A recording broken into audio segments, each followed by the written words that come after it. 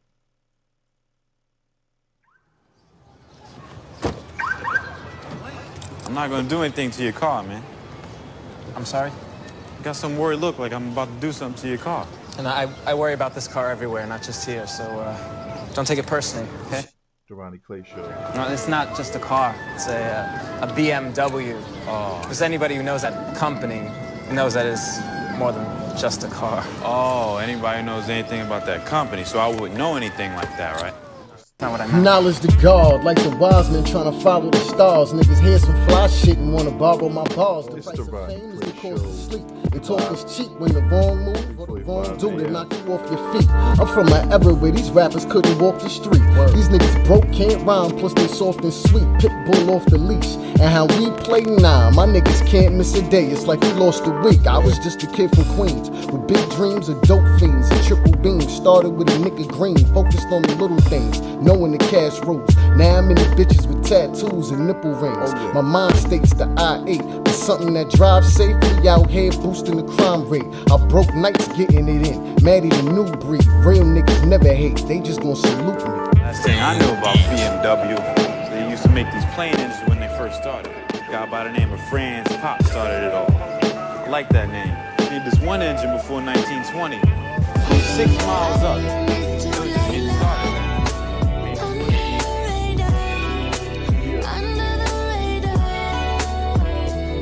Live. I always end up getting so far under the radar. We're live. He a few fries short of a Happy Meal. Put the gun a nigga down like he Bradley Bill. Said he here to run the town, fuck how niggas feel. You put a nigga in the ground, keep a pound with a Smith and an extra round. Look, you from Milwaukee, his city is a violent one. Nah, he can't find a job, but he can find a gun. Figured his time would come, he learned the game. Earned his change, knocking off dimes and making runs. He got his name on the graveyard shift with the AR-5. He a shooter like J.R. Smith. No bank card shit, homie straight clapping. No praying in St. Mary, he moving like Wayne Perry. Now we 40, with a body for every year. Ain't never scared, taking on who or whatever's there. Yeah, seen things that make dudes fall back. And ain't been locked up yet, so what you call that? Yeah, it's the Rodney Clay Show. We are live. Doing a 3 a.m. to 3 a.m. We bringing in a new year. 3 a.m. to 3 a.m. I'm doing the 3 a.m. shift right now. It's crazy. Sleepy. Just doing this for the history. You know what I'm trying to say? It's like one person on with me right now. It was four, but they probably was like, man, it's like 3 o'clock on 4 o'clock in the morning, man. Go to bed. And I'm like, no, no. Because when I play this back, I'm gonna be like, yeah, 24 hours. I got it. I captured 24 hours. You know what I'm saying? Yeah. You ever touch my stereo? Some hot shit from Matty G the God from his album The Sample. It's the Rodney Clay Show. You ever touch my stereo?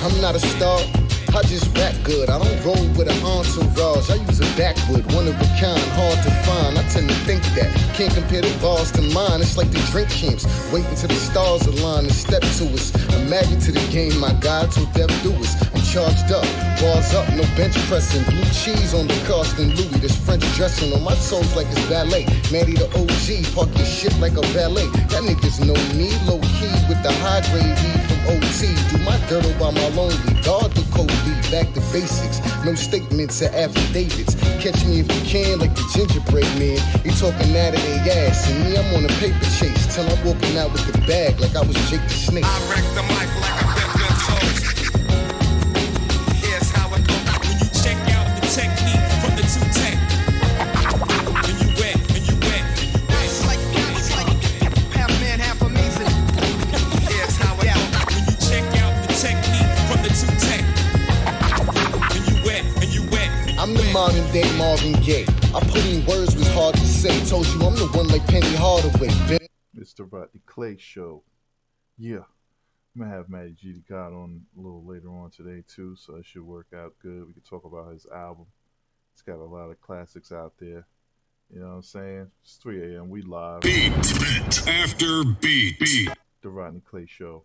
We don't waste our time on 125th Street, but you can reach more people in the street who want to change than you can in the bourgeoisie society.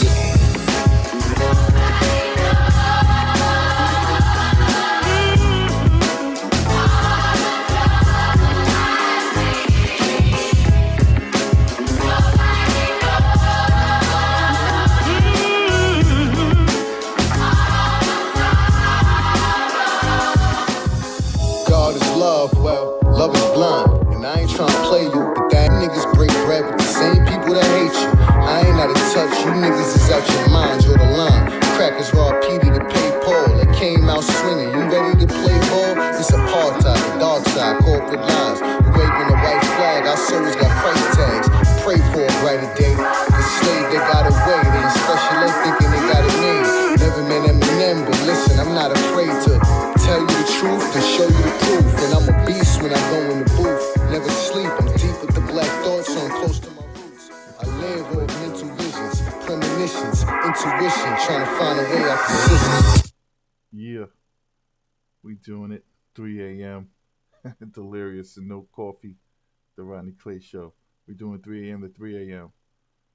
If you are not watching this live right now, then that means you're catching it when it was over. Feel free to skip through. Check out what we had going on throughout the 24 hours. It is 3:52 in the a.m. on December 31st, 2020. Let's talk about them stimulus checks. How are you doing, Brian? Luis, thank you so much. I'm doing very well. Looking forward to getting some dinner after this. No, 130 Republicans voted no to the second stimulus check for $2,000. 2 independents stimulus checks. Regarding the second stimulus check, the one that is signed into law by President Trump, they are the first wave, the Treasury has now stated that they're still going to be trying to have that $600 sent out this week. So they're trying their best, they say, to send it out Wednesday or Thursday. However, they're saying the timeline might be shifted to next week. So it could be as early as Wednesday. we can hope, or it can be as late, the first wave, next week. So we'll see. But that's the current status report from the Treasury Department. Regarding the unemployment benefits, it's really going to depend on your state, because we are getting word Team of two moms. that some states are on time. There will be no lapse, and there's other states that will have a lapse, and they will not be able to pay it out on time. There's going to be a lag. It really depends on your state. Michigan says that they are delayed because President Trump's 5-day stint of not signing, they're saying that's because that caused it. They're going to be delayed. New Jersey, on the other hand, they have confirmed that they will not have a lag or a lapse. They will be on time for the unemployment benefits. Therefore, it really depends on your state. Okay. We're going to wait for... It's the Rodney Clay Show. We're doing a live In the mix. 3 a.m. live show from 3 a.m. to 3 a.m. December 31st, 2020, 3 a.m. to January 1st, 2021, 3 a.m. Check out the wave. In the In the mix. The In Rodney Clay Show. the mix. In the mix.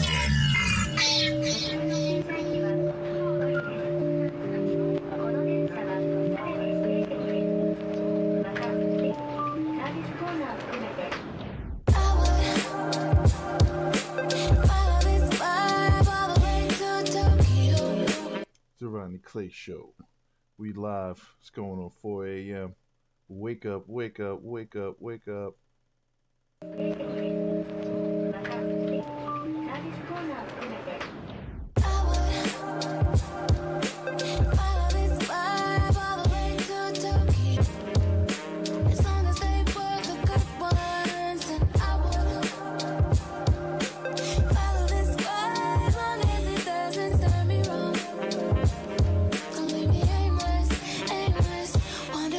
Weed smoke, spoons of dope, lines of coke, e-pills, mushrooms, and dust in the front room. Niggas trip off acid and don't come back. Like niggas that sniff some coke but won't smoke crack. Most niggas will brush it off, say they good on bud. But that shit I had you twisted like any other drug.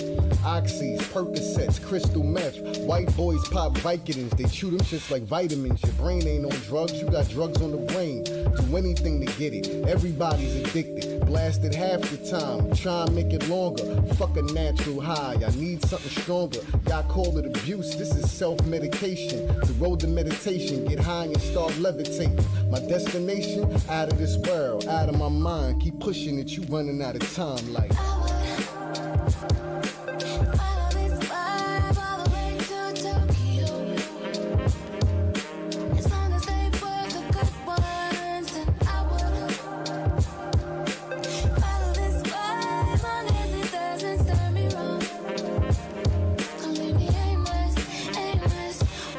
Never look at Jimi Hendrix like a junkie in a trap, he OD. Couldn't get that monkey off his back. Amy Winehouse, her life was like a scene out of Grindhouse. And Jim Morrison spent this money on the yak. They sold the Basquiat for $110 million. He probably would have shot it up his arm in the village. Janis Joplin got high and tried to drink pain. And Kurt Cobain reached Nirvana by blowing out his brain. Joe was bugged. It's deeper than the 27 Club. They found Whitney in the tub and her daughter loved the drugs. The whole DeBarge family was sniffing, getting buzzed. Now they was all blood, but Chico was the plug. Pimp C OD'd on codeine. Billie Holiday was a dope fiend. And Matty G smoked weed. Spend your whole life trying to follow a high. Right or wrong, it's way too strong. You follow the vibe, it's like.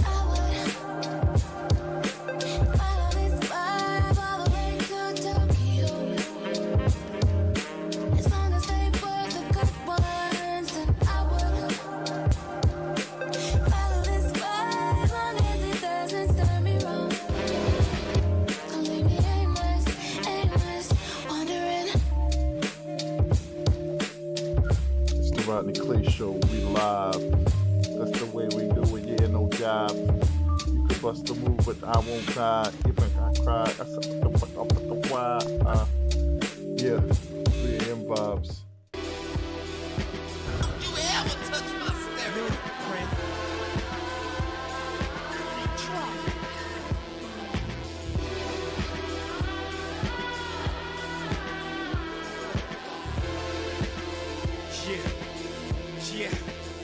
It's the Rodney Clay Show. It's 4 a.m. in the morning, December 31st, 2020. We're doing a 3 a.m. to 3 a.m. thing. So this is a marathon, bringing in the new year. Starting off early. If you are not catching this when it's live, feel free to skip forward in the show and find something in the conversations or something that's going on that interests you. I got a lot of current events coming on. I'm just waiting for get a little later in the day. So I'm just DJing a little bit, playing some music. Check it out. It's the Rodney Clay Show. We are live 24 hours. This is a marathon, 3 to 3, bringing in the new year. Let's do it.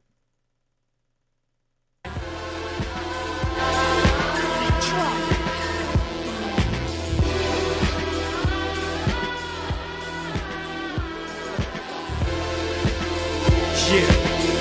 Rodney Clay Show. When we talking about real shit or we talking about rhymes? You talking about millions or you talking about mine? What we talking about? Cause I ain't got time for what people be talking about all the time. What we talking about fiction or we talking about fact? We talking about fiction, hold up, pardon my back. I'm talking about life. And all I hear is, oh yeah, keep talking about I ain't talking about profit, I'm talking about pain. Talking about despair, I'm talking about shame. Talking about gossip, I ain't talking about game. I ain't talking about Jimmy, I ain't talking about Dame. I'm talking about real shit, them people playing. What is you talking about? I don't know what y'all saying. People keep talking about, oh, take it back, I'm doing better than before, why would I do that? Ain't nothing cool about carrying a strap out, wearing your mom's and burying your baby, carrying his casket, all teary-eyed, about to take it to a mattress. Talking about music, I ain't talking about rap. Talking about who's hot, I ain't talking about that. The conversation has changed, let's yap about that. I don't run rap no more, I run the map. They talk, we live, we see what they say. Seeing what y'all talking about. They talk, we get, who cares what they say. Yeah, still they can't focus on them, they be talking about me. Talking about what I wear, talking about where I be. Yeah, check out my hair, these ain't curls, these is P's. PC hat still getting paid, I'm combing through G's. Please, we ain't focus on that. Cause I don't run rap no more, I run the map. A small part of the black, I told him I got him when he hit me on the jack. Talking about progress, I ain't looking back. You know I run track, try not to get laughed. People keep talking about hoes left them flat, trying to rewrite history, let's talk about facts. Dame made millions, even Jazz made some scraps. He could've made more, but he ain't signed his contract. As far as street guys, we was dealing crack. It's just how the game goes, I don't owe nobody jack. My lap, but I don't have a beard and Santa Claus ain't black. I repeat, you can't sit on my lap. I don't have a beard, now get off my sack, scream at me.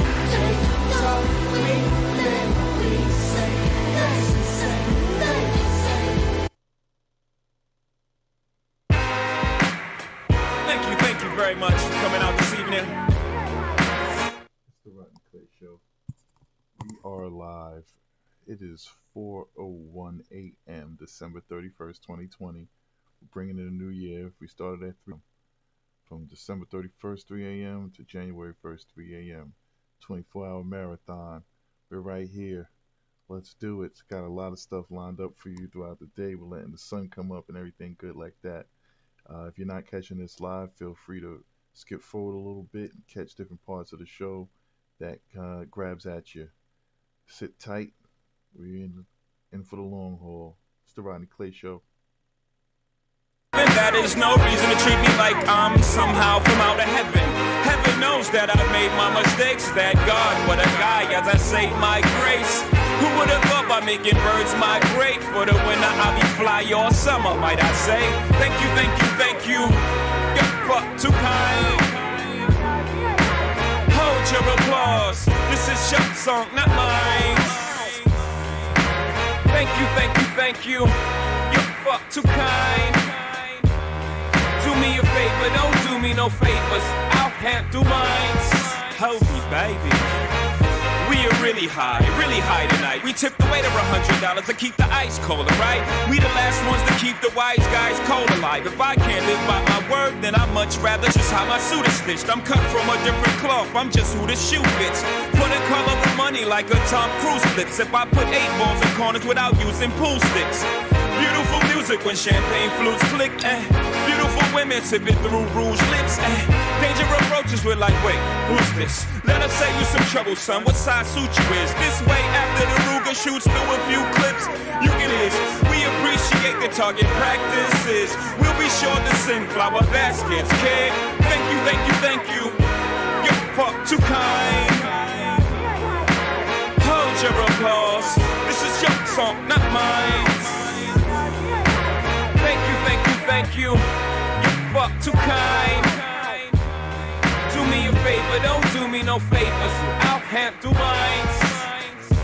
I was gonna kill a couple rappers, but they did it to themselves. I was gonna do it with the flow, but they did it with themselves. I was gonna 9/11 them, but they didn't need the help. And they did a good job, them boys are talented as hell. So not only did they brick, they put a building up as well. They ran a plane into that building, and when that building fell, ran to the crash site with no mask and inhaled toxins deep inside their lungs until both of them was failed. Blew a cloud out like an L into a jar and took a smell.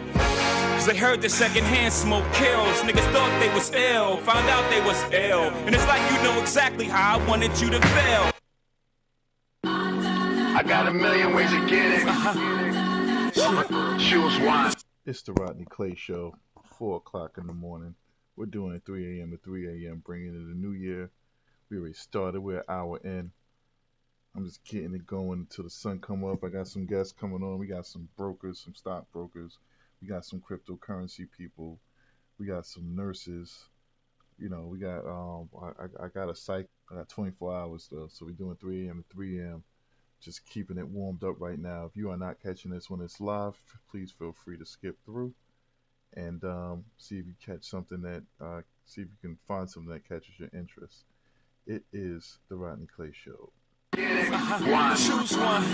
Hey, bring it back, bring it back. Now double your money and make it stack. I'm on to the next one. On to the next. I'm on to the next one. On to the next. I'm on to the next one. On to the next. I'm on to the next one. On to the next. Hold up. Hey. Somebody bring me back the money, please. Hove on that new shit. Niggas like how come? Niggas want my old shit. Buy my old album. Niggas stuck on stupid. I gotta keep it moving. Niggas make the same shit. Me, I make the blueprint. Came in the range. Hopped out the Lexus. Every year since. I've been on that next shit. Traded in a gold for the wrist. Match the status of my records. Used to rock a throwback. Ballin' on the corner. Now I rock a telesuit. Looking like a owner. No, I'm not a Jonas. Brother, I'm a grown-up. No, I'm not a virgin. I use my cojones. I move onward. The only direction. Can't be scared to fail. Search of perfection. Gotta keep it fresh, girl. Even when we sexin'. Or don't be mad at him when it's on to the next one. Somebody bring me back the money, please. I got a million ways to get it. Choose one. Hey, bring it back, bring it back. Now double your money and make it stack. I'm on to the next one. On to the next. I'm on to the next one. On to the next. I'm on to the next one. On to the next. I'm on to the next one. On to the next. Hold up. Somebody bring me back the money, please. Fuck the throwback jersey, cause we on to the next one. And fuck that auto-tune, cause we on. And niggas don't be mad, cause it's all about progression. Loiterers should be arrested. I used to drink Cristal, them fuckers racist. So I switched gold bottles on to that spaceship. You gon' have another drink or you just gon' babysit. On to the next one, somebody call a waitress. Baby, I'm a boss, I don't know what they do. I don't get drops, I drop the label. World can't hold me, be like this when I was in the kitchen. Niggas in the same spot, me I'm dodging raindrops. Meaning I'm on vacay, chillin' on the big yacht. Yeah, I got no, y'all should grow the fuck up. Come in, let me coach you. Hold up. Somebody bring me back the money, please. I got a million ways to get it. Choose one. Young people today have Google. When I was growing up, if you didn't know an artist, it was good. It was legitimate. I never heard of it. Today, Google. Everybody can know anybody. So I don't even know how to introduce myself, really. My name is KRS1. It's the Rodney Clay Show. We're doing it live. If you're not catching us when it's live, you can feel free to skip through the different things that might catch your eye throughout the day, throughout the show. we're doing 24 hours, spring and the new year. So we started at 3. We're doing it from 3 to 3. 3 o'clock a.m. December 31st, 2020 to 3 o'clock a.m. January. It started. Jump on board. Feel free to skip forward if you're not catching this live. If you are live with me, it is now 8 after 4 in the a.m. on December 31st. We got KRS-One interview. Got a lot of guests lined up throughout for the day when the sun comes up and everything like that. I'm just getting it started. Started at 3 a.m. Just sort of DJing, finding little different trivia things, not necessarily trivial, just trivia. Speaking a little bit out of exhaustion and delirium. It should be fun. It's the Rodney Clay Show. An acronym for knowledge reigns supreme over nearly everyone. But this is all online already. Who doesn't know? Whoop, whoop, that's the sound of the police. If you don't know all of that, then this interview is not even, you know. First of all, hip-hop is not just a culture. It's a new civilization. Okay. Hip-hop is one of the oldest cultures on earth. It is the first thing that human beings do when they come into existence. Yes. Breaking, MCing, graffiti art, DJing. Breaking is dance. The earliest form of human communication, dance. How you move. Move according to nature, move according to the fish, the lions, the gazelle, hominin humans did.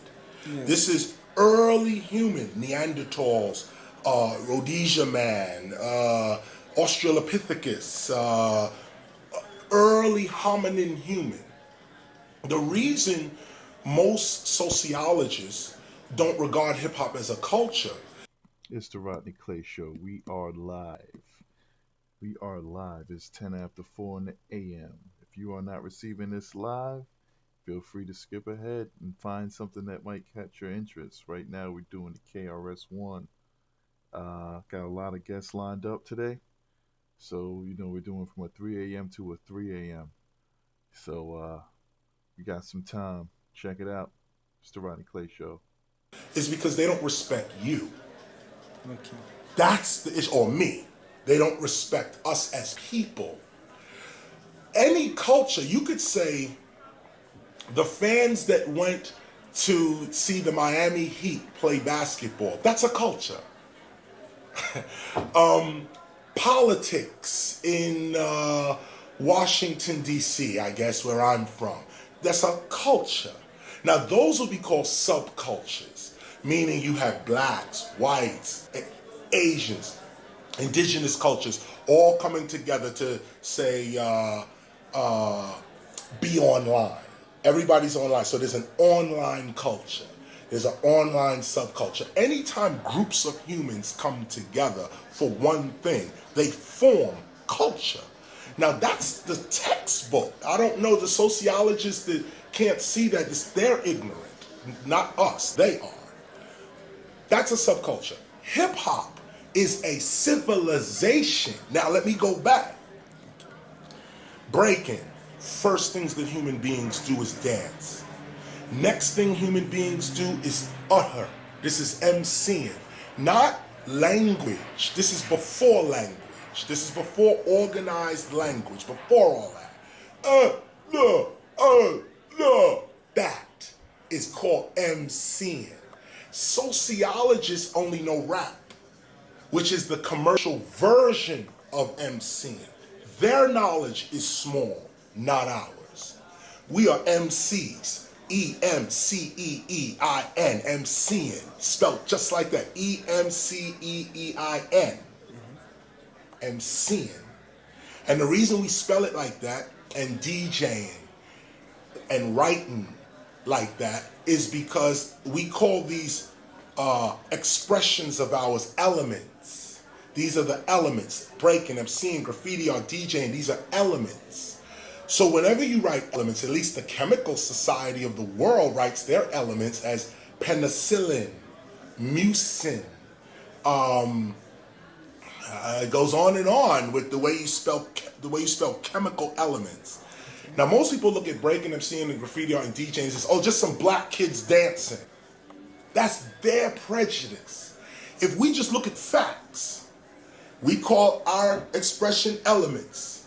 We spell them as elements, not slang language, emceeing, E-M-C-E-E-I-N-G.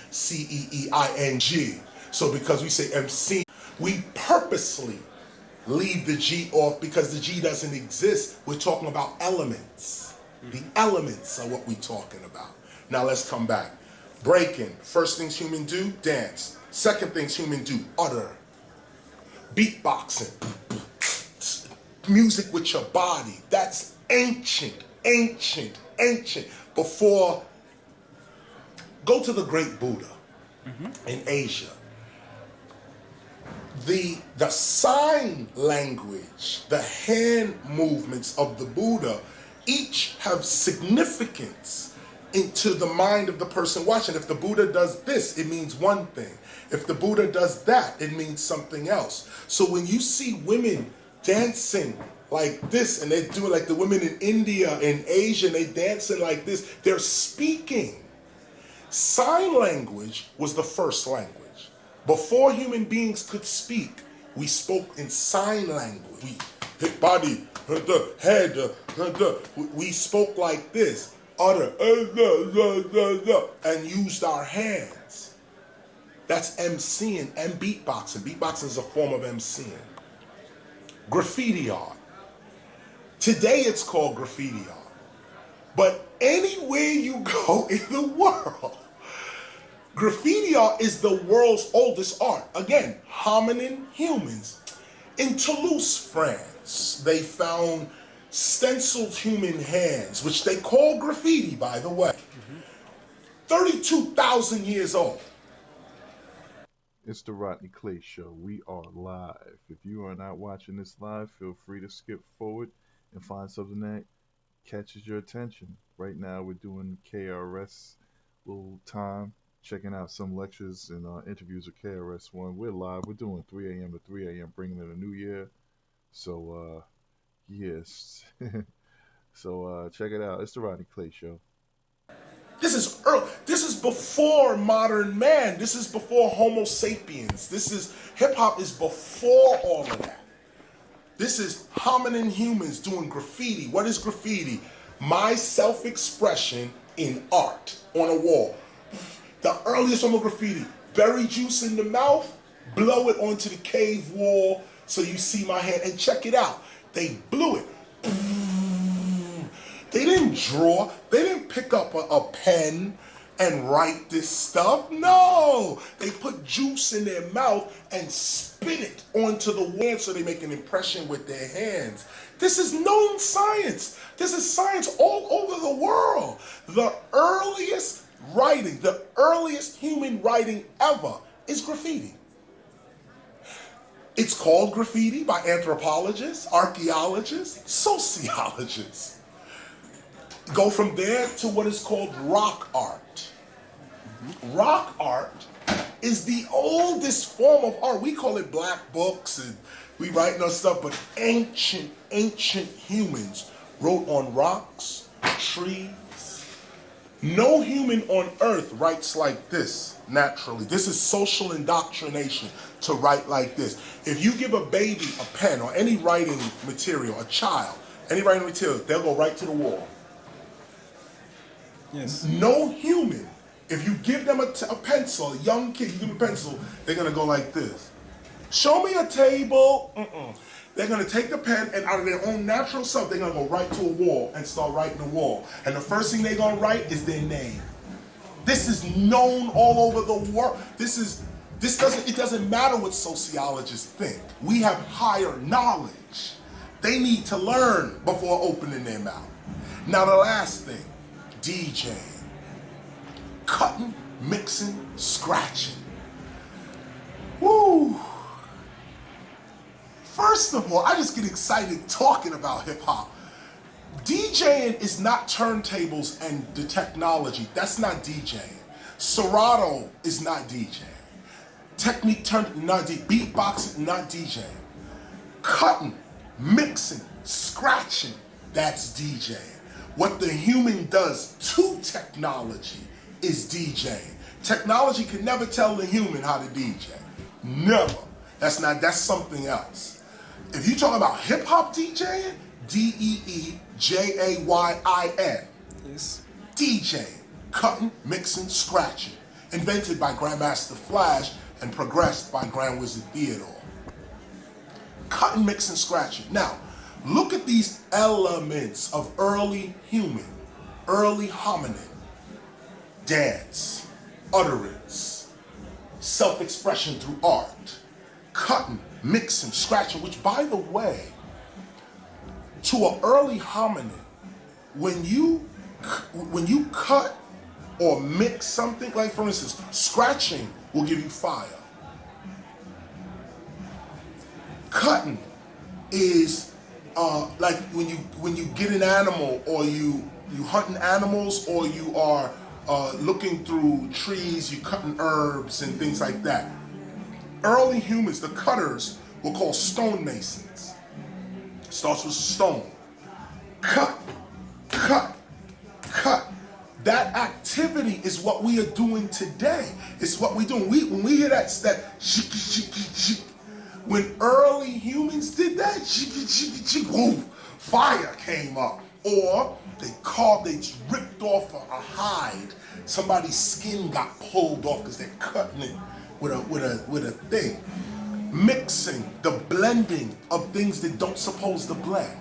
This is early human psychology, early. To take this and make it match with this.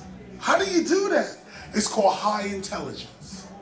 Now, the education that we receive today is all about the destruction of the ancient hominin. It's the Rodney Clay Show. It is 4:20 in the a.m., December 31st. We're doing a marathon, 3 a.m. to 3 a.m.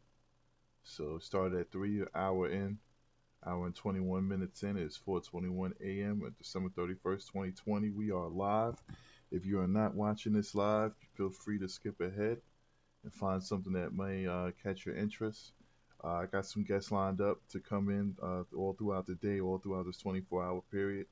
I'm just starting it off. I started off at 3, so I got like maybe a good 3 hours. So I'm just kind of be DJing, interrupting it sometimes, playing some documentaries, playing different things. Just kind of, I guess, just talking with y'all. I don't even really know where to start. I was talking a little bit about the vaccines they got going on. One woman, she had the Bell's palsy. I had played it a little earlier. I'll probably play it again, but yeah, that was something to see, because that's the whole fear of it, because it's like it's obviously has like a adverse effect, but what's happening is they're making it to the point where it's a good chance it'll become mandatory, and if not literally mandatory, just in a way where it's like you won't be able to buy or sell or travel if you don't get it. So it's like, yeah, we're not going to make you do it, but it's so it's kind of a situation that's going on. That's just my opinion in it. I'm gonna play that video again.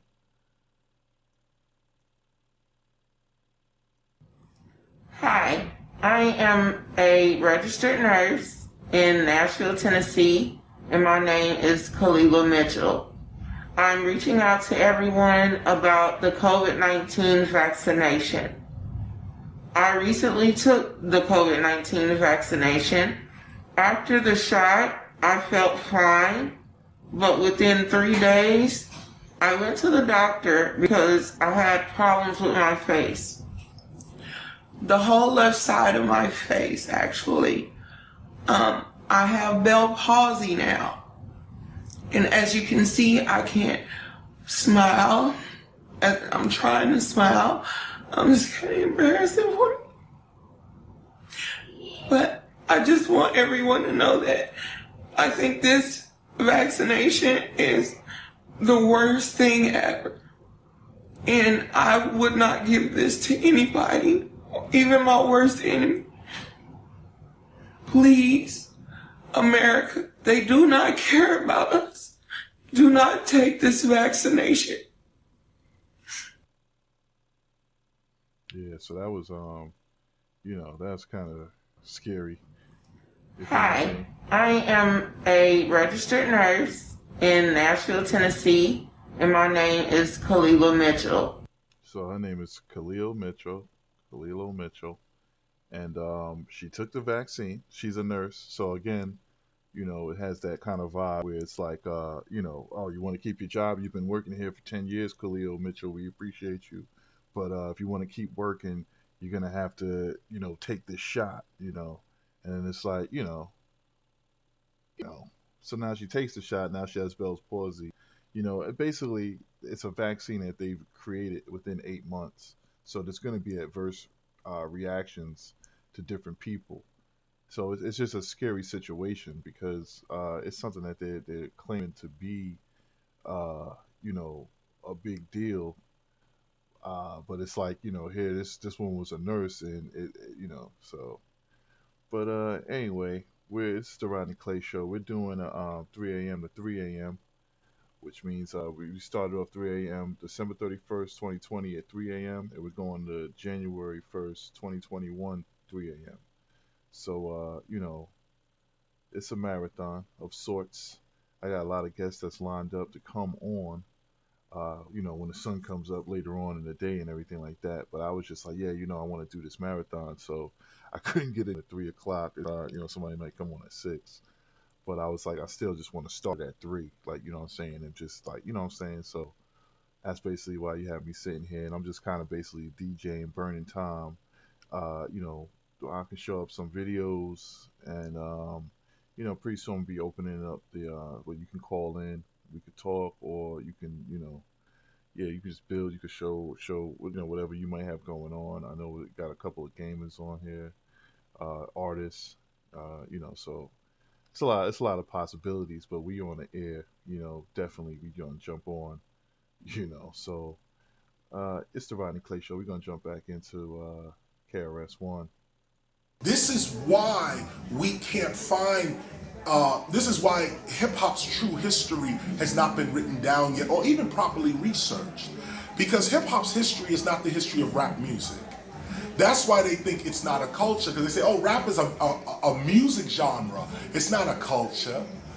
Rap is not a culture. Rap is a subculture like reggae, jazz, gospel. That's rap. But what rap comes from, what causes you to rap, is called hip-hop. And that is a behavior. That's not music. That's an ancient way to be. That this society, this colonial society that invades nations and occupies other people's territories, they can never let you know this truth about yourself. Never. And this goes worldwide. This is worldwide. It's not just black, Native American. All people on the planet are hip-hop. All humans are hip-hop. All of them. Every last one. Some know it, and some don't know it. That's the only difference. But, so let me come back to culture. Now, let's talk legally. Okay, we talked about anthropology, archaeology. Okay, that can't be, I don't know who thinks hip hop is not a culture and we're the first culture on earth. We're human culture. What everybody's trying to get away from. Put that to the side. Come now to legal. What's a culture? A culture is any time a group of people declare themselves a culture. Now, forget, let's say all the anthropology, throw it out the window. Throw the science out the window. If I'm in power, I say I'm a culture, and you gotta agree with it. How can you tell me I'm not who I say I am? If I tell you I'm Japanese, how you gonna tell me I'm not? I'm telling you I'm Japanese. You say, no, but wait, Chris, you're black. You got hair, your nose, your lips, and the skin, you're black, Chris. I say, no, I'm Japanese. Now, either you respect me enough to say, then let me treat you like a Japanese person. Because you say you're Japanese. How can someone outside of you tell you who you are? That's so racist, classist, ignorant, and this is what hip hop is being confronted with. I'm telling you I'm hip hop. All you supposed to do is go, That's it. What opinion do you have if I say I am hip hop? You gonna tell me I'm not? That's like a Greek man, a woman say I'm Greek. They say no, you're not. Wait a minute. It's the Rodney Clay Show. Just a live marathon bringing in the new year. We started at 3 a.m. December 31st, 3 a.m. to January 1st, 2021, 3 a.m. So, got a lot of guests lined up. Again, if you're not watching this live right now at 4:30 in the morning Eastern Standard Time, if you're not catching this live, that means, you can, of course, just skip forward and see if you can find something that captures your attention. I got a lot of guests lined up for the day, but I wanted to start it at 3 to 3, from 3 a.m. to 3 a.m. So I'm right now on the graveyard shift, you know what I'm saying? And so I'm out here, so I'm just checking out videos, and I'm basically talking to myself until the sun comes up and everything. But I did want to start it so I can qualify on that marathon. I say I did like a marathon 3 a.m. to 3 a.m., you know what I'm saying? Make history. That's all. So I'm looking at some KRS interviews, KRS-One interviews. Of course, we're going to talk into politics and current events, this vaccine, Bitcoin at 30,000. I'll say it again, Bitcoin at 30,000.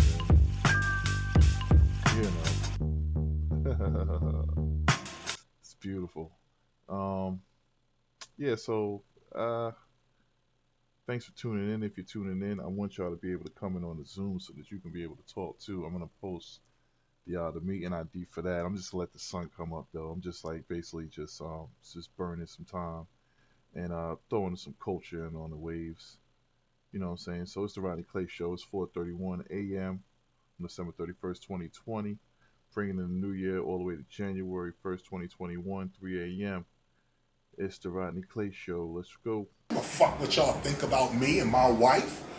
I'm a man. Step over here, I'll give you 2 in your head. That's what I'm talking about. Now, that's where hip hop comes from. That.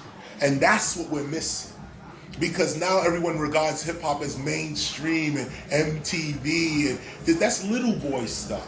Even the executives that work at MTV are little boys and little girls, all of them. Because there's no way a man is gonna program what's being put on MTV. No way. You cannot say you are a man and then program MTV to be what that bullshit is. You don't think that that is selfish, man? No. The selfish reduces you to a boy. Yeah, okay. The minute selfish, boy. Angry, boy. Racist, boy. Sexist, boy. All that, just anything you put in front, take you down to boy. Now you may start out as a man, but the minute you open your mouth, we're gonna see if you really a man or not. We're gonna see. And what's happening is rap music through mainstream media is turning all boys into boys. They're not raising them as men. They're not raising us up as men. And this is the movement of hip hop, maturity. This is it. At least the first part of it was maturity. I'm not that kind of man. I'm this kind of man. And now we're gonna stand on it. What is it? It's Malcolm X. Oh, word. What is it? It's the Black Panther Party. Oh, word. You go to any prison in the United States right now. Go to any in the United States. If they know, if the prisoners that are there, if the inmates that are there, if they know that you stood for revolution, you have no problems in prison. If they saw you on the TV, and they in prison, and they saw you on the TV go, gangster, gangster, I got the guns out, we on the corner selling crack. The minute you get in prison, you're finished. You're done. You're done. Oh, you a gangster? Come on in here now. Come on in here with some real gangsters. And let's show you what gangster is. Because the people, most of the inmates in prison started out as boys. went to prison and became men. Then they're in prison, they realize, damn, I shouldn't have killed that person. I shouldn't have robbed that person. But now you in prison. So now you realize yourself, but you in prison. So now you get aggravated with other people who are talking about robbing and shooting and killing and selling drugs. Like, they wanted farms in America, they got rid of them. Right here. Like, so most of the programs that we go through talking like that. I'm waiting for you. But now you let somebody like Chuck D or Immortal Technique or Dead Prez or let any of them go to jail for any reason. They'll have dudes washing their underwear out for them. And be like, yo, dog, yo, what you stand for? We protected you on that right now. You let Cypress Hill be real. Let him go to prison and see the Mexicans come around him like a general. Ain't nobody touching Be Real right here. They say that they language. But this is manhood. Manhood! Yes. Right after manhood, here comes womanhood. And it's not right after, it's really first, and I'm gonna show you why. Hip hop politically begins with men. It begins with black men. It really does. It begins with the attitude of black men. The Latino man was with that too, and then the white man was with that too. But Kool Herc, the father of our culture, the reason he went outside to play his music at 1520 Sedgwick Avenue, actually inside in the community center, the reason he went was because of his sister. His sister, Cindy Campbell. Cindy, his older sister, was the one who said, yo, Herc, go, as she said, he was a graffiti writer, right? Cool Ass Clyde. And it was his bigger sister that said, could you DJ for my birthday party? And he left the walls and became a DJ and started playing, James Brown and Apache and all these classic records now. But let me go from him to her. Women, not little girls, women, real women, is the purpose of hip hop, is the glue of hip hop.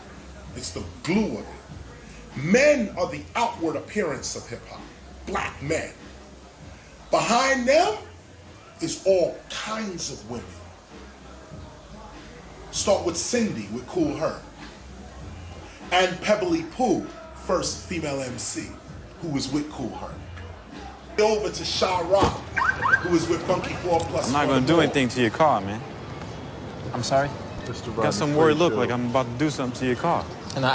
It's the Rodney Clay Show. We're doing a live 3 a.m. to 3 a.m. December 31st, 2020, 3 a.m. to January 1st, 2021, 3 a.m. It's a marathon. Yeah. And if you're not catching this live, feel free to speed it up and, find something that might capture your attention. I got a lot of guests lined up throughout the day. Right now, I'm just doing the 3 a.m. shift, bringing it in, let the sun come up with it. So, I'm just DJing, putting some culture on, playing music, different videos, talking to myself, kind of, you know what I'm saying? So it's the Rodney Clay Show. We got the marathon, 3 a.m. to 3 a.m. I worry about this car everywhere, not just here, so don't take it personally, okay? It's just a car, man. No, it's not just a car. It's a BMW. Oh. Just anybody who knows anything about that company knows that it's more than just a car. Oh, anybody who knows anything about that company, so I wouldn't know anything like that, right? No, that's not what I meant. Knowledge to God, like the wise men trying to follow the stars. Niggas hear some fly shit and wanna borrow my balls. The price of fame is the cost of sleep. And talk is cheap when the wrong move or the wrong dude to knock you off your feet. I'm from an era where these rappers couldn't walk the street. These niggas broke, can't rhyme, plus they soft and sweet. Pit bull off the leash. And how we play, nah, my niggas can't miss a day. It's like we lost a week. I was just a kid from Queens with big dreams of dope fiends and triple beams. Started with a nickel green, focused on the little things, knowing the cash roots. Now I'm in the bitches with tattoos and nipple rings. My mind states the I-8, but something that drives safely out here boosting the crime rate. I broke nights getting it in. Maddie the new breed. Real niggas never hate, they just gon' salute me. Last thing I knew about BMW, they used to make these plane engines when they first started. A guy by the name of Franz Pop started it all. I like that name. Made this one engine before 1920. Flew 6 miles up. It was just getting started, man. Made this one engine, the 801, World War II. 14 cylinders, 2,300 horsepower. 7 miles. I've been nice since Alvin and the Chipmunks. Back when the burner got you 6 months. We made the wave and gave swim trunks on the run. No Beyonce tour. I'm on the job, so the guard, nigga Andre Ward. I run the mob like Marcello. The 7 like Carmelo. Used to shave coke rocks the size of marshmallows. Freemasons and Odd Fellows. Secret Society, got their eye on me. Rest in peace, Prodigy. You know the guard will be high as a falsetto. Fighting them 4 devils, can't be gassed to ride with me. Yeah, little niggas is live, but they ain't living up. Fight with it, but life's a bitch. You better get your nut. Listen, you can do it for you, or you can do it for them. Or you could wind up sitting for 10. Listen, I broke nights getting it in. Maddie the new breed. Real niggas never hate, they just gon' salute me. Now, if they had more time, they would have been bombing the shit out of England, and maybe even won the war. That's where this comes from. White propeller zipping around a blue sky. So after the war, we told them that they couldn't make plane engines anymore. And that's when BMW gave some serious thought to making cars. Kind of like this one. The Rodney Clay Show. Yeah. Yo. Man. All right. I don't know where to start, man. I'm trying to get this dude on the phone. I can't. It won't connect, so it's kind of crazy when you're doing it live. This is a live marathon. This is a live marathon. The Rodney Clay Show. We are live 3 a.m. to 3 a.m. 24 hours bringing in the new year. It is 4:40 a.m. on the Eastern Standard Time. If you are not catching this live right now, feel free to fast forward to later on in the day. Catch a part of the show that is interesting to you. Right now, I'm just started from the 3 a.m., so I'm on the other side of on the other side of the darkness at 3 a.m. So I'm just like, I'm up, I'm just playing music and just checking out different documentaries and stuff like that, different different artists out there that's out there. I just thought about my friend Ava Gray. She got a nice song out there called Altar. And I'd like to hear it. How about you? Oh, nah, but yeah, got some people that's coming in.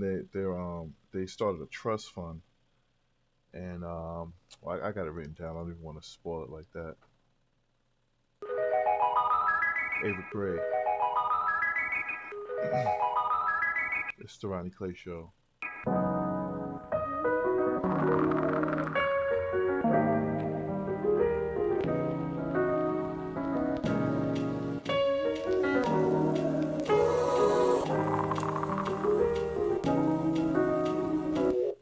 Tell me what you need, tell me what you like. I'll serve it to you, only to you. Tell me what you need, tell me what you like. I'll serve it to you, only to you. Who told you that ain't right? You've been through enough. You a special gift, you the shit. They can't tell you none. Wonder why they quick to use you and undermine your inner jewels and your ambiance. I'm just saying, yeah. Take no time, take your time. Skin to skin on top of mine. Inner thoughts intertwined. You won't be alone tonight. Let me fix you, be your doctor. Lay your problems at the altar. Give you all that I offer. Give you all that I offer, yeah. Ain't no way around it. Don't forget your crown. Will you set the tone when you walk in? We could talk about it. I'ma hold you down when you feeling like the war is closing in on you. Fill you up and kiss your body. I know it's hard, but you surviving. Our constellations in alignment, real black, so beautiful. Can I be honest? Keep on smiling, melanin in your jeans, just like that. You a king like that, ain't no secret though. Yeah, no cream, I'll be your cup in the morning. Spill it all over me. I'm your therapist. Rub your back and tell me everything. Don't hesitate, it's safe to share with me. Wonder why they quick to use you and undermine your inner jewels and your ambiance. I just say, take my time, take your time. Skin to skin on top of mine. Inner thoughts intertwined. You won't be alone tonight. Let me fix you, be your doctor. Lay your problems at the altar and give you all that I offer. Give you all that I offer. Yeah. Ain't no way around it. Don't forget your crown. Will you set the tone when you walk in? We could talk about it. I'ma hold you down when you feeling like the water's closing in on you. Fill you up and kiss your body. I know it's hard, but you surviving. Our constellations in alignment, real black, so beautiful. Can I be honest? Serve it to you, only to you. What you need, tell me what you like. I serve it to you, baby.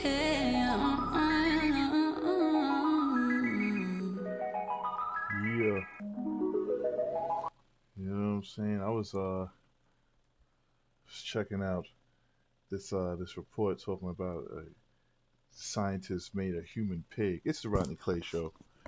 Get used to saying it like that. It's the Rodney Clay Show. We are live. We're doing it 3 a.m.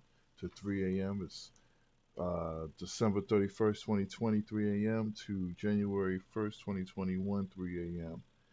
So this is a live stream, and if you're watching this after the live stream, please feel free to move forward at different times and find some part of the show that is interesting to you. We got a pretty good itinerary today. Got some guests coming on. I got a stockbroker coming on. Somebody's going to talk to us about stocks. Somebody who started a trust fund. I have what do I have? I have he's supposed to be an astrophysicist. He's in his junior league right now, junior year. We're just going to talk space and astronomy and stuff like that. I have a psychic who may be coming on today, but definitely going to be coming on the show. It's just like we're just going to carry out the show for the whole 24 hours. I'm going to try to just get people on and just we're recording it. It's live. We're just going to make history. Just bug out, have some fun.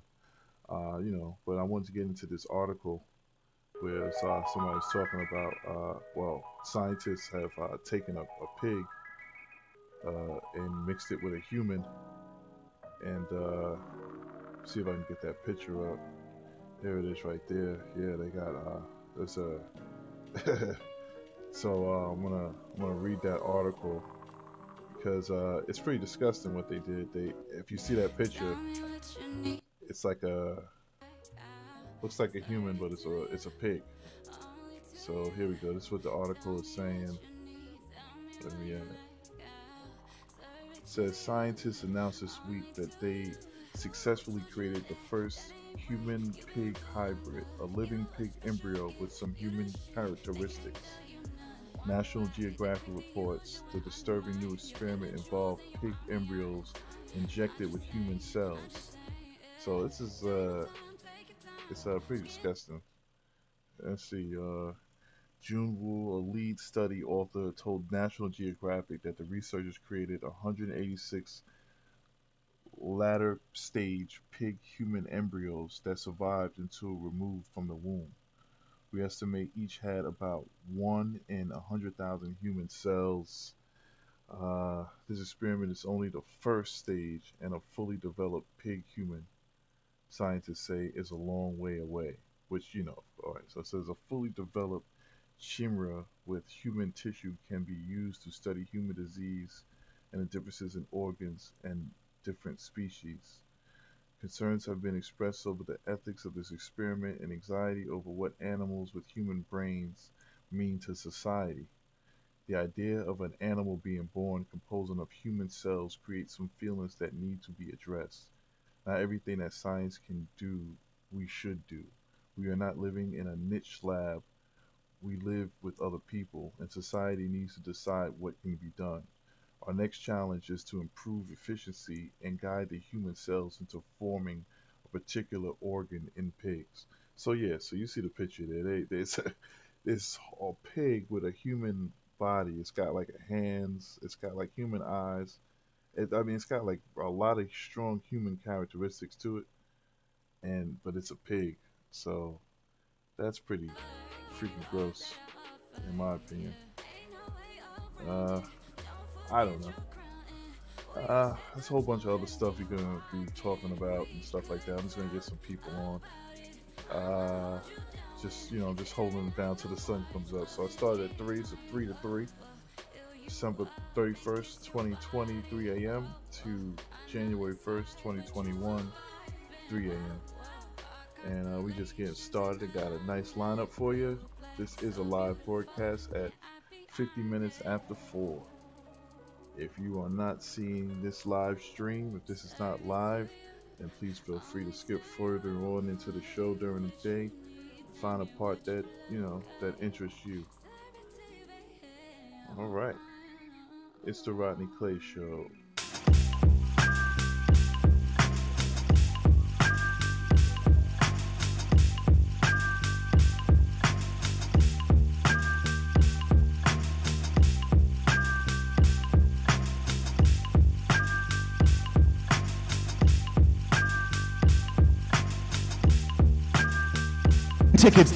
Doing money outside stuff. So once again, I want to thank you all for coming through. We're gonna get the entertainment going. I'm talking to KRS-One's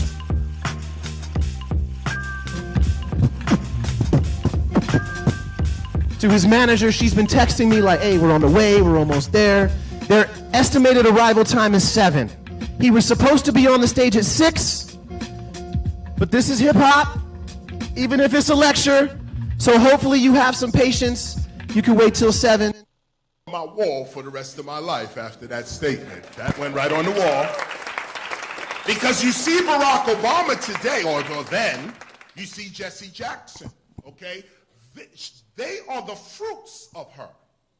If you don't understand Shirley Chisholm, you're not gonna really understand Jesse Jackson, Barack Obama, Al Sharpton. You're not going to really understand them until you understand Shirley Chisholm and what the Democratic Party did to her.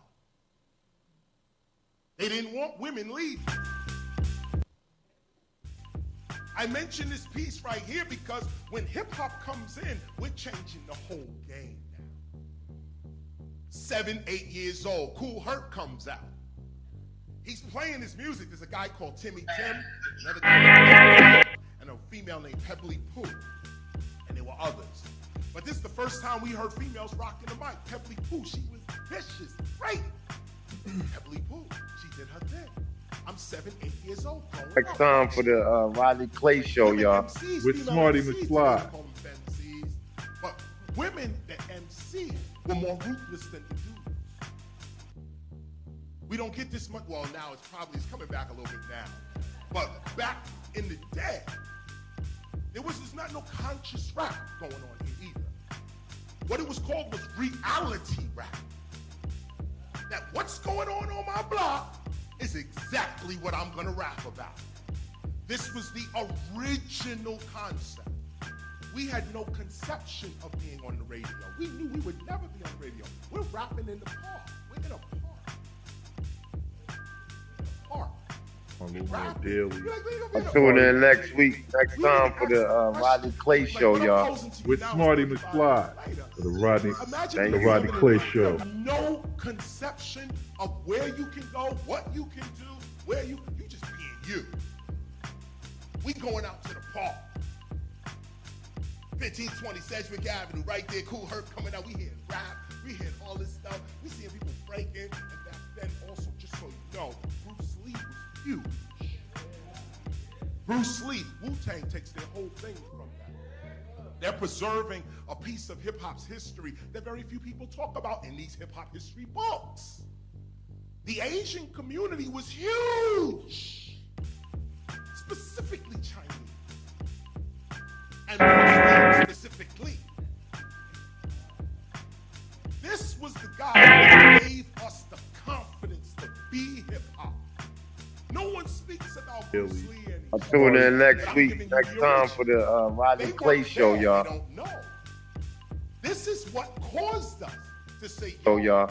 We don't have to be like this and this and this. Time for the Rodney Clay Show, y'all. 73 was huge. 73, Enter the Dragon comes out. We go to the theater. We in the theater. Bruce Lee comes out with this dude named Jim Kelly who got an afro. Afro, Jim Kelly, black man on the screen. We was right up there like this. Not to make things even worse. There's a scene, and you got to go see Enter the Dragon for your hip-hop homework review. Enter the Dragon. But Enter the Dragon, this guy is beating police officers. Wait a minute. This is a fantasy. A fantasy. But we gained courage. With Bruce Lee, he was attacking injustice. And he was showing certain scenes in the hood that go down, and he offered a fantastic solution, which was Kung Fu. And this caused us to look at ourselves differently from how our parents saw themselves and how society saw itself. We had friends that were doctors. I'm growing up now. I'm now about 12. I'm living in Brooklyn. 1975, 76. My first album I purchased is Bob Marley's Rastaman Vibration. I get this, and I'm putting the pieces together so you can see it. I put this on my mother's turntable, played them Rastaman Vibration, yeah, positive. I'm 12 years old. Next time for the Rodney Clay Show, y'all. Play the music over and over and over. So now I'm developing my style here. I'm developing the style. I'm there at Cedar Park, 1973 to 75. We leave, we run to Brooklyn, we're living there, so on, so, okay. Now, a guy named Grandmaster Flash, in 1976, Grandmaster Flash came out with a concept that... It's the Rodney Clay Show, 5 minutes to 5 a.m. We're doing a 3 a.m. to 3 a.m. marathon, bringing in the new year. You know, I'm just doing the early shift from 3 o'clock, probably 3 to 6. You know, then I'll probably start getting some guests on. Just going through the crates type of thing, checking out like some stuff that, you know, saying KRS-One had to say. Listen to a few friends' albums out there in the YouTube world. And also, just checking out some current events. We were talking a little bit about the pig that the scientists made, the human pig hybrid, which is out there. You can research it. It's incredible. When you look at this picture, it's like, wow. I mean, that thing actually has a human brain. It's like a human, but it's in a pig body. But I mean, can you imagine? It's incredible. But yeah, so it's pretty, you know, pretty quiet right now on a late night, so nothing heavy, nothing crazy going on. I was just listening to KRS-One. I'm about to put him back on. Just wanted to let y'all know it's like I said, it's 57 after 4 a.m. right now. If you're not catching this live, you know, please you know, speed up some time and check out a certain part of the show that you might find interesting. You know, it's the Rodney Clay Show.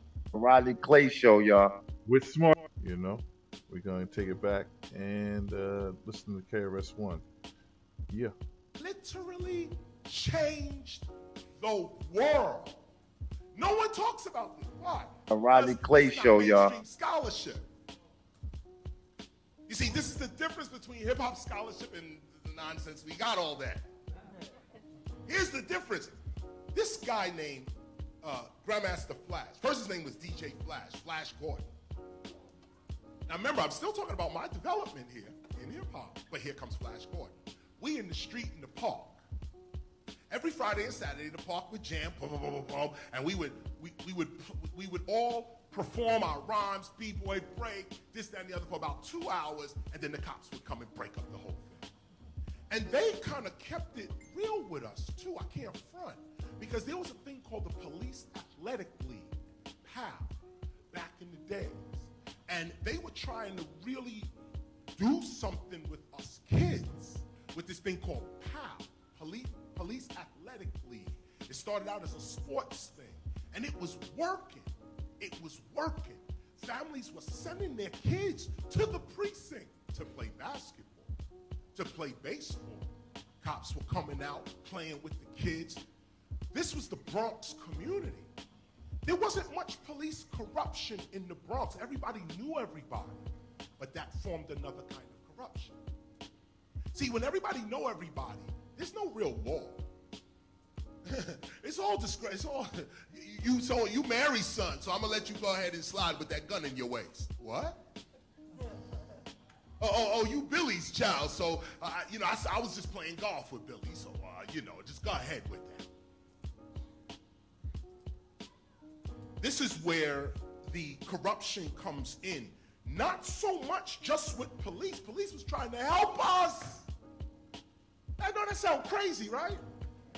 No, remember, Police Athletic League. They were trying to help. Guess what?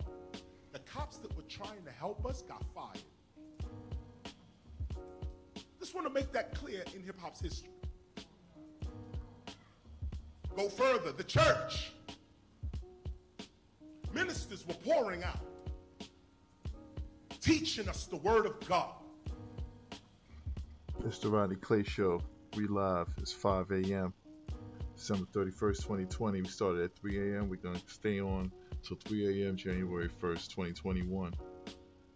Got some guests coming on later on in the show. We are live at 5 a.m. If this is not live for you, if you're not receiving this live stream, please feel free to move forward in the time and catch out some part in the day in the show where it might be something that'll interest you. We got a lot of guests coming on.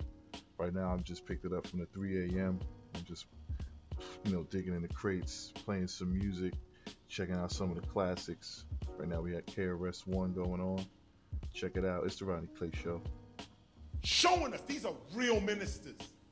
I can't even call their name anymore. They're not there. They're gone. No support. For the Rodney Clay Show, y'all. These are people you never gonna hear about that made hip hop what it was. They're unnamed. They're the unnamed people. But they were all over New York, all over the tri-state area, Connecticut, Jersey, New York. They were all over. And they were running around. They were police officers, teachers, and ministers that were trying to save a generation. These people were systematically taken out of the community and replaced with that nonsense. This is not in your history books because ain't nobody talking about it. Okay? You're going to get it now because this is what I'm talking about in terms of culture and what hip-hop really is.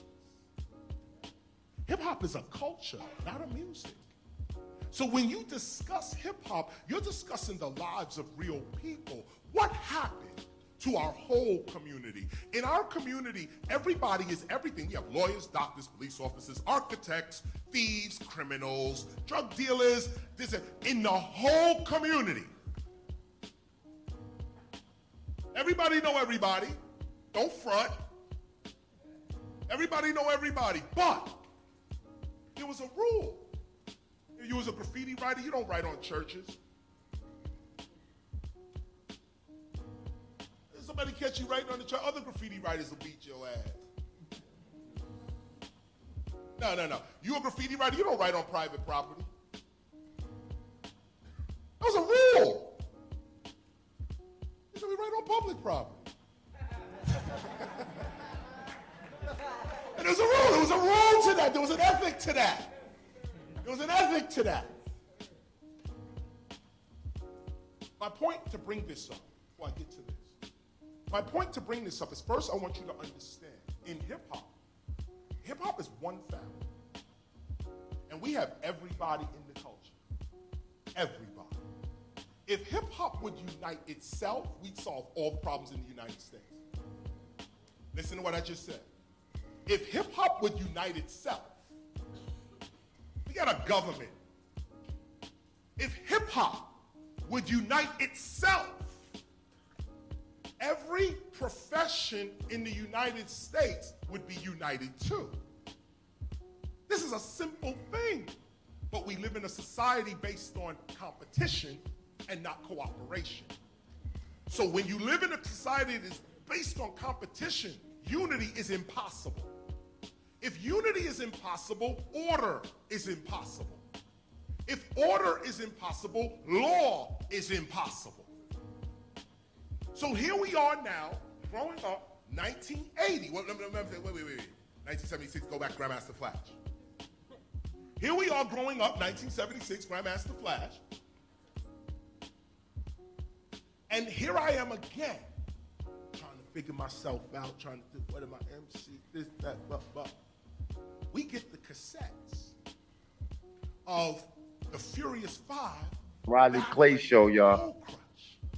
The Cold Crush 4, another group, Cold Crush Brothers. This is the seminal rap group in hip hop. These are the first dudes. About 4 MCs and 2 DJs. These are the guys that started the concept of storytelling. Like, you know, I went downstairs and, you know, the stories, okay? Slick Rick, stop, okay? These were the guys that had the synchronicity going, where 4 guys would rhyme at one time and then break off into one, similar to what Run DMC did. When you look at Run DMC's bio, they always give credit to the Cold Crush because those are the first tapes that they were getting. So this group, the Cold Crush, and this other group, the Furious Five, they would battle each other. And they would go back and forth, and a huge crowd would come up and spend $10. Actually, they would spend 50 cents, is the cost. Later on, it became $10. But 50 cents, they would spend the 50 cents. When hip-hop gathered in 1976, everybody was down. This is not 1973, where we could only play for like 2 hours, and then the cops would come and break up the whole thing.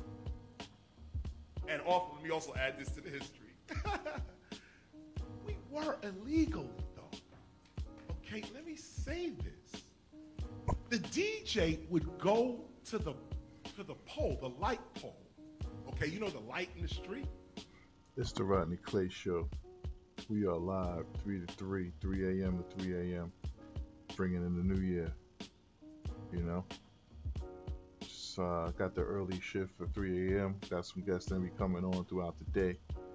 I just wanted to start it, like, you know, get a full 24 hours, so I started at 3. So, you know, I'm just going through the crates. It's 6 after 5, 5:06 a.m. December 31st, 2020. If you're not catching this live, then please feel free to skip forward in the time to find a part of the show throughout this day that could be interesting to you. Clay Show, y'all. You know, it's the Rodney Clay Show. Got some guests coming on. It's like I got a lot of good stuff lined up. Just bringing in the sunshine, though, you know, just waiting until the sun come up. We'll be able to switch DJs and everything. Yeah, I'm a little delirious and everything. But good times. We was checking out KRS-One. So we're going to get right back into it. It's the Rodney Clay Show. Clay Show, y'all. With yeah. The DJ would go to the light in the street and go to the base of the light and rip off the cover. Crime.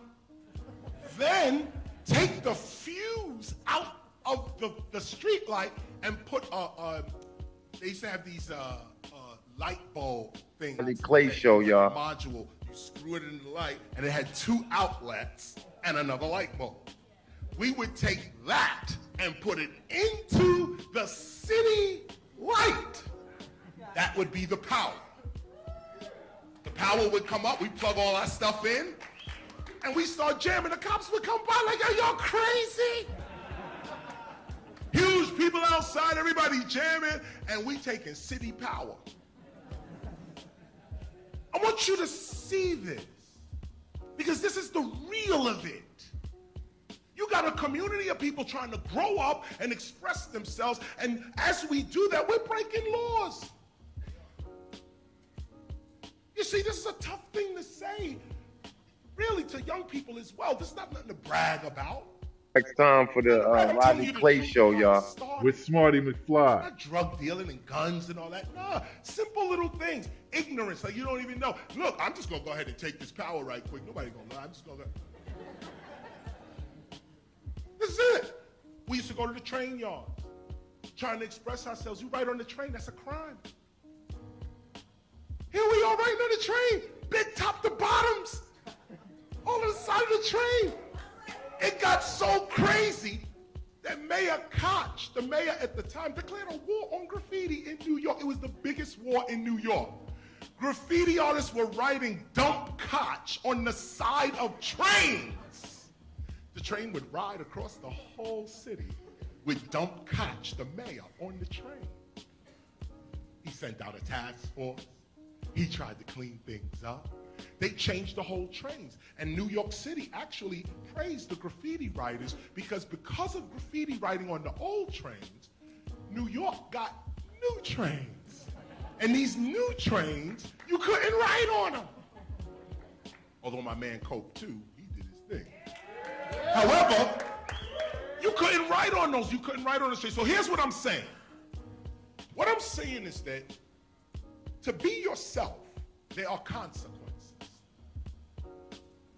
Not that I am urging you to indulge in illegal activity, but I am speaking the truth, so be mature. The truth is, there are consequences to you being the real you. Our parents could not be their real self. The consequences were too big. But their children popped up and said, no, I'm gonna be who I am. Even if that means death. Even if that means prison time. Even if that means college. Notice how I put prison with college? Y'all didn't get that. Even if I be, meaning, even if I have to do something different, I'm gonna be me. So, here's number one in culture.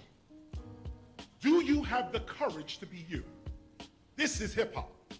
Before we get to the rap, before we get to the breaking, before we get to the artistic expressions, what caused all that to happen? What was the cause of it? The cause of it was, I'm gonna be me no matter what. I'm gonna be me no matter what. What is that no matter what? I may lose my job. The real me may get fired. I walk up to my boss on Monday. I don't like you, and I never did. That's the real me. You get out of here. But are you going to be the real you? The real you might mean a divorce. The real you might mean marriage. You see, what is the real you?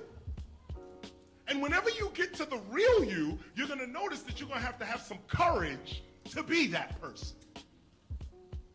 This is why hip-hop looks so gangster as it does. We ain't gangsters. We're just courageous. We're not afraid.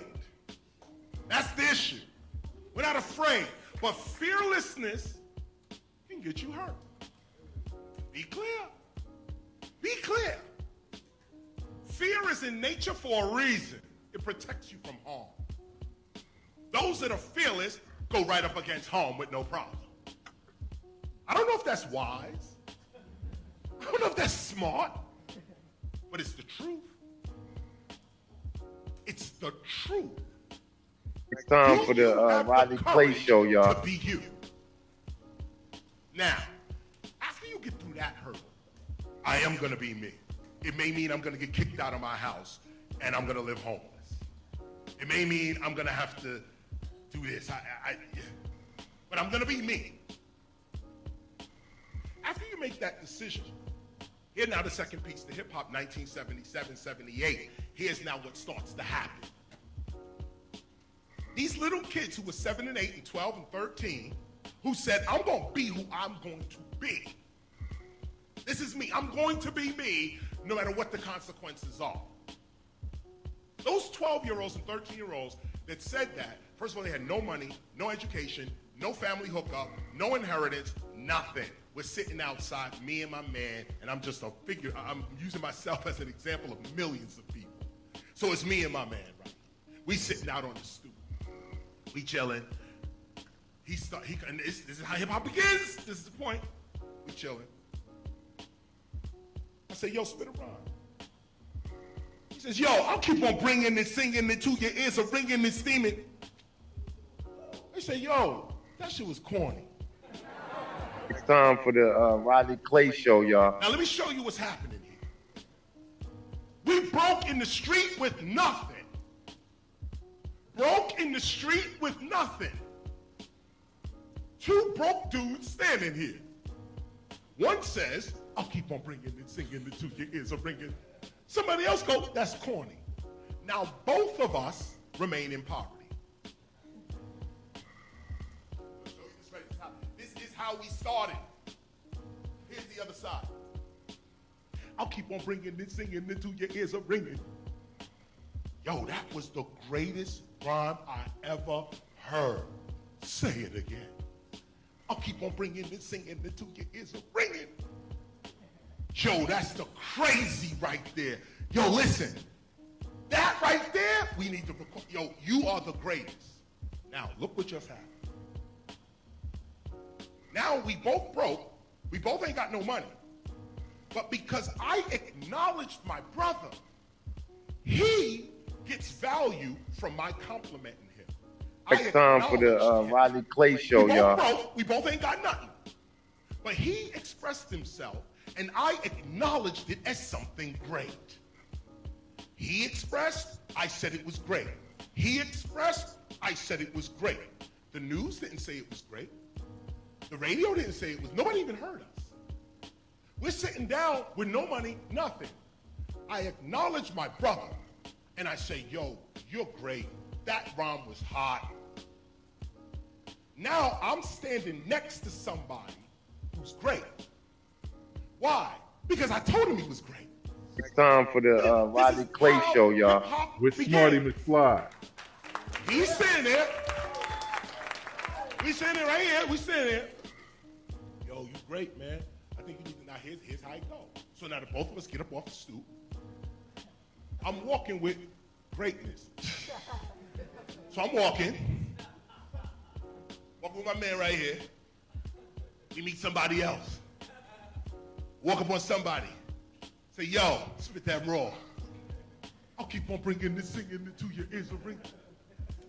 Yo, you ain't hear that? That was the crazy right there. Yo, you hear? That was so loud right there, yo. Now, the third person don't know whether that rhyme was good or bad. It has nothing to do with the rhyme. It has to do with this dude over here saying, yo, he's hot! Yo, he's hot! Yo, he's hot! Now, when you get your friends to say that about you, this is where value begins. Again, we're broke in the hood with nothing. He spits his rhyme. I give him the acknowledgement of greatness. We both get up, walk. I'm walking next to greatness. I feel good because I'm walking next to the great. I don't have to be great. My man is great. This is hip hop from the core. I ain't got to be great. My man great. Yo, he ain't chilling. Yo, ain't that high up. So here's the third guy now looking. The third guy don't know nothing. He don't know nothing. But this first person is telling him this is where it's at. It's time for the Rodney Clay Show, y'all. Really? That's what it is? Yeah, listen. Give me $5.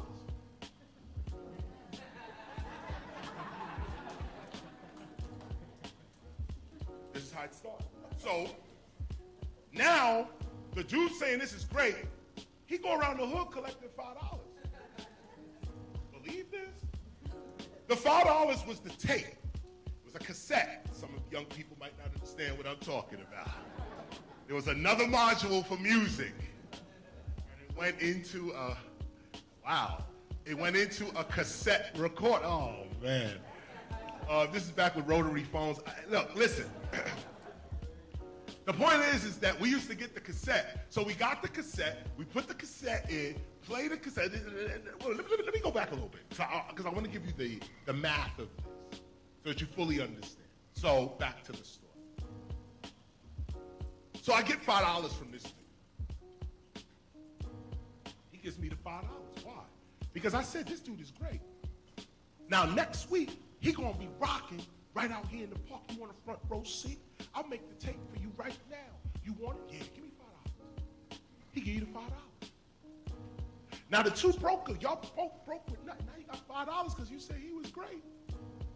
Now you got that $5, you and your man walking out with the $5. Y'all meet a fourth person. Yo, spit that raw. I'll keep on bringing this singing until your ears are ringing. Yo, you don't hear that? Yo, that's the crazy. This is my man right here. Yo, this is it right here. Next time for the Rodney Clay Show, y'all. I don't know. That didn't sound too hot to me. Yo, you don't know what's going on, man, because dude down the block just gave us $5. I don't know what he gave you $5. Yeah, man, this dude gonna be the biggest dude. Next time for the Rodney Clay Show, y'all. Next week, the party goes down. We make the cassette. I rap, but I'll keep on bringing this thing to the beat, yo. Yo, the cassette's made. These are people with no money, no education, no inheritance, nothing. All we're doing is complimenting each other. Next time for the Rodney Clay Show, y'all. Complimenting each other. Grandmaster Flash says, I'm Grandmaster Flash. We go, yeah, right, yes, that is. Now, somebody else who's not part of the culture, he says, I'm Grandmaster Flash. They're like, okay. I don't even know what that is. I don't know what it is. I'm not part of that. I don't know what that is. A grandmaster. That bears no relevance over here at MTV. We don't know what that is. We don't care what that is. Culture, no, we don't. Okay, we don't care about that. But this is the point. So now, come back. You get this second point. First, courage. Do you have the courage to be you? Once you have the courage to be you, start complimenting your friends. Yeah. It's the Rodney Clay Show. It's 21 after 5, basically 5:30 in the morning. We're doing a 3 a.m. to 3 a.m. live marathon, bringing in the new year. So it's we started at 3 a.m. December 31st, 2020, and we're going to stay live until January 1st, 2021, 3 a.m. So I got a lot of guests lined up throughout the show. You know, I'm just doing the early shift. I started from 3. I'm waiting until the sun come up, maybe take it to like 6 or 7. Get some guests in. I got a lot of people lined up. We're going to talk finances. We're going to talk New Year predictions. We got a couple of games going on.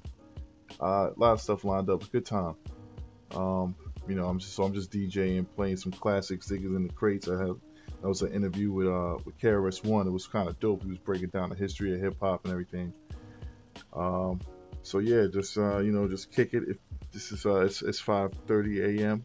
Eastern Standard Time. If you're not watching this live, please feel free to move forward in time a little bit and check out some other part of the show that happened later on throughout the day that might catch your interest.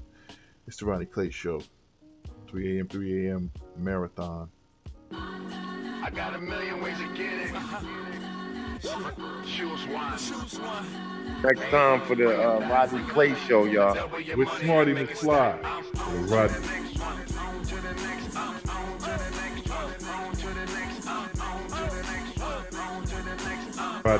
The Rodney Clay Show. Somebody bring me back the money, please. Hove on that new shit. Niggas like how come? Niggas want my old shit. Buy my old album. Niggas stuck on stupid. I gotta keep it moving. Niggas make the same shit. Me, I make the blueprint. Came in the range. Hopped out the Lexus. Every year since. I've been on that next shit. Traded in a gold for the platinum Rolexes.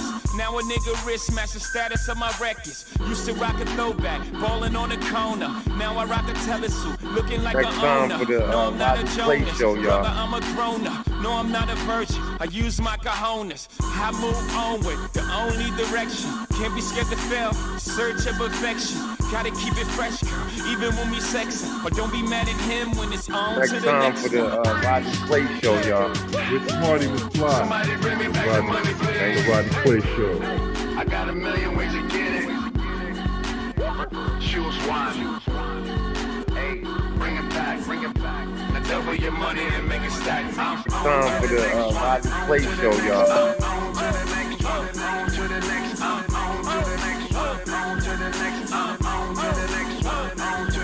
Hold up.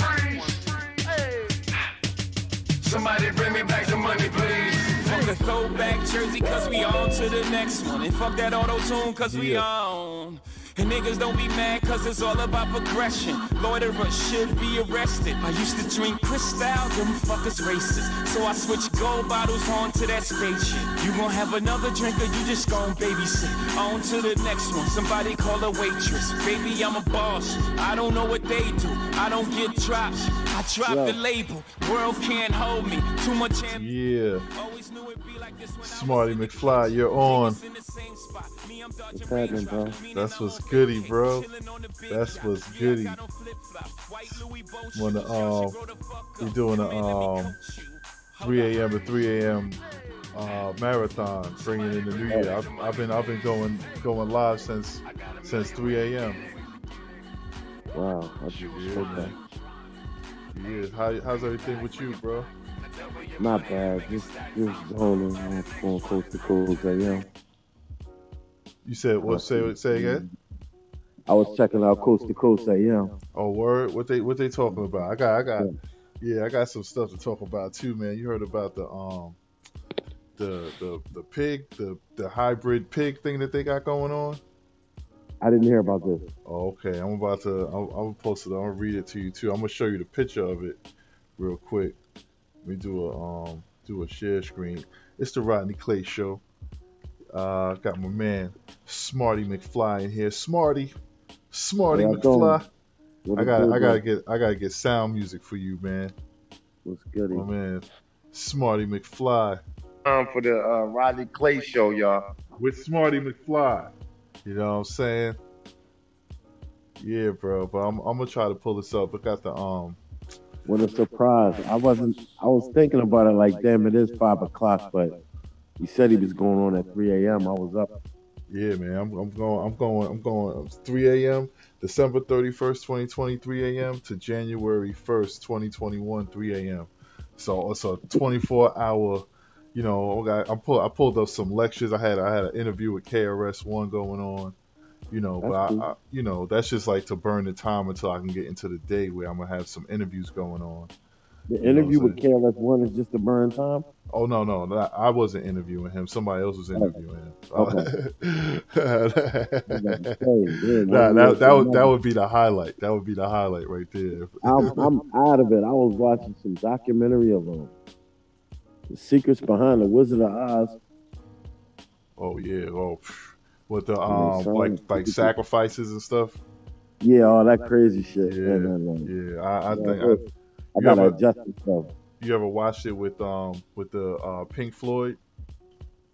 No, I'm familiar with all that black light, different records with different visual things. I heard about something like that. I did it before. I did the Pink Floyd joint with the Wizard of Oz. I didn't do it though. I heard about it. Jeez, it's trippy. It's trippy. It's if you synchronize it right, it's like it plays like a music video.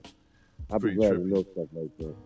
Yeah, but I'm gonna do the share screen, and you see this? So what's up? Are we in retrograde? What the hell is going on? So you know what? You see that?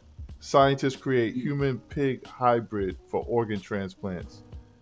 You see, that's a real. You see, it looks like a person. You see the hand right there. Yeah, you see his hand. You see this thing? It says scientists announced this week that they successfully created the first human pig hybrid. I mean, they just blatantly in our face, bro. Like, That's wild. I mean, do you see do you see what the Rock is cooking? Like, do you see this Yeah, joint? that's hideous. Yo, I can't even believe it. I Hold on, let me put hope it on that's the just a live. computer generated No, image. bro, no. This is a real. Hold That's on, sad. It let me. looks sad. It looks worse. Yeah, it does. It's got human eyes, a human face, a human hand. You see his hands? A You see his? snout like You see? a snout It's, like yeah, profile. and his lip, like you see his face. It's got kind of like Yeah, a it almost cow like a face. salmon. Yo, look, it says National Geographic reports. National Geographic reports a disturbing new experiment involved pig embryos injected with human cells. Can you imagine that, man? Yeah, because they had that. I saw something like that near the Sadler Institute. Not like that, right? But a creature like I never saw before near the Sadler Institute. Bro. It could have just been a possum, but you know how it is. Yeah, nah, this is real At right night, here. your side of your eye, you catching wild. Oh yeah, well, was it big like this? Like you see, this is like a human skull right here. It was a big creature that was in front of the Sadler Institute. That's near the Drexel campus. It's like a cryogenics lab. It's a whole lot of shit in one place. I'm just looking at this thing like, wow, man, it's scary, it's spooky. That's wild. Because I mean, it's it's got a brain. It's like, what is it thinking? Yeah, they're demigods, man. They create all kinds of fucked up shit. Madness. Shit, Which man. leads you to wonder, what about the soul? What is the soul really? Right.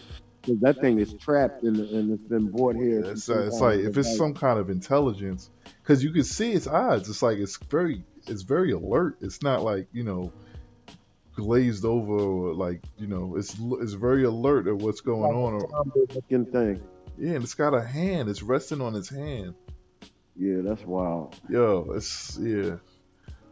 But yeah, man. Human pig hybrids for organ transplants that could develop into monsters. Oh shit, that's crazy. So what next? It's no telling. That's not something I want to look at when I open my eyes. Yeah, it's no telling, man. It's no telling. Yeah. But so what's goody with you, man? What you got going on? What's the there's so much stuff going on. I don't even know where to start. It is. I mean, and I'm new to this. I mean, I was just trying to get into the. I don't want to go into the stimulus from that. So you want to go into the stimulus? Because I got somebody right here. He gonna hold on. Let me go back to. They should be coming with another 600, right? Yeah. The 600 is already sent out. Some people got it. Hold on. Yeah, but that's all they sending. I thought they were sending 2,000. Well, that's the whole. Here we go. Check it out. This is my man from Clear Value Tax. He pops on and he does a live like whenever current events comes around. He's a good reporter. So I'm gonna play his report. Let me hear it. The second stimulus check, the one that is signed into law by President Trump, they are expected.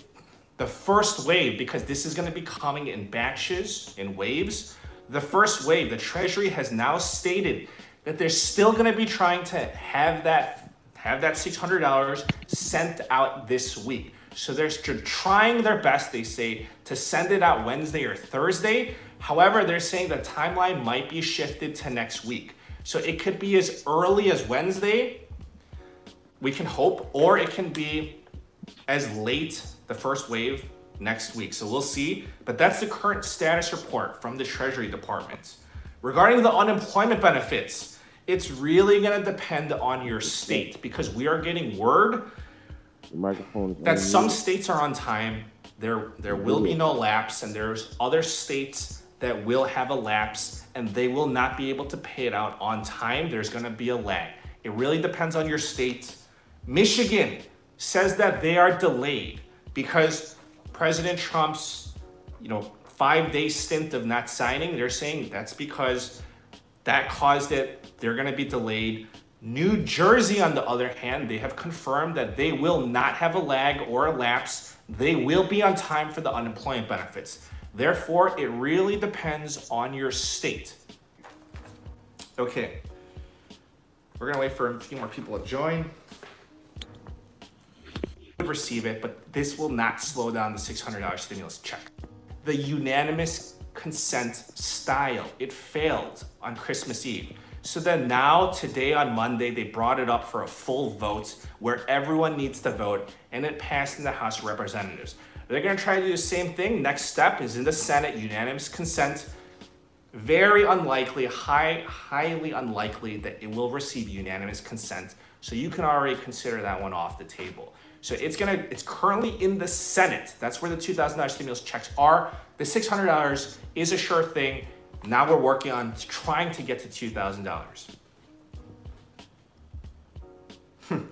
Zeus Raven saying forget it. Yeah, man. So they said if you don't have if the IRS doesn't have your bank information, and they're going to send out paper checks. The problem with that is that the post office has been like super slow. It's people that haven't gotten their Christmas gifts yet, you know. I mean, like they're literally like weeks behind. Yo, they gave me one, yo. They gave you one already, right? They had to, because I went through my money already, and then I just got money out of nowhere. I mean, you talk about recently? Yeah. Oh, okay. Yeah, that's money yesterday out of nowhere. Yeah, that's what, if it was 600, then that was it. It came from them niggas. Yeah, that's what but I was just like, damn, I was into, before I even knew it, I thought they were going to debate it and get it signed. And I thought the Republicans wanted 2,000 and the Democrats wanted 600, but now they're changing it around.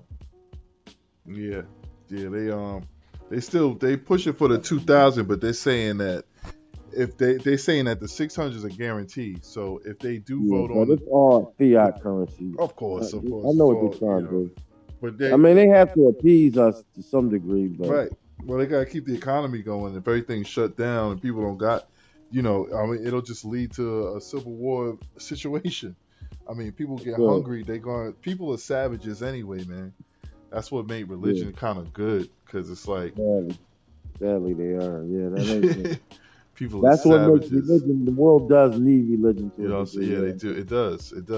You need some kind of something that's gonna make you be kind of disciplined until you can get to a more enlightened level. Because really, when you're dealing with religion, you're just realizing that you're dealing with yourself. You know what I'm trying to say? All these archetypes and everything are just aspects of who you are. You know what I'm saying? So it's whether it's the God, the good, or the devil, the evil.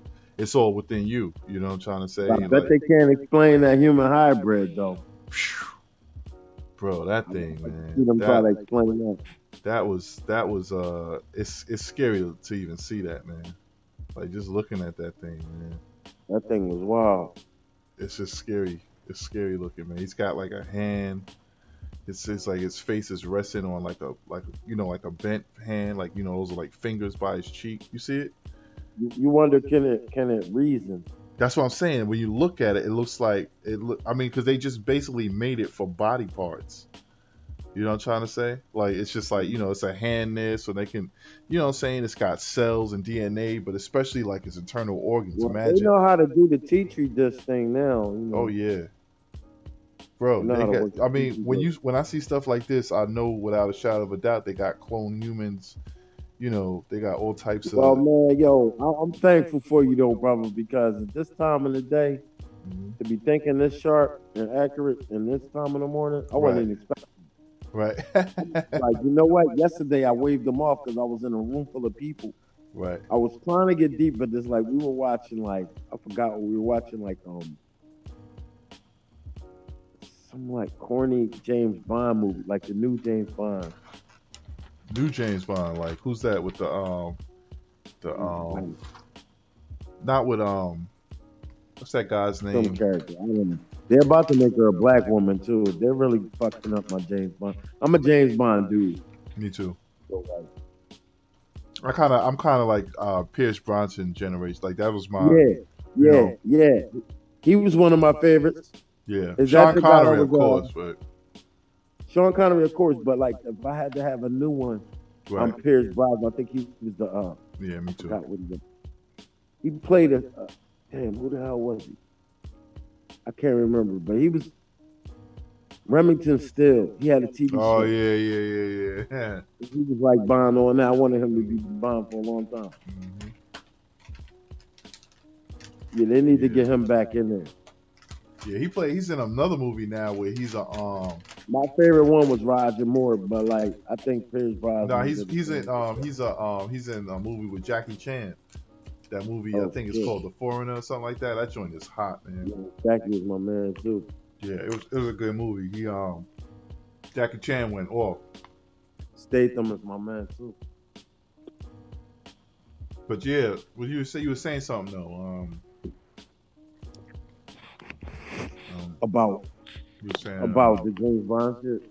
Yeah. Or about how it's good to be thinking sharp like that in the morning. I don't know what it felt like the other day when I was with a couple intellects. It seems like, damn, we could actually, for certain moments, I feel the power, like we could get in there and actually change things in the world. Mm-hmm. But I see this is the only power, doing it verbally because, well, I'm not going to say it. I mean, yeah, I said it because, I don't know, physically, the heaps and bounds and shit that's coming down, it's just too much, man. Yeah. It's got to be like how Marvin Kincaid said, it's got to be a coalition. Yeah. You know what I'm saying? It's got to be people that everybody's got to feel the same way at the same time. That's true. But then you're like, all right, so we're not talking about no retrograde. Well, you know what? I got to get my friend Maddie on for. What's going on as far as that aspect, the astrological aspect of it? Hold on, let me see if I can get him on the phone because he be like, because one time I had him on the show, he was like Mercury is in retrograde. We're going. Yeah, he was because What are we going into now? The age of Aquarius. I mean, what the hell? We going the next new moon is going to be in Capricorn. That's going to be, I think, like January 14th, something like that. Oh, let me see if I can call him. I know I'm gonna have to plug in at some point. My plug burned out, but I got another plug.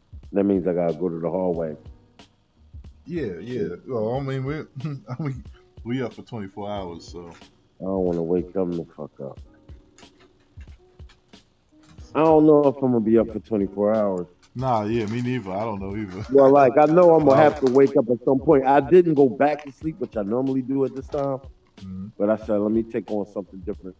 My tidbit of knowledge from coast to coast. Mm-hmm. What I'm gonna do is I'm tired. I just like put something on because it's like I said, I was doing like KRS-One, you know, there's YouTube, you know. What is he into now? What is he talking about, DP? He was like basically doing like like a history lesson on hip hop. It's really good. Man, speaking of hip hop, it's a lot of hip hop entertainers fell from grace this year. You mean like died? Yeah, almost every other day a rapper dies. Senator Ben Sass on Wednesday blasted President from Houdini, friends. He died 2 days ago.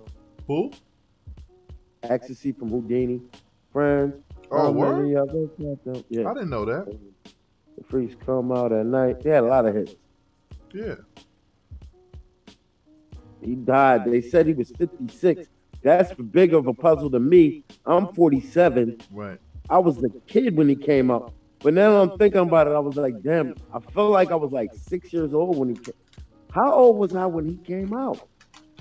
Well, yeah, because 56, it sounds like he's kind of young. He had an old style, and Rakim had already came out. But he still seemed to me, when I think of him, I think of my big brothers and sisters and uncles and shit. I don't think of like my era. Right. But that's scary as hell that he's only a decade older than me. Right, 56, that's young. He was young. When I'm watching him thinking he's a grown-ass man, he was really a young man. Right. In a grown man game way back in the day. Wow. You think about people our age, they changed the world in such a young time. That's why I'm like, damn, did we make like in our age and bracket, what's going to be our legacy to change? Right. And that's changing the thumbprint of the world. Like they're doing music and moving your mind. At that time, they moved the mind from the gang culture was coming right before him. So they swayed it and changed it. They changed the energy positive for their time. They was heroes for their time. Yeah, I was just like, I always think about Malcolm X. Whenever I think about stuff, Malcolm X was like 25. Yeah, that's true. He did it too in another way. I think Martin Luther King was the same age. Luther King might have been like 31 years old, something like that. Right. Like rather young, you know what I'm saying? But like that kind of movement. The martyrs like Christ, they died young. Yeah. Yep. Christ died at 33. So the story goes. So to speak. Check this out, it's KRS. You start accepting compliments from your friends. Grandmaster Flash and the Furious Five used to battle the Cold Crush Brothers, DJ Tony Tone, Charlie Chase, these are the DJs, and we used to get the cassettes. Grandmaster Flash had no money whatsoever. When he was called Flash Gordon, he was a regular DJ, like everybody else. He was a DJ. And the DJs back then used to have two turntables. Actually, they had to have two entirely different DJ sets. Like, you had to have one set here and another set here. And only do this right. And a turntable on top, equalizer, amp. You see him, right? How he's dropping this.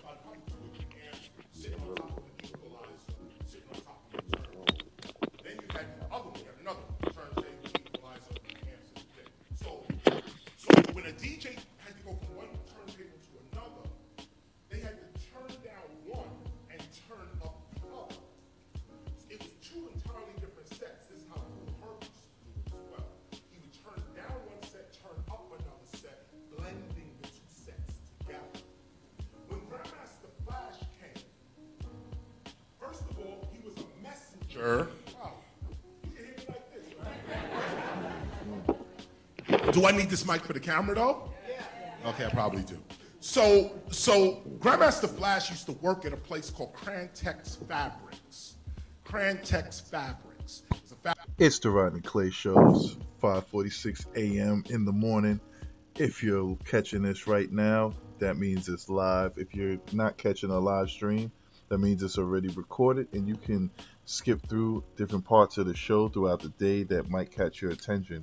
We're doing a 3 a.m. to 3 a.m. marathon. We started at 3 a.m. December 31st, 2020, and we're going to 3 a.m.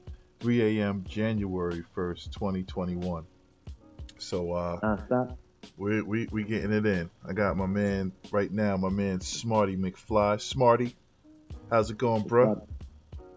What's happening? Right now we're going into the next 3 a.m. show. Is that what we're doing? Nah, I started at 3 a.m. and it's gonna just stay on air all the way till 3 a.m. tomorrow, January 1st, into the new year.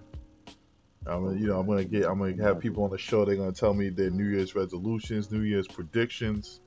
I got some people that's gonna talk to us about economy. Just like basic, like just explain it to me like I'm a 5-year-old type of stuff. Talk about stocks, bonds, this Forex thing. Just getting it in, just real conversations. But I just had to.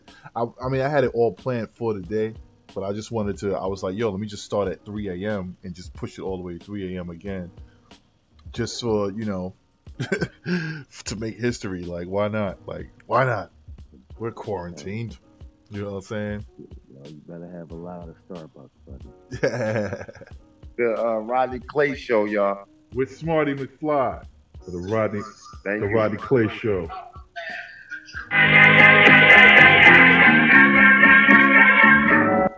It's the Rodney Clay Show. Yeah.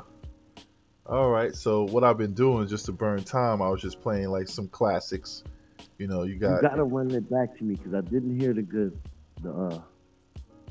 didn't hear the brother, Chris Parker.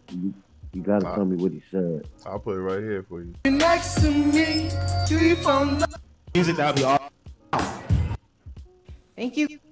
To ourselves, when hip hop first began, We said we are not going to allow this creation to be commercialized, corporatized, governmentized. We're not going to allow, and the word is allow. That's the word, allow. We're not going to allow hip hop to be used exclusively for other people's benefit with no benefit coming to hip hop. I gotta hear Nas. This was the original Nas has to take a concept. stand. Now let's talk about the original real quick, then we get into the techniques. Originally, and when I say originally, remember who you're speaking to or you're listening no, I'm not gonna tell you. because my perspective. I said I'm not gonna tell you what kind of breakfast of champions I need right now. some eggs and bacon. Close to it. Way different. Yeah, I slipped up a little bit too, man. I had some pizza with pepperoni. I was just like, hold up. From a lot of people's perspectives on hip hop, I say this to you also for those that are just hearing me, probably for the first time, or just catching this type of a lecture. It's important that when you're teaching hip hop, that you are learning from a person that has mastered it. This is very important. You would think it's a simple thing. Yeah, I'm going to learn hip hop. Let me learn from somebody who mastered. You would think time for the Rodney Clay Show, y'all. Universities with all Marty over the McFly world for the Rodney colonizing Clay Show. hip-hop intellectually. They're coming into the culture and claiming scholarship. Rodney Clay Show. This is what makes this college so important and special. You brought KRS-One to your spot. Rodney Clay Show. You brought KRS to your spot. Rodney Clay This Show. now look, this is scholarship. Yeah. So make sure that when you leave here, you know what you just went through. Listen, everybody got an opinion, but the original, you see, this is what we forget. This is what when we go off. This is where we get sidetracked, when we don't have a foundation as to what it was. Now you can change that, you can modify on it, you can even discard the original altogether. But if you don't know what the original is, then you're like every other rapper you hear today on radio and television and the internet. They're lost. They're lost. And they're not lost because of themselves. They're lost because of their parents. Let's get into it. Oh. They're lost. Oh, word. Nothing. Okay, you know what?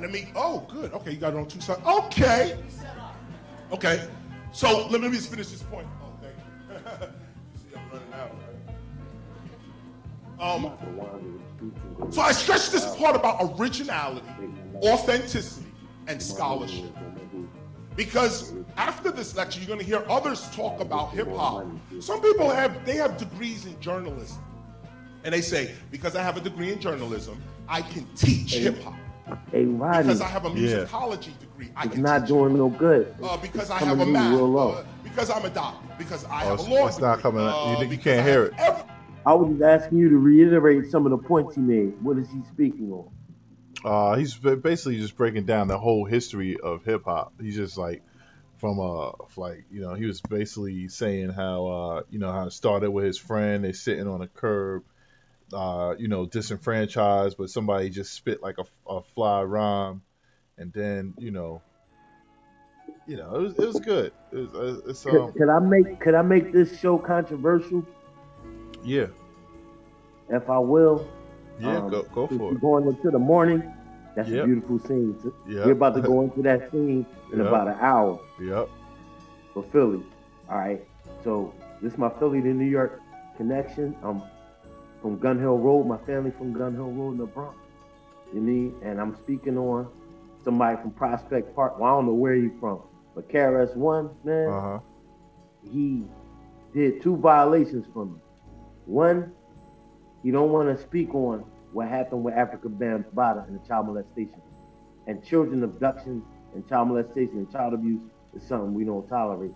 And then 2, they ain't saying he did nothing because he's still a legend. 2 is his treatment and Fat Joe's treatment to one, Pun Jr., and two, Scott LaRock Jr. is a dope advocate. He be on some stuff like you be on. Yeah. He try to break knowledge himself down.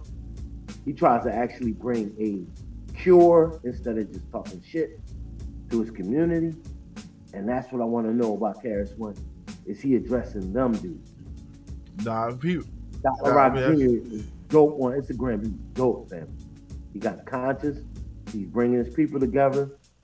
And he was talking about the 5G shit before everybody. He on the shit we on. Yeah. But they not talking about him. And I don't know why. Now, that's not to say KRS is not passionate in whatever he's talking about now. But I can't pick up on it. Right. Now, like I said, I just wanted to be controversial. Nah, I want to hear you got to think about that. Nah, like how I feel like he's been real quiet lately. So but you know, I think it's impossible for him to. He's a forefather of hip hop. He's been dropped like a new single called Black, Black, Black. That's all that. I will give him that. How was it? It was good. It was crazy. I'm gonna put that up. See what it sounded like.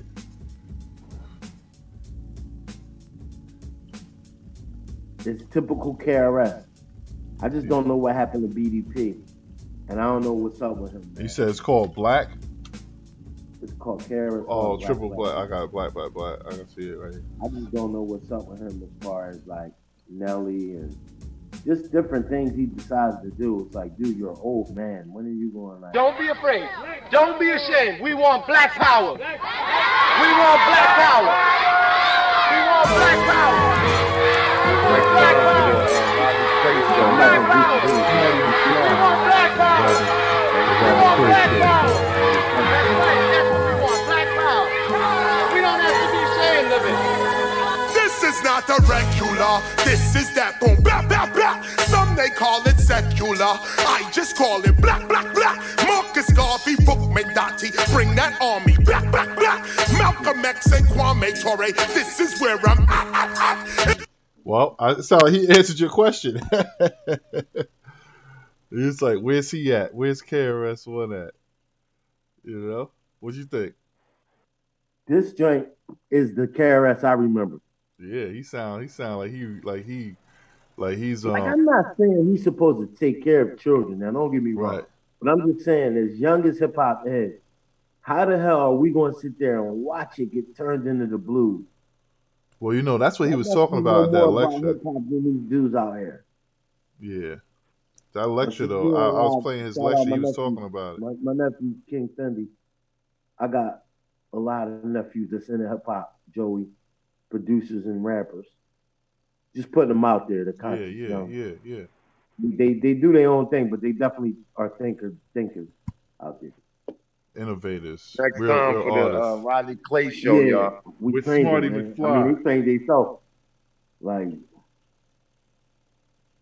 it's going to be real nice for the 2021. Never thought I'd say that, but yeah. it's going to be a flip side. It's going to be Don't be afraid. real Star Wars. We living in a real Spielberg time. Yeah, it's crazy right now. It's crazy right now, for sure. I want to get to the spooky shit because a lot of people, this dude named M. Rec, he's trying to get into the esoteric world that me and you been into. Right. Now, do we want to get esoteric or do we want to get on the real live issues of the day, the current state of the it's 3 a.m. to 3 a.m. So it's like, I'm just trying to stay awake, really. I was up since yesterday. Then I'm drinking a Lawn Brown. So yeah, I was up before 3 a.m. I didn't go to sleep since yesterday, and then I was just I just woke up 3 o'clock. I realized I went to your thing like, yo. Matter of fact, is this a response for what I said? Yo, I'm surprised that you were up. Blah blah blah. Blah. Whatever I said to you. Yeah. My bad, because I don't know what we talked about. Right. But you called me. Yeah. And I took the call, even though I was high as hell. Right. I took the call. And I don't remember what I said. So I was like, damn, I probably. Nah, I was just like, yo, we got, I'm doing like a crazy marathon. When 3 a.m. came and the Zoom didn't come, I was upset. I was like, damn. Oh no, I just went up because I knew you was gonna probably be tired. So I was like, I was just waking up. I do more before 9 a.m. than most Americans do. Right. Yeah, that's me too, man. 3 a.m. That's bullshit. I stole that from the Marines. That's usually yeah. You say you stole that from a Marine? I stole that from the Marine commercial. Right. We do more before 9 a.m. than the average American does in a half hour. The few, the proud, the Marines. You know it. Don't be ashamed. We want black power. We want black power. We want black power. We want black power. Say again. I already said it. Next time for the Rodney Clay Show, y'all. With Smarty McFly. Yeah. We want black power. We want black power. That's right. That's what we want. Black power. We don't have to be ashamed of it. This is not a regular. This is that boom, blah, blah, blah. Some they call it secular. I just call it black, black, black. Marcus Garvey, Book McDotty. Bring that army. Black, black, black. Malcolm X and Kwame Ture. This is where I'm at. If you wanna talk to me about black, black, black. Haile Selassie the first. Negus Nagas. Let's talk about that. Kaboom. Nanny Maroon and all the Maroons. Let's talk about that. The real Underground Railroad. The first subway for black, black, black. The freedom train begins with your brain. Get in on track. Whether justice or injustice, how do you react? Can you stand there laughing while they shoot us in the black, black, black? This is what some rappers sound like every time they rap. I'm raising up the red and the green and the black, black, black. Even with no cops in the hood, we still hear click, click, clack, clack, clack. I cannot forget my ancestors just because I rap. Look at me from top to bottom. KRS is black, black, black. Get up, get out, speak up, speak out, reach up, reach out. This is what black about. Get up, get out, speak up, speak out, reach up, reach out. This is what I rap about. Get up, get out, speak up, speak out, reach up, reach out. Too many selling out. Get up, get out, reach up, reach out, lift up, lift out, get out. Time to ask the question now. Are you really black, black, black? It is not a mystery. We under attack. If you're chatting for free, you whole our people black, black, black. Time to put aside the fantasy and deal with fact. This is not the time to be talking all that crap. Those that talk that crap, are those that don't fight back. You can say what you like, but real skill I never lack. Black is more a consciousness, the way you think and act. Yo, get up, get out, speak up, speak out, reach up, reach out. This is what black about. Get up, get out, speak up, speak out, reach up, reach out. This is what I rap about. Get up, get out, speak up, speak out, reach up, reach out. Too many selling out. Get up, get out, reach up, reach out, lift up, lift out, get out, lights out. We have stayed here and we begged the president. We begged the federal government. That's all we've been doing, begging. It's time we stand up and take over. It's the Rodney Clay Show. It is 6 o'clock in the morning. We're doing a 3 a.m. to 3 a.m. marathon, bringing in the new year. We started at 3 a.m., December 31st, 2020, 3 a.m. We're going to take it to January 1st, 2021, 3 a.m. It is 6 a.m. in the morning, and you're listening to The Rodney Clay Show. What's up, everybody? Got Smarty McFly on. What's up, Smarty? What's happening? Next time for the Rodney Clay Show, y'all. With Smarty McFly. Yeah, I'm man. trying to get my So got a long journey ahead. You still there? Yeah, I'm right here. Okay. Yeah, KRS joint is pretty hot, man. We live in West Philly, going to the store. Yeah, West Philadelphia, born and raised. It's not like that no more. I really wish it was. We had a lot of trees. when I was a kid. Yeah. And I think that has a lot to do with the dementia or the problems in the youth because they took down the trees. I mean, I think, I could be wrong, but I think African Americans have, or Aboriginals have a connection with nature and that they know about. Because it seemed like once the trees got cut down, then the cracks got in, then all the mayhem started. But I don't know, because Winfield was kind of wild too, and they always had trees. So I don't know. But that's just like a theory I have. Yeah. No, I could dig it. I could agree with that. I talked to Isho about that. Like, damn, like, you remember if you was young and you was a 70s tidbit at the end of the 80s, it was more greenery around. Oh yeah, all of us. It was this. I remember when summertime had a smell. Yeah. I remember you could tell it was gonna be a fight in school. Yeah. On a Friday because of that fall smell. Right. Fall had a smell too. Yep. The autumn, smell. Now it smells like summer now. That's crazy. I thought it was cold as shit out here. It's not. Yeah, it's that's what's going on now. Now it's like it's December. It's going to January and it's like 60 degrees. This is live. I'm going to the 24-hour store to see if I have money. Oh yeah, I'm doing the 24 hours. The COVID era. 3 to 3. I'm just going in there right now. 3 to 3. You know what I'm saying?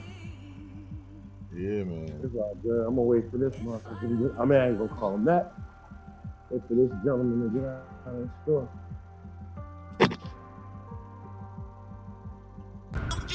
Audio still on?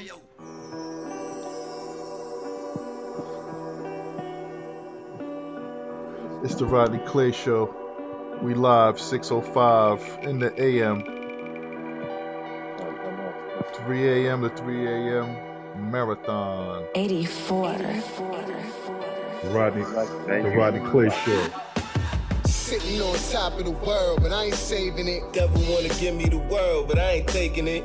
Aha. I was made for this. Aha. I was made for this. Sitting on top of the world, but I ain't saving it. Devil wanna give me the world, but I ain't taking it. Aha. I was made for this. The Rodney Clay Show. Yeah. Got a lot of stuff happening. As the sun comes up, we're going to have some guests coming in. I got a nice lineup for you.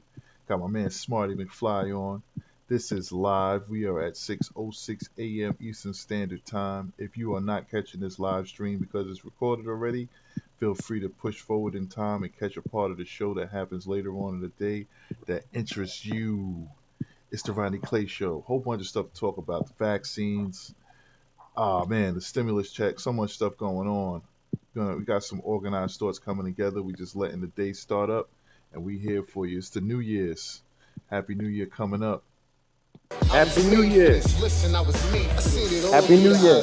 Happy New Year, man. I just want to say happy birthday to my uncle, Harold, and my granddad today. He passed away, but not today, but when it comes up. I must be.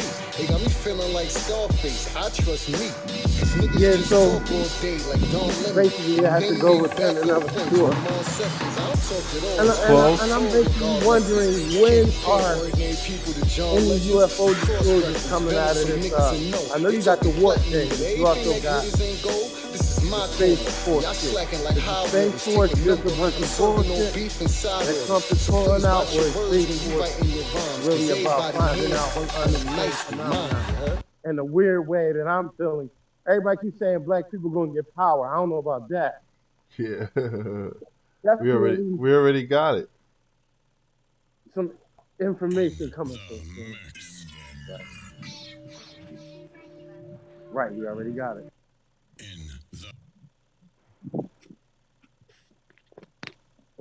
Yeah, man.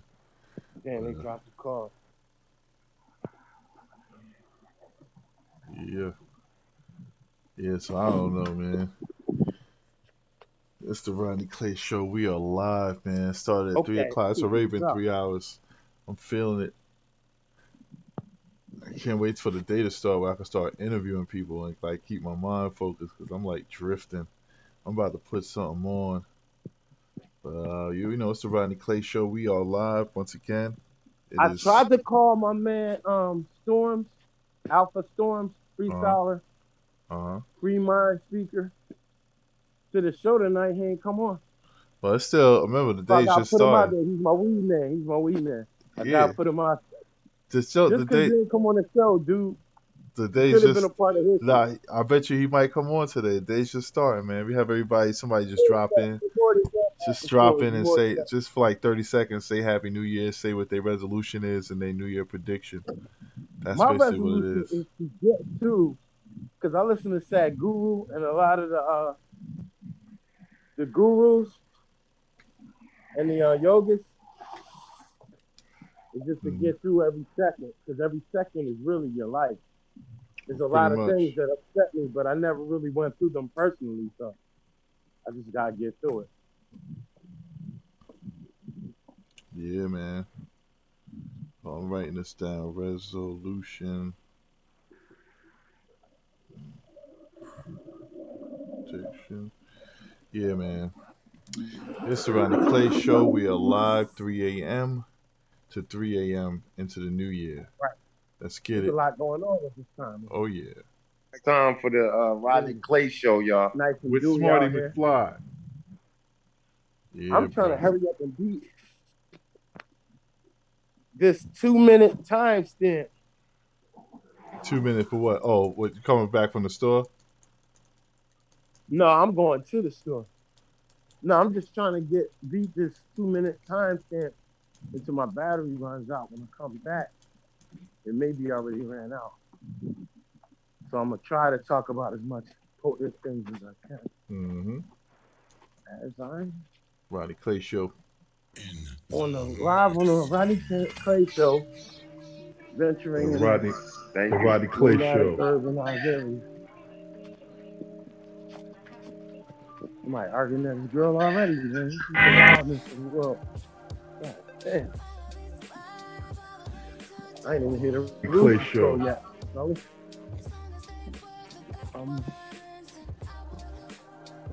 I want to know, is Trump still the president? I know, right? He's still the president technically. January 21st is going to be the real way to know. That's all, shit. you know what I'm saying? When are they going to have to pull him out of there with a crane? Well, he might legally be able to remain the president because... Yeah, because dude's playing the monkey business. Yeah, well, that's the whole thing. Mike Pence, he's like, somehow he has an important role, like January 4th or something like that. It's they have to like pretty much validate the electoral college, and if they don't, then that, you know, because that's what kind of that's what gave, you know, like Biden the victory. Was, you know, the electoral college or whatever, I don't know, because, you know, like some states will count for more points, you know, more votes and stuff like that. So, you know, he's doing stuff with the military tribunal courts. I gotta use the ATM. Huh? I gotta use the ATM. Oh, you talking? This dude is tripping. I came all the way down the wrong way, and that's the case I go through the one that's free outside. Yeah, on some bullshit this morning. I really don't need it. I'm just on some bullshit. I want to see if there's new money in there today. You got me hyped. Oh, yeah. It probably, I mean, well, I know some people that got it, you know. I already got money in my pocket. I need to stop tripping. This is how people... Yeah. For black people out there. When you're being greedy, this is how you... No, it's not, you know what? It's not even greedy. It's just like distractions. I got the same issue. That's why I try to have, like, make my store at home. Like, so I try to have everything so I don't have any reason to go out, and then I just like kind of like I cuff myself. Okay, so I thought I was bugging. Okay. I cuff myself to the radio. I just what I do is like what I'm doing now. I'm doing this 3 to 3, 3 a.m. to 3 a.m., 24 hours. So, you know, I got like some beer, you know what I'm saying? But I'm basically just chained to the desk. Like I'm not going nowhere. Well, I got some beer in my damn thing. You know what I'm saying? It's just you gotta. You know, it's the Rodney Clay Show. We are live. It's 6:12 a.m. I'm up since yesterday, 6:12 a.m. And then I just 3 o'clock. I just decided to stay up, you know, and then I just started the show. And now I made the decision, delirious. You know what I'm saying? You got the radio voice, fam. I can hear it coming through. The Rodney Clay Show. Yeah, man. I wish I had a camera on me. This would be like some Ellen shit for real. Oh, you put the camera on you? I don't think so. Yeah, your camera's on. You sure? Yeah, I don't see you now. Okay. Let me see. The camera is on. There you go. I see you. You see me? Yeah. How? Hold on. Hold on. Can you see me now? Yeah. Well, I can see that the camera's on. Hold on. I gotta stop share. Can you see me? Yeah, I see you. You got a hoodie on. What's for you, fellas? That's a Colt 45. How about a Colt 45? Billy D wouldn't have no other way. Look, I'm against. Look, Spider Friends, I'm against malt liquor to a degree, but this malt liquor is from a time so ancient and vintage. Right. And it's endorsed by somebody I actually relate to, so he's an artist. That's right. Freaking, what's his name? Translation, I'm another black man caught up in the system drinking a fucking malt liquor. I mean, there's nothing wrong with none of that. You know, you can really cook, you know, it's good with malt liquor, crabs. Oh, yeah. You know? Yeah, man. It's the Rodney Clay Show. We are live, 6:15 a.m., December 31st, 2020, 6:15 a.m. Eastern Standard Time. If you are watching this live, welcome. If this is a recording, if you are not catching this live stream, then it's recorded already, and please feel free to speed up a little bit. Check other parts of the show that happened during the day. See what catches your interest. We here. Happy New Year's. Ken, I want y'all to call in with your resolutions. I'm going to post a meeting address soon enough. Smarty, you there? I heard Smarty's out of there.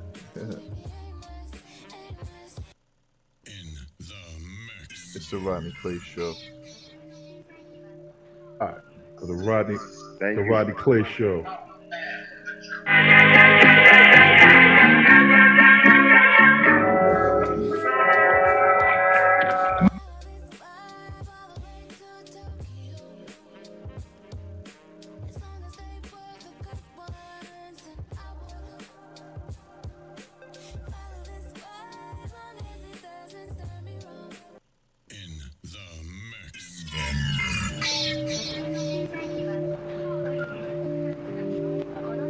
Next time for the Rodney Clay Show, y'all.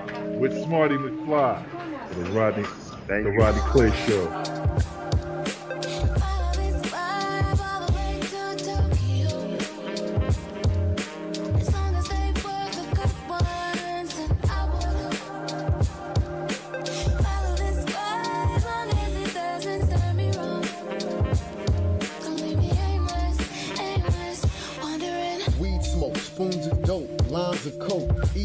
Mushrooms and dust in the front room. Niggas trip off acid and don't come back. Like niggas that sniff some coke but won't smoke crack. Most niggas will brush it off, say they good on bud. But that shit I had you twisted like any other drug.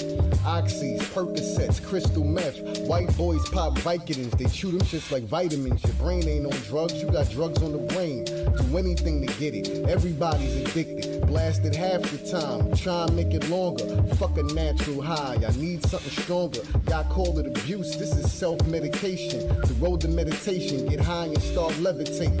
My destination, out of this world, out of my mind. Keep pushing it, you running out of time like.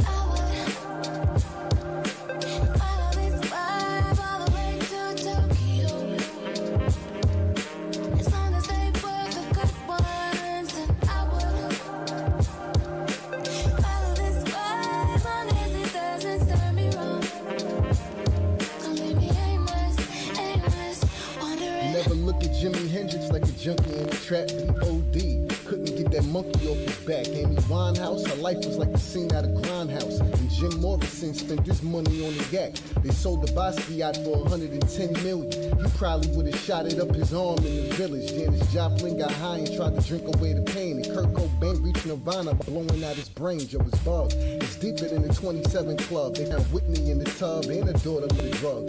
The whole DeBarge family was sniffing, get buzzed. Now they was all blood, but Chico was the plug. Pimp C OD'd on codeine. Billie Holiday was a dope fiend. And Matty G smoked weed. Spend your whole life trying to follow a high. Right or wrong, it's way too strong. You follow the vibe. It's like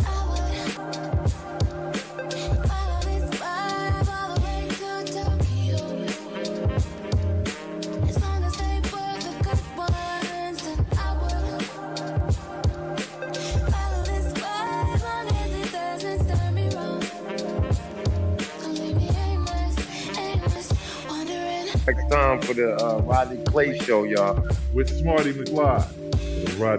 The Rodney Clay Show.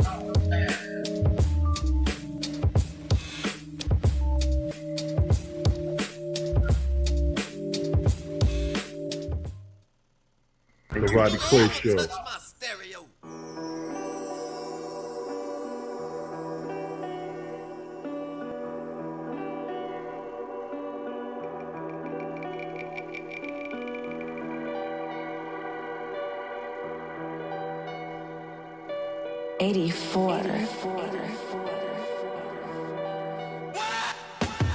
sitting on top of the world, but I ain't saving it. Devil wanna give me the world, but I ain't taking it. It's the Rodney Clay Show. We are live. It is 6:20 a.m. We're doing a 3 a.m. to 3 a.m. marathon, bringing in the new year. 3 a.m. December 31st, 2020 to 3 a.m. January 1st, 2021. It's a marathon and it's on. It's the Rodney Clay Show. I was made for this. I was made for this. Sitting on top of the Next time world, for but I ain't the saving Rodney it. Clay Devil Show, wanna y'all. give me the world, but I ain't taking it.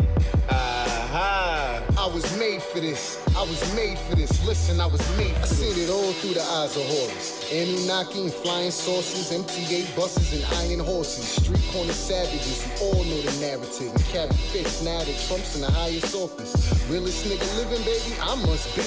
They got me feeling like Scarface. I trust me.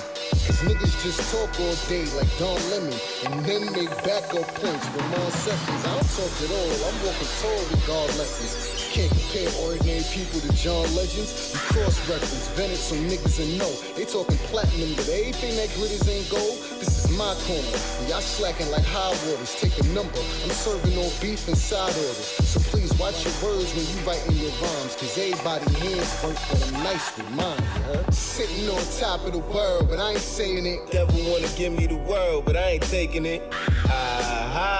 I was made for this. I was made for this. Sitting on top of the world, but I ain't saving it. Devil wanna give me the world, but I ain't taking it. I was made for this. I was made for this. Listen, I was made for this. If you smoke the shit that I'm smoking, I'd be surprised if you kept your eyes open. You know J go by that ride or die slogan. Drop bars that'll keep your higher mind going. Glowing like Leroy, this is the last dragon. 2 butt cheeks, bitch, no half-assing. Play the same beat twice, call it backtracking. Life's like a film, so stop the bad acting. My mind clear, no M on the coat. If I ain't the best, fuck, I'm still better than most. It's really my team. I'ma take credit and boast. Captain of the Yeah, it's the Rodney Clay Show. We're live doing a 3 for 3. 3 a.m. to 3 a.m. Bringing in the new year. Got a lot of stuff lined up for when the sun comes up and everything like that. So we look good. Check it out. Stop the bad acting. My mind clear, no M on the coat. If I ain't the best, fuck, I'm still better than most. It's really my team. I'ma take credit and boast. Captain of the ship, you ain't even head of the boat. This a blood sport, Kumate. Greatest rapper alive, watch J.I. Boomaye. Dead mama, can you picture me rolling? All eyes on me, things Tupac said. Sitting on top of the world, but I ain't saving it. Devil wanna give me the world, but I ain't taking it. I was made for this. I was made for this. sitting on top of the world, but I ain't saving it. Devil wanna give me the world, but I ain't taking it. I'm not gonna do anything to your car, man. I'm sorry? You got some worried look like I'm about to do something to your car. And I worry about this car everywhere, not just here, so don't take it personally, okay? It's just a car, man. No, it's not just a car. It's a BMW. Oh. Because anybody who knows anything about that company knows that it's more than just a car. Oh, anybody knows anything about that company, so I wouldn't know anything like that, right? No, that's not what I meant. Knowledge to God, like the wise men trying to follow the stars. Niggas hear some fly shit and wanna borrow my bars. The price of fame is the cost of sleep. And talk is cheap when the wrong move or the wrong dude to knock you off your feet. I'm from an era where these rappers couldn't walk the street. These niggas broke, can't rhyme, plus they soft and sweet. Pit bull off the leash. And how we play now, my niggas can't miss a day. It's like we lost a week. I was just a kid from Queens with big dreams and dope fiends and triple beams. Started with a nigga green, focused on the little things, knowing the cash rules. Now I'm in the bitches with tattoos and nipple rings. My mind states the I-8 is something that drives safely out here, boosting the crime rate. I broke nights getting it in. Maddie the new breed. Real niggas never hate, they just gon' salute me. Last thing I know about BMW, they used to make these plane engines when they first started. A guy by the name of Franz Pop started it all. I like that name. Made this one engine before 1920. So 6 miles up. It was just getting started, man. Made this one engine, the 801, World War II, 14 cylinders, 2,300 horsepower.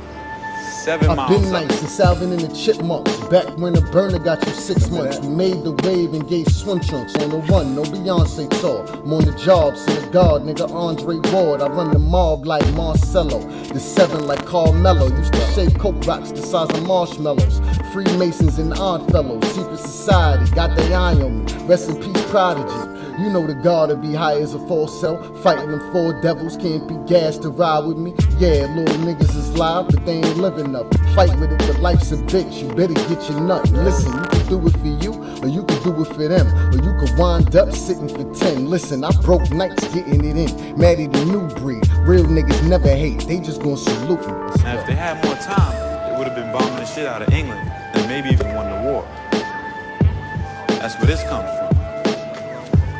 White propeller zipping around a blue sky. So after the war, we told them that they couldn't make plane engines anymore. That's when BMW gave some serious thought to making cars. Kind of like this one. TheRodneyClayShow. But you probably knew all that being as your lease one and all. Thanks for the history lesson. Osteopathic medicine, American Psychological Association approved program, one of the top psychology training programs on the East Coast. 6 degrees and all, and anyone can lift up a telephone and call and verify those degrees. So when you see folks who question your degrees, your response? It's because my narrative is a whole lot different from the average mainstream black scholar. I don't parrot the narrative that the American social order wants black scholars to parrot. I tell the truth. I don't scratch unless I itch, and I don't dance unless I like the music. And because they're not used to having someone with a traditional education posit non-traditional views, people will automatically start to question his credentials. How did he get this far believing what he believes in? Well, you have to play the spook who sat by the door. When I got accepted into those 3 universities, they didn't know what I believed in. They didn't know what I stood for. But as time went on, it revealed itself. But I'm unapologetically African, so I'm not really concerned with what people think about me personally. I have a job to do, and that is to awaken the sleeping consciousness of African people, not just in America, but all across the world. One of the things that you said during the interview, you said that Mandarin was one of the official languages in South Africa. Yes, sir. And others said you were dead wrong. Yes, because I didn't clarify that I was speaking of it being an official language in the public school system of South Africa. So I should have clarified that Mandarin is an official language in the Republic of South Africa's school system. It's not an official language in the country, it's an official language in the school system. And I was speaking of schools, but I didn't clarify that, so that's my responsibility. Also, during that particular interview, you talked about a variety of issues that also got people talking. One of them dealt with your views on interracial marriage. Yes, sir. And so, so explain that for folks who did not hear it. Certainly. Simply put, any black man who is with a woman who's not an African herself is going to have a difficult time getting respect from me. I believe black men need to be with black women. The black family is under attack. Only 1 out of every 4 black women gets married. The black woman is last likely to get married. She's the last married, the first divorced. We have what? 2/3 of our children being raised by working class and impoverished single black female-led house homes. The destruction of a nation begins in the home of its families. And if we want to save black people, we have to save the black family.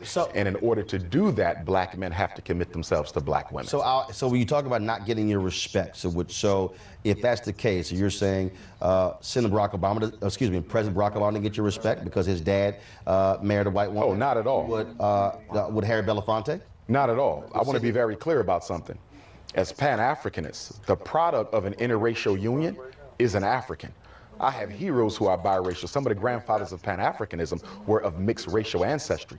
You don't blame a child for how they got here. But I'm asking you this here. Harry Belafonte has a white wife. No respect for him? It would be very, it doesn't matter. It doesn't matter your social status. So no, I didn't say social. I'm talking about the one who put the work. Right, but you put him out. No, I'm asking you. So Harry Belafonte. Yes, sir. Sidney Poitier, Julian Bond, Vernon Jordan. And you're naming all them to say what? No, these are all African American men who have done some good things. No, who married white women. But you said any black man who marries a white woman will not get your respect. Can I respond? Yeah, go ahead. And what I'm telling you is this. I don't care who you name.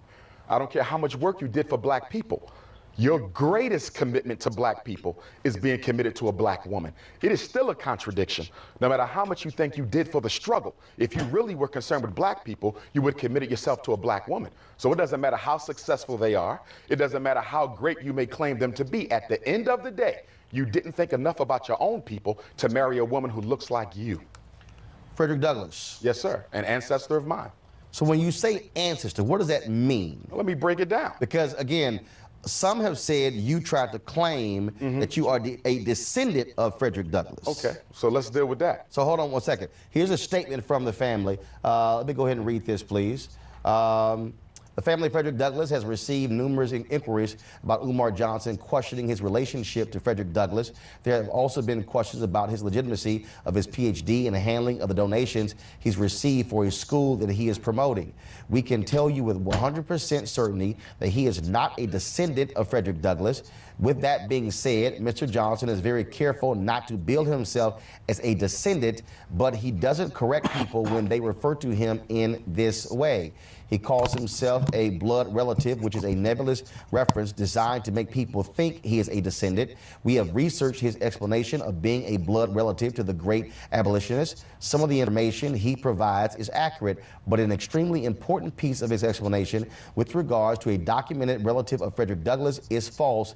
The information he recites correctly is from the public record, so his knowledge of our family ancestry is far from definitive proof. Two things there. One, he's not a descendant of Frederick Douglass, okay? I would concur with that, all right? But then two, you also heard that some of the things he says is correct. So the question becomes, he's either related or he's not, okay? So are you related? I'm about to answer your question, okay, if you allow me to do that. I am a blood relative of Frederick Douglass. My name is on the family tree. We have a family reunion every 2 years. What they're talking about, and I want to make sure you're clear, they're talking about whether or not I come through the loin of Frederick Douglass, which I do not, nor have I ever claimed, okay? I have more videos on YouTube than any other scholar. I speak around the world more than any other scholar. Show me where I've ever said I was a descendant. I've only claimed one thing, kinsman. How am I kinsman? If you ever read any of the autobiographies of Frederick Douglass, he talks about growing up on Tuckahoe Creek with Cousin Stephen. Cousin Stephen is Stephen Bailey, Dr. Umar Johnson's 4 times great-grandfather, whose grave I just visited last week. I go every year. Okay, that's my 4 times great-grandfather. He married my 4 times great-grandmother, Caroline Wilson Bailey. From that union came my 3 times great-grandfather, George Washington Bailey, the first black public school teacher on Eastern Shore, Maryland. He married Grandmom Annie. They had Grandmom Caroline. Okay, she had Grandma Vivian. Grandma Vivian married a Spanish-speaking Cuban immigrant, Grandpop Cicero. They had Grandmom Ida, who's still alive, who married James Johnson. We had my father Jamal, who married my mama Barbara, and from that union I was born. I am a blood of Bailey. I am not married in. What they're talking about is strictly descendancy, something I've never claimed. Am I a kin? Do I directly come from the loin of the first cousin and potentially half-brother of Frederick Douglass? And the reason I say potentially, the slave master who owned our family, a white man named Aaron Anthony, raped Frederick's mother and raped Stephen's mother, my ancestor. And there's significant evidence to suggest that. Some people could still argue, though, that they were not brothers because it's not conclusive. Fine, throw that out. I'm still a kinsman because I come through the blood of his first cousin. You talked about, again, respect. You respect? I don't talk about respect. I get tremendous respect from my people. I'm not talking about that. Do you respect Frederick Douglass? Yes. But he had a white wife. He did. So that's what I'm sure. I'm gonna clarify. Why is that an issue? Why is that? If you put in the work and you have the history, who cares who you marry? I already answered that question, and I told you I don't care how much work you put in. If you don't commit yourself to a black woman, ultimately you wasn't totally committed to the struggle. Even Frederick Douglass. Even Frederick Douglass has to be criticized, as I did on the Breakfast Club. Now it has to be put in context. He didn't marry the white woman until he was an old man. After his wife Anna Murray Douglass of 50 years, a blue-black chocolate woman through whom all my cousins were born. He was an old man when he did it, but nonetheless he did it. And yes, he has to be criticized on that because a black man needs to be with a black woman, and it is a contradiction. I don't care how much work you think you've done for black folks to not commit yourself to a black woman. Hold tight 1 second. I got more questions when we come back. I would argue the reason black men marry white women is because they wish they were white themselves. And having the white man's prize, his queen, is a psychological symbol to myself that I am equal to him. We're back with Dr. Umar Johnson. In that particular statement, the family also addressed this here.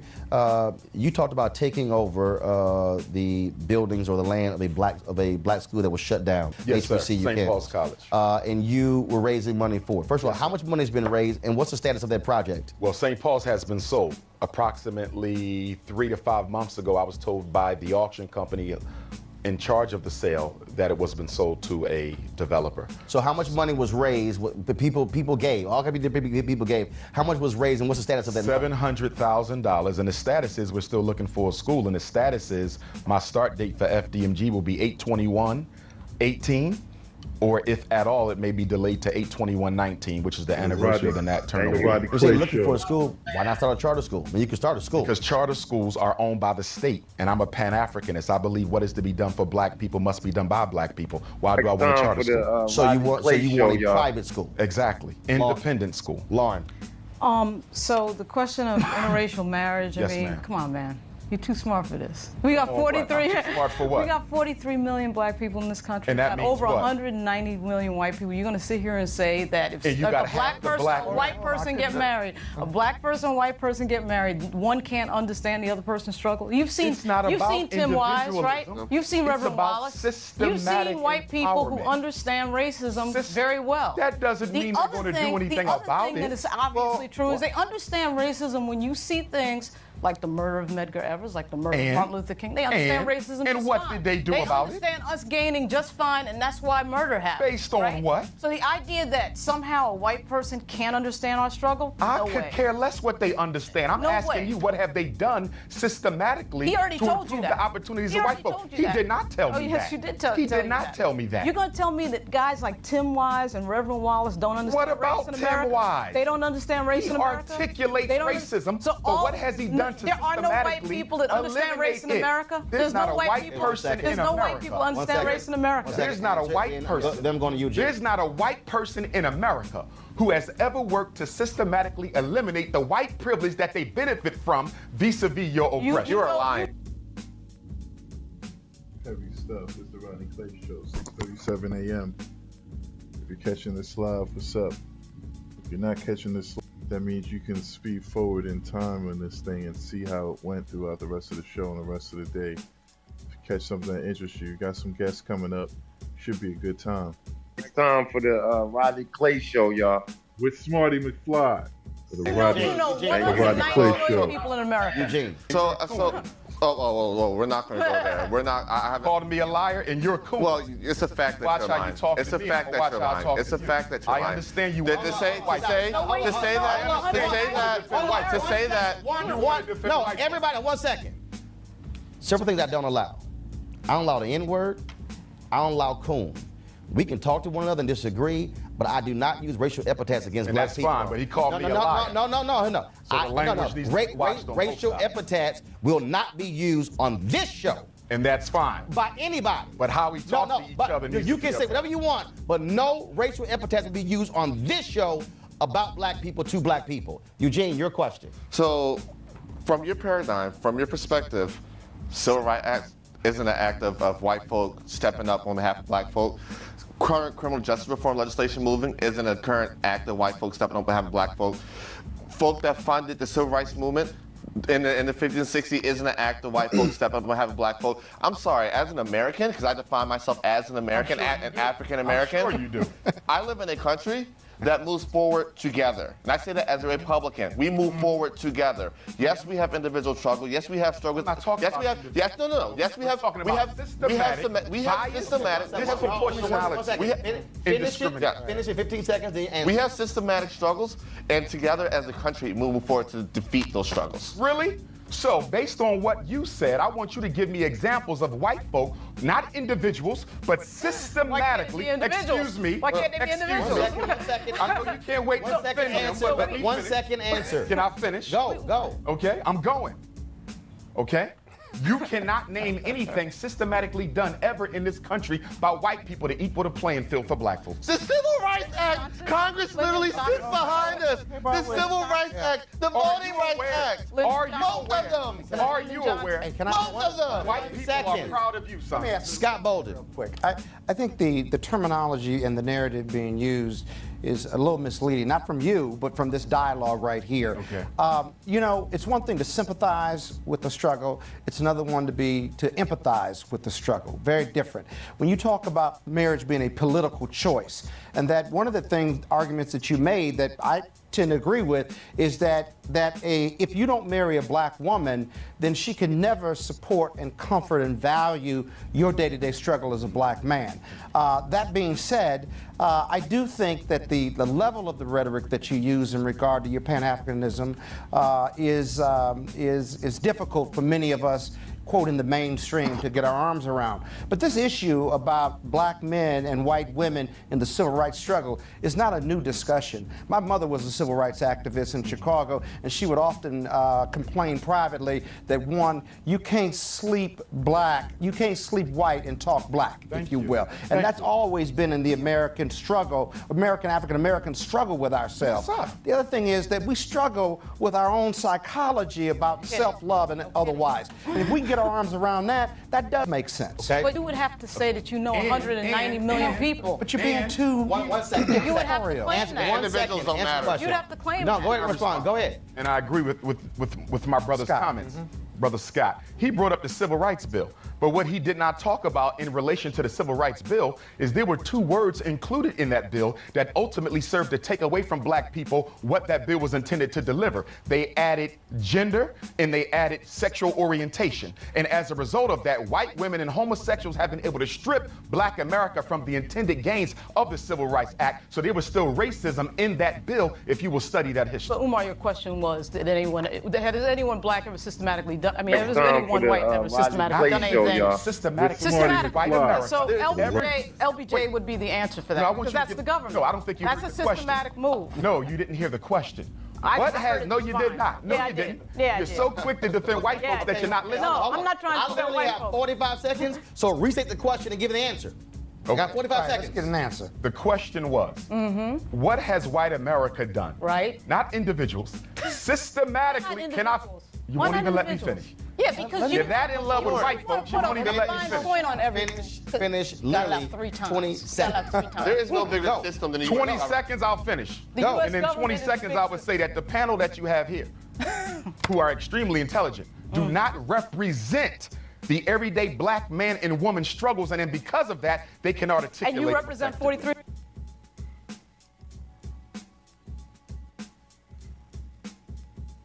The Rodney Clay Show. Good evening, folks. Tonight on The Rock Newman Show, some look at our black boys and see trouble. But Umar Johnson, a descendant of famed abolitionist Frederick Douglass, sees hope. Today, he talks about his mission to make sure every African-American boy receives the education he deserves. That's coming up right now on The Rock Newman Show. I can teach hip hop. This is a problem in the university that they claim our culture intellectually, scholastically, and really don't know what the culture is. It's just that students want to learn about hip hop, so the university's trying to make some money. They say, yeah, we got a hip hop course. But if you do not bring hip hop's first teacher to your college, to your institution, you're not dealing with scholarship. Now you can deal with, oh, thank you. Time for the Rodney Clay Show, y'all. And everyone's opinion matters. Let me make that clear. If you hip hop and you make records, you break, you do rap, you're in the culture, beatbox. If that's what you do, right? You got to hang around people who are already successful at doing that. Hear now the lecture. This is the original, this is it. Take it, those that have ears to hear it, hear it. Original hip hop starts off with four core elements: breaking, MCing, graffiti writing, and DJing. From breaking, break dancing, MCing or rap, graffiti writing, aerosol art, and DJing, cutting, mixing, and scratching. From these core four elements, we get 5 other cultural elements. The core 4 elements are artistic elements: breaking, MCing, graffiti art, DJing, artistic elements. These artistic elements give rise to 5 other cultural elements: beatboxing, street fashion, street language, street knowledge, and street entrepreneurialism. Most people do not approach hip hop in this way, and that's why they can't get it, they can't figure it out. Because hip hop is not rap music. Rap is something we do. Hip hop. Next time for the Rodney Clay Show. Hip hop with Smarty is something we live. And this is the key part. This is the key piece. Most people are saying, I listen to hip hop. We know what that means. I use the term often. I listen to hip hop. But when you really get down to it, you can't listen to hip hop. Hip hop is a behavior. Hip hop is the attitude that causes you to rap. Hip hop is the consciousness, the awareness that makes you say, I'm a B-boy, I'm a B-girl, I write, I rap, I do this. Now, the core 4 expressions, breaking, MCing, graffiti, or DJing, they create beatboxing, street fashion, street language, knowledge, and entrepreneurial skills. Now go through these real quick. Street language, our way to speak. This is not just about rapping. We have a unique language, and I'm gonna get back into that in a minute, because MCing is really all about divine speech. It's not just about rapping on the mic.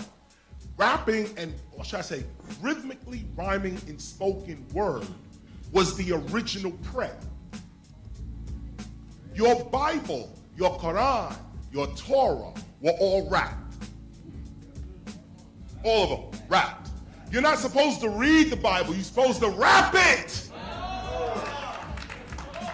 In fact, some say you're supposed to sing.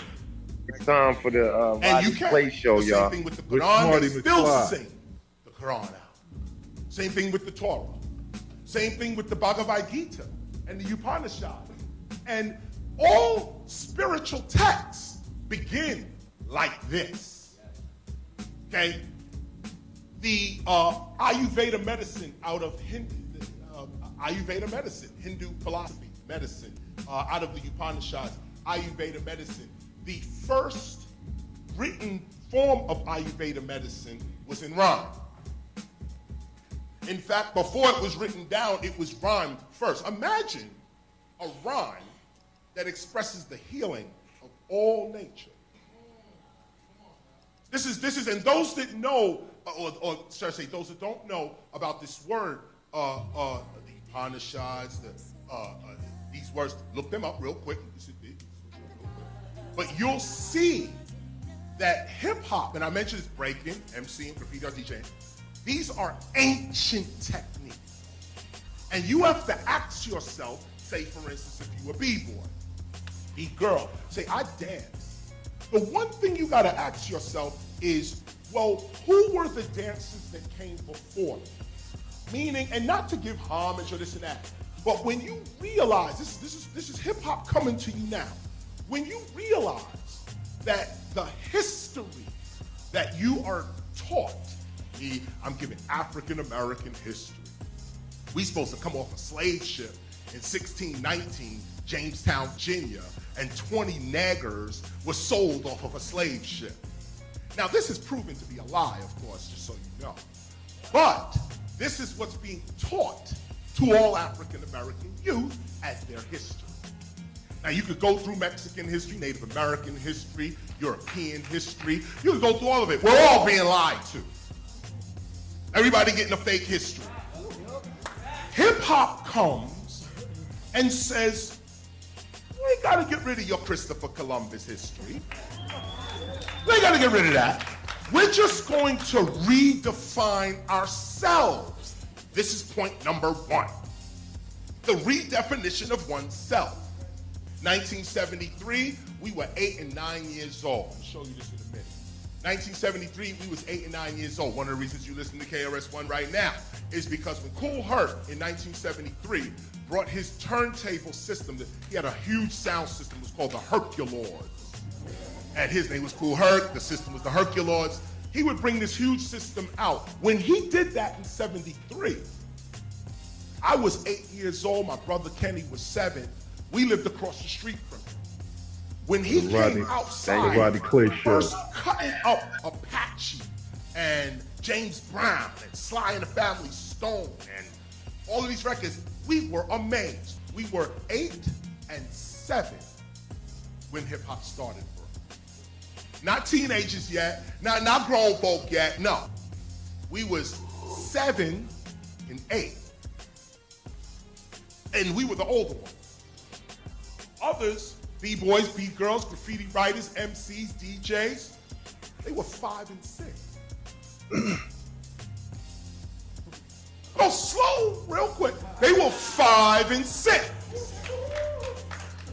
1973, the ones that were the original breakers, the original MCs, the original graffiti writers were 7 and 8 years old.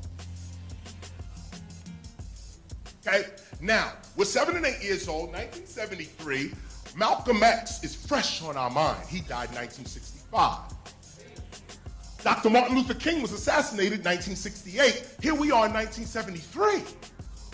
King's blood is fresh on our minds. Okay? Shirley Chisholm, a name nobody talks about anymore. But Shirley Chisholm, the first black woman, the first black person to run for president. She, in 1973, while most of the African-American community was scared because of what happened to Dr. King and Medgar Evers, and it threw Kwame Ture out the country, so most African-American politicians were scared. They didn't want to get shot. Here comes this woman, Shirley Chisholm, who not only was already a congresswoman, first black congresswoman in New York, first black. Here she says, I could be president, 1973. 1973. She says, I could be president. Not only a woman, black woman. I could be president. But then in her campaign, just to give you a side view on her, she says in her campaign, she says, I'm not going to win the presidency. But if I don't run, we will never get a chance to run for the presidency. She went on my wall for the rest of my life after that statement. That went right on the wall. Because you see Barack Obama today, or then, you see Jesse Jackson, okay? They are the fruits of her. If you don't understand Shirley Chisholm, you're not gonna really understand Jesse Jackson, Barack Obama, Al Sharpton. You're not gonna really understand them until you understand Shirley Chisholm and what the Democratic Party did to her. They didn't want women leading. I mention this piece right here because when hip hop comes in, we're changing the whole game. 7, 8 years old, Kool Herc comes out. He's playing his music. There's a guy called Timmy Tim, another guy named Coke La Rock, and a female named Pebbly Pooh. And there were others. But this is the first time we heard females rocking the mic. Heavenly Pooh, she was vicious, great. Heavenly Pooh, she did her Time thing. for the Rodney Clay Show, y'all. With Smarty McFly. Women MCs, female MCs, today we call them FemCs, but women that MC were more ruthless than the dudes. We don't get this much, well now it's coming back a little bit now, but back in the day, there's not no conscious rap going on here either. What it was called was reality rap. That what's going on my block is exactly what I'm gonna rap about. This was the original concept. We had no conception of being on the radio. We knew we would never be on the radio. We're rapping in the park. We're in a park. We're in a park. Rapping. We're like, we ain't gonna be in a... We didn't even ask the question. Like what I'm posing to you now is 35 years later. Imagine being 7 and 8. You have no conception of where you can go, what you can do, you just being you. We going out to the park. 1520 Sedgwick Avenue, right there, Cool Herc coming out. We hearing rap, we hearing all this stuff. We seeing people breaking, and back then also, just so you know, Bruce Lee was huge. Bruce Lee, Wu-Tang takes their whole thing from that. They're preserving a piece of hip-hop's history that very few people talk about in these hip-hop history books. The Asian community was huge, specifically Chinese. And Bruce Lee, specifically. This was the guy that gave us the confidence to be hip-hop. No one speaks about Bruce Lee anymore, but I'm giving you the original. They weren't there, they don't know. This is what caused us to say, yo, we don't have to be like this and this and this. 1973, a movie comes out called Enter the Dragon. 1973 was huge. 73, Enter the Dragon comes out. We go to the theater. We in the theater. Bruce Lee comes out with this dude named Jim Kelly who got afro. Afro, Jim Kelly, black man on the screen. We was right up there like this. Not to make things even worse. There's a scene, and you got to go see Enter the Dragon for your hip-hop homework. Hip-hop homework review, Enter the Dragon. But Enter the Dragon, Enter the Dragon. The Rodney Clay Show. This guy is beating police officers. Wait a minute. This is a fantasy. A fantasy. But we gained courage. With Bruce Lee, he was attacking injustice. If they're driven by a motor, tapping with their fingers or feet.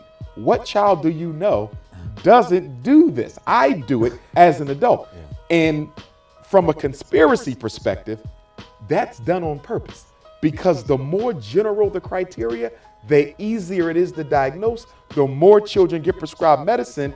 And as a result of that, Wall Street is making about $30 billion a year exclusively off of ADHD medications. It's time for the Rodney Clay Show, y'all.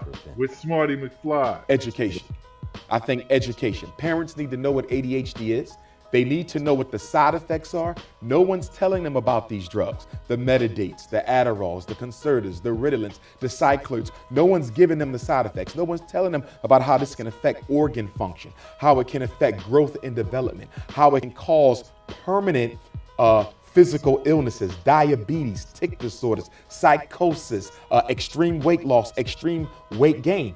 And ironically, these medications cause more of the same symptoms that they're designed to eradicate. Okay.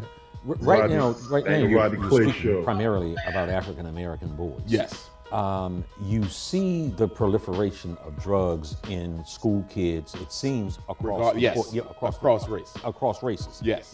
So the profit that is being made is not necessarily just targeted at African American kids. Very true. The profit is not just targeted at African American children. And in fact, the ADHD abuse goes beyond African American children.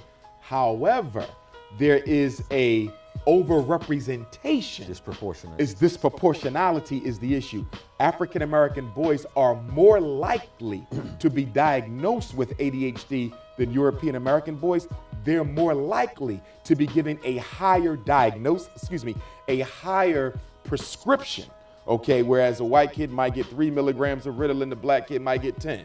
He's more likely to be prescribed more than one drug, and he's more likely to be given a stronger type of medication, and he's more likely to receive a less than beneficial medical management program that seeks to wean him off those drugs and make sure he's not being overdiagnosed with the medication. So yes, white boys suffer the same type of issue, but not to the same extent. It's the same thing with special ed, same thing with juvenile incarceration. There's white boys in juvenile incarceration as well, but the disproportionality is clearly on the side of the African American children. Let me do a little bit of housekeeping here. When we promoted your appearance today on various forms of social media, it was overwhelmingly supportive. People, one sister wrote awesomeness. Someone, a 76-year-old school teacher in Detroit, wrote just a glowing commentary directly to me about having you on and the impact that you are having. You have your critics, and some of them even say that you are fraudulent, that Dr. Umar Johnson is not a doctor. If you would share with us sort of your educational background and where and how you became a doctor. Certainly. I graduated from Millersville University, Lancaster County, Pennsylvania, in 1997 with a Bachelor of Arts degree in psychology, a Bachelor of Science degree in political science. I returned to Millersville University in January of '98, and on August the 19th, of the year 2000, I earned my master's degree in school psychology. I earned my school psychology certification from the Commonwealth of Pennsylvania in May of 2001. I then enrolled in Lehigh University in Bethlehem, PA, where I earned my master's degree in educational leadership and a subsequent Commonwealth of Pennsylvania certification as a school principal, which I've also been, and I earned my doctorate degree from the Philadelphia College of Osteopathic Medicine and American Psychological Association approved program, and I graduated in July of 2012. So one might surmise you kind of sort of know what you're talking about. Yes, sir. Okay. And on top of that, I would also witness in due process cases on special education. I was also a part of the standardization team for many of the most popular IQ and achievement tests that are on the market now. You have talked, you've used the word, from a conspiratorial point of view, and that is to point fingers at Wall Street, as you talked about them making, enormous profits from misdiagnosis of these kids. And many would point to the responsibility and the lack of responsibility that is being taken in households for these young boys. And you say? I would agree to an extent. I do believe that parents are complicit in the problems in public school. I think that many of our parents don't do a good enough job of preparing their children for the seriousness of learning. I think in many of our households, we don't have parents who actually know the science behind behavior modification, so they don't know how to go about actually helping their children improve behavior without medication. I think a lot of our children come to school lacking the appropriate attention and nurturance that every child deserves from a parent, and they come to school looking for that from teachers, which can look like ADHD if you don't recognize normal children just looking for attention from adults. However, with that being said, and this is coming from both a former principal and a school psychologist, at the end of the day, it is my responsibility as the principal to make sure the children in my school learn. And it doesn't matter if the father's in jail, it doesn't matter if the mom's on welfare, it doesn't matter how they were educated at previous schools. At the end of the day, they are my children, and I'm not going to make excuses for why they don't learn. There's more than enough research out there that shows even children who come from these challenging backgrounds can learn when the people in front of them are actually committed to them improving. In fact, what is the number one? I acknowledged it as something great. He expressed, I said it was great. He expressed, I said it was great. It's time for the Rodney Clay Show, y'all. The radio didn't say it was. No one even heard us. We're sitting down with no money, nothing. I acknowledge my brother, and I say, yo, you're great. That rhyme was hot. For the Rodney Clay I'm Show. Standing next to somebody who's great. Why? Because I told him he was great. Look at this is how hip hop begins. He's sitting there. We sitting there right here. We sitting there. Yo, you great, man. I think you need to, now here's how it goes. So now the both of us get up off the stoop. I'm walking with greatness. So I'm walking with my man right here. We meet somebody else. Walk up on somebody. Say, yo, spit that raw. I'll keep on bringing this singing into your ears a ring. Yo, you ain't hear that? That was the crazy right there. Yo, you hear? That was so live right there, yo. Now, the third person don't know whether that rhyme was good or bad. It has nothing to do with the rhyme. It has to do with this dude over here saying, yo, he's hot! Yo, he's hot! Yo, he's hot! Now, when you get your friend to say that about you, this is where value begins. Next time for the Rodney Clay Show, y'all. With Marty McFly. He spits his rhyme. I give him the acknowledgement of praise. We both get up. Rodney Clay Show. I feel good because I'm walking next to the great. I don't have to be great. My man is great. This is Rodney Clay Show. We're live. It's 7 o'clock in the morning. I ain't gotta be great. My man great. Start the day. No, he shouldn't like that. So here's the third guy now. Look, the third guy don't know nothing. He don't know nothing. But this first person is telling you this is where it's at. Then he says, "Yo, really? That's what it is? Yeah. Listen, give me $5." What's up, everybody? It's the Rodney Clay Show. Doing a 3 to 3 marathon, 3 a.m. to 3 a.m. Bringing the New Year's. 3 a.m. December 31st, 2020, 3 a.m. to January 1st, 2021, 3 a.m. Got some people lined up when the day starts up. I've been going since 3. I didn't go to sleep before that either. So this is a fun experiment. I'm going to be a little delirious. This is live at 7:05 a.m. Eastern Standard Time. If this is not live from you, if this is no longer a live stream, that means it's already been recorded, and you can, skip time a little bit and, push forward and find what else happens during the day, during the show, and see just, any conversations that may catch your interest. I have some stockbrokers that are going to be on. Just a whole bunch of stuff. I got it.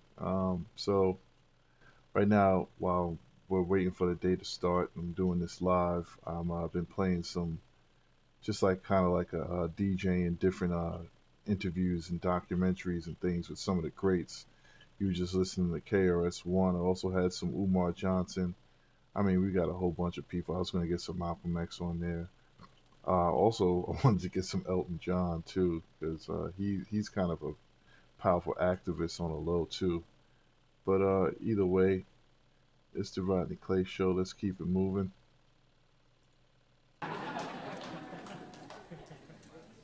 This is how it started. So now the dude saying this is great. It's time for the Rodney Clay Show, y'all. Believe this? The $5 was the tape. It was a cassette. Some of the young people might not understand what I'm talking about. There was another module for music. It went into a cassette record. Oh man. Next time for the Rodney Clay Show, y'all. Look, listen. The point is that we used to get the cassette. So we got the cassette, we put the cassette in, play the cassette. Next time for the Rodney Clay Show, y'all. The math of it, so that you fully understand. So back to this. So I get $5 for this. He gives me the $5. Why? Next time for the Rodney Clay Show, y'all. Now next week, he gonna be rocking right out here in the park. You want the front row seat? I'll make the tape for you right now. You want it? Next time for the Rodney Clay Show, y'all. Now the two brokers, y'all both broke with nothing. Now you got $5 because you said he was great. Now you got that $5, you and your man walking out with $5. Y'all meet a fourth person.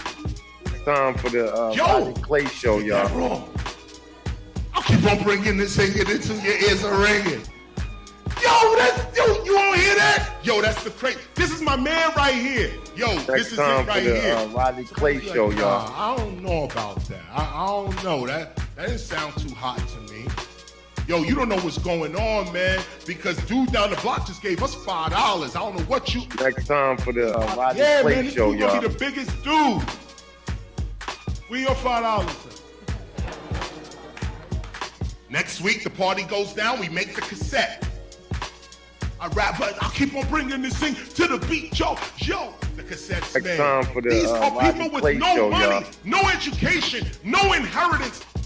All we're doing is complimenting each other. Next time for the Rodney Clay Show, y'all. Grandmaster Flash says, I'm Grandmaster Flash. We go, yeah, right, yes. That is. Next time for the Rodney Clay Show, y'all. I'm Grandmaster Flash. They're like, okay. What that is, I don't know what it is. I'm not part of that. I don't know what that is. A Grandmaster. That bears no relevance over here at MTV. We don't know what that is. We don't care what that is. Culture, no, we don't. Okay, we don't care about that. Mm-hmm. But this is the point. So now, come back. You get this second point. First, courage. Do you have the courage to be you? Once you have the courage to be you, start complimenting your friends. You start accepting compliments from your friends. Grandmaster Flash is a furious spot. Used to battle the Cold Crush Brothers with DJ Tony Tone, Charlie Chase, The Rodney Clay Show. and we used to get the cassettes. Grandmaster Flash had no money whatsoever. When he was called Flash Gordon, he was a regular DJ, like everybody else. He was a DJ. And the DJs back then used to have 2 turntables. Actually, they had to have.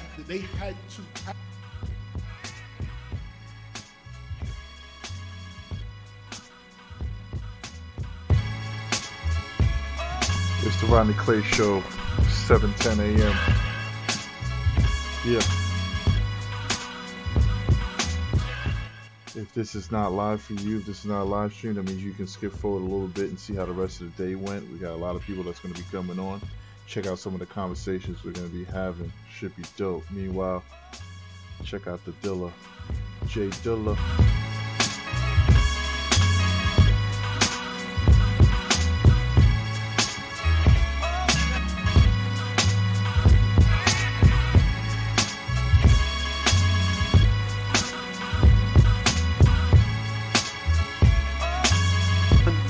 That we see in mainstream research that relates to academic progress. The number one factor that determines whether or not a child learns in a class is not socioeconomic background, it is not a two-parent household, it is not the amount of money that the teachers are paid or the funding in the district. The number one factor is the teacher's belief in that child to learn. That supersedes every other factor that gets blamed for the failure of our children. What's the Next formula? time What's for the Rodney Clay Show, y'all. Practically Smarty lower McFly. achieving child, who from whatever circumstances he comes into the classroom. What's the formula to get him to go from not knowing how to spell his name or whatever his malady difficulty might be to becoming a proficient on-time student? I would go to the 3 R's: rigor, relevance, and relationship. In our society, we put relevance first. No child left behind, reach to achieve. Everything is about getting the children ready for the test and making sure they score high. But the rigor cannot come first. The relationship has to come first, because a good teacher is like a good therapist. You have to be able to relate to those children. You have to earn their trust. And once they trust you, they'll be able to try harder as long as they know you'll be there to catch them if they fail. The problem is a lot of our teachers don't have healthy relationships with the children that they are teaching. The relationship is first. Number 2, the lesson plans have to be relevant. Too often the instruction, and I've seen this myself as a principal, too often the instruction is not relevant to the children's everyday life. Teachers are not spending enough time developing those lesson plans so they are meaningful to the children. So you have to deal with that relationship, make sure the lesson plans are relevant, and then the rigor will come on its own. Okay. Now you talk about relationships and relevance. So now let's jump ahead for a moment and talk about the SAT test. The Rodney Clay and how Show. for decades we've heard how SAT tests are not really fair to minority communities. Yes. In part because the questioning process and criteria for passing those are so different than the experience.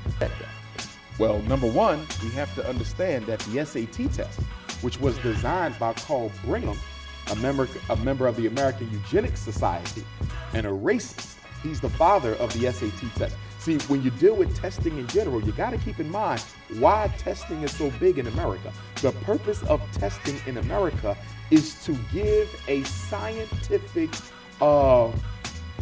approach to make it look like people are responsible for why they're not given opportunities. Tests are designed specifically in education, right? In education, and even outside of education. Testing is designed to exclude people from opportunity. The SAT test, the LSAT, the MCAT, the IQ tests that I give, all tests in American society, because we live in a very hierarchical society and we live in a very racist society. And as a result of that, you have to come up with strategies that can deny people opportunity without it looking like blatant Jim Crow. The SAT test is beautiful for doing that. It systematically discriminates against African Americans. How so? Because of the language used in the test. The language is one of the biggest weapons of all standardized testing, because they deliberately use language that is confusing to African American children, because the words in the test are not part of the everyday repertoire of those children's vocabulary. Give me an example of that. I can't give you words from the test. Mm-hmm. But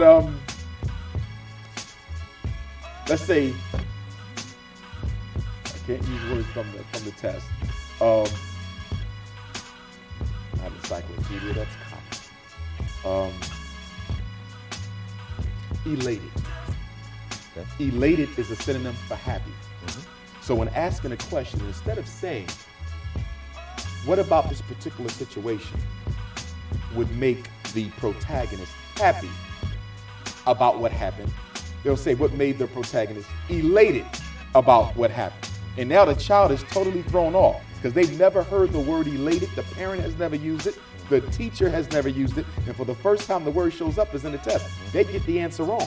Had a more appropriate synonym been used, they would have scored correctly. But because a synonym was used that the test designer knew would not be familiar to the test taker, the African-American child, they got the item wrong. The language is so confusing. Even when I look at it, and I've had teachers complain to me, Dr. Johnson, look at the language in these tests. I don't even understand it as the classroom teacher. And so it is the language that is used to trick our children up to make sure they score below basic on these tests. On that particular fundamental, just talking about the SAT test. Okay, so my listening or viewing audience right now, is like, okay, hey, I understand that. What can the community do? What can we do to help bridge the gap? Number one, we should collect every cell phone, video game, and other electronic device that robs our children of time that they should be spending reading. If I had a little bell right here that you hit on the counter when you go into a store and people are in the back, I'd hit that bell and say that again, please. Yes. Take back the cell phones, take back the Xboxes, the video games. All of these electronic gadgets that have our children's attention are robbing them of time that used to be spent when you were growing up and I was growing up reading. Our children don't read anymore. The average working vocabulary level of an African American and Latino child is 3 grades below their current class standing. So if they're in 8th grade, their vocab is 5th. And if they're in 5th grade, their vocab is 2nd. So if a 5th grader is taking a standardized test with these words that are quote unquote grade appropriate according to middle class norm, but their working vocab is on the 2nd grade level, imagine how many questions they're going to get wrong that they would have gotten right had they only understood the language. And so we are talking about what is really habitual. Yes. A starting from way behind. Yes. Trying to catch up. Yes. And that becomes an issue. Why? Because if you have a child in your classroom who is academically delayed. He's in the 6th grade reading on a 3rd grade level, but you see he's not learning disabled. He can learn. He's just so far behind that I would have to stop what I'm doing with the rest of my class to try to reach back and pull him up. It's easier for me to refer him to Dr. Johnson, the school psychologist, to get tested and placed in special ed. See, here's the problem for our teachers. And it's the Rodney Clay Show, 7:18 a.m., 3 a.m. to 3 a.m. It's a 24-hour marathon bringing in the new year. It's madness. I'm delirious. I didn't sleep since yesterday. I don't even know how to count the things anymore, but it was, so. But it's a good thing once the sun starts coming up, got a live show going.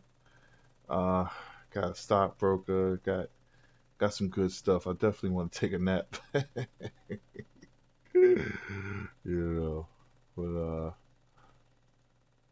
yeah. It's the Rodney Clay Show. The Rodney Clay Show. Yeah, man. So I don't know. We're talking about a few things. They got the vaccine. Somebody got ball palsy on their face. Their whole right side of their face went bad from taking the vaccine. Another nurse died. They said most of them just are placebos, and the ones who've had the adverse medical effects were the ones that actually had the vaccine. So, it's probably some people that can take it. It's just different genetics for different things, and this is a first time in the market type of thing.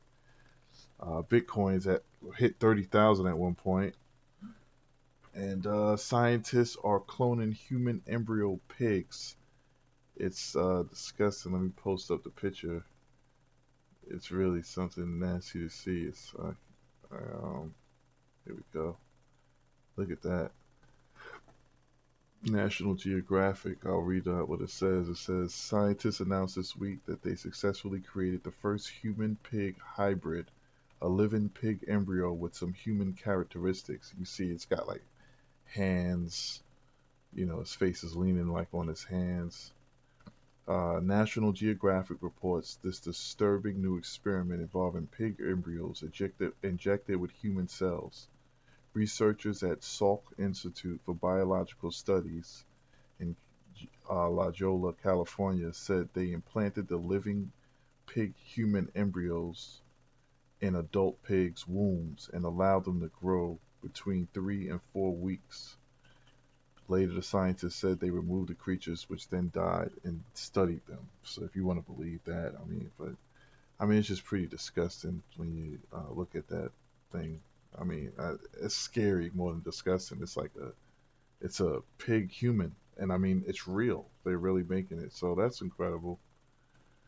But it's a lot going on. 7:21 a.m. We are live. If this is not a live stream for you, that means the day is already happened and it's recorded, so you can skip forward a little bit and find out different things that happen throughout the day or on the show. That something may catch your interest if this is just live happening, so it's like slow motion. I don't know. Let's get back to it. I'm just gonna I gotta burn some time. We got 24 hours here, so let's do it.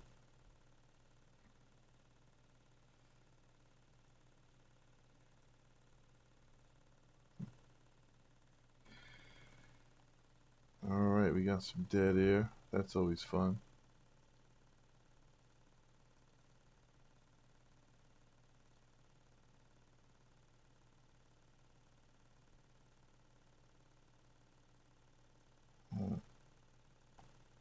All right. Knowledge to God, like the wise men trying to follow the stars. Niggas hear some fly shit and wanna borrow my bars. The price of fame is the cost of sleep. And talk is cheap when the wrong move or the wrong dude to knock you off your feet. I'm from the everywhere these rappers couldn't walk the street. These niggas broke, can't rhyme, plus they soft and sweet. Pit bull off the leash. And how we play, nah, my niggas can't miss a day. It's like we lost a week. I was just a kid from Queens with big dreams of dope fiends and triple beams. Started with a nigga green, focused on the little things, knowing the cash rules. Now I'm in the bitches with tattoos and nipple rings. My mind states that I something that drives safely out here boosting the crime rate. I broke nights getting it in. Maddie the new breed. Real niggas never hate. They just gonna salute me. Last thing I knew about BMW, they used to make these plane engines when they first started. A guy by the name of Franz Pop started it all. I like that name. Made this one engine before 1920. From 6 miles up. It was just getting started. Made this one engine, the 801, World War II. 14 cylinders, 2,300 horsepower. 7 miles. Been nights since Alvin and the Chipmunks. Back when the burner got you 6 months. We made the wave and gave swim trunks on the run. No Beyonce tour. I'm on the job, so the guard, nigga Andre Ward. I run the mob like Marcello. The 7 like Carmelo. Used to shave coke rocks the size of marshmallows. Freemasons and Oddfellows. Secret society, got their eye on me. Rest in peace, Prodigy.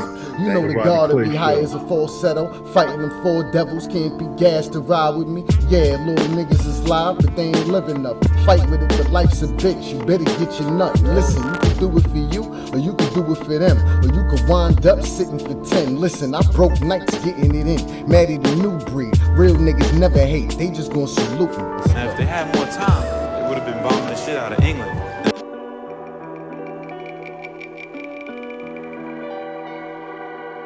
Time for the Rodney Clay Show, y'all. With Smarty the Fly.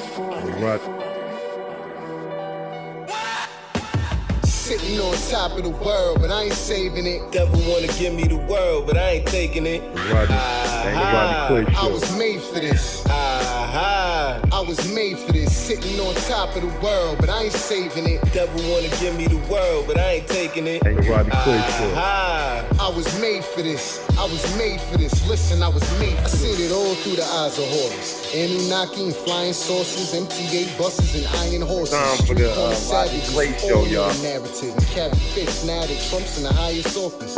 Realest nigga living, baby, I must be. They got me feeling like Scarface. I trust me.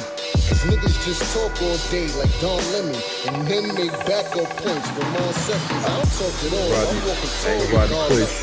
Can't compare ordinary people to John Legends. You cross-reference, Venom, some niggas and know. They talking platinum, but everything that glitters ain't gold. This is my corner. And y'all slacking like high waters. Take a number. I'm serving all beef and side orders. So please watch your words when you writing your rhymes. Cause everybody hands work, but I'm nice with mine, you heard? Sitting on top of the world, but I ain't saving it. Devil wanna give me the world, but I ain't taking it.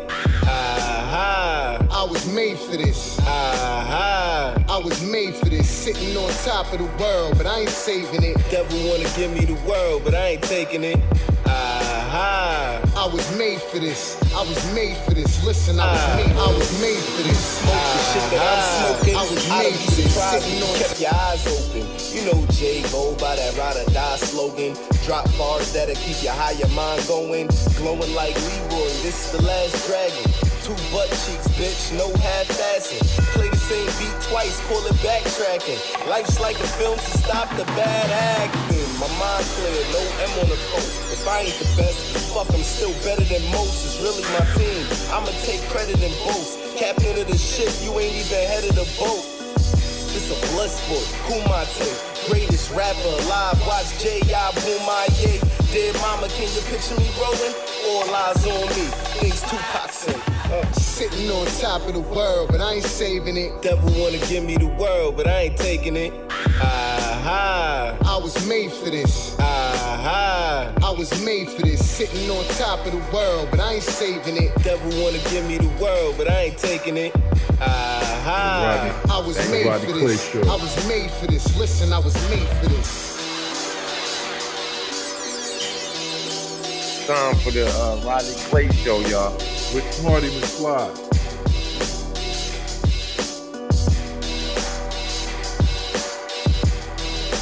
The Rodney Clay Show. Beat after beat. We don't waste our time on 125th Street, but you can reach more people in the street who want to change than you can in the bourgeoisie society.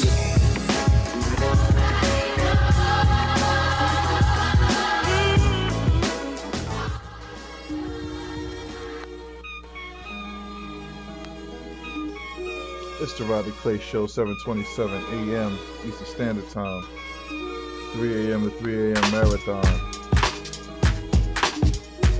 Pulling an all-nighter.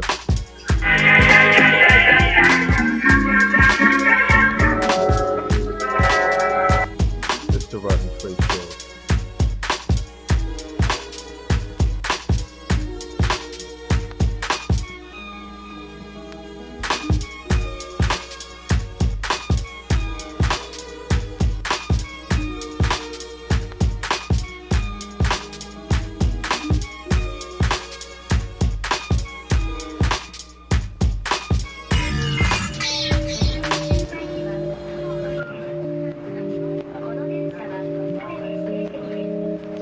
Next time for the Rodney Clay Show, y'all.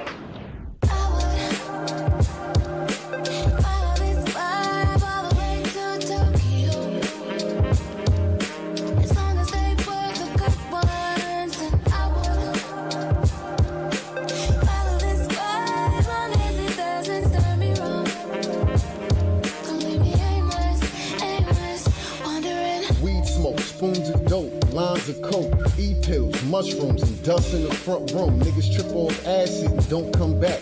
Like niggas that sniff some coke but won't smoke crack. Most niggas will brush it off, say they good on bud. But that shit I had you twisted like any other drug. Oxys, Percocets, crystal meth. White boys pop Vicodins, they chew them shits like vitamins. Your brain ain't on drugs, you got drugs on the brain. Do anything to get it, everybody's addicted. Blasted half the time, try and make it longer. Fuck a natural high, I need something stronger. Y'all call it abuse, this is self-medication. The road to meditation, get high and start levitating. My destination, out of this world, out of my mind. Keep pushing it, you running out of time like.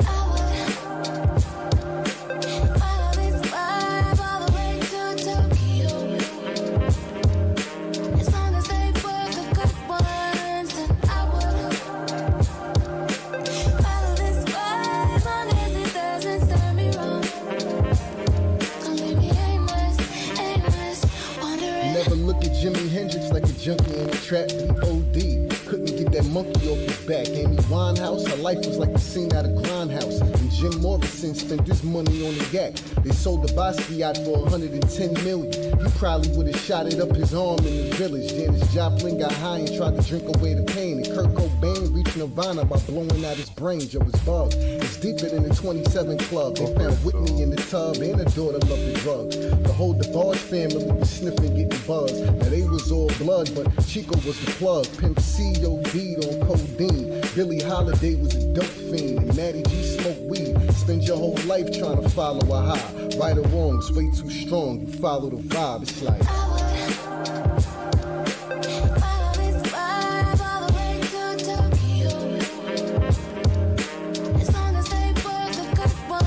With Smarty McFly, the Rodney Clay Show.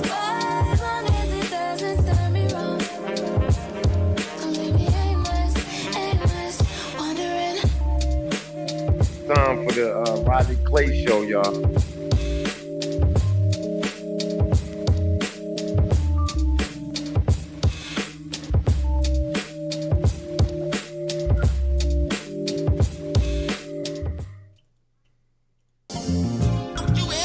Special ed. Same thing with juvenile incarceration. There's white boys in juvenile incarceration as well, but the disproportionality is clearly on the side of the African American children.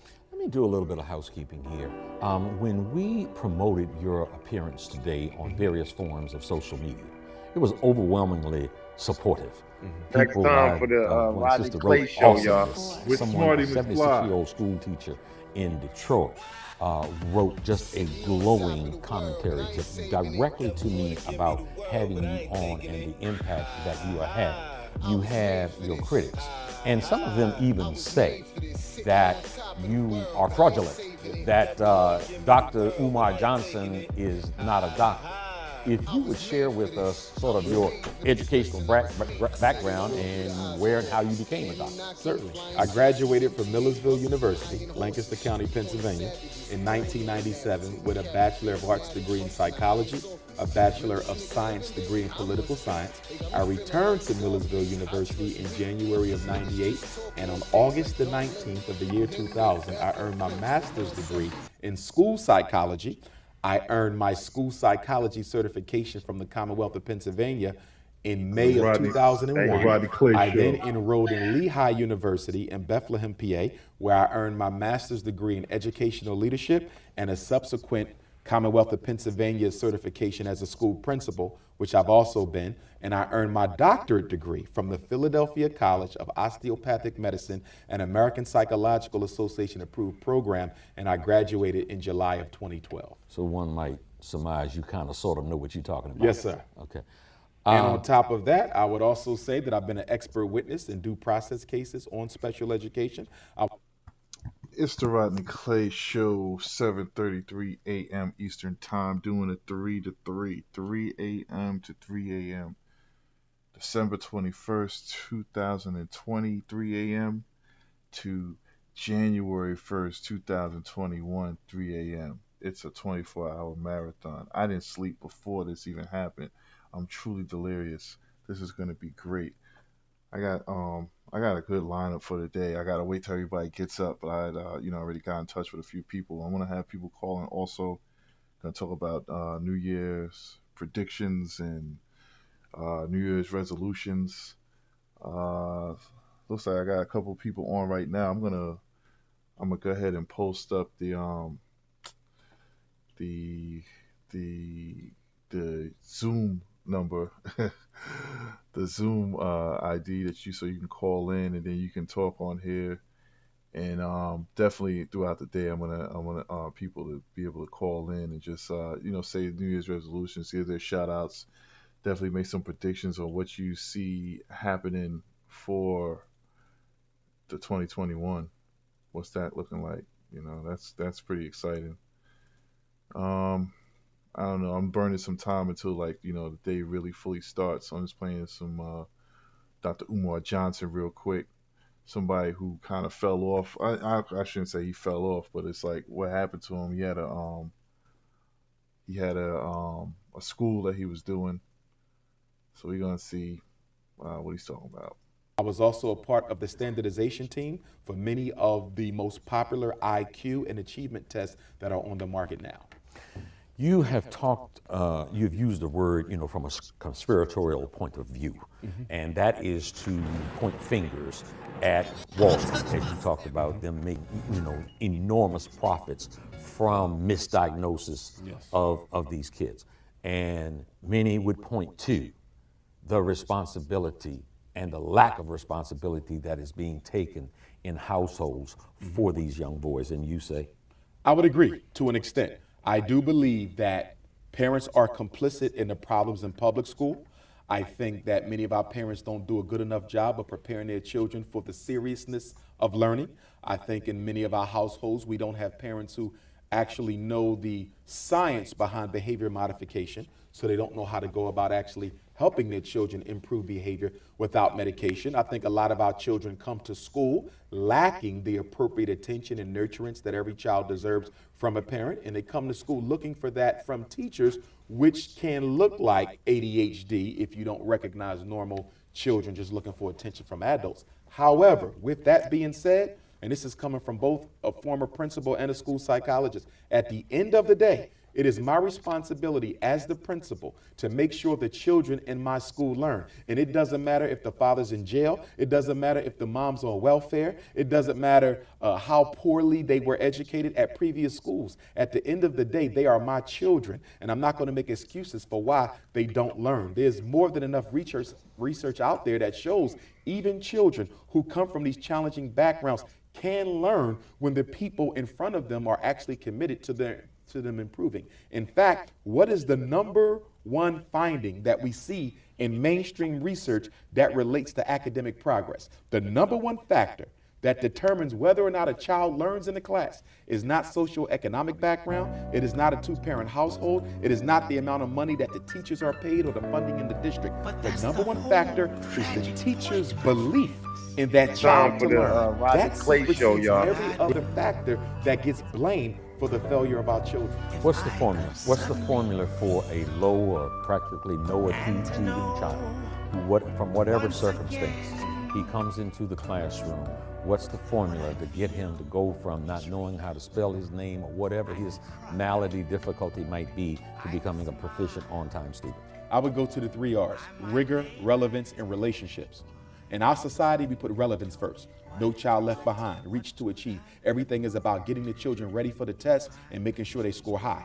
But the rigor cannot come first. The relationship has to come first, because a good teacher is like a good therapist. You have to be able to relate to those children. You have to earn their trust. And once they trust you, they'll be able to try harder, as long as they know you'll be there to catch them if they fail. The problem is a lot of our teachers don't have healthy relationships with the children that they are teaching. The relationship is first. Number 2, the lesson plans have to be relevant.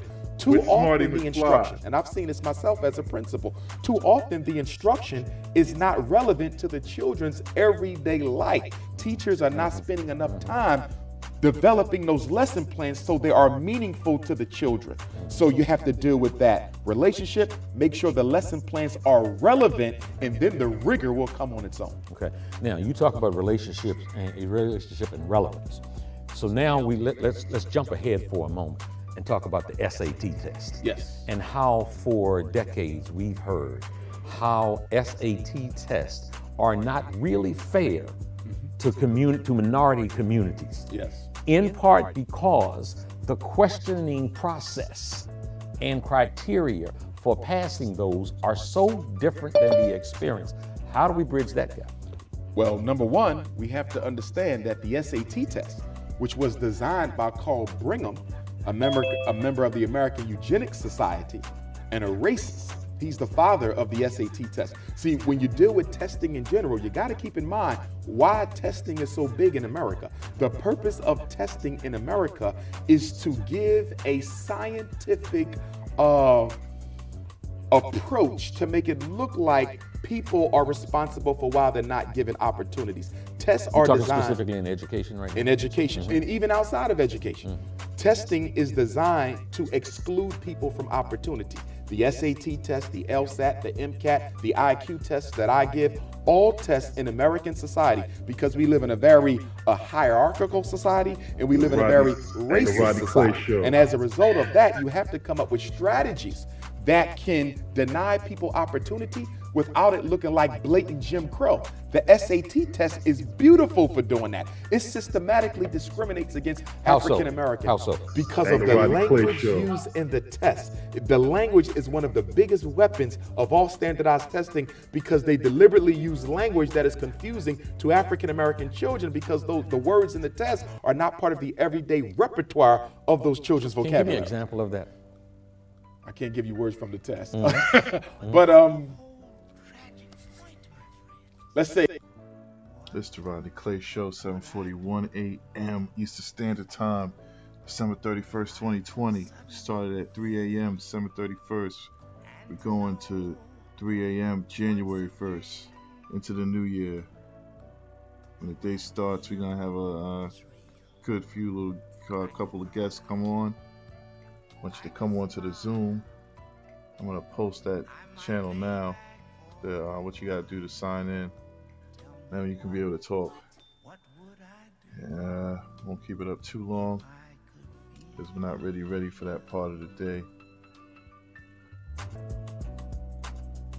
But you know, it's the Rodney Clay Show. It's the Rodney Clay Show. You can either go to the streets with the Clay Show. Next time for the Rodney Clay Show, y'all. Yeah. Okay.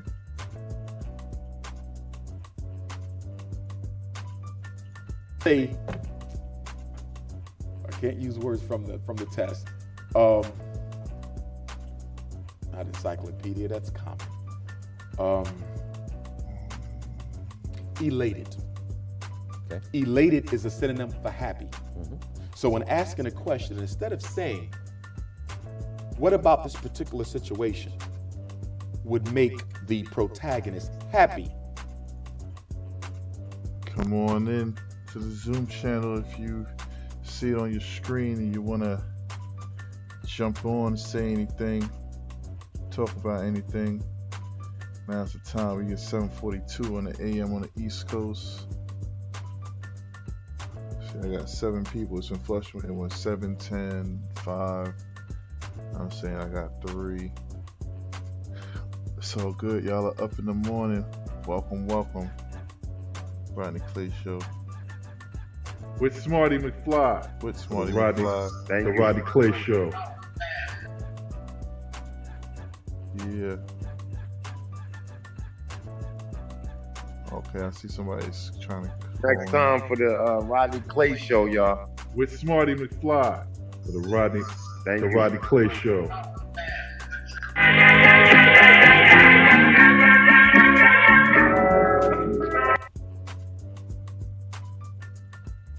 It's the Rodney Clay Show.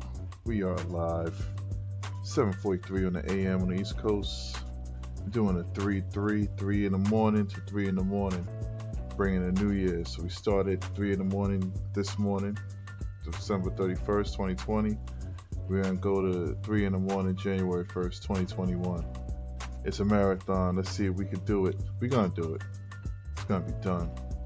I've been up since yesterday, and insomnia is real. Insomnia is also awesome. Let's get it. Dr. Umar Johnson. About what happened. They'll say what made the protagonist elated about what happened. And now the child is totally thrown off because they've never heard the word elated. The parent has never used it. The teacher has never used it. And for the first time the word shows up is in the test. They get the answer wrong. Had a more appropriate synonym been used, they would have scored correctly. But because a synonym was used that the test designer knew would not be familiar to the test taker, the African-American child, they got the item wrong. The language is so confusing. Even when I look at it, and I've had teachers complain to me, Dr. Johnson, look at the language in these tests. I don't even understand it as the classroom teacher. And so it is the language that is used to trick our children up to make sure they score below basic on these tests. On that particular fundamental, just talking about the SAT test. Okay, so my listening or viewing audience right now, it's like, okay, hey, I understand that. What can the community do? What can we do to help bridge the gap? Number one, we should collect every cell phone, video game, for the Rodney and Clay other Show, electronic device that robs our children of time that they should be spending reading. If I had a little bell right here that you hit on a counter when you go into a store and people in the back, I'd hit that bell and say that again, please. Yes. Take back the cell phones, take back the Xboxes, the video games. All of these electronic gadgets that have our children's attention are robbing them of time that used to be spent when you were growing up and I was growing up reading. Our children don't read anymore. The average working vocabulary level of an African American and Latino child is 3 grades below their current class standard. So if they're in 8th grade, their vocab is 5th. And if they're in 5th grade, their vocab is 2nd. So if a 5th grader is taking a standardized test with these words that are quote unquote grade appropriate according to middle class norm, but their working vocab is on the 2nd grade level, imagine how many questions they're going to get wrong that they would have gotten right had they only understood the language. McFly. And the so Rodney Clay Show. What is really a starting from way behind. Yes. Trying to catch up. Yes. And that becomes an issue. Why? Because if you have a child in your classroom who is academically delayed, he's in the 6th grade, for the on the 3rd grade level, but you see he's not learning disabled. He can learn. He's just so far behind that I would have to stop what I'm doing with the rest of my class to try to reach back and pull him up. It's easier for me to refer him to Dr. Johnson, the school psychologist, to get tested and placed in special ed. See, here's the problem for our teachers, and this is in defense of the teachers. A lot of them, black and white, want to help the children. The problem is the principal and the school district is saying, we don't have time for that. We have to get ready for the tests. And so they're like, well, I don't have time to go back and pull him up because I got to get ready for this test. And if I don't score high, they might transfer me to another school building. So he ends up being collateral damage because the teacher doesn't have any time in her schedule to really work with him during the regular day. And the principal is influencing the teacher to make the recommendation for special ed because there is no money to tutor the children. But there's a lot of money to special ed the children. So the onus is on special ed, not for academic rehabilitation. You're making a whole lot of sense to me. When you talk to those with the purse strings in your state of Pennsylvania, what kind of reaction do you get when you bring forth this kind of justification for changing a system that is obviously failing? I would say, and not only in Pennsylvania, because I travel and work with so many different school districts around the country, everyone says you're right. But it's not politically expedient to bring these types of things up. For example, who controls education? The politicians. The state departments of education control education. Now, what is the #1 agenda item on the table for most people running for office? Test scores, rigor. We want to make sure our kids are learning. Teachers have to be held to the highest standard. But when you have children who have been academically deprived, you have to first bring them up before you can hold them to that level of accountability. You see, pushing tests is not the way to improve education. All you do is heighten anxiety on behalf of the teachers. You take the fun out of learning for the children because everything is about a contest to see who passes and who fails. That type of school culture is not conducive to improving achievement. Am I against tests? No, I'm not, because tests do help us see where children are. I'm not even against the IQ test, because when I give an IQ test, it lets me see how a child thinks. Does it tell me how intelligent a child of color is? Of course not. It's racially biased, but it does help me in my assessment. My problem with standardized testing is that it is the be-all and end-all in determining what schools are successful and what schools are failing. I'm saying scale it back. It can still be a factor, but it should be a factor among many, not the only one that determines who's doing a good job. If you waved a magic wand and the politicians did what you wanted done to improve the plight and the educational progress of especially students of color, of course, again, they're disproportionately affected. What is your message? What was your message to them? 3 quick things. Yeah. #1, there would be a national African American and Latino male teacher recruiting initiative. You have to give Black and Latino boys Black and Latino male teachers. Most of these boys don't have a father figure at home, okay? And as a result of that, they're starving for masculine energy. So they have a home where mom is, and then they come to school and they have their learning mom, the teacher. Where is the masculine energy? These boys are crying out for a natural need to receive that nurturance from a male figure. Now, it might not be politically correct to talk about that, but it is true. Boys need men. And if you want to keep the attention of our boys, give them men. So the question becomes, why don't we see more Black and Latino male teachers? It's because of the racism in America's public, private, parochial, and charter schools. 93% of all school teachers in America are white female. 97% of all teachers are female. Public education since the beginning of American history has been a female-dominated profession. And when you talk about bringing men in, even if it is for the underachieving boys of color, you're talking about a serious political dynamite issue because women run schools and they're not willing to relinquish that control for Black and Latino boys to do better. That's why you've never heard President Obama, you've never heard none of your governors, you've never heard any mayors of the major cities talk about a serious Black and Latino male recruitment teacher initiative, because they know it will not fall favorably upon the ears of members of the teacher union. The Teachers Unions of America, the American Federation of Teachers, and the National Education Association, they don't want to hear anything about hiring no Black and Latino males, because in order to do that, you got to take jobs away from their females, and they're not going to have it.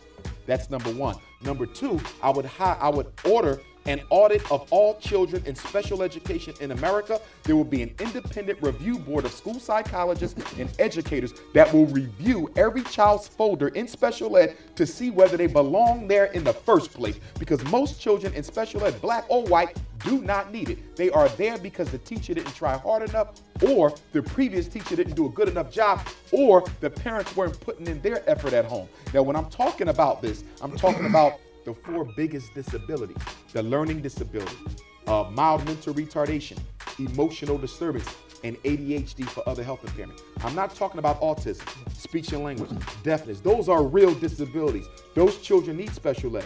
But that learning disability, that ADHD, that emotional disturbance, and that mild mental retardation, most of the time, those are fraudulent diagnoses. They are fraudulent. And from a scientific standpoint, they cannot be proven to exist. You cannot absolutely prove ADHD. You cannot absolutely prove a learning disability. You cannot absolutely prove mild mental retardation. You cannot absolutely prove those diagnoses. So when they are given, it is the professional opinion of the evaluating psychologist only. Remember, when you deal with psychology, you're not dealing with medicine in the objective sense. If you have cancer, you can see that under a microscope. If you're a diabetic, there's evidence of the sugar levels in your blood. But when someone says your child has ADHD, there's no CAT scan, there's no x-ray, there's no MRI. It is a professional opinion only. But I would order a review of all children in special education. And the third thing that I would do is I would bring back the building industrial trades in every predominantly Black and Latino neighborhood high school.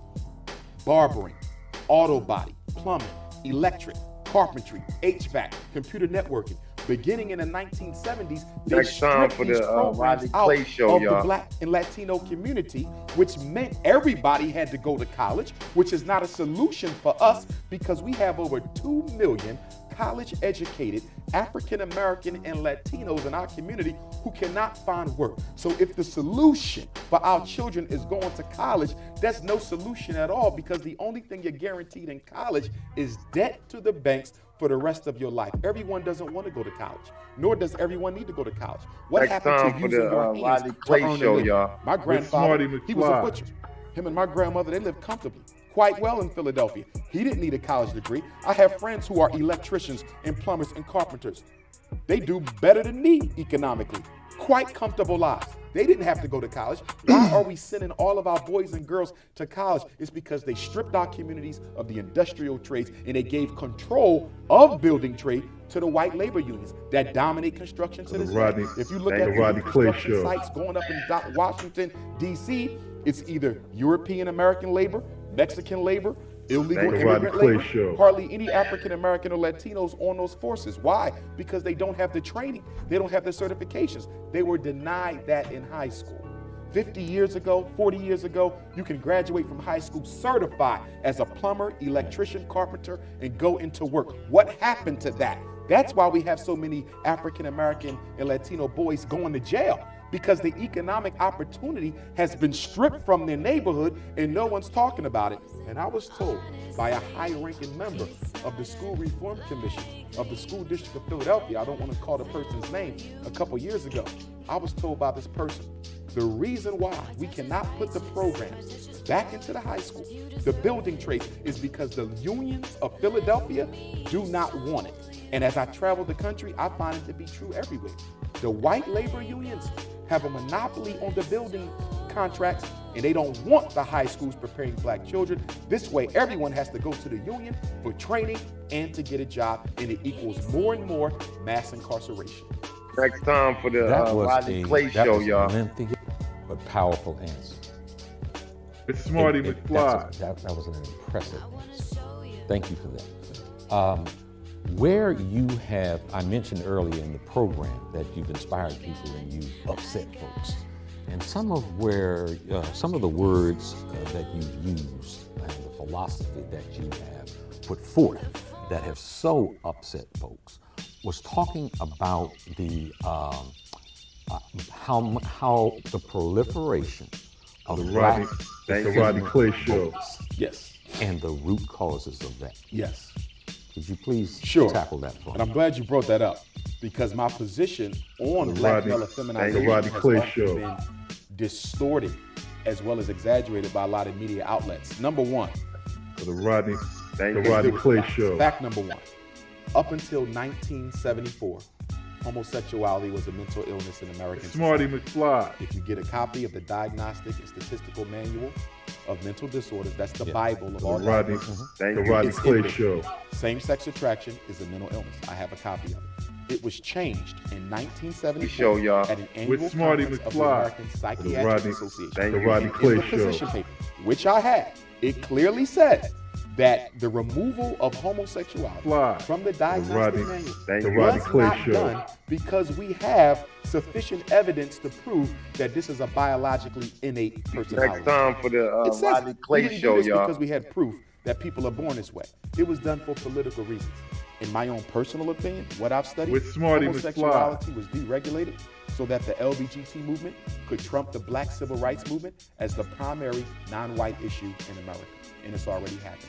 You look at President Obama's behavior, he's made history. He signed more laws for the LGBT community. He hasn't signed a single law for black people since he... What's up, y'all? It's the Rodney Clay Show. We live. We doing a 3 for 3, starting at 3 a.m. to 3 a.m. the next day.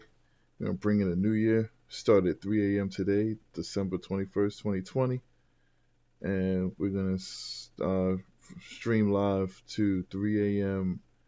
January 1st, 2021. Got some guests lined up for the show. More than likely starting around 10 o'clock Eastern. It's now 8 a.m.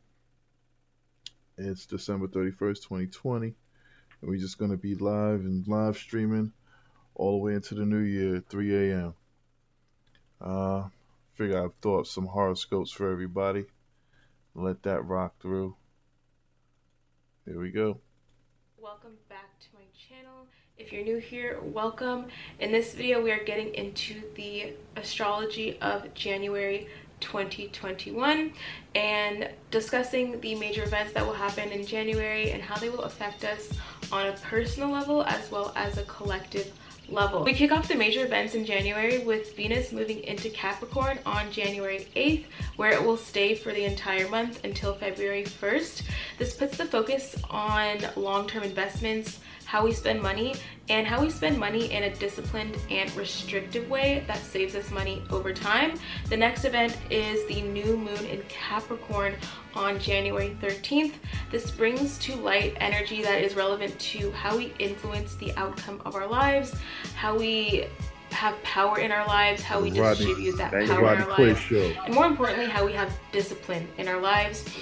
On January 14th, Uranus goes direct. Uranus is a power player planet in January because it does cause a lot of major shifts and changes. With Uranus going direct finally after it being retrograde, it triggers abrupt changes and shifts worldwide. On January 19th, the sun shifts into Aquarius tropically. This shifts the collective focus on objectivity. It shifts it into Next how time we for can the Rodney raise Clay the Show, collective y'all. vibrations at large. And then also on January 19th, Mars will be conjunct Uranus. This is one of the biggest aspects happening in January. This triggers a major for the shift Rodney Clay in Show, how y'all. we take action towards things. It triggers Smarty impulsivity, McFly. erratic change, and even erratic major conflict. On January 28th, we have a full moon in the sign of Leo. This full moon represents our sense of independence, our sense of identity, and how we push our goals forward in the world while still remaining disciplined, focused, and strategic. And last but not least, we end the month with Mercury stationing retrograde on January 30th. It stations retrograde in the sign of Aquarius, and I'll be doing a whole separate video about Mercury going retrograde in Aquarius, but just a short summary, since it's at the end of the month, we'll mostly feel it in February, not January, but it really deals a lot with rethinking how we socialize, how we connect with others, and how we maintain our independence while maintaining the community identity at large. Those are the major events happening in January 2021. I have that list also posted on my Instagram at AstroKit, so you guys can head to my Instagram to screenshot it, save it, etc. All the dates will be posted there as well. Capricorn, here is your month ahead and what you can expect in your life in January 2021. This is for Capricorn risings, Capricorn moons, tropical Capricorn risings, tropical Next Capricorn time for the moons. Rodney Clay Show, And y'all. in the month With of Smarty McFly. January, you have this strong focus on yourself, the strong focus on who you are, your identity, and really your goals and how you project yourself into the world. You have the sun in your first house during the month. You also have Venus in your first house, and you have the new moon in your first house in your home sign, Capricorn. And this represents this transformational moment for you, or really magnified moment in general, of considering who you are, what your traits are as a person, what your values are as a person, and how do you exchange that with people? How do you project that to the world? How do people see you in a public sense? This energy might bring you into a rebranding moment where you edit yourself in some way, you edit your physical appearance in some way, with the intention of being perceived differently by the world. With Venus sitting in your first house until February 1st, this represents you spending more time and money on beautifying yourself, spending money on skincare, for example, makeup, clothes. There's this strong theme of rebranding yourself, especially physically. Venus does represent aesthetics, so you might be spending a lot of time and energy, money on your aesthetics and how you look, and being more self-indulgent. Be investing in your appearance for the long term and really thinking about how you want to look in the future. Venus will be in Capricorn. Capricorn rules longevity, so you won't be just beautifying yourself in a frivolous short-term way, but in a long-term sense as well. With the sun in your first house until January 19th, you'll be focused on how to feel more confident, how to uplift yourself. You might be feeling more optimistic and seeing more opportunities in your life, learning how to take more opportunities in your life, and being a magnet for more opportunities in your life overall. And then when the sun goes into your second house, you'll be more focused on your resources, your money, your finances, but that first half of the month, you're more focused on yourself and your values and how you approach the world overall. On January 13th, we have the new moon, and it's happening in your first house, so you'll be feeling the new moon quite strongly since it is your season. This new moon has everything to do with power, influence, and manifestation. So you'll be feeling those themes very strongly since it's happening in your first house, and you'll be contemplating how do you use your own power to influence others, how do you use your power to manifest the outcome that you want in your life. This new moon overall has a lot to do with strategy and discipline as well, so you might be figuring out how to strategize your long-term goals, how to have discipline to actualize the outcome you want in life, and how to use your power and influence to shape the life you want for the long term. On January 19th, Mars will be conjunct Uranus, and we'll feel that aspect energy for a few days, and this is sort of like wild card energy. Mars represents our drive, our desires, action, violence, our physical bodies, and Uranus represents erratic, surprising changes. With this Mars conjunct Uranus energy in your 5th house nonetheless, you can expect abrupt change or abrupt action being taken towards your creative goals. You might have some sort of divinely inspired idea that you just get in a flash. Maybe you want to publish something. The 5th house does deal everything with creativity, so you might give birth to something or give birth to an idea that you publish online. This energy does trigger maybe going viral for some sort of idea, or publishing some sort of picture, post, and it gets a lot of attention on social media. On January 28th, we have the full moon in the sign of Leo. It's happening in your 8th house. This full moon has to deal with individuality, independence, and our future goals. The entire month really has a lot to do with our future goals and how we have discipline to achieve those things. And at the end of the month, we have that reflective moment where we think about what our future goals are and how we achieve them in an independent way. So having this full moon in your 8th house specifically, this manifests for you as having the awareness of your own psychological thoughts, your own subconscious patterns, and how your mind and mentalism shapes your external reality. For weekly updates about the month of January, head to my Instagram at AstroKit. Also follow me on TikTok at AstroKit as well. And if you guys like this video, give it a thumbs up. Also subscribe to my channel if you're new here, and I'll see you Capricorns in my next video. Here's the month ahead for Aquarius. If you're watching this, this will be most accurate for Aquarius rising, Aquarius moon, tropical Aquarius rising, or moon. And in the month of January for you Aquarius, it has a lot to do with your spiritual journey, your mental health, and seclusion.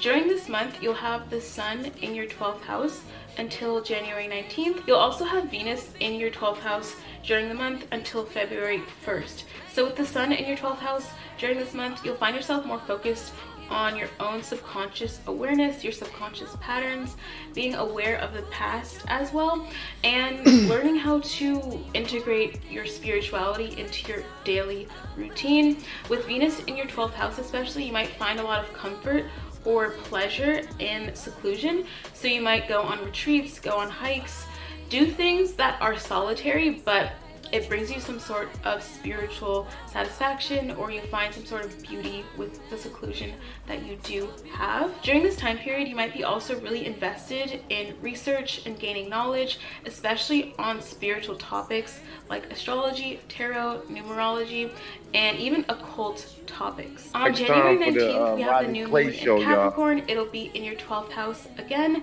and this new moon has a lot to do with manifestation, power, and influence. With this powerful new moon energy in your 12th house, you can expect to be transforming your subconscious thoughts, even some of the habits that you have in your life that are self-sabotaging. And 12th house transits really bring awareness to your subconscious patterns you don't see on a regular basis.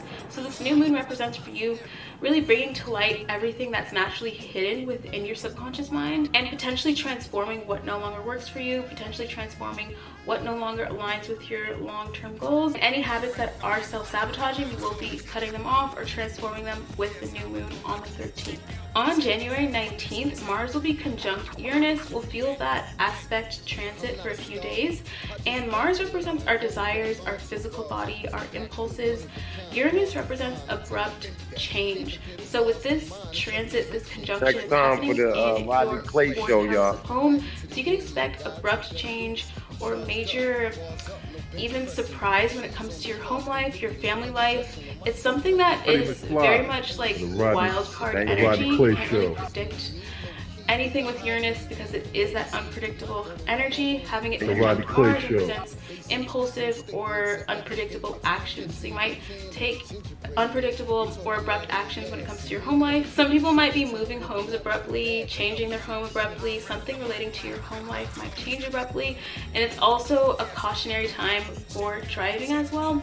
Fourth house rules vehicles, so having that Mars conjunct Uranus energy in your fourth house, specifically for Aquarius risings, this can bring some caution or danger when it comes to vehicles or driving. We end the month on January 28th with a full moon in the sign of Leo, your sister sign. It's happening in your 7th house. This full moon has a lot to do with individuality, independence, and our future goals. This full moon happening in your 7th house, reflect on how you relate to other people. How do you project your identity into personal relationships? How do you separate your own identity from other people's identity?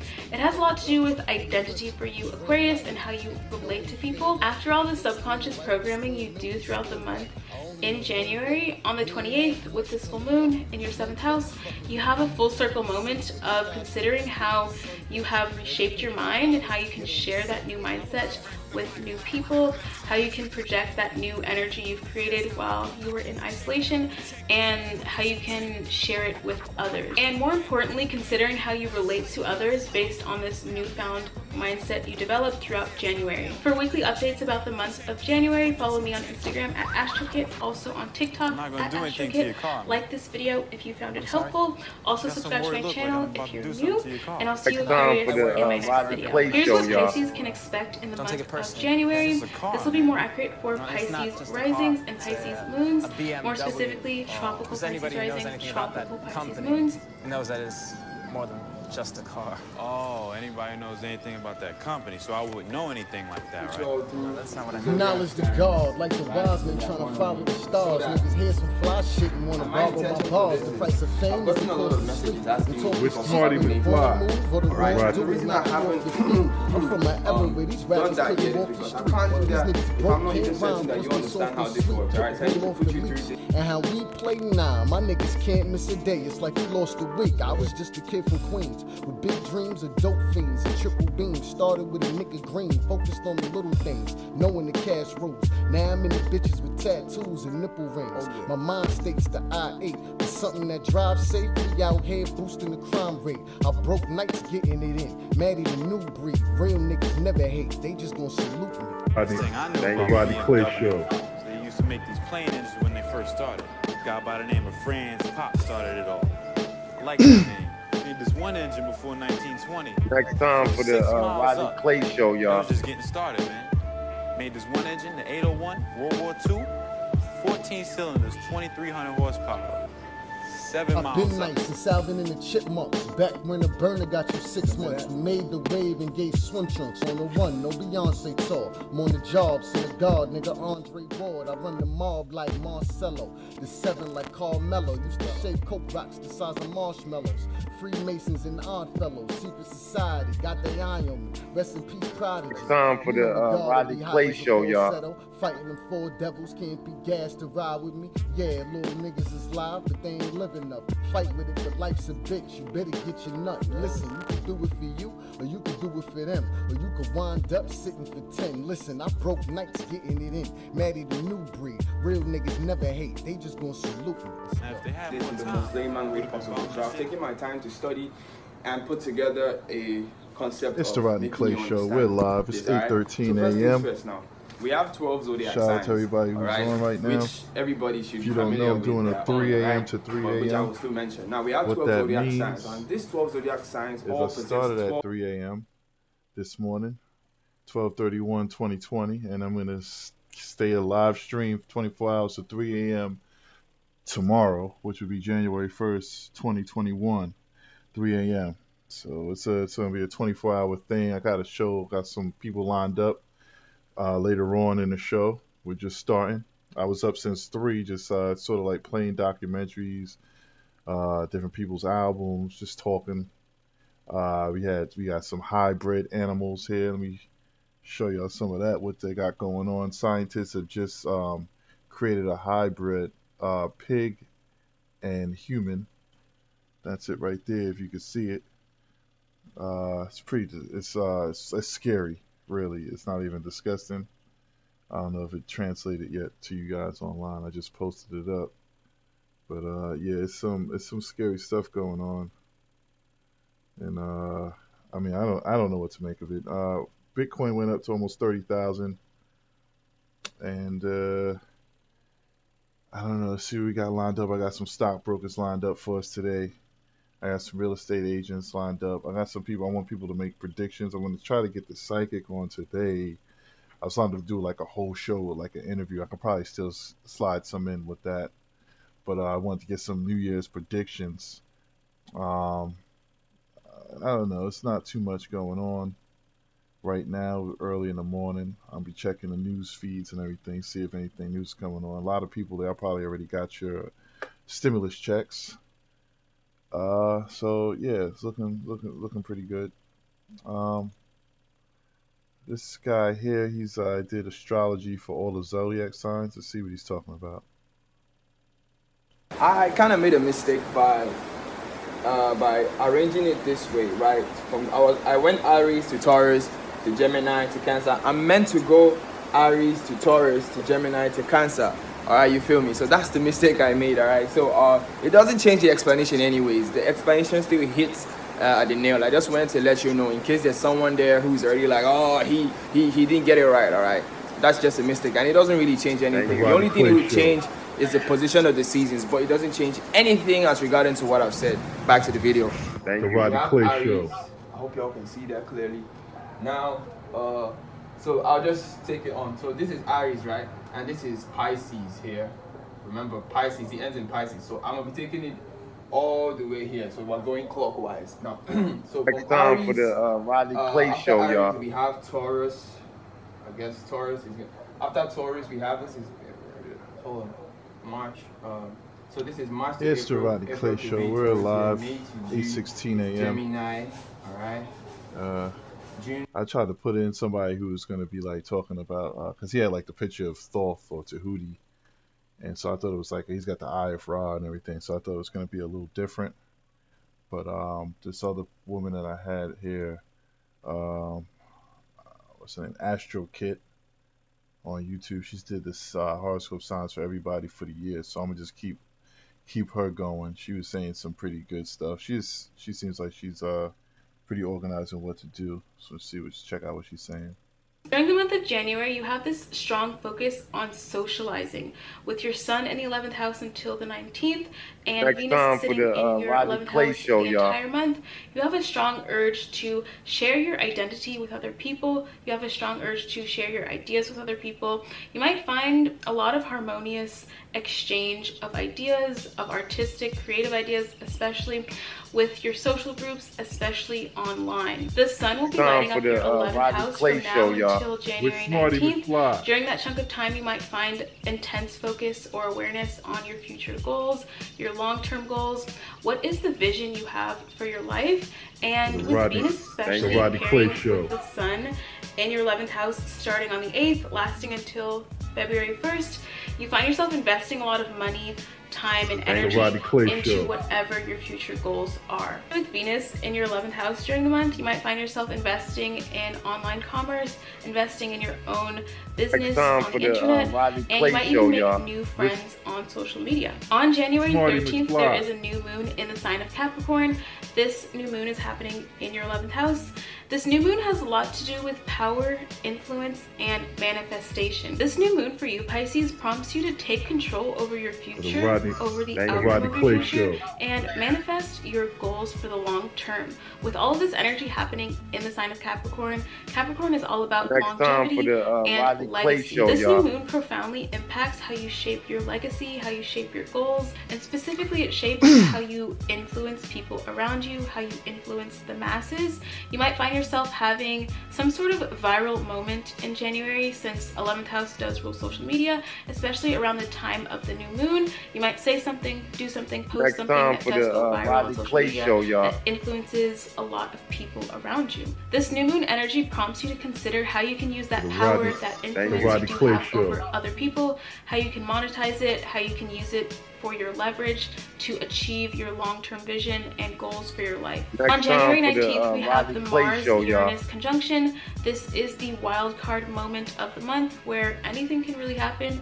Uranus represents unpredictable change. Mars represents our desires, ambitions, and our decision-making abilities. This transit does trigger making abrupt or impulsive decisions. For you Pisces, this Mars-Uranus conjunction on the 19th is happening in your 3rd house. So this might manifest for you Pisces as receiving some sort of abrupt or surprising message. Even you yourself might send an abrupt or surprising message. There's a strong sense of impulsivity with Mars being conjunct Uranus. In your 3rd house, it does have to do with communication, so abrupt, surprising, impulsive communication, either on the receiving end or giving end on your part. For some Pisces, this might manifest as spontaneous travel or going somewhere, commuting somewhere in an impulsive manner. Mars conjunct Uranus does bring a sense of caution and danger as well. So since this is in your 3rd house, it does bring caution or danger when it comes to driving, vehicles, roads. Anything having to do with short distance travel is advised to be careful around the 19th, 20th, and really the week leading up, the week after the Mars conjunct Uranus transit, especially in your 3rd house, Pisces. On January 28th, we have a full moon in the sign of Leo. This is happening in your 6th house. This full moon has a lot to do with independence, goals, and individuality, and how we achieve our goals over the course of our lives, how we achieve our long-term goals, and how we have our own sense of individuality in the world. This represents for you Pisces awareness of your work ethic, your habits, your health overall. You might be upgrading, editing, or transforming your work ethic or your habits in order to achieve your long-term goals. For weekly updates throughout the month, head to my Instagram at AstroKit and also follow me on TikTok at AstroKit. If you guys like this video, give it a It's the Rodney Clay Show. We're live, 8:21 a.m. We're doing a 3 a.m. to 3 a.m. marathon, bringing a new year. We started 3 a.m. December 31st, 2020. We're going to stay on until 3 a.m. January 1st, 2021. It's a marathon. Got some people that's going to be coming on. It should be nice. Right now, I'm just chilling. What's up since 3? Well, I was up even before that, but I started the show at 3. So I'm a little delirious and everything like that. I'm about to get some coffee. I got this astrologer doing AstroKit. She's going to basically say all the signs. She's going to say the horoscope for all the signs for the horoscope for 2021. It's just like her spin on it. I do have a psychic that's going to be coming on today. We're going to be able to talk with them. I got some stockbrokers coming on, real estate agents. We're going to be talking cryptocurrency. We're going to be talking current events. There's a lot going on. Vaccines. One woman took a vaccine, has bald palsy, like a whole left side of her face is frozen. Another woman took a vaccine, she died. You know, it's a situation where they might not force you to take the vaccine, but if you don't take the vaccine, you might not be able to travel or do all these other things. So you got that going on. You got the $600 stimulus checks coming out. We may be getting $2,000, so they'll just add the other $1,400 to the $600. But what does it really matter, right? You know what I'm saying? It's a crazy world out here. 2021's coming in. Let's continue with this horoscope reading here. Next time for the Rodney Clay Show, y'all. Yeah. Here we go. Thumbs up. Also subscribe to my channel if you're new here, and I'll see you Pisces in my next video. Here's what Aries can expect in the month of January. This is for tropical Aries risings, tropical Aries moons. You can watch for ascendant and moon sign. Aries, in the month of January, you have a lot of concentrated energy in your 10th house. During the month of January, you can be expected to focus on work, career, reputation, public relations. With the sun being in Capricorn lighting up your 10th house from now until January 19th, you can expect to publish new work projects, maybe start a new job for some people, publish a new online store, for example. A lot of you guys will be focused on your legacy overall, really focused on your future and your long-term goals. The solar energy in your 10th house during January really gives you the drive and ambition to achieve what you want to achieve. Venus joins the sun in your 10th house on January 8th, and it stays there until February 1st. During this time, you can expect to have a lot of harmonious interactions at work, harmonious interactions when it comes to your bosses, people above you, people that invest in your business, for example. Anyone in authoritative positions, you can expect harmonious interactions with those sort of people. With Venus in your 10th house during January, especially in the sign of Capricorn, you can expect to make more profitable investments, being really aware of how you spend money, how strategic you are with your money, how disciplined you are with your money, and how you allocate your money in a way that makes sense for the long-term goals that you have. On January 13th, we have a new moon in the sign of Capricorn. It's happening again in your 10th house. This new moon has a lot to do with power, manifestation, and influence. With this powerful energy happening in your 10th house, you can expect to be thinking about the trajectory of your legacy, the trajectory of your career, and your future overall, and how you can transform that, how you can influence that, how you can use your influence in the world, use your power in the world in a strategic way in order to have the outcome you want with your life and with your goals. For you Aries, this new moon might really inspire you to take a more authoritative position in your career, in the world, and take your reputation a lot more seriously. On January 19th, we have the Mars-Uranus conjunction. This conjunction is quite the wild card energy. Uranus is the unpredictable planet. It represents abrupt change, major shifts that are unexpected. Mars represents drive, ambition, and our decision-making capabilities. And more importantly for you Aries, Mars is your chart ruler, especially if you're Aries rising watching this. So with your chart ruler conjunct Uranus during the 19th and a few days after that, we'll feel the same conjunction energy. You can expect major changes as it pertains to your finances. This Mars-Uranus conjunction is happening in your 2nd house of finance, of resources. So you might have some sort of abrupt loss, abrupt gain. Maybe you invested in something during the month, and on the Mars-Uranus conjunction day, the 19th, you see a huge return on your investment. Maybe you make some sort of impulsive decision when it comes to spending something. It can go a lot of different ways with Uranus energy, so you can expect that wild card, abrupt change as it pertains to your finances, your resources, your assets, even your appearance as well. The 2nd house does rule face, it rules throat and voice, so you can expect abrupt changes when it comes to those things as well. On January 28th, we end the month with a full moon in Leo. This full moon's happening in your 5th house. This full moon has a lot to do with our own individuality, our own identity, and how we incorporate that into the collective identity. It also has a lot to do with our goals and our future and how we strategize achieving those goals and how we strategize our future. Specifically, since this full moon is in your 5th house of creativity and creation, this point in the month, during the end of the month, you might have some completion or publishing of a finished project, a finished creative project that you post online, for example, you publish to the world, for example. You might gain attention or fame for a creative project you do publish at the end of the month. This full moon energy also puts you in line with your own personal desires, your personal individuality,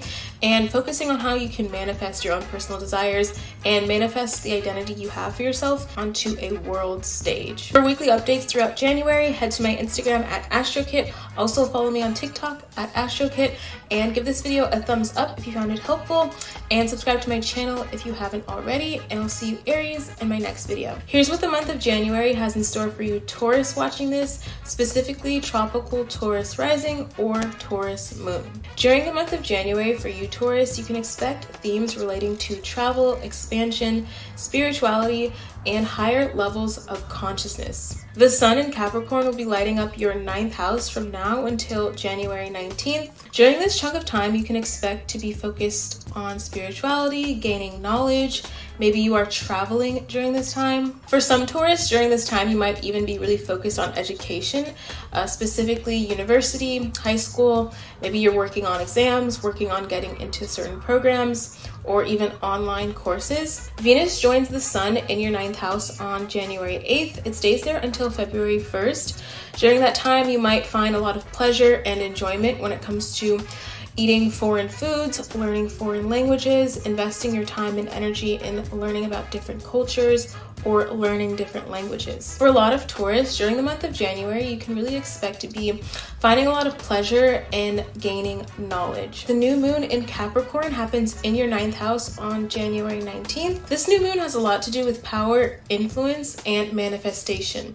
With this new moon in your 9th house specifically, you can expect to be transforming your belief system and focusing on how your beliefs shape your future. This new moon in your 9th house really prompts you to focus on how you can manifest the reality you want into existence, either through law of attraction, different manifestation methods, and even just elevating your consciousness overall so you can attract the life that you do want. And focusing on how you can use your power and influence to achieve your major life goals. Mars will be conjunct Uranus in your 1st house on January 19th. This transit brings with it wild card energy, and it's happening in your 1st house, so you'll be feeling it very strongly. Uranus is the energy that is very unpredictable. It represents sudden change, abrupt change, anything erratic or unplanned. Uranus does represent, and it will be conjunct Mars. Mars represents our desires, our passions, and our decision-making ability.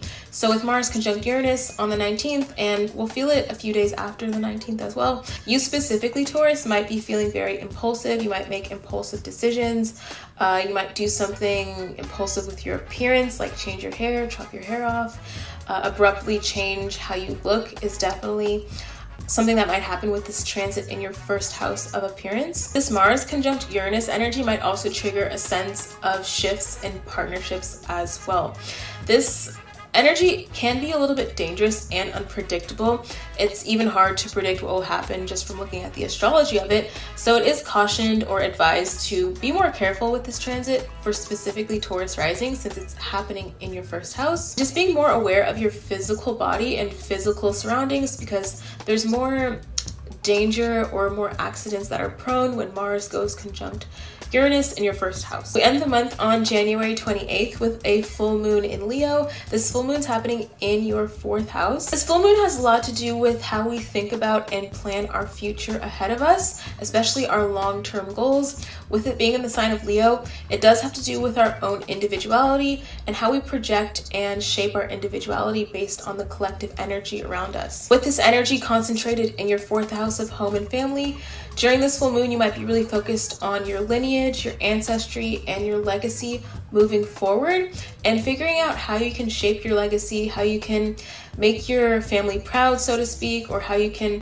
really bring honor and nobility to your family line. It also might make you aware of your future generations and how you can set goals and plan your future accordingly to secure future generations in your life and in your family moving forward. For weekly updates throughout the month of January, you guys can head to my Instagram at AstroKit. Also follow me on TikTok at AstroKit. Thumbs up this video if you found it helpful, and subscribe to my channel if you're new. I'll see you, Taurus, in my next video. Here's what the month of January has in store for Gemini. This will be more accurate for tropical Gemini rising, tropical Gemini moon. Throughout the month of January, Geminis will be really focused on transformation and shadow work. The sun in Capricorn will be lighting up your 8th house from now until January 19th. And during that chunk of time, you become really aware of your own subconscious thoughts, your own psychological patterns, and how those psychological patterns and subconscious thoughts shape your future and your legacy overall. With this awareness of your own psychological thought patterns, you become aware of any toxic thought patterns you have or any self-sabotaging thoughts you carry with you.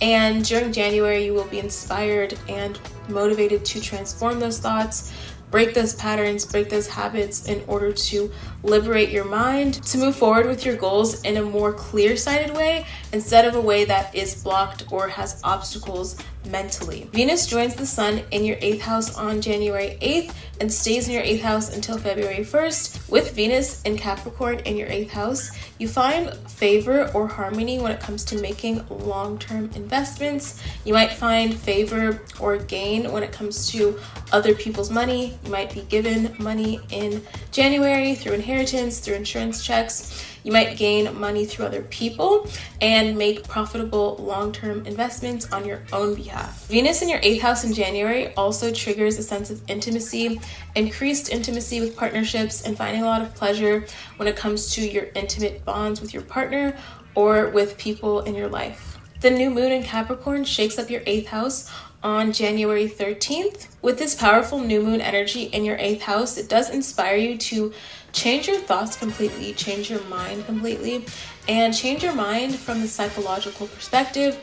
The entire month of January for you, Gemini, has this very psychological theme, being aware of your psychological baggage, blockages, your subconscious mind. This new moon brings to the surface for you how you can create your reality using your thoughts, how you can use mentalism and transmutation and occultism to really manifest the long-term goals that you have. On January 19th, Mars will be conjunct Uranus in your 12th house. This transit is the wild card transit of the month. It brings a huge surge of upsets and shocking shifts. With Mars conjunct Uranus, it represents impulsive behaviors, making brash decisions, and especially with this conjunction in your 12th house, you'll be feeling this again on a very subconscious level. And for you, Gemini, this might manifest as an epiphany or a sudden shift in your subconscious mind, where suddenly you just break away from or shift from any toxic or self-sabotaging behaviors and break yourself off from the past. You can also be really aware of your dreams on that day, so the 19th, even the 20th, 21st, or 22nd, because this energy in your 12th house does trigger a connection to your dream life as well. On January 28th, we end the month with a full moon in the sign of Leo. This full moon happens in your 3rd house. This full moon has a lot to do with our own individual identity and how we project and incorporate that energy or identity into the collective. It also has a lot to do with our future goals and our strategy to achieving those goals. This full moon energy brings into your awareness your own thought patterns, your mind, and how you communicate your thoughts to others and how that shapes your immediate reality. Many of you guys might be publishing a new project or completing some project that you started in the beginning of the month. For weekly updates throughout January, head to my Instagram at AstroKit. Also follow me on TikTok at AstroKit, and give this video a thumbs up if you found it helpful. Subscribe to my channel if you're new, and I'll see you Geminis in my next video. Here's what the month of January has in store for Cancers, specifically tropical Cancer risings or moons. This will be most accurate for you. The major theme for Cancers in January is relationships. With the sun in Capricorn lighting up your 7th house from now until January 19th, you can expect to be really focused on your personal relationships relationships, your close partnerships, especially like your marriage or your boyfriend or your girlfriend. There's this concentrated focus where you think about how your partnerships contribute to your major life goals and the longevity your partnerships have over time. This solar energy in your 7th house doesn't just light up your personal relationships, but also your relationship with the public and your public relations you have when it comes to your reputation and your career. Venus joins the sun in your 7th house and stays there until February 1st. This increases the harmonious interactions with your close partnerships, with your friends, with business partners.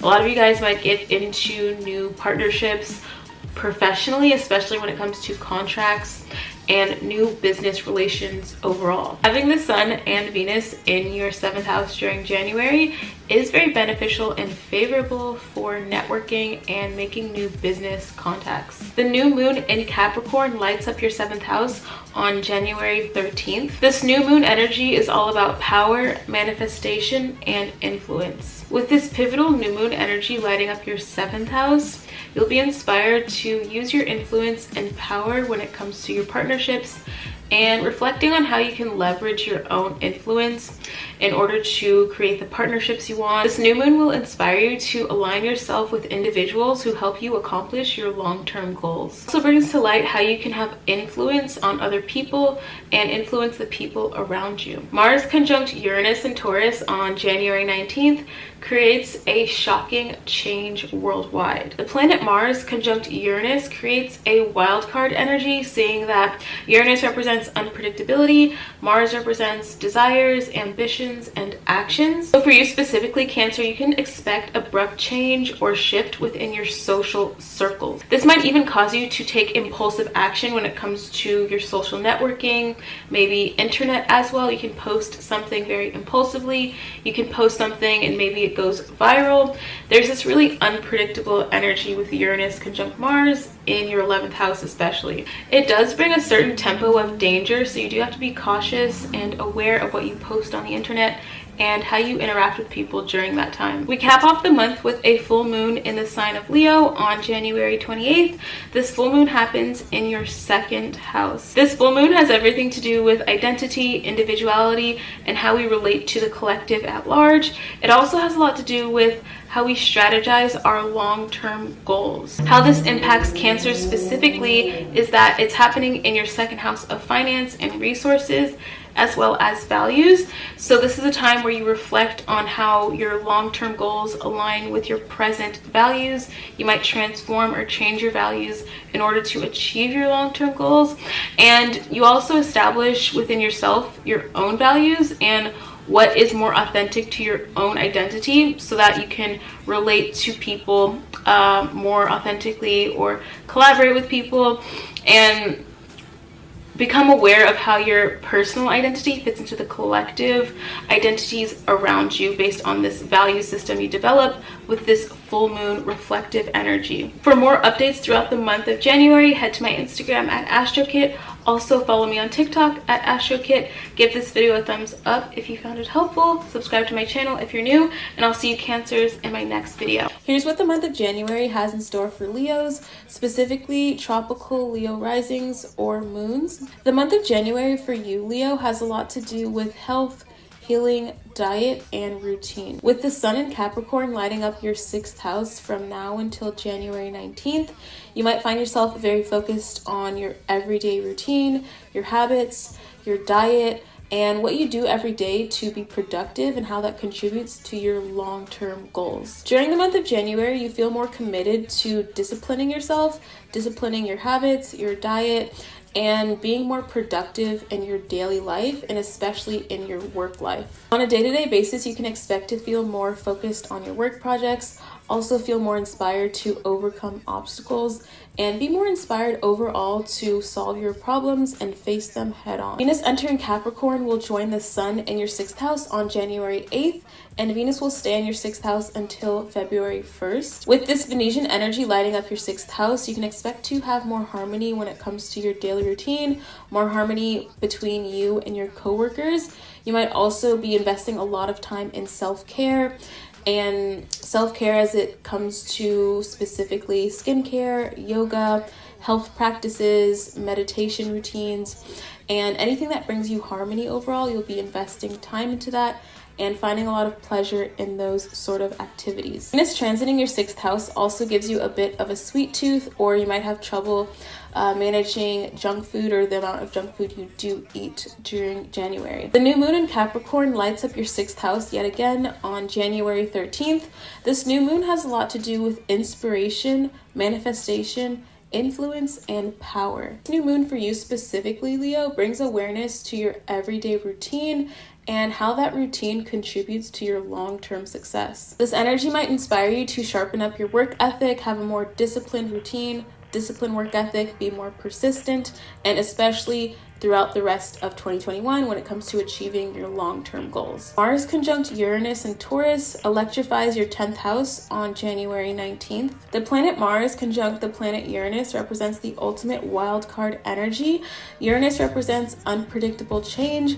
Mars represents desires, actions, and our ability to make logical decisions. So with this sudden change energy in your 10th house, you can expect abrupt changes or shifts or something really shocking to happen as it pertains to your reputation, your work life, or your career. And since the planet Mars is in the mix, you yourself might make impulsive decisions when it comes to your career, or publishing something new within your career, or making an abrupt career decision. Mars conjunct Uranus can present somewhat of a dangerous energy. So for you specifically, Leo, since this is in your 10th house, the caution would be more so around your bosses or people you work with or your reputation, and to not make too many sudden decisions when it comes to those themes dealing with the 10th house, and especially when it comes to authority figures, you might have some issues there. It's not necessarily guaranteed, but it is very cautionary, dangerous energy when Uranus is conjunct Mars. We cap off the month of January with a full moon in the sign of Leo on the 28th. This full moon happens in your 1st house, so you're going to feel it very strongly. This full moon has everything to do with identity and how we relate our identity into the collective, how we become an individual but still relate to other people. It also has a lot to do with our future goals and how we strategize achieving those goals. The way this full moon energy impacts you, Leo, especially with it happening in your 1st house nonetheless, represents you having this epiphany moment where you do reconcile your own identity versus other people's, and having a contemplative, reflective moment of how you present yourself to the world, how you project yourself physically, socially, and whether or not that is aligned with your future goals, if that's aligned with the people you want to associate with in the future, and really shaping your own identity but still remaining a part of the collective consciousness. This full moon really illuminates for you how you approach the world, how you relate to the world, and your attitude towards the world as a whole. For some Leos, this might even manifest as an existential crisis or identity crisis. For daily updates throughout January, you guys can head to my Instagram at AstroKit. Also follow me on TikTok at AstroKit. Give this video a thumbs up if you found it helpful. Subscribe to my channel if you're new here, and I'll see you Leos in my next video. Here's what the month of January has in store for Virgos, specifically tropical Virgo risings or tropical Virgo moons. This can be more accurate for you specifically. During January, the month for you, Virgo, is really all about indulgence and doing what you find pleasurable. The sun in Capricorn will be lighting up your 5th house from now until January 19th. And for that chunk of time, you can be expected to have your awareness focused on pleasure, on leisure, doing everything you find pleasurable, focusing on things you love to do, and really cultivating your own hobbies. Venus in Capricorn joins the sun in your 5th house on January 8th and stays there until February 1st. And during that time, with Venus being in your 5th house, you can expect to be investing more time, money, and energy on leisurely things, on pleasurable things, spending money on things that you find pleasurable, things that satisfy your creative endeavors. For example, the new moon in Capricorn lights up your 5th house on January 13th. This new moon brings with it the themes of manifestation, power, and influence. The way this new moon energy specifically influences you, Virgo, is that you start to take your desires more seriously. You start to create more logical plans and strategies about or around whatever your creative endeavors are, whatever your hobbies are. and start making plans to actualize them, to make them more profitable for yourself, for example. For some Virgos, you might even be planning a creative project you want to publish in the future. Overall, this new moon energy really inspires you to put your own self-interest first and figure out a way to push your own creativity into the world, push your own creative projects into the world, and really allow the world to see your own individuality and your own identity. Mars conjunct Uranus in Taurus electrifies your 9th house on January 19th. The planet Mars conjunct the planet Uranus represents a wild card energy. Mars conjunct Uranus represents this impulsive energy that makes us make rash decisions. With Mars conjunct Uranus specifically in your 9th house, you can expect some sort of epiphany moment or certain abrupt change when it comes to your beliefs, where potentially you had one state of consciousness, one belief system, one way of perceiving the world in your life, and then Mars conjunct Uranus happens on January 19th. That completely shifts your mindset overall almost instantly. Mars conjunct Uranus can be somewhat of a dangerous transit or dangerous aspect to have, and it can cause accidents. So with this aspect happening in your 9th house, it is advised to be cautionary around travel, especially like long distance travel, traveling on a plane, on a boat, train, driving, etc. With this in your 9th house, 3rd house axis, it's advised to be aware of the dangers when it comes to travel, with Mars being conjunct Uranus in your 9th house. We cap off the month of January with a full moon in the sign of Leo, and it's happening in your 12th house. This full moon has everything to do with individuality and identity and how that fits into the collective as a whole. It also has to do with our goals, especially our long-term goals, and how we strategize to achieve those goals. So this full moon might inspire you to cut off or end certain self-sabotaging thoughts or behaviors. For more updates throughout the month of January, you guys can head to my Instagram at AstroKit. Also follow me on TikTok at AstroKit. Give this video a thumbs up if you found it helpful. Subscribe to my channel if you're new here, and I'll see you Virgos in my next video. Here's what the month of January has in store for Libras, specifically tropical Libra risings or moons. This is more accurate for you. Throughout the month of January, your life themes and major focuses have a lot to do with home and family. With the sun in Capricorn lighting up your 4th house from now until January 19th, you can expect your awareness to be focused on your home life, focused on your home environment, even focused on your family or the people that you live with. For a lot of Libras, you might even be focused on your lineage or your ancestry or doing research related to the past, especially as it pertains to your family history. With the 4th house being so relevant for you in January, you can expect to focus on your own personal happiness and be really focused on your own private life and your own personal bubble. Venus in Capricorn joins the sun in your 4th house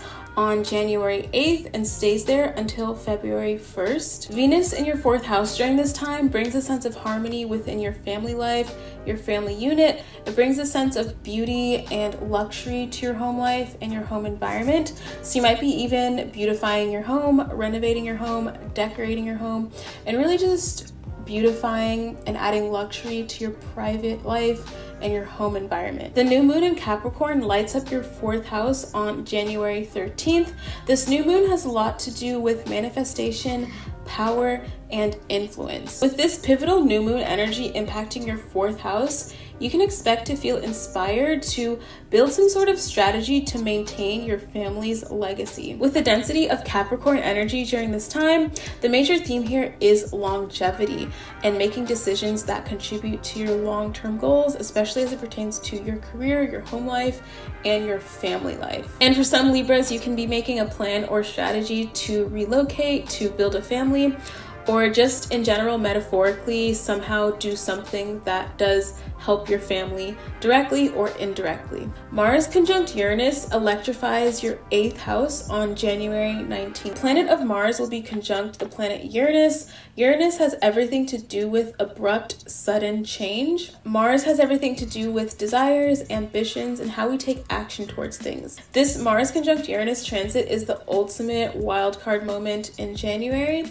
and since it's happening in your 8th house, you can expect a sudden change or shift when it comes to your finances, and especially joint finances. For some Libras involved in joint projects, business deals, you can expect some sort of sudden change or upset, maybe even conflict when it comes to that, especially around the 19th, 20th, 21st, when this conjunction happens in your 8th house. Mars conjunct Uranus also creates a strong sense of impulsivity, so you might make some sort of impulsive decision when it comes to your finances, when it comes to joint finances, finances that you get from other people, finances that you combined with someone else and you invested in something. Impulsivity is really strong here. We cap off the month of January with a full moon in the sign of Leo, and this lights up your 11th house. This full moon in the sign of Leo has a lot to do with individuality, identity, and how we incorporate our own individuality, our own identity into the collective identity around us. It also has a lot to do with how we strategize achieving our long-term goals. With this energy happening in your 11th house, you can expect the completion or a full circle moment when it comes to some sort of desire that you had or desire that you do have right now. Maybe you publish a creative project, collaborate with someone. This is also the energy of having a sort of like viral moment on the internet.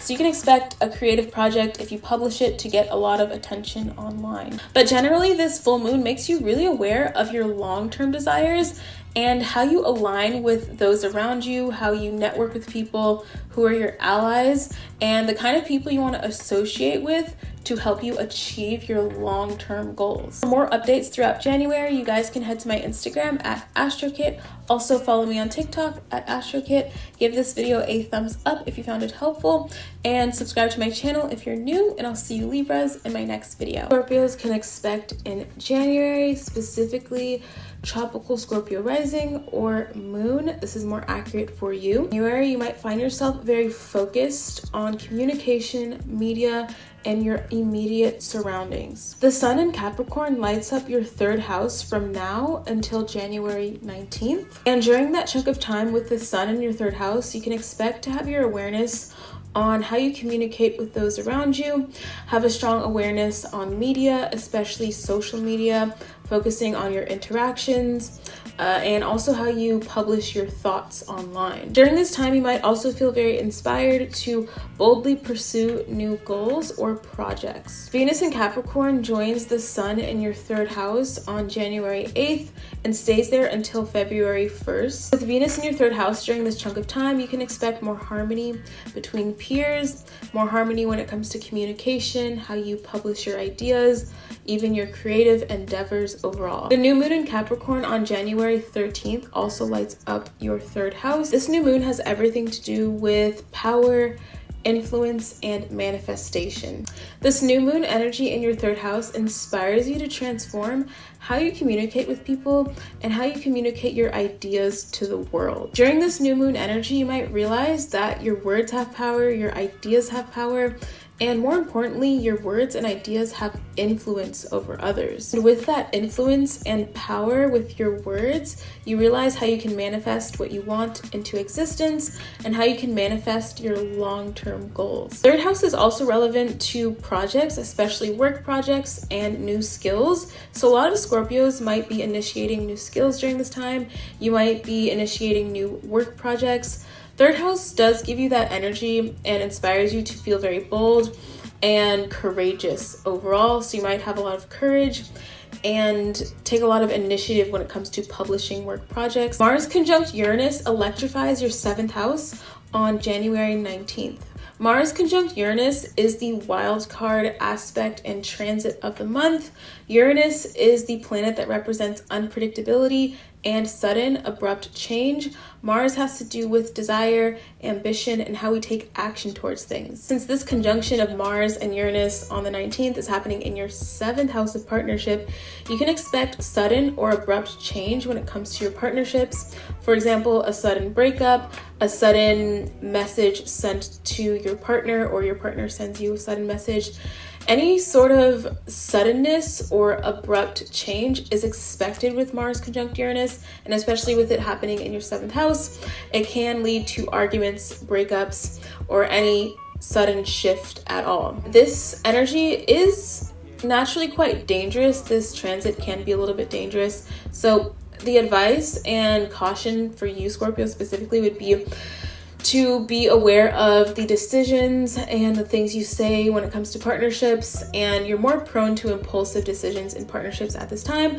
So it's advised to think about what you say or do when it comes to partnerships, because the impulsivity might take control of you during this transit and you might do something that you regret later on. We cap off the month with a full moon in the sign of Leo, and this lights up your 10th house. This full moon in Leo has everything to do with identity, individualization, and how we shape and fit our identity into the collective consciousness.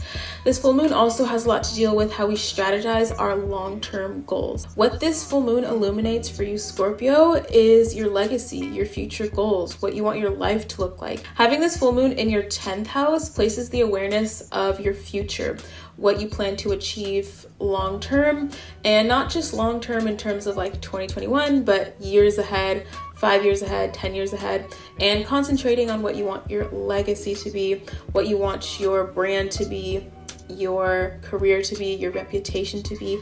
This all comes to awareness for you at the end of the month on the 28th with the full moon in Leo in your 10th house. For weekly updates, head to my Instagram at AstroKit, and also follow me on TikTok at AstroKit. Give this video a thumbs up if you found it helpful, subscribe to my channel if you're new, and I'll see you Scorpios in my next video. Here's what Sagittarius can expect in the month of January, specifically tropical Sagittarius rising or moon. This is more accurate for you. During the month of January, your focus and awareness, Sagittarius, is on your money, your assets, your finances, and your investments. The sun in Capricorn lights up your 2nd house from now until January 19th, and during that time, you can expect your awareness to be on your finances, your wealth, your assets, your resources, how you invest money, how you make money, what your streams of income are, and how to create more wealth for yourself for the long term. With the density of Capricorn energy in January, and with you being focused on your resources and finances, you're specifically focused on how to create long-term wealth for yourself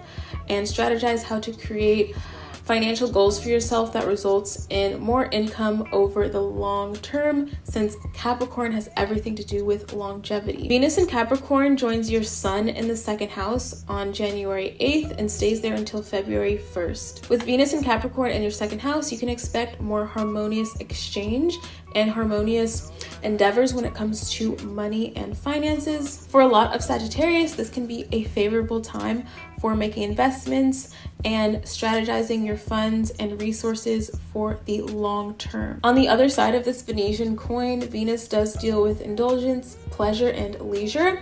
So with Venus in your 2nd house, you might find yourself indulging more in food.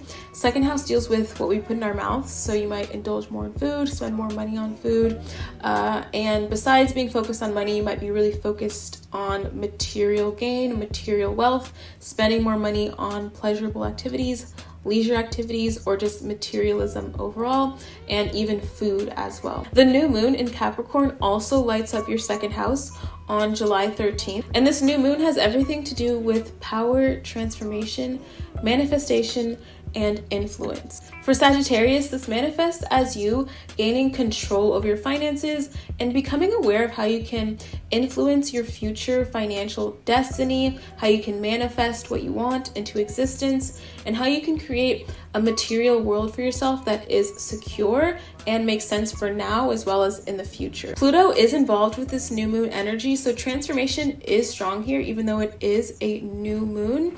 And during this time, you might transform your finances, you might transform your values. 2nd house has to do with values as well. So you might be transforming how you value money, what your perspective on money is, transforming your self-worth. And once you transform your values towards money and your self-worth, then the amount of money you earn changes as well. On January 19th, Mars conjunct Uranus electrifies your 6th house. This Mars conjunct Uranus transit is the wild card energy of the month of January. Mars represents our desires, our personal will, our ambition, and how we take action towards things. Uranus represents unpredictable, sudden change. Having this Mars conjunct Uranus energy specifically for you in your 6th house of health and routine, you might have a certain upset, change, or shift in your routine. Potentially you have a certain routine, diet, work ethic, And this Mars conjunct Uranus energy prompts you to impulsively make a decision that changes that somehow. 6th house also deals with work as well, so you might make a sudden decision when it comes to work, where you work, how you work. This is the energy of suddenly like quitting your job, suddenly even being fired from your job.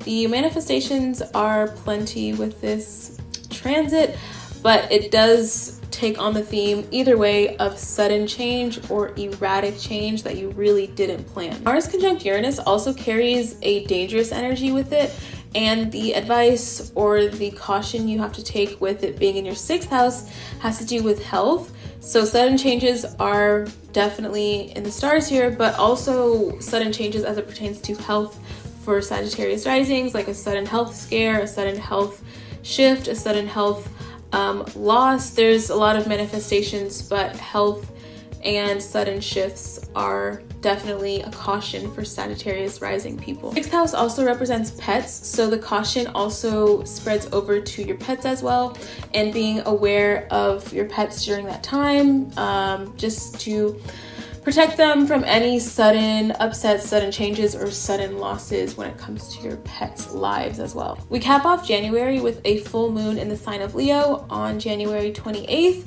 This full moon lights up your 9th house. Full moon energy in your 9th house illuminates your future plans, your purpose, and how you plan to strategize and achieve your long-term goals. More importantly, 9th house has to do with your beliefs and your belief system.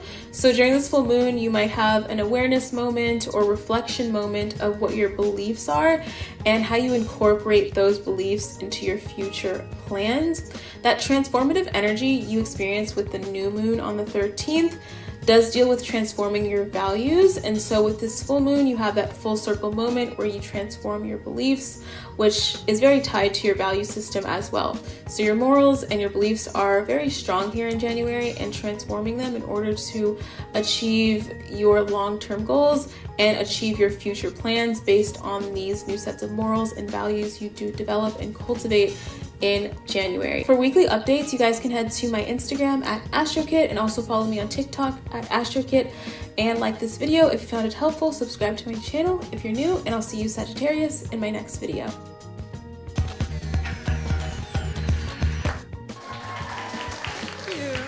So then you know that there are the horoscopes that you find in magazines that are 3 sentences long. Today will be a good day. Venture outside, get a good workout in. Happy Thursday. And then there are Susan's horoscopes, which are 4 pages long. And today, for example, I am having a financially auspicious day. Yes. Meaning well, that I will Uranus, be rich. the planet of surprise, is trine the sun. If I'm doing something on a day that's important to me, you know it's a good day because I picked it. What is your mission when it comes to astrology? I really wanted to show people what astrology could do for them as a great problem solver, because its structure is so rich. You can get so many different answers and options from it.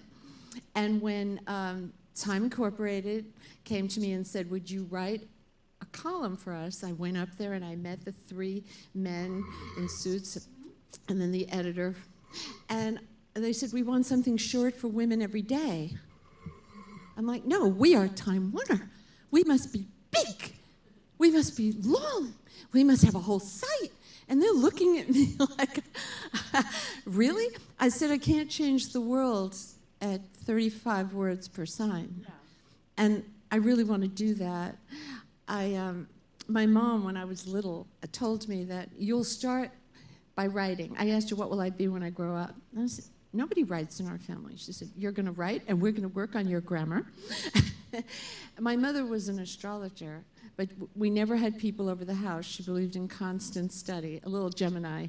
She would read all the time, and she felt it wasn't accepted, so she couldn't really tell people. And I was born with a birth defect, so she was trying to figure out the problem. I would be in agony, but I would never know when I would get an attack, and it would last 6 to 8 weeks. So it would usually come once a year, usually around Christmas or my birthday or the Easter Bunny when I'd get excited, but they didn't know what it was. I was bleeding internally at a horrific rate. And I went to the hospital, they operated, I was in for 11 months. I was paralyzed from the knee down. I wanted to know if I'd ever walk again. I had to give up attending high school and have homeschool, because the Board of Education works with kids like that. Took my Regents, my SATs, and all those tests. And during that time, I wanted my mother to teach me, and she kept saying no. It takes 12 years to become a great astrologer, and I don't want my daughter anything less. And I said, well, I'll study 12 years. And she said, but you're only 14. You don't even know what 12 years is. So where am I going to go? I've got 2 crutches and a great big leg brace. She still wouldn't teach me, but when I wrote to Horoscope magazine and they published my letter, she said, did you write to Horoscope magazine? I'm like, how do mothers know everything? I said, yes, but they never answered me. That was 7 months ago. And she said, I think they did. And she read me the answer. And you know, in astrology, there's a lot of misconceptions.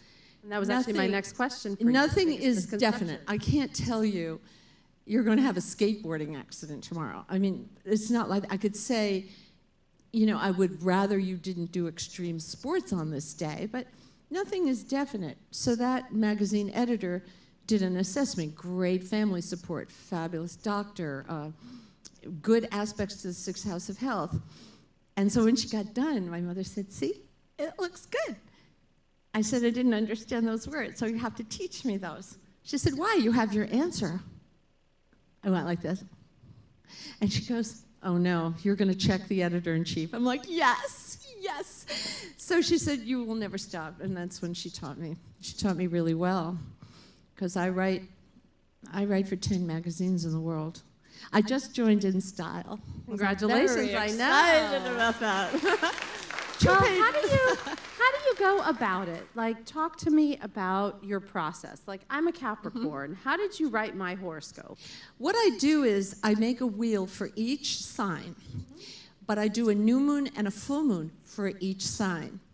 And in September, you usually have to do 3 signs, because lately the new moon or full moon has been falling near the end of the previous month that will still be affecting you. You know, we don't have cutoffs as each month begins. So I'm looking at those pictures of the sky, and NASA tells us the calibration of the planets. But you can get that from many sources. There's different companies that sell it, but it's all the same. It's just which font do you like and find easiest to read, really. And computers can tell you as well. They call it an ephemeris. And you look for geometric aspects between 2 panels. Here's a good way to explain. Imagine you're at a cocktail party, and there are 8 people there.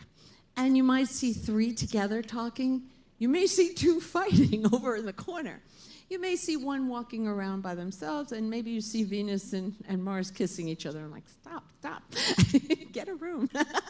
But I have to make sense of those conversations that the planets are having. And are you a Capricorn or a Cancer? What's under you? Capricorn. Capricorn. I thought you were by what you were telling me. You're ruled by Saturn, so I have to see if Saturn's involved in an important conversation, because that will matter more to you than most other signs.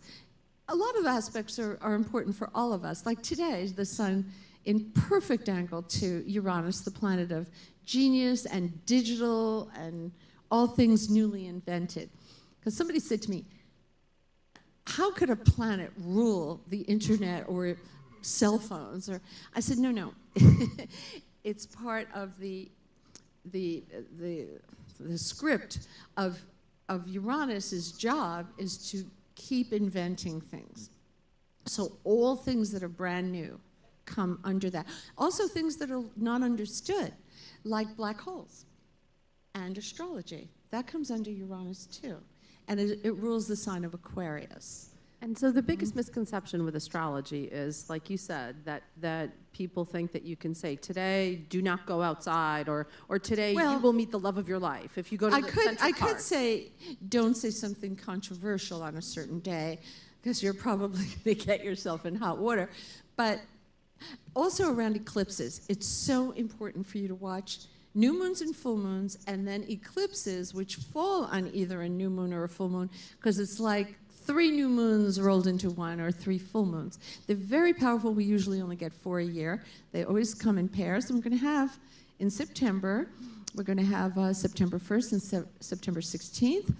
And then the next group comes February. In February, the first one's February 26th, but I'm still memorizing 2017 because I'm writing the calendar for 2017. Crazy. I mean, crazy how long it takes you to put this together. And how Well, much you know, detail everything goes into I it. do is modular because I have the website and I want people to have fun with it, and I just redesigned it. So if you haven't looked at astrologyzone.com, take a look. We just debuted it a month ago. And then I have the daily horoscopes on my apps. Just search Susan Miller. I'm on every phone that you could possibly buy. And then I have the calendar, which you can put on your wall to check. You know, if somebody says, do you want to come in Monday or Thursday? You're like, let me call you right back. And then look up. It's also on the app, what's on the calendar. But some people, I like something on the wall that I can just look at real quick.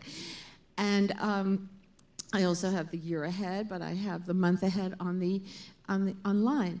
Now, it's very important for you to know your rising sign. Does everybody know what a rising sign is? Have you heard that expression? The rising sign rises in the eastern horizon as you're being born. So if you were born here in New York, over the East River, it's not exactly east. If you use your compass, you'll see it's not quite perfectly east, but that's the sign that's rising in the eastern horizon. How do you find that out? You can only find it out if you know your exact time of birth. I've had presidents and all kinds of people calling their moms when they're with me. Mom may not remember. So try to get your birth certificate. If you were born in New York, you're really lucky because you dial 311 and they tell you how to get it. But usually it's the state capitol, the Hall of Records, not the hospital. Usually it's, or the Bureau of Vital Statistics. It should cost $15 to $25. If it's $5, it's the wrong one. It doesn't have the time of birth on it. And speaking of famous people, we asked you to do some readings I of a did. few couples that have piqued our curiosity. Let's start with Kim and Kanye. Well, they're actually beautifully suited for each other, amazingly so. He's a Gemini. Of all the people you asked me to look at, there were 6. He has the best chart. I mean, he's born on the, you know how I talk about the luckiest day of the year? And this year, the luckiest day of the year is September 25th or 26th, depending on your time zone. It happens at the beginning of the day on the 26th. He was born on the luckiest day of the year. He was meant to rise like cream. She's a Libra, and Libra and Gemini get along great. Now, before I go on, if you're with a person that you know astrologically isn't a natural mix, I want you to realize I feel anybody can get along with anybody else with a little extra effort. These two get along so easily that they can finish each other's sentences. They both have the moon in Pisces, which is lovely. It's very emotional. And this is great for a musician. For Kanye to have the moon in Pisces, it's one of the best places to have it. I'm so impressed. You know, Bieber is a Pisces, so he's done well too. But Kanye has the moon in Pisces. That's just as important. And they just seem to see eye to eye, and they both have a strong need for fame. And Really? So they would understand each other. I think that's really hard to live in a fishbowl like she does. And she's Libra, rules marriage, and we know her 3 marriages. Isn't that amazing? She liked to get married, but she did a good job at it. They were gorgeous weddings, right? Very pretty girl. And now we have another couple that's been in the news of late, Yes. Taylor and Tom. Poor Taylor. Oh. She's going through a hard time lately because people are so critical of her. And she gets into these problems by accident. She doesn't know how she gets there. She's Sagittarius, born December 13th. And Sagittarius right now is having a bit of a harder time than usual. This is the happiest sign. So jovial, so optimistic. No matter what happens, the planks are falling. It's like Mr. Magoo. You're like, oh my gosh. And she's like, what? Everything's fine. And everything's falling. I know she's been criticized for her girl groups and it's time for the Rodney Clay Show, y'all. She's got a good person there. Tom Hiddleston.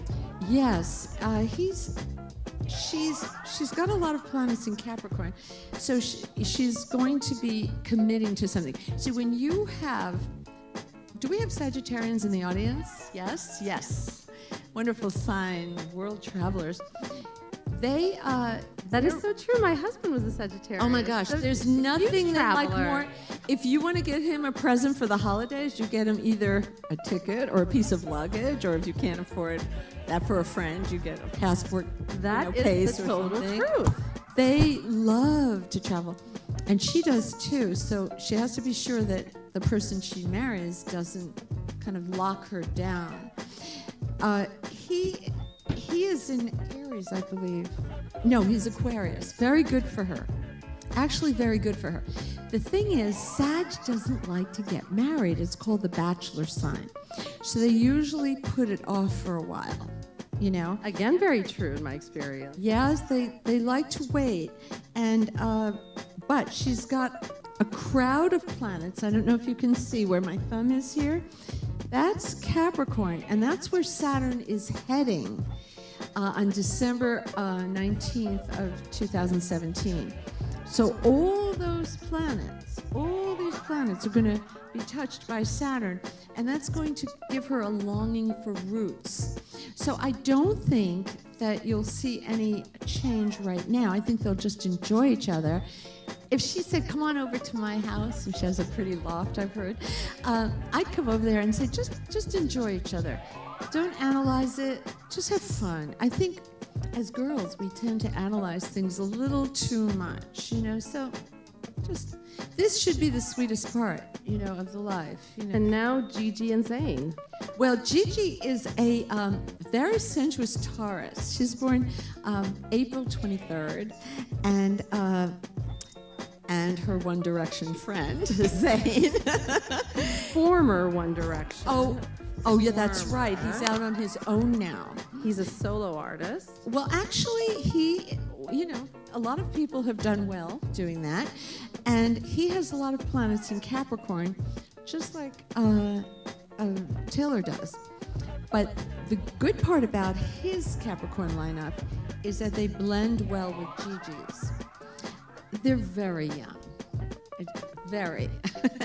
So I think they'll do best by just dating. She's super careful.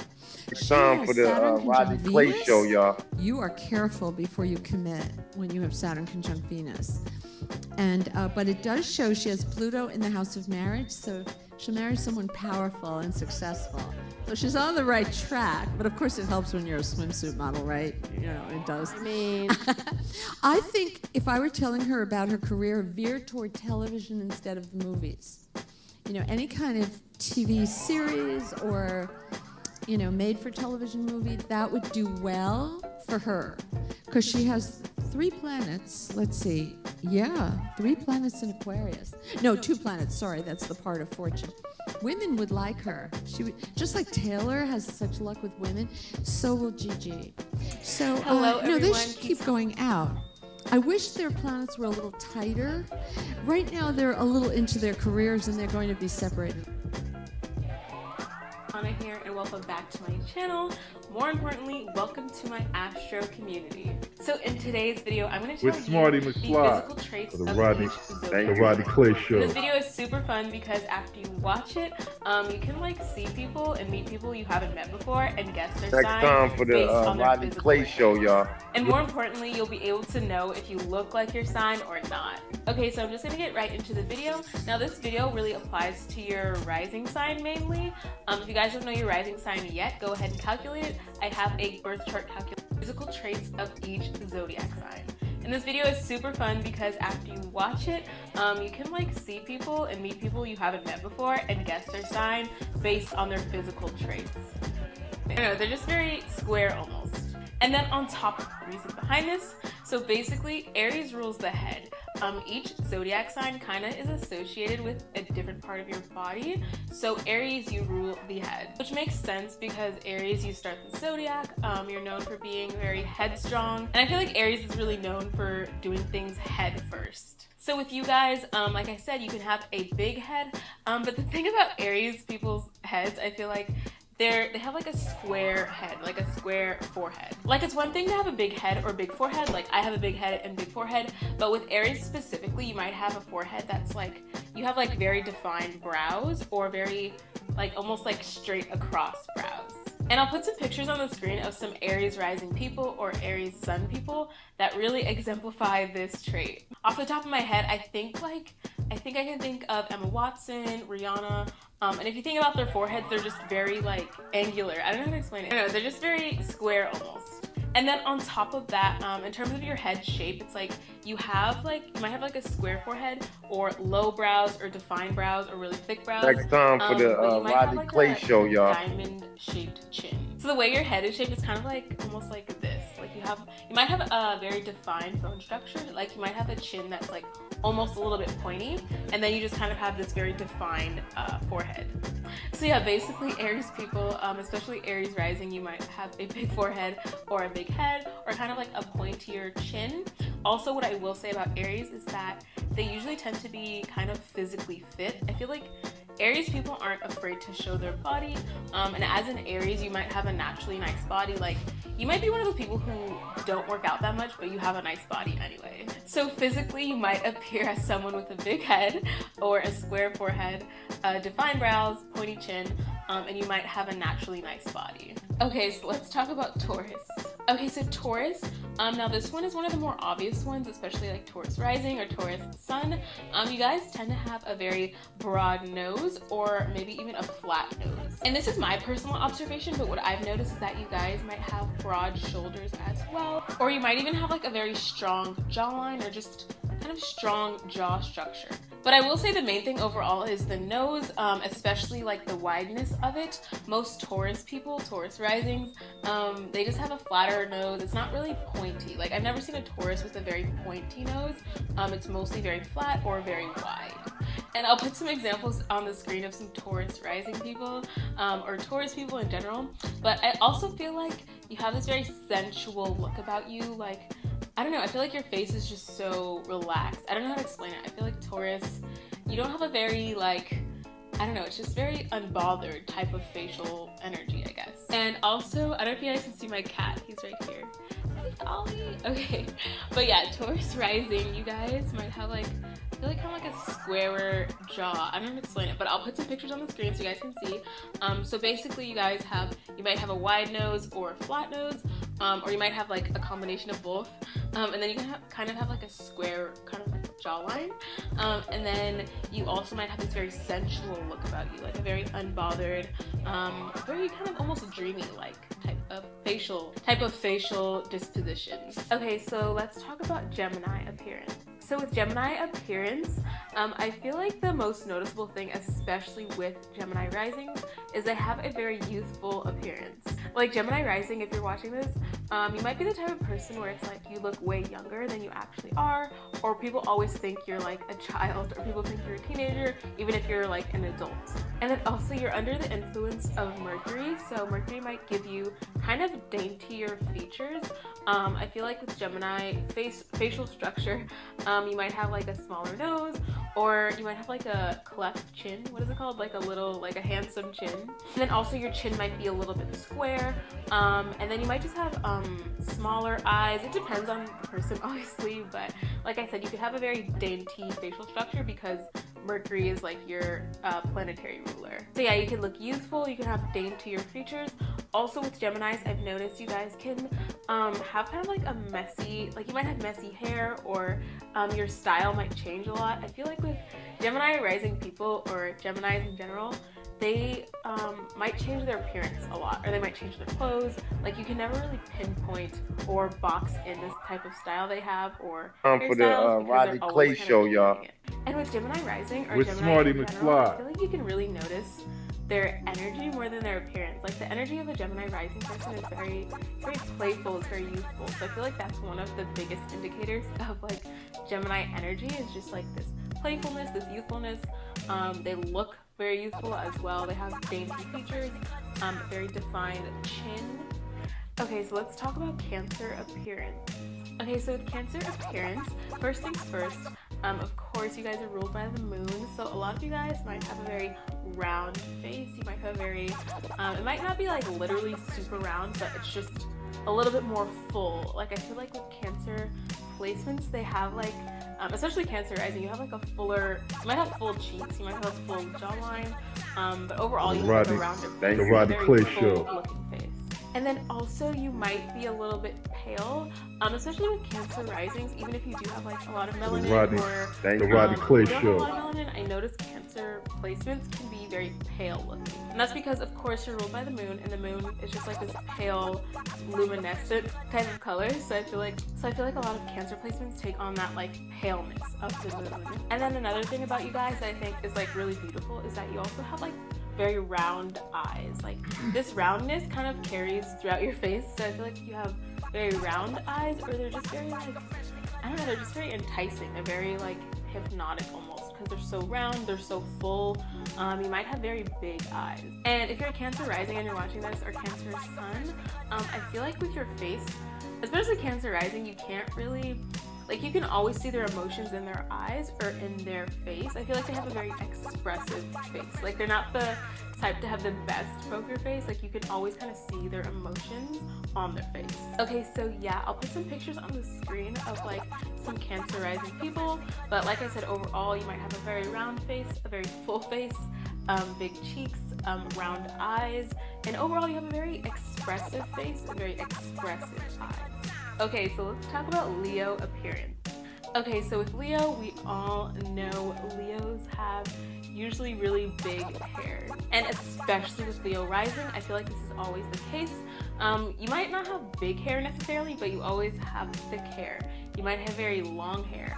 I feel like your hair is just a very noticeable part about you.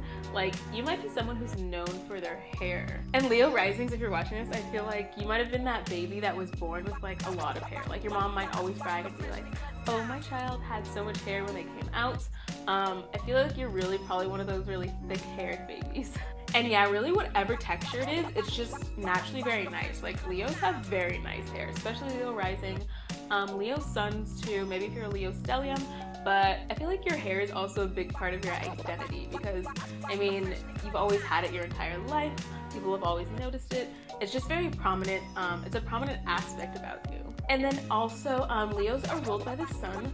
So facially, like facial-wise, I feel like you might have a very kind of stronger face, like almost like I want to say masculine, but like if you think about the sun, literally the sun is a very prominent planet, so you might have a very prominent face, if that makes sense. Like something about your face might be very defined. Like you might have a very defined jawline. You might have a very kind of round face.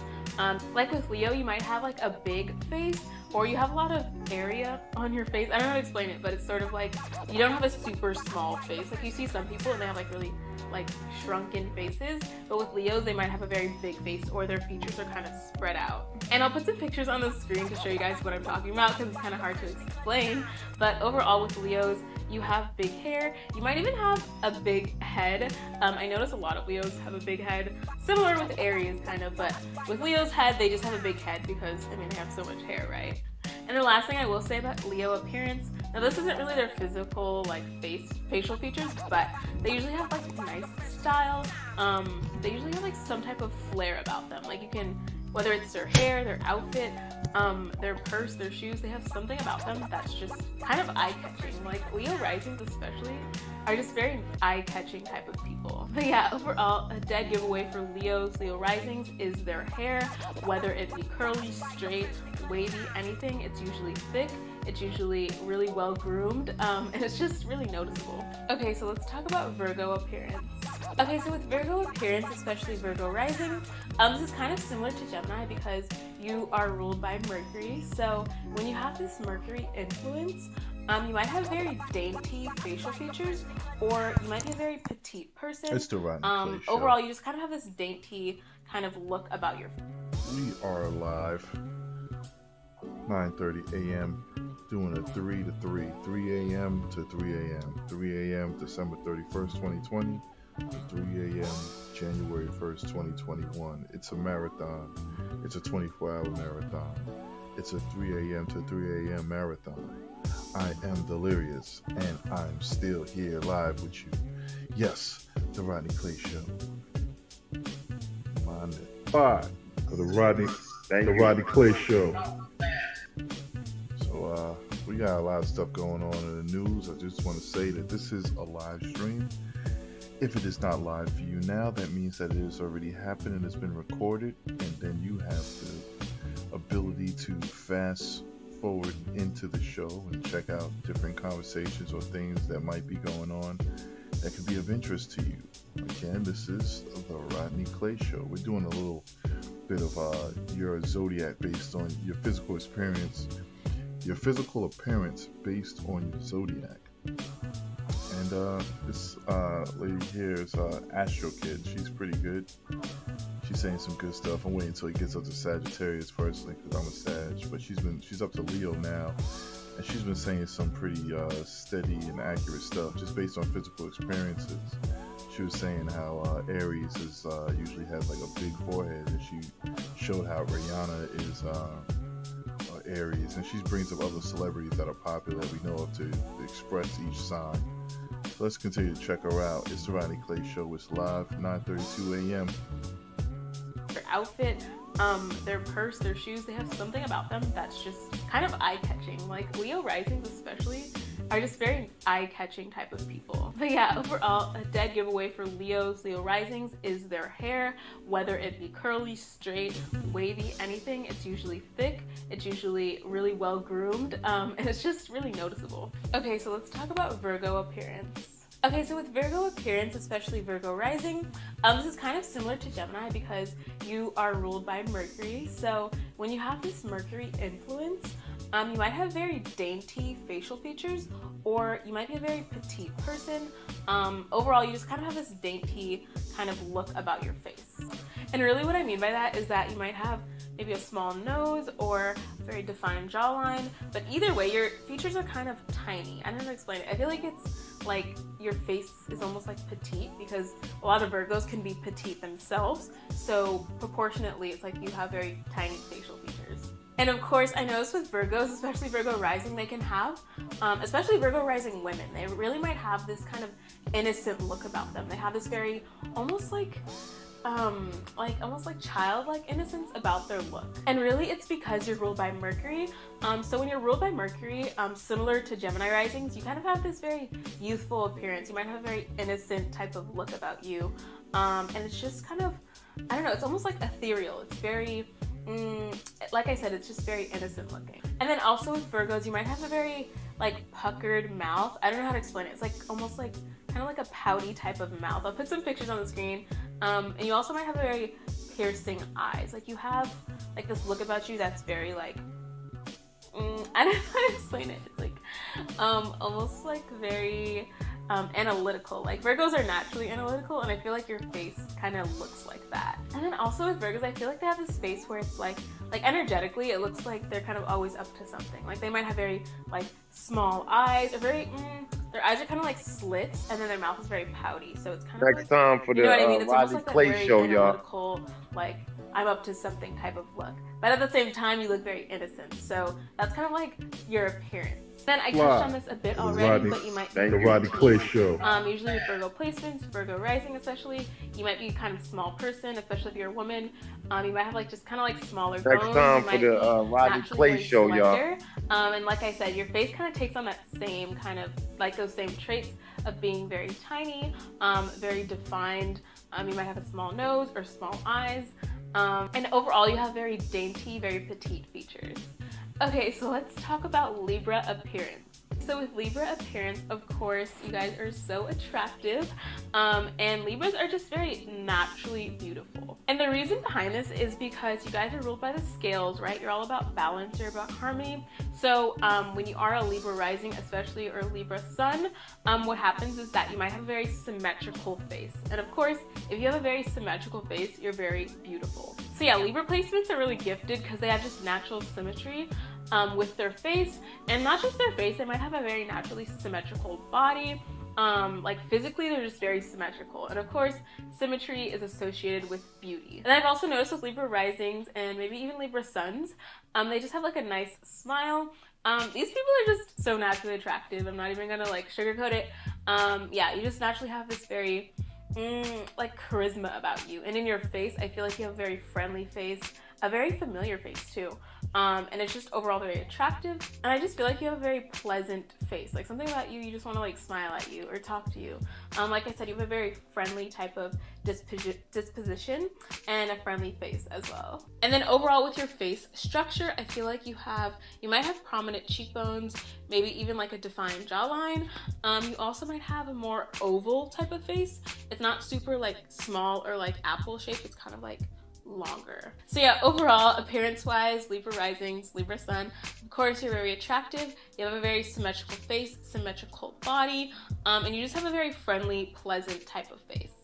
Okay, so let's talk about Scorpio appearance. Scorpio appearance, now this one is so interesting to me because I feel like it aligns so much with like your zodiac sign, if that makes sense. Because what are Scorpios known for? Scorpios are known for being very like magnetic, kind of seductive. They're very kind of enticing, mysterious type of people. I feel like that really manifests with their facial structure. I feel like with Scorpio rising especially, you have this kind of magnetism about you.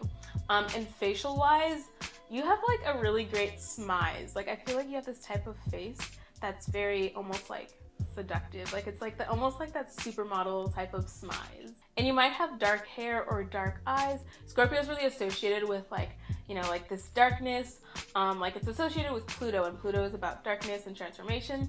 So with your facial features, I feel like you might have dark eyebrows, very prominent eyebrows, dark eyes, brown eyes, or maybe even black or brown hair. And with your eyes, you have this very intense stare. Like when a Scorpio rising is looking at you, or Scorpio sun, it's kind of like, okay, like it's very almost intimidating because you have such like intensity and passion in your eyes.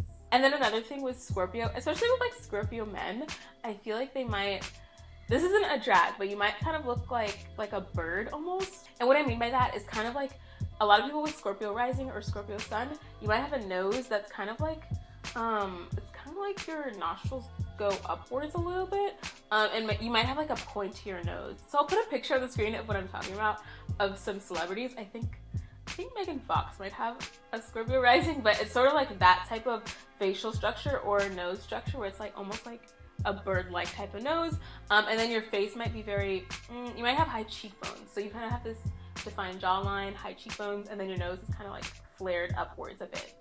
So yeah, you might kind of look like a bird. I don't know why I'm thinking of like a crow, but that's not a drag, but it's kind of just, that's kind of like what you can affiliate it with. It's kind of like this kind of bird-like features. Overall, I feel like this is a very attractive rising sign. And like I said, you have this intensity about you, and it really shows in your face. And your eyes, like I said, have this intensity, and just like the way your face, like naturally, like the disposition of your face is just very intense. It's almost like a natural smize. Okay, so let's talk about Sagittarius appearance. Next time for the Rodney Clay Show, y'all. You're ruled by Jupiter.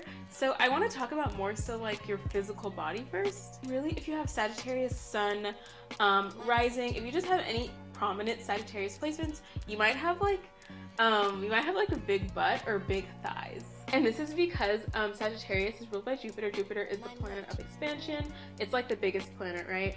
And Sagittarius rules like our thighs and butt area. So if you have like a Sag rising or Sag sun, you might have big butt, big thighs. You might be kind of thick. And I feel like you might just have a very naturally athletic type of body. If you're a girl or guy, really, you can just naturally have a figure. And then when it comes to your facial structure, I feel like your face shape is kind of, it's not super round, but it's not super square. It's kind of like in the middle. It's almost like kind of like rectangular. I feel like you might have a defined jawline, or there's something about your face that's very like noticeable because like I said, you have this Jupiter influence, and Jupiter is about expansion. It's about the bigger the better. So you might have a very prominent face, prominent jawline. Your nose might be kind of also sort of like rectangular, just kind of straight down. And I feel like with your eyes, you might have very flared out eyes. I feel like you have very bright type of eyes. When people look at your eyes, it's just like, wow, they look like you have very type of like almost like excited type of eyes. And then you also might have a very big smile, or just kind of like a prominent smile. Like I said, with Sagittarius rising, I feel like something about your face is very noticeable. If it's not like your whole face, of course, but like something on your face, like a feature, is just very prominent. And then also I will say you might be a large person, and I don't really mean by weight. What I mean is just like kind of body structure wise or bone structure wise, you're not really petite. I feel like you might be kind of average size or maybe bigger than that. Like you might be tall, you might have like I said, you might be kind of thick, you might have a lot of muscles. Like something about you is like just kind of larger than the average person. Okay, so let's talk about Capricorn appearance. So with Capricorn appearance, especially Capricorn rising, something prominent about you that's always noticeable is usually your teeth. That's because Capricorn rules the bone, like that's the part of the body Capricorn is associated with. And of course our teeth are bones, so naturally you might have very nice teeth, you have very prominent teeth. I feel like you're the type of person where you never have braces, but you have very nice teeth anyway. Like you just have very naturally nice teeth, you might have a nice smile. I'll put some pictures of people I'm thinking of on like a natural smize. Okay, so let's talk about Sagittarius appearance. Okay, so with Sagittarius, of course, you're ruled by Jupiter. So I want to talk about more so like your physical body first. Really, if you have Sagittarius sun rising, if you just have any prominent Sagittarius placements, you might have like a big butt or big thighs. And this is because Sagittarius is ruled by Jupiter. Jupiter is the planet of expansion. It's like the biggest planet, right? So hot. Sagittarius rules like our thighs and butt area. So if you have like a Sag rising or Sag sun, you might have big butt, big thighs. You might be kind of thick. And I feel like you might just have a very naturally athletic type of body. If you're a girl or guy, really, you can just naturally have a figure. And then when it comes to your facial structure, I feel like your face shape is kind of, it's not super round, but it's not super square. It's kind of like in the middle. It's almost like kind of like rectangular. Next time for the Rodney Clay Show, y'all. Or With there's Smarty something about your McFly. face that's very like noticeable because, like I said, you have this Jupiter influence, and Jupiter is about expansion. It's about the bigger the better. So you might have a very prominent face, prominent jawline. Your nose might be kind of also sort of like rectangular, just kind of straight down. And I feel like with your eyes, you might have very flared out eyes. I feel like you have very bright type of eyes. When people look at your eyes, it's just like, wow, they look like you have very type of like almost like excited type of eyes. And then you also might have a very big smile, or just kind of like a prominent smile. Like I said, with Sagittarius rising, I feel like something about your face is very noticeable. If it's not like your whole face, of course, but like something on your face, like a feature, is just very prominent. And then also I will say you might be a large person, and I don't really mean by weight. What I mean is just like kind of body structure wise or bone structure wise, you're not really petite. I feel like you might be kind of average size or maybe bigger than that. Like you might be tall, you might have like I said, you might be kind of thick, you might have a lot of muscles. Like something about you is like just kind of larger than the average person. Okay, so let's talk about Capricorn appearance. So with Capricorn appearance, especially Capricorn rising, something prominent about you that's always noticeable is usually your teeth. That's because Capricorn rules the bone, like that's the part of the body Capricorn is associated with. And of course our teeth are bones, so naturally you might have very nice teeth, you have very prominent teeth. I feel like you're the type of person where you never have braces, but you have very nice teeth anyway. Like you just have very naturally nice teeth, you might have a nice smile. I'll put some pictures of people I'm thinking of on the screen. But yeah, you also might have very white teeth. You also might just really care about your teeth, like you just have a nice smile. Like I think you might be known for your smile is like what I think of when I think of Capricorn placements, especially rising.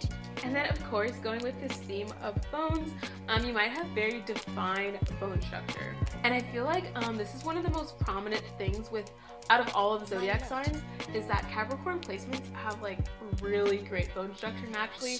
You also might have really nice skin. I feel like Capricorn risings especially are just naturally so beautiful because they have this very defined look about them. And then also Capricorn risings, Capricorns, you guys have a very slim nose. Like I feel like you're the type to naturally look like you have a nose job because you just have a very skinny nose naturally, and then you just have this nice snatched bone structure and nice smile. So overall, you're just very attractive in that sense. And then also one of the really interesting things about Capricorn placements is that they kind of age backwards. So with Capricorn, you're ruled by Saturn, and kind of like when you're younger, you might look older. Like people might mistake you for being like older, like in your 20s if you're a teenager.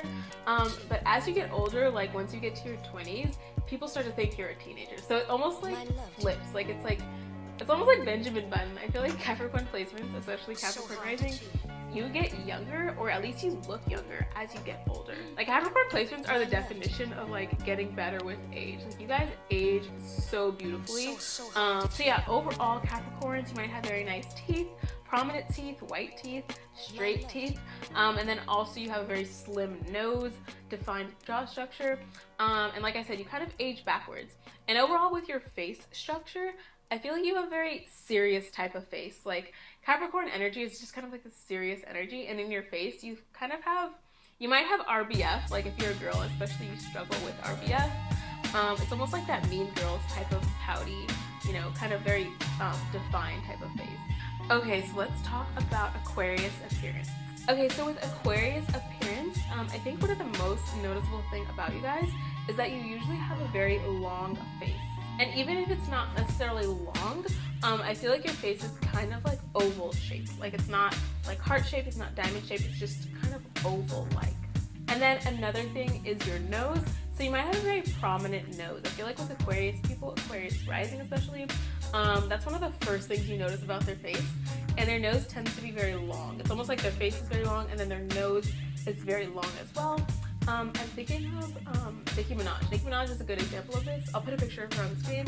I'll put some other pictures on the screen too, but you can tell she has a very long, very prominent nose. And then also I will add that you guys might be taller than average, and not only are you tall, but you're kind of lanky too. Like I feel like Aquarius people, they can have this kind of body where it's like kind of skinny and lanky. Like you guys almost, I feel like Aquarius kind of look like aliens in a sense. Because you're tall, lanky, you might have a very oval kind of, almost like big forehead type of longer face. You just kind of have this certain look about you that's very unique. And then another thing I will say, especially about your facial structure, is that you have this very ethereal look about you. Like Aquarius beauty is so unique. It's so, it's almost like angelic, ethereal. It's like very much out of this world. Like Aquarius placements, you have this beauty people have never seen before. It's so unique. It's so enticing. Like something about you people just want to look at because it's just so unique. It's like you have this ethereal beauty. Overall with Aquarius appearance, like I said, you can be very tall, lanky. You can have a prominent nose, a long face, an oval shaped face. And then overall just kind of have this ethereal look about you, like this ethereal look about your face, or really have this unique beauty. Okay, so let's talk about Pisces appearance. Okay, so with Pisces, I think what's most prominent about them is their eyes. Like they have these very, almost like hypnotizing eyes. They have these very magnetic type of eyes. And also with their eyes, you might notice that they're kind of like sleepy looking. Like even if they had a full night's sleep, they're not tired. Pisces can generally have this kind of sleepy look about them, especially Pisces rising. I'll put some pictures on the screen of some celebrities with these placements to kind of show you guys this kind of sleepy look that Pisces often have. And like I said, they just have this kind of hypnotizing look about them. They almost have this very, I would say sensual, I don't know how to describe it. It's kind of like, I don't know, it's like seductive or magnetic, something about their face and their eyes especially. It's just like I don't know, you're hypnotized by them. And then also with Pisces, they might have a very innocent look about them, especially Pisces rising, Pisces sun. If you have a Pisces stellium even, you just look very innocent, almost like, you know what I mean? Like Pisces look like little fairies, like they look so innocent, but at the same time are very like hypnotizing. So naturally just have a very magnetic look about them. And overall with Pisces, I feel like you just have a very dreamy look about you. You have a dreamy face, an innocent face, a magnetic face. Something about you is just so dreamlike, and you can really like, I don't know, you can really hypnotize people with your eyes. And then like I said, you have a naturally like sleepy disposition about your face or your eyes, even if you aren't tired or sleepy. And then lastly, you guys might have a fuller jawline. It's not super full, but it's not super defined either. It's not like a super sharp jawline, it's not like a super full one, but you might. Welcome to the Shikama Live Show with your host, Shikama. You watch from start to finish. So, let's get into this. So, the Pennsylvania Supreme Court justices were not very keen on them bringing 5 women to testify against Cosby, and with the reasoning of, well, it goes to show prior acts. But then they got into it and they said, well, okay, we noticed that you brought 5 women and you had them testify against Cosby. And it seems awfully curious that the testimony was almost identical to the original accuser. Let me tell you how let's get data out from Star Trek. How impossible would it be for a woman or a man to have the same exact experience as somebody sitting right next to them during the same? Do you know how impossible that is? So, what does that go to? The judge was trying to get at that they were coached, which then means that their testimony is tainted to begin with. They don't have to go through the whole rigmarole, which I'm about to get in a second, of proving that the court case itself was a kangaroo court. They don't even have to go there because all the women said the same exact thing, and they noted that one of the people who took the stand was Janice Dickinson, Janice, whatever her name is, who is a known person. Like Cosby is a well-known person, she's a known person. She wrote a book, and in her book,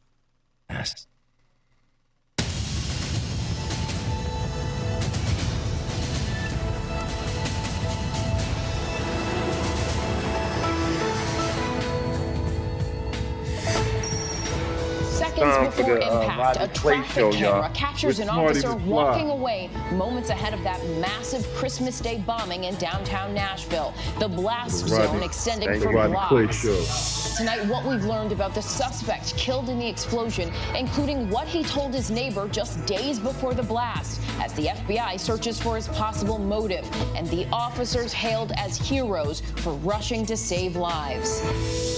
The holiday surge, Americans filling airports, returning from holiday travel. The TSA screening nearly 1.3 million people Sunday, all as December becomes the deadliest month of the pandemic. More than 65,000 Americans dying from COVID this month alone.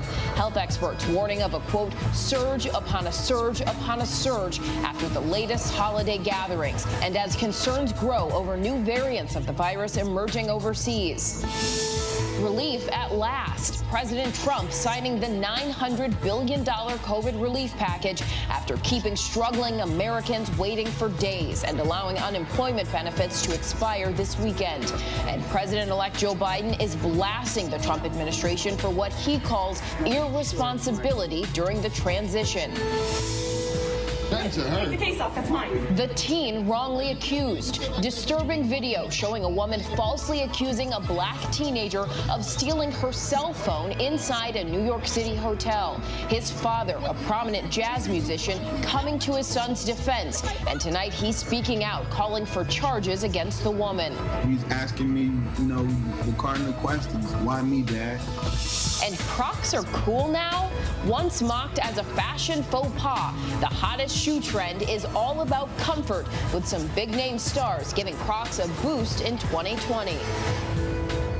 Time for the Good evening. Clay I'm Show, Janae y'all. Norman in for Lindsay Davis. Thanks for streaming with us. The week between Christmas and New Year's is usually a time for rest and relaxation for Americans celebrating the holidays with family and friends, but not this year. Of course, the pandemic has made the 2020 holiday season like none we have ever experienced, as millions of Americans balance the desire to connect with family amid the grim reality of the latest COVID surge. That reality made clear today as December became the deadliest month so far of the pandemic, and the numbers take your breath away. Nearly 65,000 COVID-related deaths reported just this month, up from more than 37,000 in November. The race to bring more COVID vaccine doses to Americans growing more critical as health officials warn of dire weeks ahead. And already, hospitals in several states, including California, are overwhelmed and running out of ICU beds. So in this final week of 2020, we start with ABC's Kaylee Hartung on the latest in the battle against the pandemic. Tonight, as millions continue to travel by air and on the roads, the dire warnings about a post-holiday wave of coronavirus infections becoming more urgent. As we get into the next few weeks, it might actually get worse. The TSA recording more than 1.2 million passengers yesterday, the most since the beginning of the pandemic. AAA expecting more than 80 million on the roads through the holidays. Experts pointing out, though, it's not necessarily the travel putting people at risk, but the get-togethers. December already the deadliest month on record, over 65,000 COVID-related deaths. This is over 2 million vaccines have been administered in the U.S., but that's well below the 20 million vaccinations the White House task force projected by the end of the year. The administration now pushing that goal into January. 20 million doses will be distributed to states by the first week in January. That's where we are. Today in Florida, senior citizens lined up overnight hoping to get their doses. It's been 10 months since the Life Care Center in Kirkland, Washington was the site of one of the earliest outbreaks. 7 residents of this nursing home just outside Seattle are exhibiting symptoms. Nurses there today relieved to finally receive the vaccine. That feels good. And in New York, just as the state reports a jump in its daily positivity rate, a criminal investigation underway looking into Park Care Community Health. The healthcare provider is accused of violating the state's vaccine distribution plan, allegedly diverting doses to more than 850 people not on the priority list. We will not tolerate any fraud in the vaccination process. Park Care saying in a new statement tonight, we are actively cooperating and providing the facts to the state is exactly what we have done and will continue to do. Also raising concerns tonight, that new, possibly more contagious variant of the virus first found in the UK, now in over a dozen countries, including Canada. I'd be shocked if it weren't here already. In California, which saw more than 50,000 new infections over the weekend, Southern California hospitals turning some ambulances away. Others forced to make patients wait for hours until a bed becomes available. In Tennessee, Diana Willett is mourning the loss of her 25-year-old son, Christopher, after they both contracted the virus. He was on the autism spectrum, proud of his job at a local supermarket, but disturbed by customers who wouldn't wear masks. It really is with that setting of how many people didn't wear masks. And he didn't understand why they didn't care.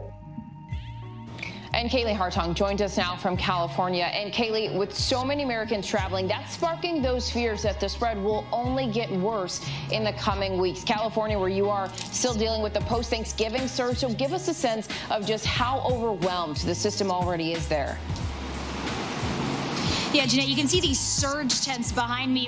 We see these at almost every hospital in the area because these hospitals are inundated with COVID patients. Right now, there is 0 ICU availability in Los Angeles County. And so that means the stay-at-home order that was in effect here, it has been for 3 weeks, set to expire today. It will continue. This county is on pace to surpass 10,000 deaths in just a matter of days. So officials fear that this will almost certainly get worse. Janae? Kaylee, those numbers, 10,000 deaths, 0 ICU availability. Thank you so much for painting that picture for us. And from California now to Washington, where we are 23 days away from the inauguration. And today, President-elect Joe Biden blasting the Trump administration, calling its failure to cooperate fully on matters of national security nothing short of irresponsibility. Meanwhile, President Trump has finally signed that COVID relief bill, caving on his demand for $2,000 direct stimulus payments. Though on that, Biden says he agrees with the president. Here's ABC's Rachel Scott. Tonight, President-elect Joe Biden sounding the alarm, accusing the Trump administration of obstructing the transition and putting national security at risk. We have encountered roadblocks from the political leadership at the Department of Defense and the Office of Management and Budget. It's nothing short, in my view, of irresponsibility. The president is still fighting to overturn the election after trying to derail the COVID relief package millions of Americans are counting on. It really is a disgrace. For days, he refused to sign the bill his own Treasury Secretary negotiated. The delay meant people like Beth Sullivan in Seattle saw their unemployment benefits expire. She's been out of work since March. What a waste for the Rodney Clay Show, The president claimed the $600 in direct payments his team negotiated wasn't enough, saying he wanted to send out $2,000 checks. I understand he wants to be remembered for advocating for big checks, but the danger is he'll be remembered for chaos and misery and erratic behavior if he allows this to expire. And in the end, Trump backed down and got nothing. In fact, his fellow Republicans are the ones opposed to sending bigger checks to Americans. Tonight, Democrats in the House are voting to do just that, though it will be an uphill battle in the GOP-controlled Senate. And Rachel Scott joins me now. Rachel, House Democrats are still trying to make clear that they support those bigger stimulus checks. So break down for us how the vote came down and what we heard from Joe Biden on the issue today. Yeah, Janae, so that standalone bill was approved in the House tonight, voting to increase the amount of those stimulus checks to $2,000, but it is likely to go absolutely nowhere in the Senate because it's the president's own party who opposes raising those stimulus checks. Biden today, the president-elect, saying he does support those $2,000 payments, but it will be up to him and his administration to try and get through another coronavirus relief bill. Janae? And many Americans will be looking forward to that as they are in dire situations. So, Rachel, when can Americans expect to see those $600 checks, and when will they get them? Yeah, exactly. All of this tonight is definitely up in the air. So if you make less than $75,000 a year, you can expect to receive those one-time payments of $600. Treasury Secretary Steve Mnuchin wanted those payments in the mail to Americans before the new year, but all of that was thrown out of the window, and the president waited 6 days to sign that bill. So they're scrambling tonight to try and get those out to Americans. All right. Thank you so much, Rachel Scott, for breaking that down for us. And for more now on this, I'm joined now by Republican Congressman Adam Kinzinger of Illinois. Thank you so much, Congressman, for being here with us. So the president finally signed the long-awaited COVID relief bill. What do you make of the president delaying signing the bill? And do you think it caused harm to Americans, including your constituents, who have long been waiting on this relief? Yeah, I think it was a pointless delay. I mean, his team negotiated this. We should have done this months ago, by the way. But this last week, the delay, I don't understand it. The president was conflating on Twitter two different things, the COVID bill versus general government spending. And ultimately, I'm glad he signed it. But it was a needless delay. And I think people were hurt, but, we'll come back from that. And so the House voted today to boost those payments to Americans to $2,000, which you did back. But that could be a tough sell in the Senate. So what do you say to your fellow Republicans? How do you convince them that more relief is needed right now for Americans? I just think we're at a moment where, everybody's in a bad position. And we're also in a moment we're about to overcome this virus with the vaccine out there. So this is the time we have to do this. Now, that said, it's probably not going to get through the Senate. Maybe not. But if it doesn't, we come back at the beginning of the year and I think have to look at where we need to fill in those gaps, especially like state and local funding issues as well. And so you said this is a moment when so many people are in a bad condition. President-elect Biden has called the current bill a down payment on addressing the pandemic's impact. So will you support the Biden administration when they push for more economic stimulus after he takes office? Well, I'll support what we need to do. Right now, obviously, you can't blanket support anything that you haven't seen the bill. I also don't want to be careless about spending money because this is on the backs of the next generation that are going to have to pay for this. But if the country needs it, it needs it. I mean, the bottom line is we have a massive debt. And it will only get worse if the economy falls apart. So that's what we have to prevent. And finally, I want to ask you, President Trump continues to make baseless allegations about the results of the election. What do you say to your fellow Republicans who have remained silent or even supported the president's false claims about the election? You spoke out about them before. What do you say to those who haven't? Well, I just say, look, you don't have to speak out as much as I do, but I think it's important to defend the integrity of the election system, because the long-term impact on that is really dangerous to a democracy and a republic. And so false claims about an election that are unproven, convincing half the country or some that it was stolen, it's very dangerous. People need to speak out. They don't have to speak out as much as I do, but I think it's important for people to hear from their leaders. Illinois Congressman Adam Kinzinger, thank you so much for joining us tonight. Yeah, you bet. All right, we turn now to new details about the Christmas Day bombing in Nashville, Tennessee. Police releasing this new video of the moment right there of the blast that destroyed dozens of buildings in the center of downtown. Authorities have now identified the bomber as Anthony Warner, the 63-year-old local man who died in the attack. Just days before the bomb detonated, Warner telling a neighbor, "The world is never going to forget me." Now the investigation turns to motive. What made him do it? ABC's Marcus Moore has been on the scene in Nashville since the very beginning, and he joins us tonight as authorities say they still have no hard clues.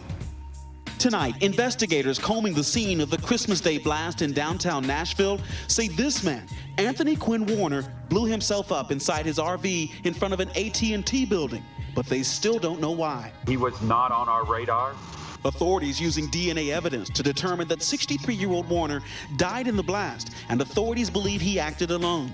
Sources tell ABC News investigators are looking at a theory that Warner may have been motivated, at least in part, by a paranoia over 5G cell technology. Conspiracy theories falsely allege 5G networks can weaken the immune system, among other things. The RV that exploded closely matches one seen in a Google image outside Warner's home taken in May of 2019. Officials say Warner recently transferred the deed to the home to a woman in California, but it's unclear why. And tonight, word that Warner reportedly told a neighbor last week that Nashville and the world, quote, is never going to forget me.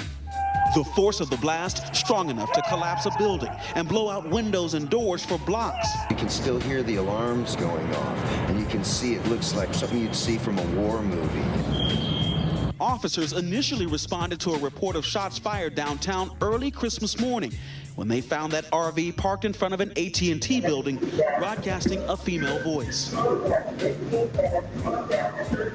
Also playing the 1964 hit song Downtown by Petula Clark.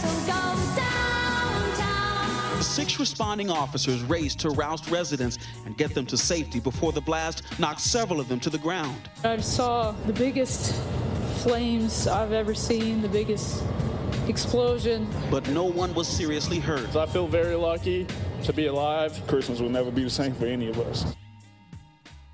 And Marcus joining us now from Nashville. Marcus, back to that neighbor. Tell us more about that eerie conversation that he had with Warner just days before the bombing. Yeah, very eerie, Janae. The neighbor said that he talked with Warner, and at one point he said that Nashville and the world would never forget him. And the neighbor at the time didn't really make much of it, but of course, once he heard about this incident, it certainly hit very close to home for him. Yeah, I imagine so. And Marcus, one detail that really sticks out, there were surveillance cameras on the RV, seeming to suggest that Warner was watching what was going on. Yeah, that is a detail, Janae, we heard from a police officer, one of the first officers on the scene, Officer Wells, during a news conference over the weekend. He said he noticed the camera that was near the rearview mirror and the overhang of the RV.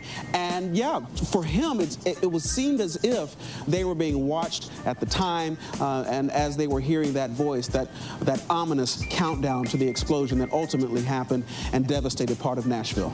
So many questions and searching for answers. Marcus Moore, thank you so much. Well, next, a major storm blowing coast to coast as the year comes to an end. Heavy rain in Southern California, this swift water rescue on the LA River, and snow in Big Bear Lake and higher elevations.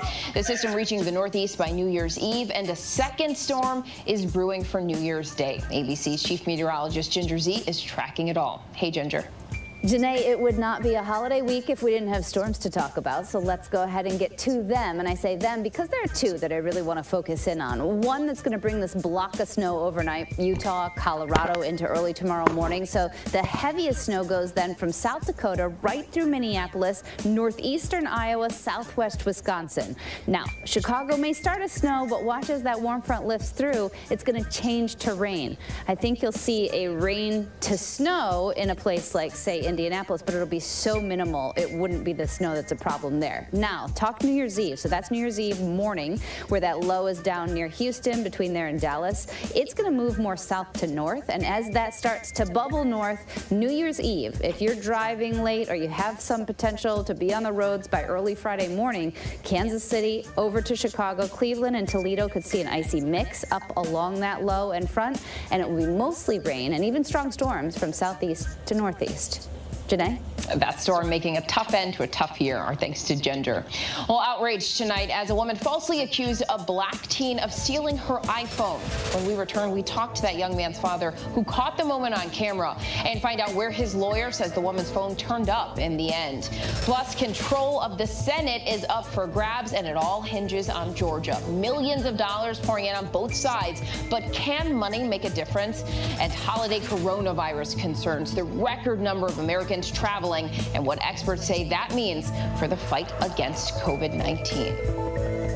Admit it, these days, what you need to know seems to change, well, like every day. So what is it that you really need to know, want to know, to help you not just get through your day, but make the most of it? Feel smarter, feel better, feel happier. Well, how about a third hour of Good Morning America in the afternoon? GMA 3, what you need to know. It's all about you. Lunchtime at 1 Eastern, 12 Central and Pacific on ABC. This is going to be so good. The reality is our country can collapse from within. You see the white power movement on the march. Klansmen and neo-Nazis, skinheads, it's meant to incite war. From the KKK to Oklahoma City to Charlottesville, the new documentary event special. We just need to start talking about race. Homegrown hate, the war among us. This is a real wake-up call. Streaming now on ABC News Live. What you're seeing right now, this is part of the eye wall. This procession of migrants goes back 2 miles. There is going to be catastrophic damage. This fire has made a run. You can see those flames shooting up into the sky. We are on the jam-packed red carpet. To the right, guys. So this is the 4th weekend of protests.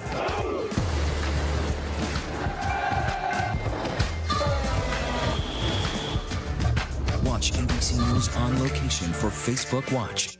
Your mom said, comb your hair. Your dad told you, smarten up. Your dog is judging you right now. And your best friend just called you crazy.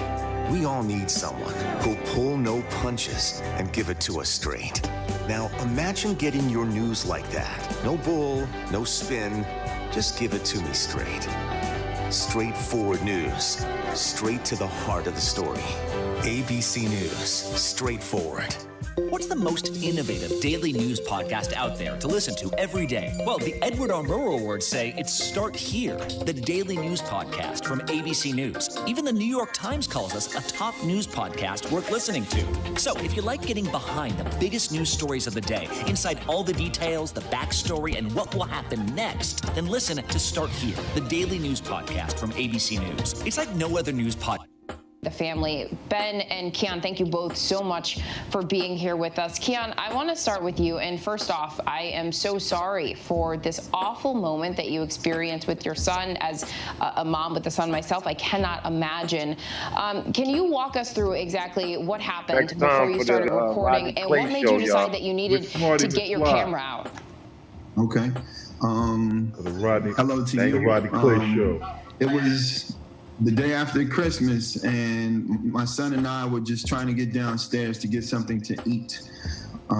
So lo and behold, we come down the elevator, we turn the corner, and, you know, immediately we were basically targeted. And the lady from the video, you know, is screaming and, you know, erratically that my son somehow took her phone, literally, and I'm still trying to make sense of it all.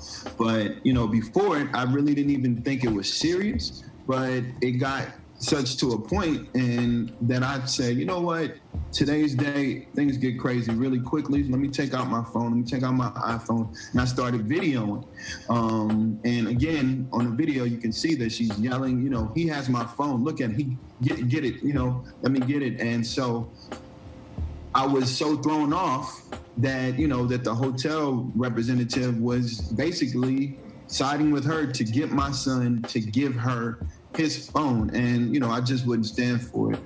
I'm still in shock. I'm still trying to believe, that it happened. It happened so quickly that it's just unbelievable that someone would literally have the audacity to assume and wrongfully accuse, my son, who's 14 years old, not ever seen him, we never met this person before, that he had somehow gotten access and stole her phone. And, I hear you keep saying that you're still in shock and you're trying to wrap your mind around it. How is your son doing? 14 years old, having this happen. He's asking me, the cardinal questions. Why me, Dad? Why would somebody choose me and think that I would steal anything from him? He's shaken up in a major way, and unfortunately, I've tried to protect him. His mom has tried. We've tried to protect him and keep him from different scenarios. And lo and behold, in the hotel that we come downstairs and we're assaulted the way we were. I'm giving him a lot of love, giving him as much attention as I possibly can, and talking to him about the narratives, how things work sometimes, and the way, the kind of world that we should be working toward making, that nobody should be falsely suggested that they've stolen anything. Definitely not you as a 14-year-old boy, 14-year-old black boy. You should be able to exist anywhere you want to exist and be free to do that in this country. Well, Mr. Crump, I want to bring you in. Has the woman in the video obtained an attorney yet? And has she tried to reach out to the Heralds to explain herself? Not that we're aware of at all. She did not apologize or offer any contrition after she retrieved her cell phone, apparently in some kind of taxi or Uber. She falsely accused this young man in front of his father and assaulted and battered him. And so we are demanding that the Manhattan and District Attorney, Cy Vance Jr., charge this Karen for assaulting and battering both Keon and his 14-year-old son. Because if the roles were reversed and Keon tackled a teenage white child over a false accusation about a cell phone, there is no question he would be arrested. And so we can't have this double standard in America. The fact that the hotel manager either condoned the racism at best or was participating in the racial profiling when he asked Keon's son for his phone so he can make sure it was his, that it was legitimate. And Mr. Crump, are you also considering bringing a lawsuit against Arlo Hotels? We're asking for a civil rights investigation into Arlo Hotel for the implicit bias that was demonstrated by their hotel management and their security. And Keon, speaking to that point, your son's mother posted on Instagram that the most painful feeling was being a parent and not being able to protect her child against racial hatred. Thankfully, as you said, there has been an outpouring of support, but really, as a parent in that situation, you being there and feeling almost helpless in a way, I really empathize with you because I cannot imagine. But talk to me again about the conversations that you've had as you're sitting down with him to explain what happened, why it wasn't his fault, why he shouldn't have to accept this. He wanted to know how it was his fault. And I had to explain to my son, it's not your fault. People do things, they act the way they act, and sometimes it's just not you. So basically my conversations are to let him know that, son, you're just, continue to live the way you live. We have to do things, we have to change the narrative, we have to change laws, we have to do things that would allow you to literally be the American little boy, 14-year-old minor that you are, that you have rights, you have just as many rights as anybody else walking these streets. Well, thank you so much for talking to us, and hopefully this awful experience does not have a long-lasting impact on your son, Keon Harold and Ben Crump. Thank you guys both so much for talking with us. Thank you. Thank you for that. So coming up tonight, the Senate face-off in Georgia. With just 8 days until Election Day, the record-setting money being spent in the fight to control the Senate.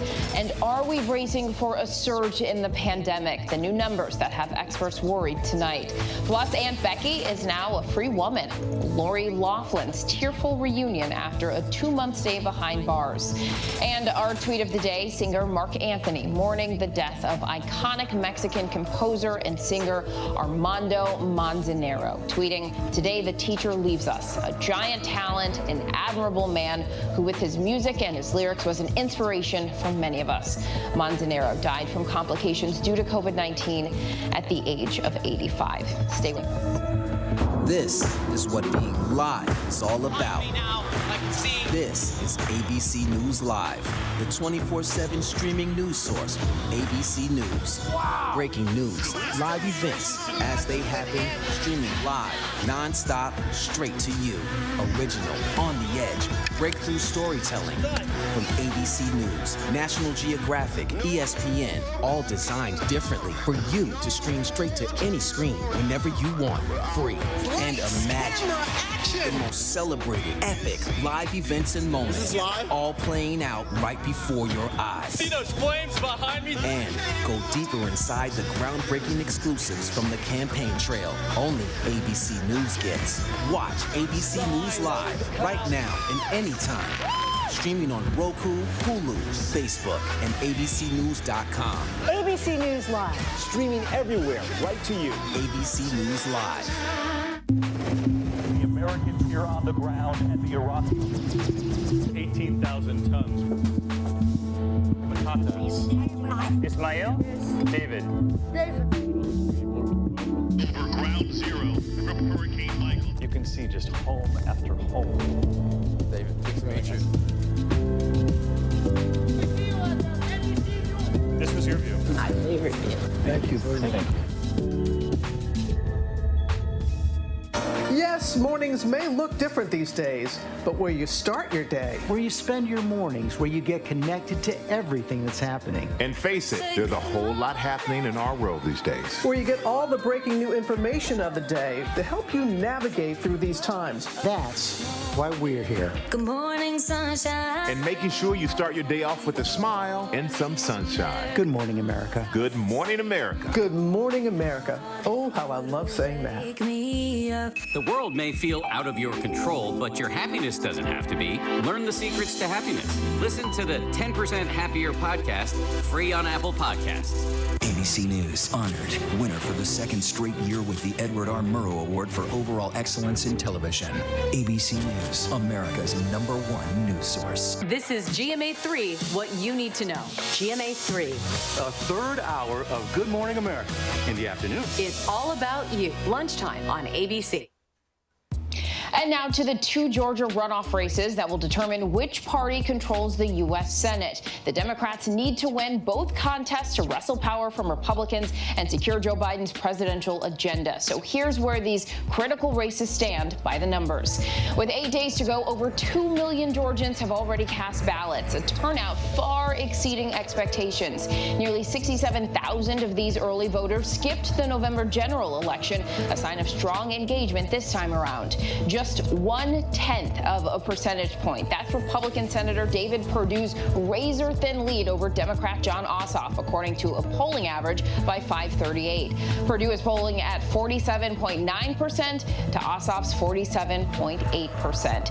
Meanwhile, Reverend Raphael Warnock, a Democrat, is ahead by just 0.9 of a percentage point. That's 48.3% for Warnock and 47.3% for Republican Senator Kelly Loeffler. With so much at stake and margins this slim, money is pouring in. Democrats Ossoff and Warnock have each raised more than $100 million since October, and Ossoff is now the best-funded Senate candidate in U.S. history.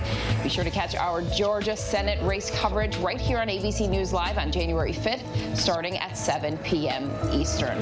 Well, still ahead, preparing to see more COVID cases after the holidays. The record travel numbers sparking concern as a new COVID surge could be on the way. Plus, the Full House star released from jail after spending 2 months locked in a college bribery scandal. And we say goodbye to 2020, a look back at the biggest moments of the year and the familiar scene shaping up in Times Square to ring in the new year. But first, a look at our top trending stories on abcnews.com.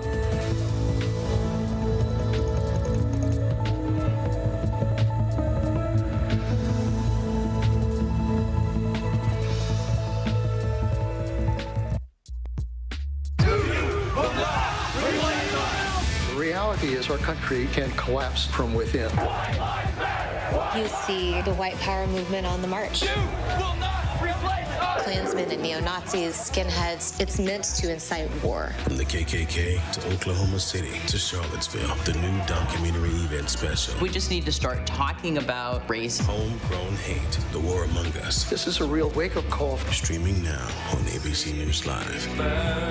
Now, when it matters most, the straightforward facts. ABC News is America's #1 news. #1 in the morning, #1 in the evening, with America's most watched newscast. #1 in late night versus the competition. The #1 news magazine on Friday nights. #1 in politics across this historic election versus the competition. The #1 daytime talk show. And #1 in streaming news. ABC News is America's #1 news. What's the most innovative daily news podcast out there to listen to every day? Well, the Edward R. Murrow Awards say it's Start Here, the daily news podcast from ABC News. Even the New York Times calls us a top news podcast worth listening to.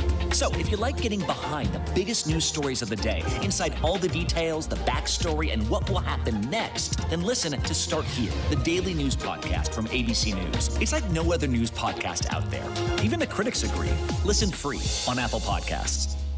Yes, mornings may look different these days, but where you start your day, where you spend your mornings, where you get connected to everything that's happening. And face it, there's a whole lot happening in our world these days. Where you get all the breaking new information of the day to help you navigate through these times. That's why we're here. Good morning, sunshine. And making sure you start your day off with a smile and some sunshine. Good morning, America. Good morning, America. Good morning, America. Oh, how I love saying that. Wake me up.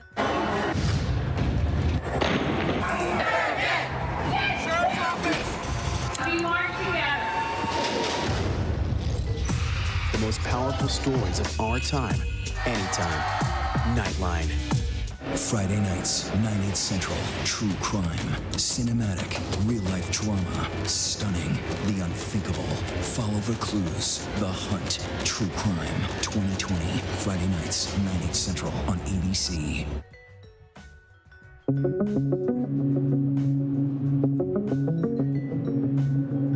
Today, investigators are calling the Christmas Day blast that destroyed parts of downtown Nashville a suicide bombing. Authorities reviewing new traffic camera footage showing the moment of the explosion. Shortly after 1 a.m. Christmas morning, this RV was seen parked outside the AT&T building. Law enforcement trying to determine if it may have been the intended target. Investigators say 63-year-old Anthony Warner was the only casualty and are now looking into his psychiatric and medical history for clues to a motive.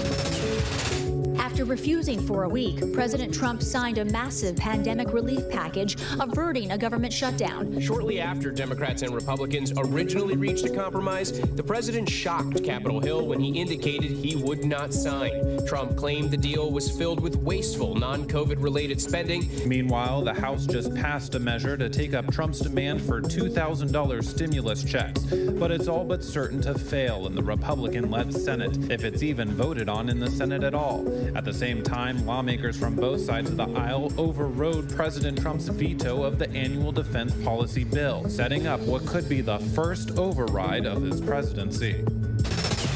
An Army Special Forces sergeant is now charged with a shooting in Illinois that killed 3 people. 37-year-old Duke Webb is accused of opening fire at a bowling alley on Saturday night in Rockford. 3 people were injured, including 1 critically. In a statement, the commander of 1st Special Forces Command said Webb's actions are abhorrent, shocking, and completely out of character with his 12 years of honorable service. A witness to the shooting left them shaken.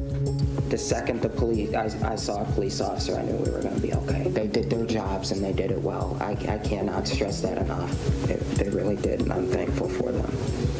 They saved our life. Webb was based in Florida but was on leave when the shooting occurred and has no known connection with the victims. Police have not determined a motive for the shooting. In China, a citizen journalist was sentenced to 4 years in prison for reporting about the coronavirus in Wuhan. Jan.1 was found guilty of picking quarrels and provoking trouble. She began reporting about the initial outbreak and lockdowns in early February when the Chinese government was trying to limit news of the outbreak. Her trial lasted less than 3 hours. Full House actress Lori Loughlin has been released from prison after spending 2 months behind bars for paying $500,000 in bribes to get her 2 daughters into college. One of their daughters, YouTube personality Olivia Jade, talked about the scandal for the first time earlier this month on Jada Pinkett Smith's show, Red Table Talk. It's been hard. I think for anybody, no matter what the situation is, you don't want to see your parents go to prison. Loughlin spent about half of her sentence in isolation as the prison she served time in deals with an outbreak of COVID-19. Researchers at Oxford University may have come up with a way to turn carbon dioxide into jet fuel. Let that sit in for a second. Researchers were able to capture and convert CO2 and convert it into jet fuel, and they did it with an inexpensive, just basic catalyst. And now at this point, the amount of liquid fuel produced is still far too small to power an actual plane, but this is an important first step. The repercussions are enormous for future travel or environment and the planet. Welcome back to ABC News Live Prime. Despite seeing a massive surge in COVID cases and deaths due to the holidays, Americans are still on the go. Millions are heading home after traveling for Christmas, and that is sparking major concerns over another surge in COVID cases. ABC's Gio Benitez is here in New York City with more. Hey there, Janae. When it comes to the pandemic, we are seeing unprecedented traveler numbers both by air and by road. Let's go ahead and start by air, though, because in just about 11 days at U.S. airports, we've seen 9 million people going through TSA checkpoints. Air travel is still down dramatically when you compare it to last year, but these numbers are still surprising with so many COVID cases from coast to coast. Now, this is expected to be a busy week on the road, too. AAA forecasting more than 80 million drivers for the year-end holidays.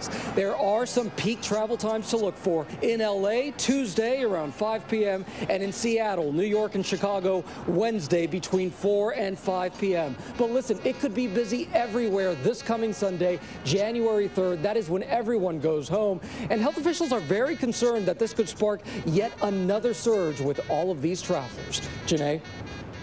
Thanks so much, Gio. And joining us now with more on the potential for a holiday surge is ABC contributor and epidemiologist Dr. John Brownstein. Dr. Brownstein, thank you so much for joining us tonight. Let's talk about the kind of uptick in COVID cases, hospitalizations, and deaths that we could expect after the holiday. So many people were traveling. What's your biggest concern right now? Yeah, thank you, Janae. I mean, really, the holidays have been proven to be a catalyst for virus spread each and every time. We saw this post-Thanksgiving, and in fact, we're still in the surge post-Thanksgiving, and we're seeing hospitals around this country already at capacity. We're seeing this right now in California. They can't accept new patients. So now you layer in travel from the Christmas holidays and also into New Year's. It's a much longer time period and more people traveling. I'm incredibly concerned. And so models are projecting maybe 500,000 deaths by April 1st. And just a word of caution, people are going to look at the data and say, oh, cases are coming down. The data is going to be very unstable, lots of delays in reporting. So I would not look at the data and think that we're out of the woods. We need to continue with social distancing and mask wearing through these important weeks and be incredibly cautious to avoid that surge. Potential for 500,000 deaths by April 1st is really just unfathomable. But Dr. Brownstein, with the new coronavirus variant that we've seen in England, in France, Canada, South Africa, and other places, I know at this point it appears that the vaccines we have work against that new variant. But is it possible that that new variant could continue to mutate to the point where the vaccines don't work against it? Yeah, I mean, that there is a definitely concern over the long period. I mean, this is a variant that is taking over in many parts of the country, in the globe. In this country, we don't actually think it's driving the surge we're seeing in California, but it's likely here, and we've just missed it because of our limited surveillance. We just don't do enough sequencing in this country. So it's possible it's here, and it's possible over time it will mutate. Now, the current variant likely will do fine with this vaccine, but over the months, and if not years, it could pose a problem for the vaccine. And this is why we have to think long-term with vaccines. Do we need to adapt this vaccine to new variants over time? But I think for the coming, 6 months, we'll be actually totally fine with the current vaccine, at least with the preliminary data that we've seen. And Dr. Brownstein, as we've been thinking about the light at the end of the tunnel, two main things that we were hoping for, a vaccine and 2021. We've got the vaccine. We're days away from the new year. What do you think that summer or next fall will look like as more Americans do get vaccinated? Right. So I think as those vaccines start to roll out, especially as they go to the vulnerable populations, the risks of hospitalizations and deaths will start to come down. But it's not going to be binary, like we're just all of a sudden back to normal life. We'll start to resume sort of the normal day activities, especially the ones outside, maybe not major congregations of people. But heading into the second half of the summer and fall, I expect we'll actually start to get some semblance of normalcy. But that is so dependent on getting vaccine uptake in this population. Tall order, but I think if we have the right communications and people are behind this vaccine, I think the second half of 21 will actually be pretty enjoyable, much better than 2020. And it still remains to be seen how normal our new normal will look. Dr. Brownstein, thank you so much for joining us tonight. Thank you. And the pandemic and the unimaginable toll it's taken on all of us dominated the headlines for so much of this year. But amid COVID's attacks on our communities, we have seen cries for justice. We've lost international superstars. We've survived historic fires and so much more. So as 2020 draws to an end, let's take a look back at the year that has truly been unlike any other. Iranian General Qasem Soleimani assassinated in a U.S. drone strike. The Senate will convene as a court of impeachment. Donald John Trump be acquitted of the charges in said articles. A helicopter carrying NBA legend Kobe Bryant crashing, killing everyone on board. Chinese health authorities are still working to identify the virus in Wuhan. Officials there confirm new cases of the coronavirus. That first case here in the U.S. Thousands of passengers on that cruise ship are stuck at sea. At least 10 nursing homes with patients testing positive. The World Health Organization declaring it a global pandemic. We're deeply concerned by the alarming levels of spread. The world's biggest economy creaking to a halt. Shutting down restaurants, gyms, movie theaters, Broadway dark. Workers worried about life without a steady income. Do I pay my rent? Do I pay my bills? Do I feed my children? The president signing off on a $2 trillion stimulus. With schools shut down in more than 35 states. Marking a seismic shift to online learning. America at war with the coronavirus. There's patients everywhere because of this. Hospitals are nearly full. Pretty much the entire emergency department's a hot zone. When you've seen someone agonally gasp for air, it will be burned into my memory. Running out of ventilators. Stretched pretty thin. It's a scary time to be a doctor. Growing PPE shortages, healthcare workers unprotected. I didn't sign up for this, literally risking my life. Now they're losing their own. They run towards tragedy. Nurses providing that that critical link between patients and their family. They're dying alone in a hospital room without family. We can't grieve with our friends and our family. It makes everything 10 times worse and tougher. Pleading for more protection for essential workers. To protect the people that are vulnerable. Protect the low worker. Disproportionately impacting Black Americans. I am missing my husband. The Navajo Nation, now the highest infection rate in the country. Historic decimation among the Hispanic community. Say her name! 26-year-old Breonna Taylor shot and killed by Louisville police officers. No one was charged in connection to Taylor's death.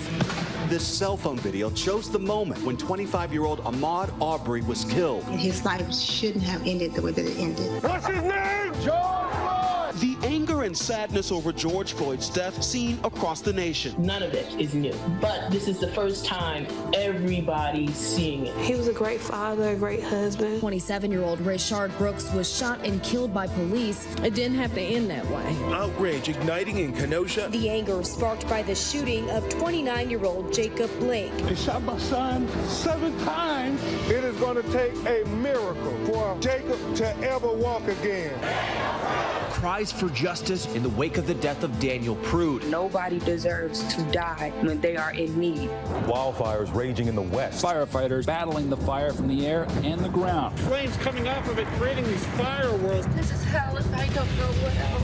Families struggling to get out through thick plumes of smoke. Our house burnt down to the ground. Officials say that dozens of raging fires are burning into each other, creating what they call complexes. We're so lucky to be alive. 30 named storms developed in the Atlantic Basin, the most in any year in recorded history. Hurricane Isai is wreaking havoc. First time I was in a house that ever shook. Oh! Lake Charles took a direct hit from Category 4 Hurricane Laura, one of the most powerful storms to ever hit the U.S. Hurricane Sally crushing the Gulf Coast. We literally have water coming in the windows and the door. It's hard to believe that it's happening again. Hurricane Delta's coming ashore. Southwest Louisiana is getting slammed again. Hurricane Zeta right now is cutting into New Orleans. This race unlike any other, resulting in record mail-in and early voting. No matter who you vote for, I feel like everybody's vote counts. We've won with the most votes ever cast for presidential ticket. Vice President Kamala Harris makes history. President Trump and the First Lady have tested positive for the coronavirus. Hospitalizations surging to unprecedented levels. We are really in a public health crisis. Decimating American communities. ICU is full. The teams are working as hard as they can. One hospital has run out of staff. If you don't have the manpower, I cannot save your life. That grim new milestone. More than 300,000 American lives have now been lost. This is what we've been waiting for. A vaccine injection, but it was also an injection of hope. This is the beginning of the end for COVID. To say that 2020 will be a year none of us will soon forget would be an unbelievable understatement. But coming up, new hope for a new year. The sign 2021 is just around the corner, and how the celebration will look just a bit different. Plus, the famous footwear getting a whole new vibe. How Crocs, yes, Crocs, went from practical staple to must-have footwear fashion. Stay with us.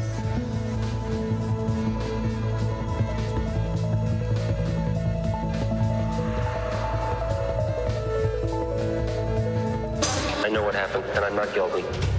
Why the fascination with criminal trials? Figure out what's really out there. She revealed she had murdered his family. I know in my heart that he did this. It's the time of suspicion. The ending's really tough. You don't know whether truth is going to be difficult to find unless you try to find it.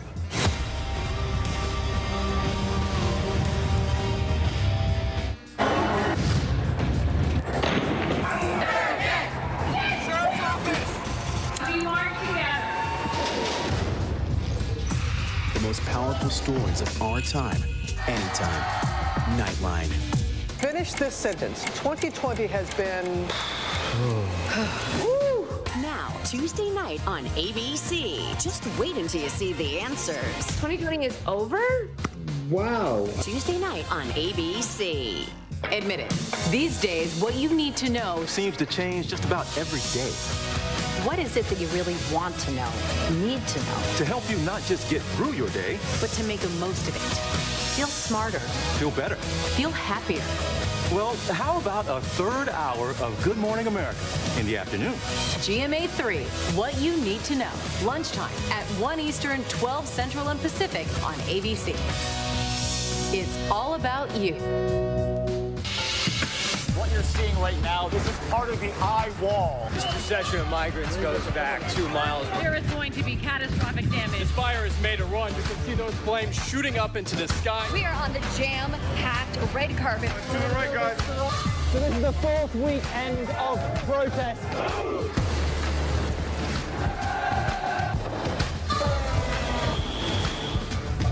Watch ABC News on location for Facebook Watch.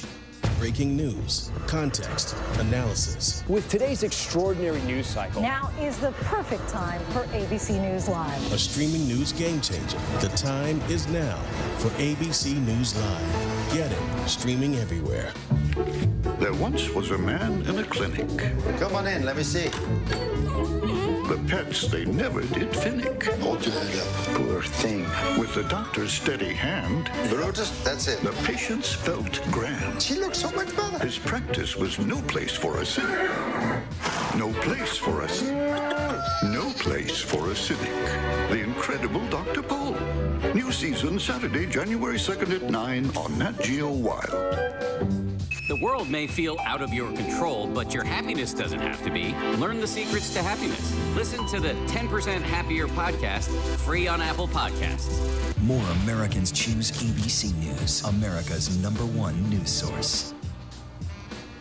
Welcome back. As with just about everything this year, the hottest shoe trend is less about fashion and more about function. So forget those high heels and get ready to rock your Crocs. Lindsay Davis explains. Who knew practical footwear could garner so much traction from fans and haters alike? Clogs, Willie. You were wearing clogs. They're very comfortable. Stop it. Crocs were once called one of the world's worst inventions for their polarizing aesthetic. But these quirky clogs are now arguably the hottest shoe of the season. Look what I just got. I love Crocs. Seen on some of your favorite stars. And after a year of successful collaborations with some of the world's biggest artists, they've been crowned Brand of the Year by Footwear News. But when did Crocs become cool? I think people at this point are just embracing them for what they are and really enjoying it. And, you know, maybe some people see them as ugly, but it's sort of a ugly cool. Elle's fashion features director, Veronique Hyland, says the rise of Crocs can be traced to the fashion runway. It kind of started in 2016 with Christopher Kane, who is a London designer. And the same thing happened a year later when Balenciaga showed Crocs on their runway, these crazy platform versions with their own gibbets.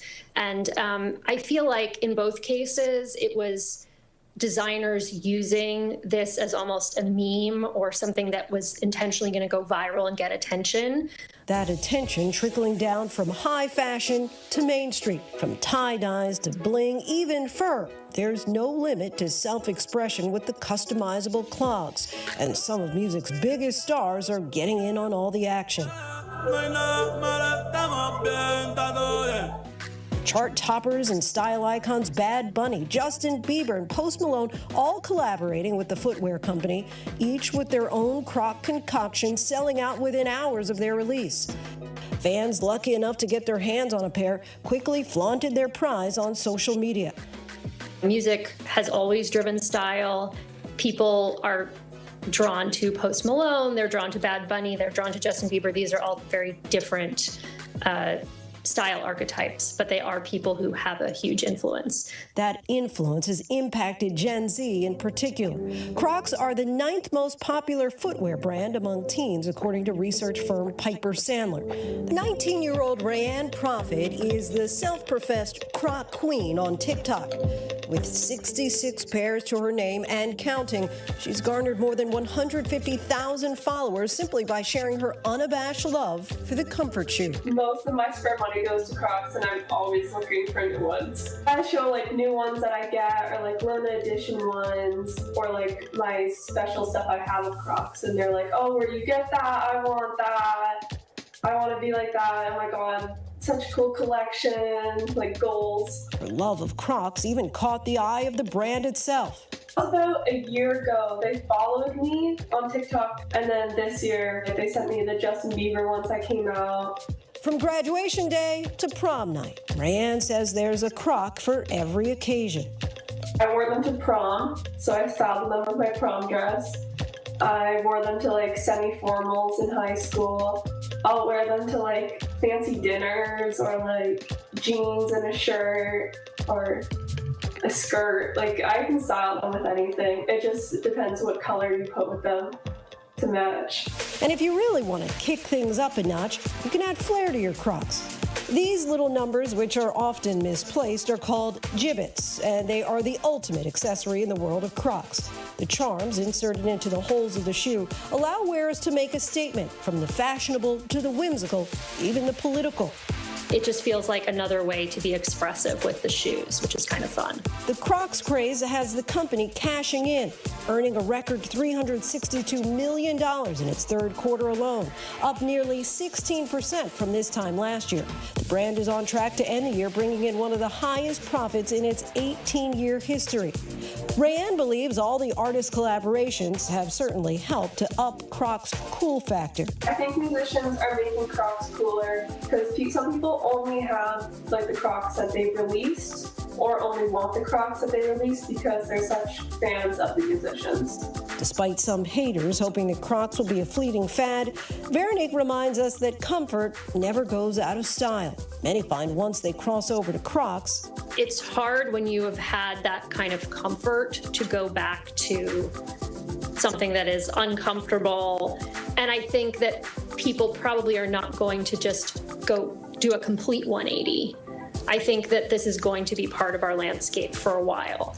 Covered heels appear so yesteryear.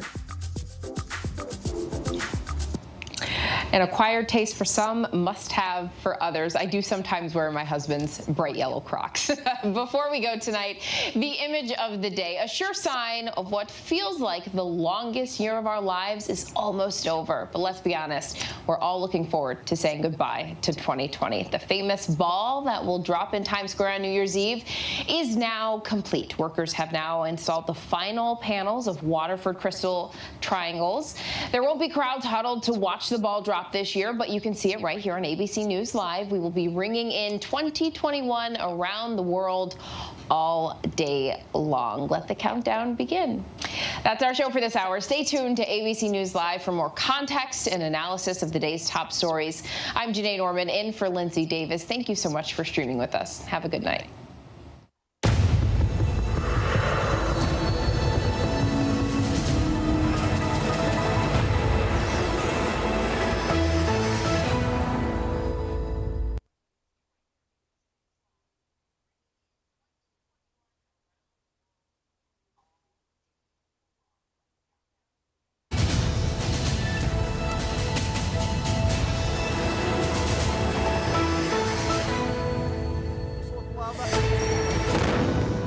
Deadly airport attack. Chaos in Yemen as video captures hundreds running for cover after an explosion and gunfire at the airport, moments after the arrival of a plane carrying the country's newly formed cabinet. More than 20 killed. We'll have the latest on the attack. Missing the target. More questions tonight as Operation Warp Speed officials acknowledge the U.S. is falling short of the goal of getting 20 million COVID vaccine doses out before the end of the year. In Florida, seniors are lining up for hours to get their shots as President Trump casts blame on states working to get the vaccine out to Americans. Tracking the spread. The country records its deadliest 24 hours of the pandemic as that highly contagious variant first found in the UK is confirmed in Colorado and now in California. And as hospitalizations reach alarming highs, the military is stepping in to support some California hospitals. Warning signs. New developments in the investigation into the Christmas Day bombing in Nashville. ABC News has learned that police were warned about the suspect a year ago. His girlfriend telling police he was building bombs in an RV. What authorities are saying tonight on whether the suspect should have been on their radar. And new year, new celebration. The countdown to 2021 can't come soon enough, but this year, the famous Times Square ball drop will look a little different. We're behind the scenes with the New Year's Eve virtual party planners working to help the country close the door on a tumultuous 2020. It's a sign of hope, it's a sign of happiness, it's a sign of generosity, and that's what it's all about.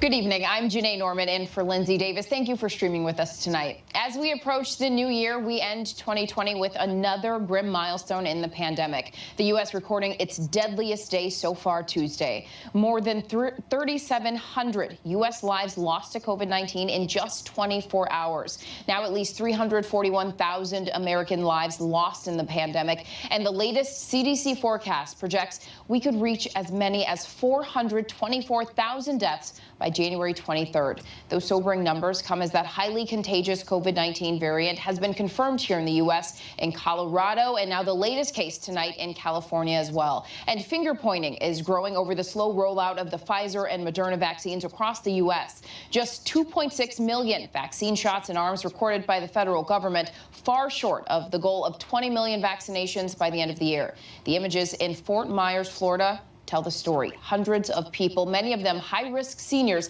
camping out overnight to get their shots. Officials with Operation Warp Speed admitted today that vaccinations are not going as fast as they had hoped as President Trump shifts the blame to the states. ABC's Stephanie Ramos starts us off tonight. Tonight, officials acknowledging what America is experiencing. The coronavirus vaccine rollout has been slower than promised. Just look at these images. Hundreds of people waiting in line overnight in Florida to get their first shots. 90-year-old Abdullah Ben-Qatar in line for nearly 24 hours. It's very important to me for my health and to be able to do things I like to do and get back to normal. So far, the federal government distributing more than 14 million doses nationwide, but only about 2.5 million shots have been reported, far short of the 20 million vaccinations promised by the new year. Tonight, ABC News learning there are also issues at the state and local level, including the Pfizer vaccine's complex storage requirements, uncertainty over the supply of doses, and the strain on local health agencies in this surging pandemic. Federal officials today saying they need to do a better job, but blaming the sluggish rollout in part on this. There's 2 holidays. There's been 3 major snowstorms. Every day, everybody gets better. And I believe that uptake will increase. President Trump taking to Twitter, putting the blame on the states, urging them to, quote, get moving. In Maryland, more than 80% of the 191,000 doses received have yet to be administered. It's not just sticking needles in arms. There's a lot of moving parts, and I think nobody is quite performing at the top capacity, and we've all got to work together to ramp it up. Overseas today, the UK authorizing the Oxford AstraZeneca vaccine, which is cheaper and easier to store than Pfizer's. And this is a massive thing for the world. The UK also facing challenges with its vaccine rollout, now changing its policy, giving the first dose of the vaccine to as many people as possible instead of reserving doses for the second shot. And Stephanie Ramos joins me now. Stephanie, the Pfizer and Moderna vaccines right now are the only ones available in the U.S., but we may have more on the horizon in the new year. Absolutely, Janae. Officials say Johnson & Johnson could apply for emergency authorization by the end of January, with possible authorization in early February. And AstraZeneca could be available here in the U.S. if authorized by April. But the CDC, they are saying they expect vaccinations to increase fast by next week. And that is some good news. And that Oxford AstraZeneca vaccine could be particularly important outside of the U.S. Absolutely. The Oxford AstraZeneca vaccine will be huge for developing countries. Wealthier countries have already bought up so much of the supply of the Pfizer and Moderna vaccine, and Oxford AstraZeneca, they are committing to as many as 1 billion doses for low to middle income countries, which is huge for them and something that they haven't seen just yet. Wow. And that could be some very good news. Stephanie Ramos, thank you so much. And now to that highly contagious COVID-19 variant found today in California after a case was already reported in Colorado. The virus is spreading out of control across the country, with Los Angeles County alone crossing the grim milestone of 10,000 deaths. This as hospitalizations reach peak capacity. ABC's Kaylee Hartung reports tonight from LA. Tonight, that new, more contagious variant from the UK now detected in the Golden State. An hour or so ago, we were informed that this new variant, this new strain, has been identified here in the state of California. In Colorado, officials revealing more details about the country's first confirmed case. He's currently recovering in isolation, mild symptoms. And now a possible second one there, though officials have not yet confirmed. Both are members of Colorado's National Guard, deployed last week to a small rural town to help the Good Samaritan Society nursing home amid a COVID outbreak. All 26 residents and a majority of the staff testing positive. Officials now investigating how the National Guard members were infected. Neither has a recent history of international travel. We do not have evidence that the variant virus is circulating in that facility, but testing is ongoing. Colorado officials using genetic sequencing to discover the variant. But this type of screening is not as widespread in the U.S. This as the U.S. hits yet another grim milestone. Tuesday, the deadliest day of the pandemic, as a record more than 124,000 people fight the virus in the hospital. From Boston to New York, churches ringing their bells to honor those American lives lost. Like Louisiana Congressman-elect Luke Litlow, dying from COVID at just 41 years old, a married father of two. And in California, the surge continues to rage. After the Christmas holiday season, I'm scared to death, honestly. I just look back on New York City and Italy, and that's what we feel like right now. 75 U.S. military personnel being fitted for their PPE as they deploy to 4 Southern California hospitals in dire need. Across the country, North Carolina in a staffing crisis too. We are preparing for what would equivalent be of a hurricane or a tsunami. And in Chicago, Deborah Simontel is struggling to process her daughter Sarah's death. The normally healthy 18-year-old tested positive with mild COVID symptoms the weekend before Christmas. She died 1 week later. No parent should ever have to watch their child go through that. Nobody. And Kaylee Hartung joined us from a hospital in Los Angeles. Kaylee, we knew it was only a matter of time before we saw new cases of this new variant here in the U.S. What can you tell us about that patient in California? Yeah, Janae, we're just learning that the patient is a 30-year-old man in San Diego, and he has no history of travel. Someone else in his household is symptomatic, and they're being tested. Now, tonight, across the country, labs are screening for this new variant. But the CDC reminds us that while it is thought to be more contagious, it has not been found to be more deadly. So they do believe it will respond to vaccines. Janae? All right, Kaylee, thank you so much from hard-hit LA County there. For more now on the healthcare crisis in Los Angeles, we're joined tonight by Dr. Christina Galley, the director of the LA County Department of Health Services. LA is the largest county in the country, now accounts for more than half of the COVID deaths in the state of California. Dr. Galley, thank you so much for joining us tonight. Governor Newsom announced today that the highly contagious coronavirus variant first detected in the UK has now been found in Southern California. How concerned are you, and does this change any of your response planning? This is certainly concerning, though I do believe it was really only a matter of time before the variant was found in Southern California. It's a variant that is of concern because it spreads so easily and because it leads to such high transmission. So because of that, it's not surprising that it was found here. But there's nothing new that people need to do other than just continue to follow those same practices we've put in place that people have been expected to follow the whole time. It's just all the more reason to do so now, which is that importance of staying home, wearing the mask, and avoiding the intermingling with those outside of your household.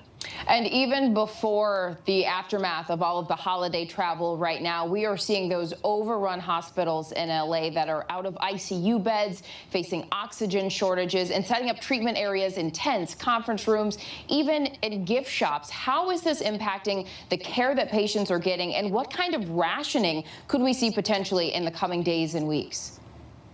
It's a tragic and heartbreaking situation on so many levels in so many facilities, and it's affecting hospitals across the board.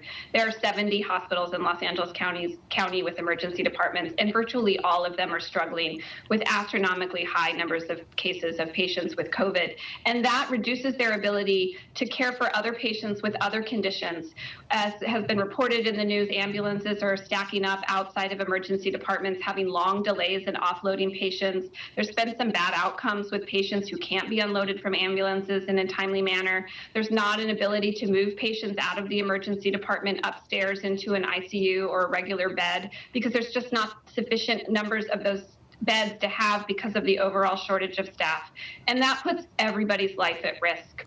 And with the shortages of staff in those hospitals struggling, I know back in April, we saw the USNS Mercy there outside of California for about 6 weeks, helping with the pandemic at that time. Now with the shortages, the LA County supervisor is asking for more healthcare workers and for that U.S. Navy ship to return. Do you also think that that's necessary at this point? We'll take additional healthcare staff and trained providers and nurses and respiratory therapists from whatever source they can come from. If that's through the help of the federal government, through disaster medical assistance teams or DoD teams, including the U.S. Mercy, through registry and contract staff, whatever is the source of staff. We don't have a preference as to one type or another. What we do need is help. And we've asked the state as well as the federal government to provide assistance with staffing our hospitals so that they can continue doing that hard work of providing patient care in the midst of this surge. Let's talk real quick about the vaccine rollout, because that is something that you are facing right now as you're also dealing with these incredible surge of cases in hospitals and staff overwhelmed. How do you think the vaccine rollout is going at this point? We know that it's been slower than planned, but do you feel like enough advanced planning was done? And do you feel that you're getting enough help from the federal government? The vaccine administration plan is led by our sister department, Department of Public Health, but what I've seen in the hospitals, which is one of the two populations prioritized for distribution or first on, is that the distribution's gone very well. Within our hospital systems, our 4 directly operated hospitals, we've provided over 10,000 doses of vaccine to our frontline healthcare workers, and other hospitals across the region are also doing very well with the rollout. In parallel to that, with the Moderna vaccine, there's a prioritization right now going on for individuals who live and work in skilled nursing facilities and congregate care facilities. And the thing that we're worried about right now is just the consistent manner in which the supply of vaccine, particularly for the healthcare workers, it's the Pfizer vaccine, those numbers aren't coming in as had been initially anticipated. And that, again, puts our healthcare workers at risk. We need to have sufficient doses of those vaccines so that all of the frontline healthcare workers who put their lives at risk, who are interacting with patients on a daily basis, can have the vaccine if they're willing to receive it. And we're just not at that point yet. And amidst the surge in cases that we're seeing really across the country, we're also hearing about younger people, those in their 30s and 40s, of course, some in their 50s, getting very sick, even dying from COVID. Some countries are vaccinating this population before some of the elderly. What are your thoughts on that and how to best protect everyone? It's a complicated topic. Certainly most of the deaths that we've seen from COVID are in the individuals who are over age 65. But to your point, absolutely. This is a disease and a virus that can infect anyone and it can kill anyone. And it doesn't matter necessarily how old you are. It doesn't matter if you have underlying health conditions. We've seen perfectly healthy individuals who had no medical problems come into the hospital and pass away, tragically pass away at very young ages, in their 30s and their 40s, as you said. Right now, the advice from the CDC, which the state of California and Los Angeles County is following, is that the prioritization for that vaccine among patient populations should still be given prioritization to those over 65 and over age 75 rather than to the younger populations. And speaking of prioritizing vaccinations, the LA Unified School District, the second largest in the country, has been closed for in-person classes since March. But Governor Newsom announced today that he wants to reopen schools in February. That's not that long away. Is your department working on this as well? And do you think that teachers should be among some of the first to get vaccinated? Yes, teachers are among one of the priority groups in the rollout for the vaccination, and for good reason. They're frontline essential workers, just the same as so many other essential workers across the county. Very excited about the governor's plan to push to reopen schools. That's what's best for education, especially some of the lower income and more vulnerable populations that have really struggled with distance learning. They're not thriving in that environment, and for the sake of their long-term development and education, I think it's imperative that we work to get kids back in school. It needs to be done safely, though, and I know that there's a variety of steps that were announced by the state to help protect teachers, support teachers, provide testing to the staff and teachers as well as the kids, as well as to provide, to your point, vaccinations as well as PPE to make sure everyone can stay safe in doing so.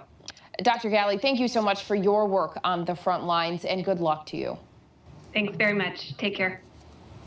Now to new developments in the Nashville Christmas Day bombing and the possible warning signs that may have been missed. ABC News learning the suspect's former girlfriend alerted authorities a year ago that he was making explosives. And now we're hearing the 911 calls made before and after that powerful explosion. Here's ABC's Trevor Ault. Tonight, potentially missed warning signs. More than a year before the Christmas Day bombing that shook downtown Nashville. Police said this week that alleged bomber Anthony Warner was not on their radar, but documents obtained by ABC News show police were warned about him. In August 2019, Warner's then-girlfriend told officers Warner was building bombs in the RV trailer at his residence, and a lawyer for the girlfriend told police Warner is capable of making a bomb. The police report says officers tried checking on Warner at his home, but no one came to the door. They wrote the RV was outside with several security cameras and wires attached to an alarm sign on the front door.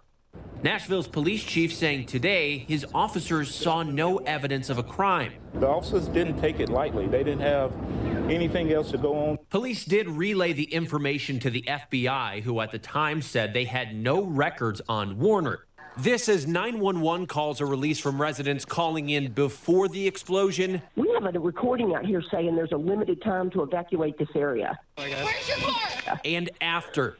There was just a massive explosion downtown with a huge fireball. The detonation damaging more than 40 buildings downtown. Before the bombing, Anthony Warner had studied a number of conspiracy theories, and investigators had said paranoia over 5G technology may be a reason this bombing happened in front of an AT&T building, though investigators have still not yet pinned down Anthony Warner's exact motive. The Nashville police chief did further explain today that because there was no evidence of a crime when they went to Warner's home back in 2019 at the advice of his former girlfriend, they had no reason to further search his property. They were at the end of the road, and the chief said there were no other reports regarding Warner until this Christmas Day bombing. Janae? Our thanks to Trevor on that story.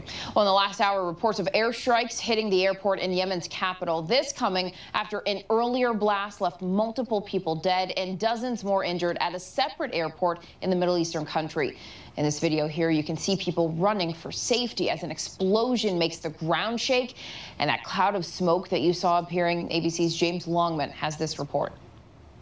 Hundreds of supporters had lined up on the tarmac to celebrate the arrival of Yemen's newly formed unity government from Saudi Arabia. The massive crowd surrounding the plane to greet the new cabinet. They were met instead by terror.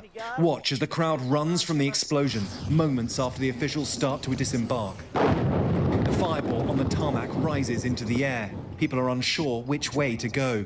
The officials coming off the plane taken to safety. In all, at least 22 dead, more than 50 wounded. Yemen blamed Iranian-backed Houthi rebels for the attack, with whom the country has been locked in a bloody civil war for years. It escalated when a Saudi-led coalition launched a military operation in 2015, which has since left the world's poorest country with over 100,000 dead and a famine which the UN calls the worst humanitarian crisis on earth. This new unity government has been formed just a month before Joe Biden takes office himself. He's been critical of Saudi Arabia's destabilizing role in the region and its proxy wars with Iran. This will be one of the biggest foreign policy challenges he'll face as president. Janae? James Longman in London for us. James, thank you. And when we come back, News in Breonna Taylor's case. The woman killed as police executed a no-knock warrant at her apartment. Tonight, news on the fate of 2 officers involved. Plus, twin storms slamming the U.S. just in time for New Year's. Ginger Z is standing by with our New Year's Eve forecast. And that famous ball is ready to drop in Times Square, but celebrations will look, as you can imagine, a little bit different this year. What you can expect coming up after the break. Admit it, these days, what you need to know seems to change, well, like every day. So what is it that you really need to know, want to know, to help you not just get through your day, but make the most of it? Feel smarter, feel better, feel happier. Well, how about a third hour of Good Morning America in the afternoon? GMA 3, what you need to know. It's all about you. Lunchtime at 1 Eastern, 12 Central and Pacific on ABC. This is going to be so good. The reality is our country can collapse from within. You see the white power movement on the march. Klansmen and neo-Nazis, skinheads, it's meant to incite war. From the KKK to Oklahoma City to Charlottesville, the new documentary event special. We just need to start talking about race. Homegrown Hate, The War Among Us. This is a real wake-up call. Streaming now on ABC News Live. What you're seeing right now, this is part of the eye wall. This procession of migrants goes back 2 miles. There is going to be catastrophic damage. This fire has made a run. You can see those flames shooting up into the sky. We are on the jam-packed red carpet. To the right, guys. So this is the 4th weekend of protest.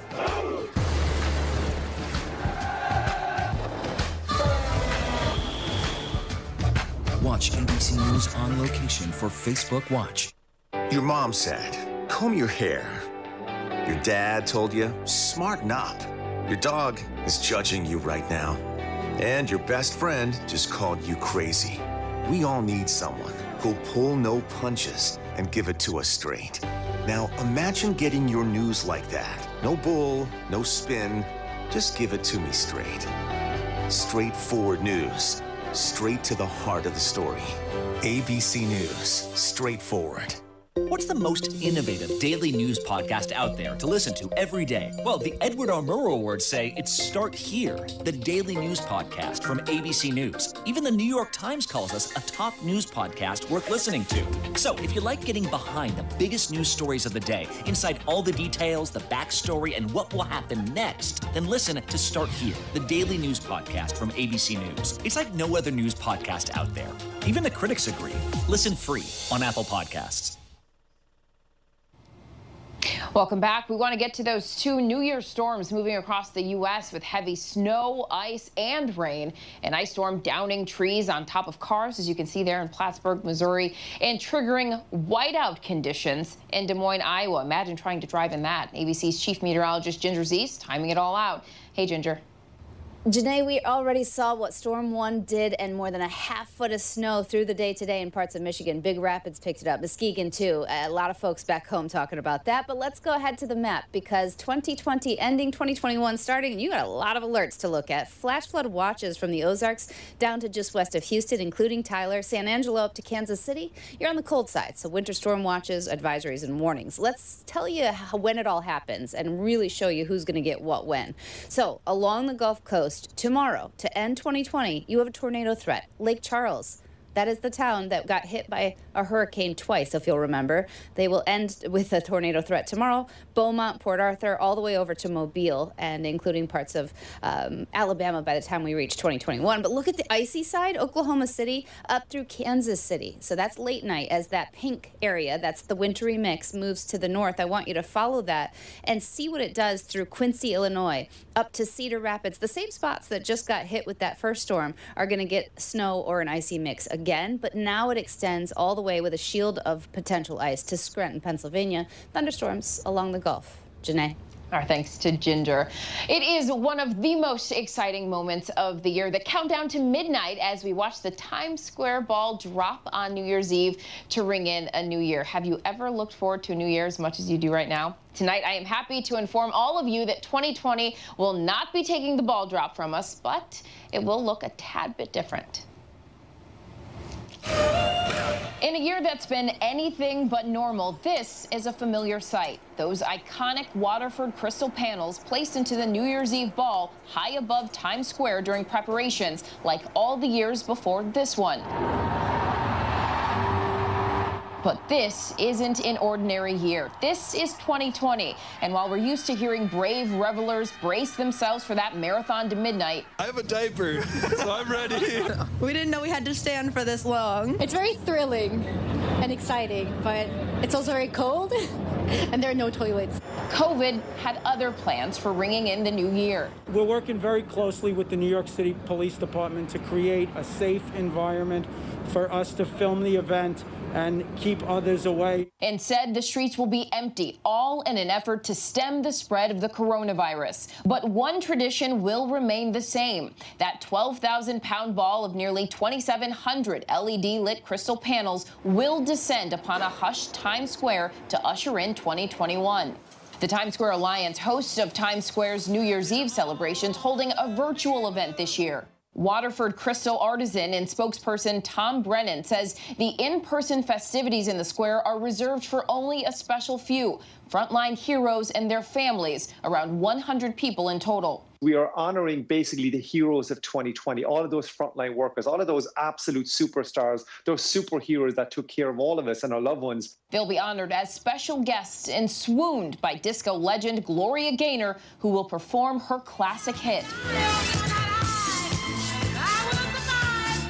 A fitting anthem for those who've made it through this taxing year and helped so many of us make it through also. 2, 1, Happy New Year! This year posed unique challenges to the ball's production process because the team couldn't meet in person. It's very laborious. It's basically a behemoth of moving crystal across the world. Think about that, right? And it all has to be beautifully packaged and it has to be taken care of and all the samples. We did have to come together to basically look at the finished product, and that took place sometime around early to mid-December. We all had to basically do this over the phone and on Zoom calls and WebEx and you name it. So it has been extremely challenging, but you know, the greater good always prevails. But despite all the hurdles, Tom says it was especially important for the show to still go on in spite of the pandemic strain. The iconic Waterford Crystal Times Square Ball, you know, stands as an enduring tradition. It's a sign of hope. It's a sign of happiness. It's a sign of generosity. And that's what it's all about.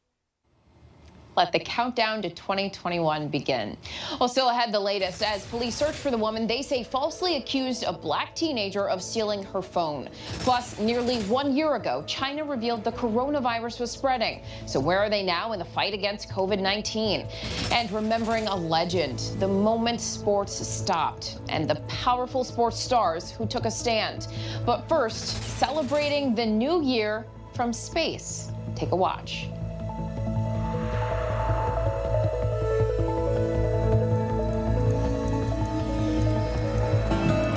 We hope this inspires you to celebrate in your own way. 3, 2, 1. Happy New Year!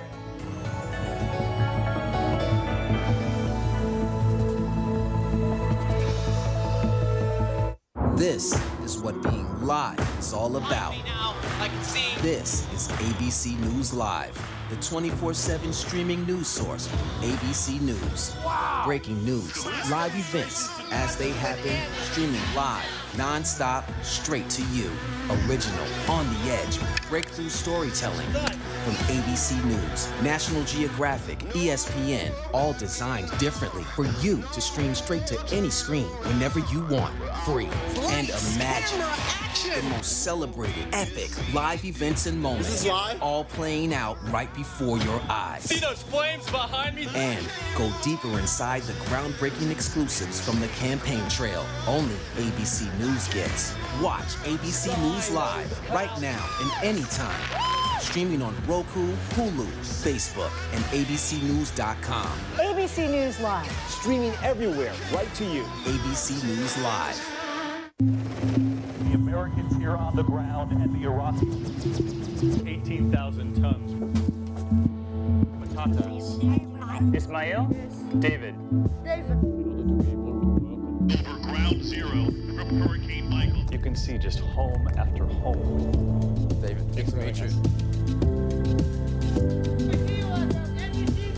This was favorite meal. Thank you very much. Yes, mornings may look different these days, but where you start your day, where you spend your mornings, where you get connected to everything that's happening. And face it, there's a whole lot happening in our world these days. where you get all the breaking new information of the day to help you navigate through these times. That's why we're here. Good morning, sunshine. And making sure you start your day off with a smile and some sunshine. Good morning, America. Good morning, America. Good morning, America. Oh, how I love saying that. Wake me up. The world may feel out of your control, but your happiness doesn't have to be. Learn the secrets to happiness. Listen to the 10% Happier podcast, free on Apple Podcasts. ABC News honored winner for the second straight year with the Edward R. Murrow Award for Overall Excellence in Television. ABC News, America's #1 news source. This is GMA3, what you need to know. GMA3. A third hour of Good Morning America in the afternoon. It's all about you. Lunchtime on ABC. Tomorrow marks the one-year anniversary of the first public statement about a mysterious illness described by the Chinese government as a pneumonia of unknown origins. It's now known as COVID-19 and has killed 1.8 million people across the world. But China, where the virus was first detected, now seems to be containing it rather well, with the caveat that experts question the reliability of that country's data. So we take a closer look by the numbers. China has reported a total of 95,851 coronavirus cases in a country of 1.4 billion people. In stark contrast, more than 19 million Americans have caught the virus, about 200 times China's count. 4,781, that's China's reported COVID-19 death toll, a tiny fraction of the more than 341,000 coronavirus deaths in the U.S. Wuhan, the first major city to experience COVID-19 and lockdown, is now back to a fairly normal life, as is most of China. China's economy has remained relatively stable, shrinking by 6.8% in the first quarter of 2020, then growing by 3.2% and another 4.9% in the following quarters, according to Chinese data that some question. And just today, Chinese drug maker Sinopharm announced its COVID vaccine is 79.3% effective, according to preliminary data from its final testing. So ahead tonight, the search continues for the woman who falsely accused a black teenager of stealing her phone. Outrage growing around the incident. Hear from that young man's parents coming up. Plus, from losing a legend to pausing our favorite pastimes and taking a stand. We look back at the year in sports and the silver linings. We look at the moments and the people who inspired us and kept us going during this tough year. But first, a look at our top trending stories on abcnews.com.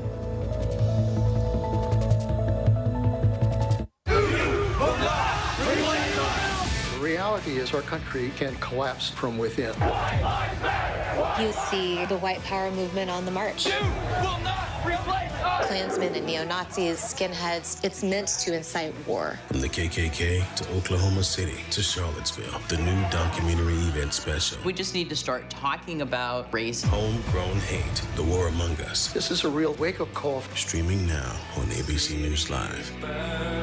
Now, when it matters most, the straightforward facts. ABC News is America's #1 news. #1 in the morning, #1 in the evening, with America's most watched newscast. #1 in late night versus the competition. The #1 news magazine on Friday nights. #1 in politics across this historic election versus the competition. The #1 daytime talk show. And #1 in streaming news. ABC News is America's #1 news. What's the most innovative daily news podcast out there to listen to every day? Well, the Edward R. Murrow Awards say it's Start Here, the daily news podcast from ABC News. Even the New York Times calls us a top news podcast worth listening to. So if you like getting behind the biggest news stories of the day, inside all the details, the backstory, and what will happen next, then listen to Start Here, the daily news podcast from ABC News. It's like no other news podcast out there. Even the critics agree. Listen free on Apple Podcasts.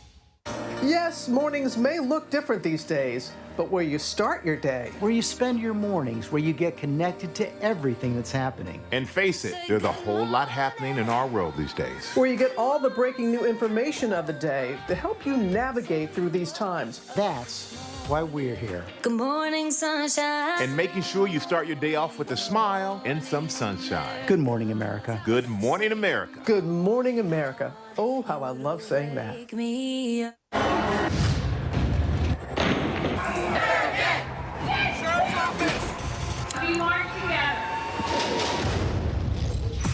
The most powerful stories of our time, anytime. Nightline. Friday nights, 9/8 Central. True crime, cinematic, real-life drama, stunning, the unthinkable. Follow the clues. The Hunt. True crime. 2020. Friday nights, 9/8 Central on ABC.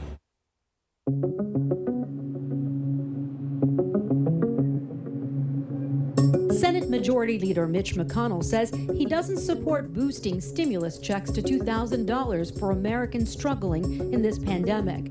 McConnell says Democrats are putting pressure on him, even though President Trump called for the increase and tweeted for the Senate leader and Republicans to pass it. The Senate's not going to be bullied into rushing out more borrowed money into the hands of Democrat rich friends who don't need the help. McConnell filing new legislation binding the boosted direct payments to two unrelated matters Democrats were calling poison pills. What we're seeing right now is Leader McConnell trying to kill the checks, the $2,000 checks. McConnell's bill ensures a vote on the stimulus checks would also mean a decision on a committee to investigate election fraud and repealing protections for social media companies. It's amazing to see the patience that some people have with other people suffering. Senator Bernie Sanders threatening a vote on the $2,000 checks, or he'll hold up another priority vote to override Trump's veto on the annual defense bill. We're in the most threatened situation we've ever been in. Resulta aprobado con 38. A landmark bill is passed in Argentina. Jubilant crowds in Buenos Aires as Argentina became the largest country in South America to legalize abortion. The historic 38-29 ruling, with one abstention, legalizes terminations in the first 14 weeks of pregnancy and overturns a century-old law in which women could be imprisoned for having an abortion. Argentina is a largely Catholic country and Pope Francis's homeland, and women's rights campaigners hope Wednesday's landmark decision will reverberate across the region that has some of the harshest abortion laws in the world. Two Louisville, Kentucky police officers are set to lose their jobs over the death of Breonna Taylor. Detectives Joshua Janes and Miles Cosgrove have received letters of termination. Although the shooting didn't result in criminal charges, two detectives are now facing termination from their jobs. One shot Taylor, the other prepared the search warrants that led to the incident. After all the protests over the failure to indict officers over Taylor's shooting, the possible termination of two detectives' jobs will be cheered by some, but attacked as too little too late by others. These dramatic pictures from a landslide in Norway, leaving at least a dozen people missing. The huge chunk of earth giving way north of Oslo. Several homes collapsing into the crater. The debris so delicate, only helicopters are being used to search for survivors. Some 700 residents evacuated. That region had seen several days of rain. She had the kind of wholesome, all-American look and charm, and it helped turn her into a star in one of the biggest sitcoms of the 1960s. Today, we learned that Gilligan's Island star Dawn Wells has died. She was 82. Wells played Mary Ann, the country girl who got marooned on a 3-hour tour. The original show ran for just 3 years in the 1960s, but it still airs around the world in dozens of languages. Prior to the show, Wells was Miss Nevada and competed in the Miss America contest. She died of coronavirus. New York police are still trying to find the woman who falsely accused a black teenager of stealing her phone. Today, the attorney for the boy and his parents held a press conference where his mother shared the pain she felt when her young son told her that the woman probably felt threatened by him. No 14-year-old boy should be scared and threatened. That's right. That's right. They shouldn't have to feel scared or feel like they're threatening anybody. Our Adrian Bankert has more on this investigation. The NYPD is trying to find this woman, seen confronting and physically trying to take a phone away from a 14-year-old boy, claiming he stole her property. Show me this is my phone. Show me. No. You don't have to explain nothing to her. Take the case off. That's mine. Literally, get it back, please. Are you kidding me? You feel like there's only one iPhone made in the world? Police say they now know who this woman is and that she's likely from out of state. Officers now trying to locate the woman who left before police arrived at the Arlo Hotel in downtown New York where the incident occurred. It all began when she allegedly began harassing jazz musician Keon Harold and his son, Keon Harold Jr., guests of the hotel. The teen and his parents appearing on GMA Tuesday. We hit the lobby and she was all on him, asking him for his phone immediately. I was confused because I've never seen that lady ever. I think she was scared. So that's why when she was telling me, she just jumped on me and attacked me. The video Harold shared of the scuffle seen over 2 million times. It shows the woman repeatedly demanding they give her the phone. Black people. No, I'm not letting him walk away with my phone. You better get on something. No. Police say the woman attempted to take the 14-year-old's phone, grabbing his leg, and tried to tackle him. You better get on something. No, please get my phone back. I cannot not have my phone. Get your ass on. I mean, she basically tackled, she scratched me. I couldn't imagine what it would have been like if I wasn't there to be with him. I would ask her why would she do something like this to a kid who has never met you at all. The Manhattan District Attorney's Office says it is thoroughly investigating this incident. I'm angry, I'm hurt, but I want to know why. We don't have any clue why this woman attacked our son, so why? Our thanks to Adrian Bankert. So what do you do? Where do you go when you believe the place you live is systematically racist? Some hope for change, some long for justice. And as Steve Osinsami showed us earlier this year, some are packing their bags. For now, it's just a campground on red Georgia clay under the hot Georgia sun. We're able to address things like violence by living in tolerance and love and being example with one another. But for the Black Americans who are moving here, this is a dream. And we just want to welcome you to Freedom, Georgia. Welcome to Freedom! We improvise in freedom. They're starting small, 19 families so far who've pooled their money to buy these 97 acres of land about 2 hours south of Atlanta. They're Freedom, Georgia. It's their escape from what they say is the everyday racism that feels a part of life in America. Man, please don't shoot me, man. Please, man. I just lost my mom, man. The final push, they tell us, came this summer. After seeing these images of Black Americans being gunned down by white police officers and white neighbors. We came together and we said, you know what? We don't like being slaughtered in the streets. We don't like our children being at the mercy of some psychopath that wants to tackle us and arrest us and bang our heads. We don't want that. So how about we just come together and build our own? Renee Walters and Ashley Scott are the two women who started this all after seeing an ad for affordable land. Well, it was a post that went viral about buy a town for sale for the price of a New York apartment. And so when I looked at it, I saw it had all these parcels and acres. This is by no means the first time where people who felt persecuted or unwanted have left a place to raise stakes somewhere new. Immigrants from Ireland, Italy, and Germany all moved to America to find better lives and created ethnic communities. It's why the conservative Dutch left the motherland in the mid-1800s and set up in Holland, Michigan. The tulip festivals and their windmills are important to the people here to this day. So we was on the road all day yesterday. But these are Americans who are already in the land of the free. The Browns are one of the thousands of Black families thinking about building here. They drove down from Chicago on Labor Day weekend to investigate. I think that if we want to feel safe, secure, and be able to honor our culture, our heritage, and plan for our children, and not have to worry about what happens to them when they leave out the door, we have to, as you said, not necessarily segregate, but have our own. There are so many communities that have their own space, and it's not that we're anti-anything, it's we have to be pro-Black love, you know? Kendra Field is a historian who underlines that Black Americans have tried this before. And she says that racial violence is usually the reason why. Nicodemus, Kansas, Eatonville, Florida, Mound Bayou, Mississippi. All the results, she says, of the Black bodies that hung from the trees of their time. There's a really rich and long history of African-American immigration, both domestically and also abroad, for instance, Back to Africa movement, and almost always in response to, in relationship to the history of racial violence and economic exploitation in the U.S. What do you say to people who say, you know, that's kind of racist to want to, segregate yourself in that way, and that if white Americans did this, we would be saying that this is racism? I would just echo that, how we think of these things, freedom, racism, integration, depends on one's circumstances and the moment that we're in, right? At one moment, what freedom might look like is an integrated classroom. At another moment, especially under the threat of very real violence, and I'll use the words of that same founder of Freedom Georgia, she said, we're looking for a safe space. And I don't think you can really argue with that. She's not arguing for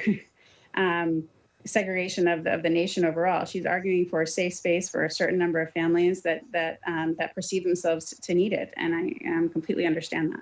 The professor knows this personally. She has people in her own family who started this black settlement in Oklahoma. And then when that fell through and Oklahoma ended up looking a lot like Mississippi in terms of its Jim Crow laws, they were participating in a Back to Africa movement, and they ended up helping to purchase a ship for $69,000 in 1913 and 14, and actually migrating to the Gold Coast, which is now present-day Ghana. Welcome to present-day Ghana, where according to the International Monetary Fund, they've now produced one of the fastest growing economies, and where the success and safety here rank alongside several countries in Europe. In the last few years, black Americans searching for a real-life Wakanda started moving here in droves. Hello, everybody. Rashad McCrory. I'm from Harlem, New York City. 40-year-old Rashad McCrory runs a travel company and moved here during the pandemic. He says he's here living his best life and is not looking back. It's all part of the systematic injustice that put us in a condition where a lot of times we have to come out of America to heal, to be places where we're not always the victims. We're not always in protection mode. And being in Africa right now and relocating out of the United States, whether it's temporary or long term, I feel myself healing. I'm starting to see black people in love and unity. That's some strong stuff, right? That you had to leave America to heal. It's like now I'm on the outside looking in. You know, like what they say about a bad relationship. You're in a bad relationship, but you don't know it because it's all you know. For the first time in his life, he says he's not afraid of the police. Only in Ghana I have police friends. You know, in America, I refuse to have police friends no matter what the ethnicity is. And it comes from the system. I'm starting to see that people can have altercations and it doesn't have to turn into violence. That law enforcement isn't a villain. You know, there's so many things that I'm starting to see in a different light that's actually making me more of a whole person, showing me what reality is and actually showing how at sometimes diabolical systematic injustice is in America, because it has us thinking all out of whack. Music, you know, when I'm listening to Ghanaian music, I don't hear anything about fighting. I don't hear anything about shooting. I may hear ganja, you know, marijuana in some of the songs and alcohol. But when I listen to my American music, this shoot, drugs, murder, you know, on everything, here, we're not hearing that on everything. There's a lot of things going on in America that as Black Americans, we need to get away from sometime, you know, and hear see what real healthy living is about. At the home site for black families in Wilkinson County, Georgia, Dr. Tabitha Ball and her husband, Greg Mullins, say they first need to build roads, get running water and electricity here before families can build their homes. And even though they currently live in a community with black doctors and black police, they say that moving here is still better for their family. We're not preaching separation. We're not preaching segregation. No, we just want to be safe. That's it. Exactly. That's all. We're not asking for anything else. I just want to be able to live. Safe. Is that just too much to ask for? Just to be safe and happy and that's what and this healthy. is stemming from. Safety. That's what this is about. They feel that Black Americans in today's world are suffering trauma and that the solution for them is to get away. This land to be an example and an inspiration to other families that you too can buy land together and create the village that you want for yourselves.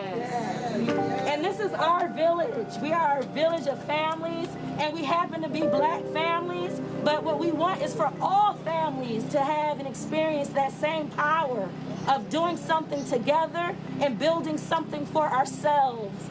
For ABC News Live, I'm Steve Osunsami. Our thanks to Steve for that piece. In the world of sports, 2020 started with heartbreak, with the loss of NBA giant Kobe Bryant and his daughter Gianna, along with 9 others in that tragic helicopter accident. Then, as COVID began to spread across the globe, we saw the whole sports world come to a halt. And we also saw athletes at their most vulnerable and feeling empowered as they took a stand against racial injustice. Alex Perchet looks back at this year in sports.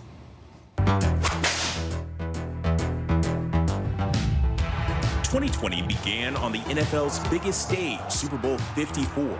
Patrick Mahomes leading the Kansas City Chiefs to their first title in 50 years and earning head coach Andy Reid a ring with a win over the San Francisco 49ers. But as one new star emerged, we lost another.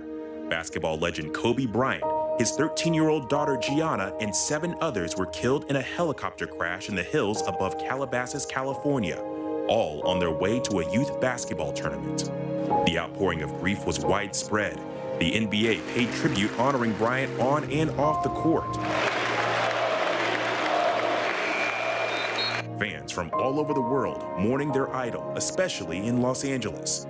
Kobe, a loving father of 4 girls who became an advocate for women's basketball. Then March brought a different kind of madness, the COVID-19 pandemic. The Utah Jazz's Rudy Gobert's positive test bringing games to a halt. The game tonight has been postponed, setting off a chain reaction. The NBA suspending its season. The NCAA shocking basketball fans, no tournaments, no championships this year. The 2020 Olympics postponed. Thousands of top athletes sidelined. After months of no games, the NBA created a bubble to resume play safely at Disney World. Athletes used the time off to bring awareness to racial justice sparked by the police-involved killings of George Floyd and Breonna Taylor. We are dedicating this season to Breonna Taylor, an outstanding EMT who was murdered over 130 days ago in her home. The same energy that we had on the floor is the same energy that we have towards having justice for Breonna Taylor. Then taking unprecedented action, interrupting play after another shooting of a Black man by police. We keep loving this country, and this country does not love us back. And it's really so sad. The outrage over the police shooting of Jacob Blake spilling onto the courts and fields of American professional sports. The WNBA, Major League Baseball, and soccer all postponing their games in solidarity. We'll have an opportunity to keep the focus on the issues and demand change. Back on the court, the Los Angeles Lakers defeated the Miami Heat in the NBA Finals behind the superstar duo of LeBron James and Anthony Davis, dedicating their win to Kobe Bryant. Despite some challenges in the condensed season, Major League Baseball successfully crowned the Los Angeles Dodgers World Series champions. Corey Seager's MVP performance helping end the team's 32-year drought, but the celebration controversial. Justin Turner joined the on-field celebration despite testing positive for being pulled from the game. 2020 wasn't perfect, but it had its moments of perfection. Sports continued to press forward, giving us something to root for and the hope that comes with heading into a new year. Alex Perchet, ABC News, Washington. What a year. Well, after the break, despite all the loss, there were some bright spots in 2020. If you can't think of one or none come to mind, we've got you covered. Coming up.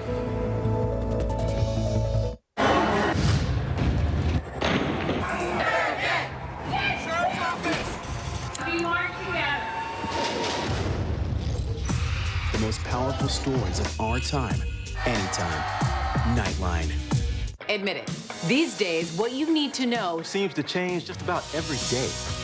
What is it that you really want to know, need to know? To help you not just get through your day, but to make the most of it. Feel smarter. Feel better.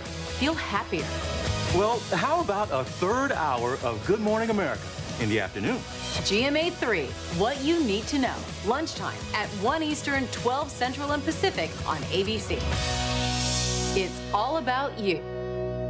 Sex, gambling, fraud, betrayal, and murder. Cutthroat Inc., the podcast. A family on a mission to find their son. A year's worth of conversations with the killer. Cutthroat Inc. Subscribe for free now on your favorite podcast app. What you're seeing right now, this is part of the eye wall. This procession of migrants goes back 2 miles. There is going to be catastrophic damage. This fire has made a run. You can see those flames shooting up into the sky. We are on the jam-packed red carpet. To the right, guys. So this is the 4th weekend of protest.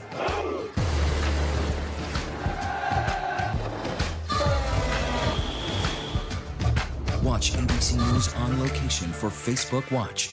Breaking news, context, analysis. With today's extraordinary news cycle, now is the perfect time for ABC News Live. A streaming news game changer. The time is now for ABC News Live. Get it, streaming everywhere. The world may feel out of your control, but your happiness doesn't have to be. Learn the secrets to happiness. Listen to the 10% Happier podcast, free on Apple Podcasts.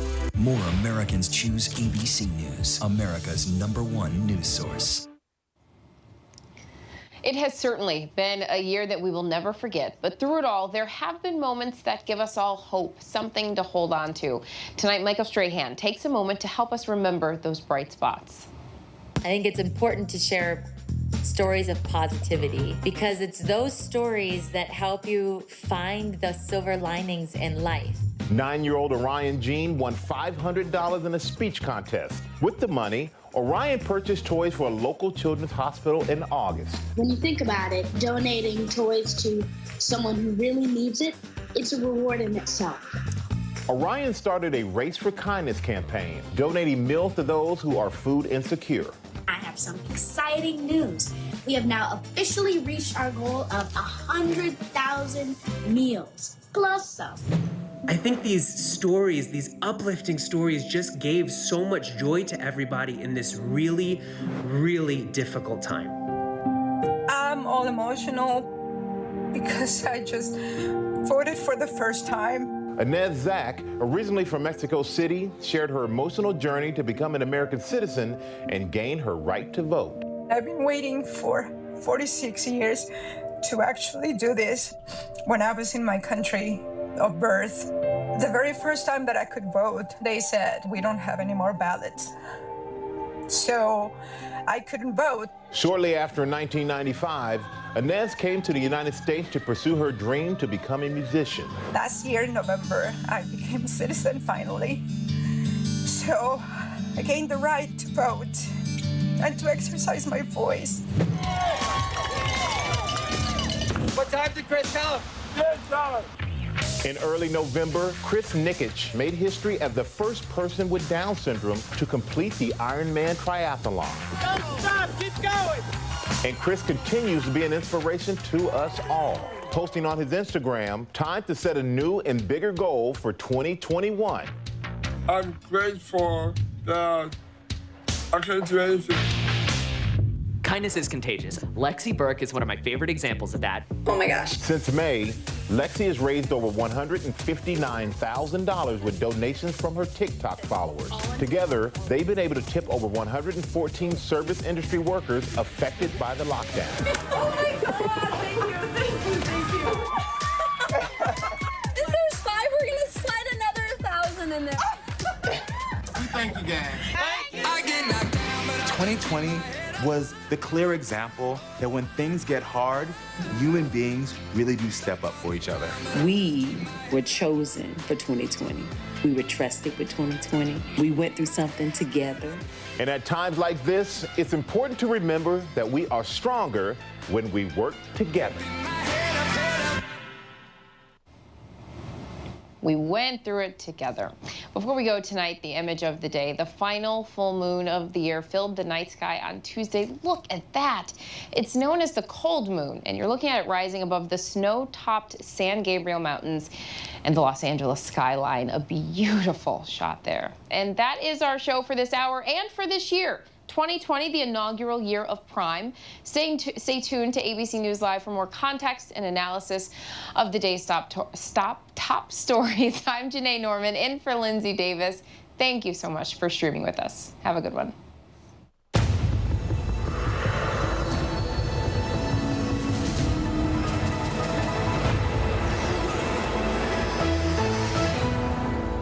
ABC.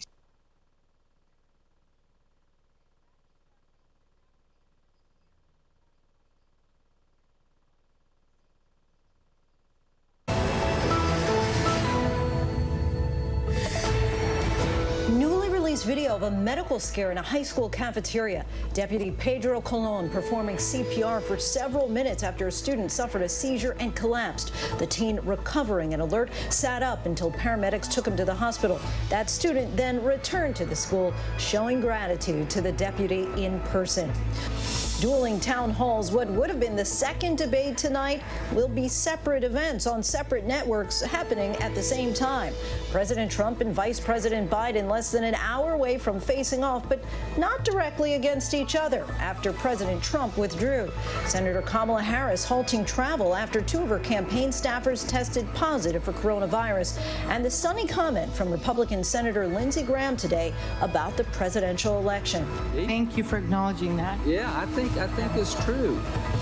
The third surge has arrived, according to the COVID tracking project, as 14 states are now seeing an increase in the number of daily deaths. Hospitalizations are on the rise across 36 states, and why Dr. Anthony Fauci had this to say today. So I think that we just got to look that square in the eye and say it's nonsense. The crackdown in Europe as the COVID cases there surge. Curfews going into effect in several major cities, including Paris. All indoor gatherings in London banned. And we take you to the European country with the highest rate of infections in Europe, as many there admit they declared victory over the virus too soon. Fallout over the lack of a stimulus. Our Rebecca Jarvis speaks with a leading economist about the devastation that could be on the way if Congress fails to make a deal. Seeking justice, the new details in the death of Ronald Green. Police originally said he died in a car accident, but newly obtained audio from the body camera suggests a much different story. Green's family joins us tonight. And while President Trump responds to the threat of climate change by saying we have the cleanest air and water, tonight a reality check, how rising sea levels can affect our water quality. Those septics are just spewing wastewater into our groundwater. So whatever goes into our groundwater goes into our bay. And that's pretty disgusting. Good evening, everyone. I'm Lindsay Davis. Thanks so much for streaming with us. By and large, 2020 has not played out like many thought it would, and the same is also true of the second presidential debate. Consider it social distancing on steroids. While both candidates are making their case on the national stage tonight, those stages are in different venues, in different states, on different networks. This is the trickle-down effect of the president getting coronavirus. He's since recovered, but he withdrew from the head-to-head debate when he learned that the town hall would be virtual because of his initial diagnosis. Joe Biden then made his own plans, and here we are. The former vice president will speak to voters at an ABC News town hall that begins right after the show. Here's a live look at the stage there tonight in Philadelphia. The president's competing event was finalized just yesterday, and all of this comes as Senator Kamala Harris is halting travel after she had contact with two people who tested positive for COVID, one of them a close aide. And across the country, the coronavirus is showing no signs of slowing down. We're now approaching 8 million cases, and we are just 19 days away from the election. We begin with Mary Bruce on the dueling town halls. With COVID cases on the rise around the country, President Trump today touching down in North Carolina, which just reported its highest single-day increase since March. But the president argues everything is getting back to normal. I mean, the people want to get back. The kids want to be back in school. My Baron, my tall Baron, he's very tall. My beautiful Baron, and handsome, he is handsome. But my beautiful Baron had it. He recovered like so fast. Today, few masks in the president's crowd. On GMA, Dr. Anthony Fauci said that's a big problem. When you have a high community spread, particularly when people are not wearing masks, is not a good thing. That's a high-risk endeavor.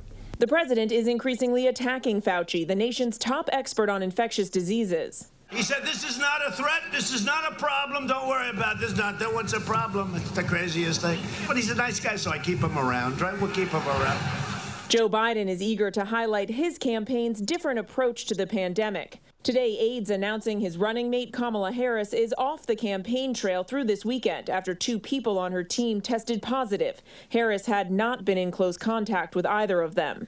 Biden himself off the trail today, but Trump is ramping up his rallies, spending time in red states he won in 2016. Hello, Des Moines. Oh, it's been a good time we've had. Trump's been pleading with the key voting bloc, women, to support him. Suburban women, will you please like me? Please. I saved your damn neighborhood, okay? Today, he says he's given female voters what they want. You know what women want? More than anything else, they want safety, security, and they want to be able to have their houses and leave me alone, right? The suburban woman. But 4 years later, he's still taking shots at his former rival, the first woman nominated by a major party. And they talked about the glass ceiling, right? The woman breaking the glass ceiling. And it didn't work out that way. The glass ceiling broke her, but there will be a woman that breaks the glass ceiling. It just won't be Hillary. President Trump still thinking about his 2016 opponent. Mary Bruce joins us now from Philadelphia. Of course, this was not the head-to-head town hall that many were anticipating tonight. But what are you hearing from the Biden campaign as far as what he's hoping to accomplish tonight? Well, Lindsay, in many ways, Joe Biden's goal for these next 19 days is simply to do no harm. He likes the fact that President Trump is soaking up a lot of the oxygen. They think that's good for the Biden campaign. But despite the fact that Joe Biden is up in national polls, his team isn't taking anything for granted. In fact, his campaign manager summing it up in a tweet, writing, there is still a long way to go in this campaign, and we think this race is far closer than folks on Twitter think, adding, like, a lot closer. Lindsay. And we even heard some interesting comments from Senate Republicans today, seeming to acknowledge that the president could lose, including the president's close ally, Lindsey Graham.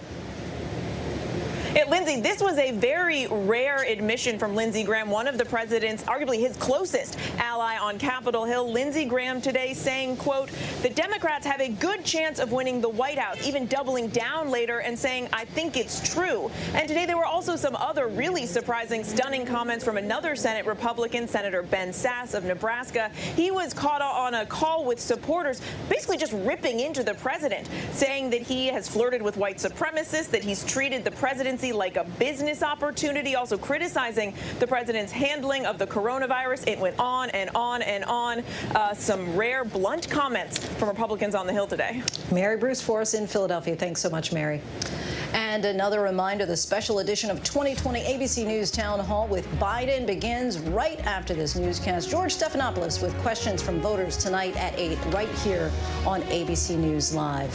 One of the big issues that we can expect to be discussed tonight is, of course, the pandemic, especially with this country now seeing a surge in cases across 38 states. A third person in the U.S. now confirmed to have been reinfected with the virus as we approach 60,000 cases daily nationwide. And tonight, news on your blood type and the virus. ABC's Marcus Moore reports in from Oklahoma City. Researchers say a man in Seattle tonight is the third known person in the U.S. to have been infected twice with coronavirus. The nursing home resident in his 60s spent 40 days in the hospital this spring before testing negative multiple times, only to get sick with COVID again 5 months later. Researchers saying reinfections like this are considered rare. It comes amidst a fall surge, doctors sounding the alarm. At Integris Health in Oklahoma City, they've run out of ICU beds. It's challenging. It's the same thing over and over again, dealing with very, very sick patients. It's tough for families, it's tough for staff, it's tough for doctors, it's tough for nurses. and people are tired. Cases now climbing in 38 states, hospitalizations rising in 36, and tonight the CDC forecasting up to 240,000 deaths by November 7th. With colder weather, doctors are seeing more indoor spread. Wisconsin's governor urging people to stay home or wear a mask when going out. This is becoming life and death for folks in the state of Wisconsin. El Paso, Texas today, tightening restrictions after cases and hospitalizations hit an all-time high. This is an unprecedented amount of new cases which require immediate action in order to slow the spread. Funeral homes here preparing for the worst, adding walk-in refrigerators that can hold up to 20 bodies each. It's hard to see people's loved ones passing away alone, and hearing that from the family that, they wish they could have been there at their last moments. In California, Ben Fontanilla is burying his wife Sally today. They worked at the same hospital. He wants people to know his wife was devoted to her patients battling COVID. I want them to know that it affects everybody, especially those who take care of them in the hospital. Tonight, new research suggesting blood type could be associated with COVID risk. Type O blood may make a person less likely to be infected and less likely to develop severe illness, although experts say more research is needed if blood type does make a difference, and why. So blood type even playing a factor here as well. Marcus Moore joins us now from Oklahoma City, where he's been speaking with the medical staff there. Marcus, tell us more about some of these challenges that they're facing right now and really expected to face as we head into colder months. Well, Lindsay, I am just outside the busiest ER here in the state of Oklahoma, and so they are still treating the heart attacks and the car accident patients who come in, and what they are most concerned about going into the days ahead is the continued number of cases of COVID-19. They are out of ICU beds here, and their other concern, along with the patients, the general public here, is that their doctors and their nurses and respiratory therapists themselves could end up sick and needing treatment. And so as we look ahead to the days and weeks ahead and we get into flu season, they are certainly preparing for a very busy time ahead. And Marcus, as Americans plan their Thanksgiving holidays, we got another reminder today about the reality of testing and why it isn't a guarantee that will keep you and your family safe. Yeah, Lindsay, we heard from the Admiral, who's actually the testing coordinator for the Trump administration. He did a recent interview with our Devin Dwyer, and he basically said that families cannot rely on testing for the holiday. They anticipate that a lot of people across this country will be going to their relatives' homes to celebrate Thanksgiving, and that perhaps they may try to pre-screen, get a test before going. But they say there's no guarantee because you could be negative one day and end up developing COVID-19 symptoms the next day or even the day after that, because there is an incubation period. So that's what they're trying to caution people about as we enter the holiday season. Right, no guarantee. All right, Marcus Moore, our thanks to you. And turning overseas now, France has declared a public health emergency. The British government is issuing tougher restrictions in London and in Eastern Europe. The ICUs are filling up. But unlike here in America, for a time this summer, Europe believed that the virus was contained. As Ian Pannell reports, that belief is now all in the past. A dinner party for the ages. It was the end of June. The lockdowns were lifting, and the Czech Republic was hailed by the rest of Europe for successfully stopping the virus. It had been a grueling few weeks, so Andrzej Kobizar wanted to celebrate his country's newfound freedom.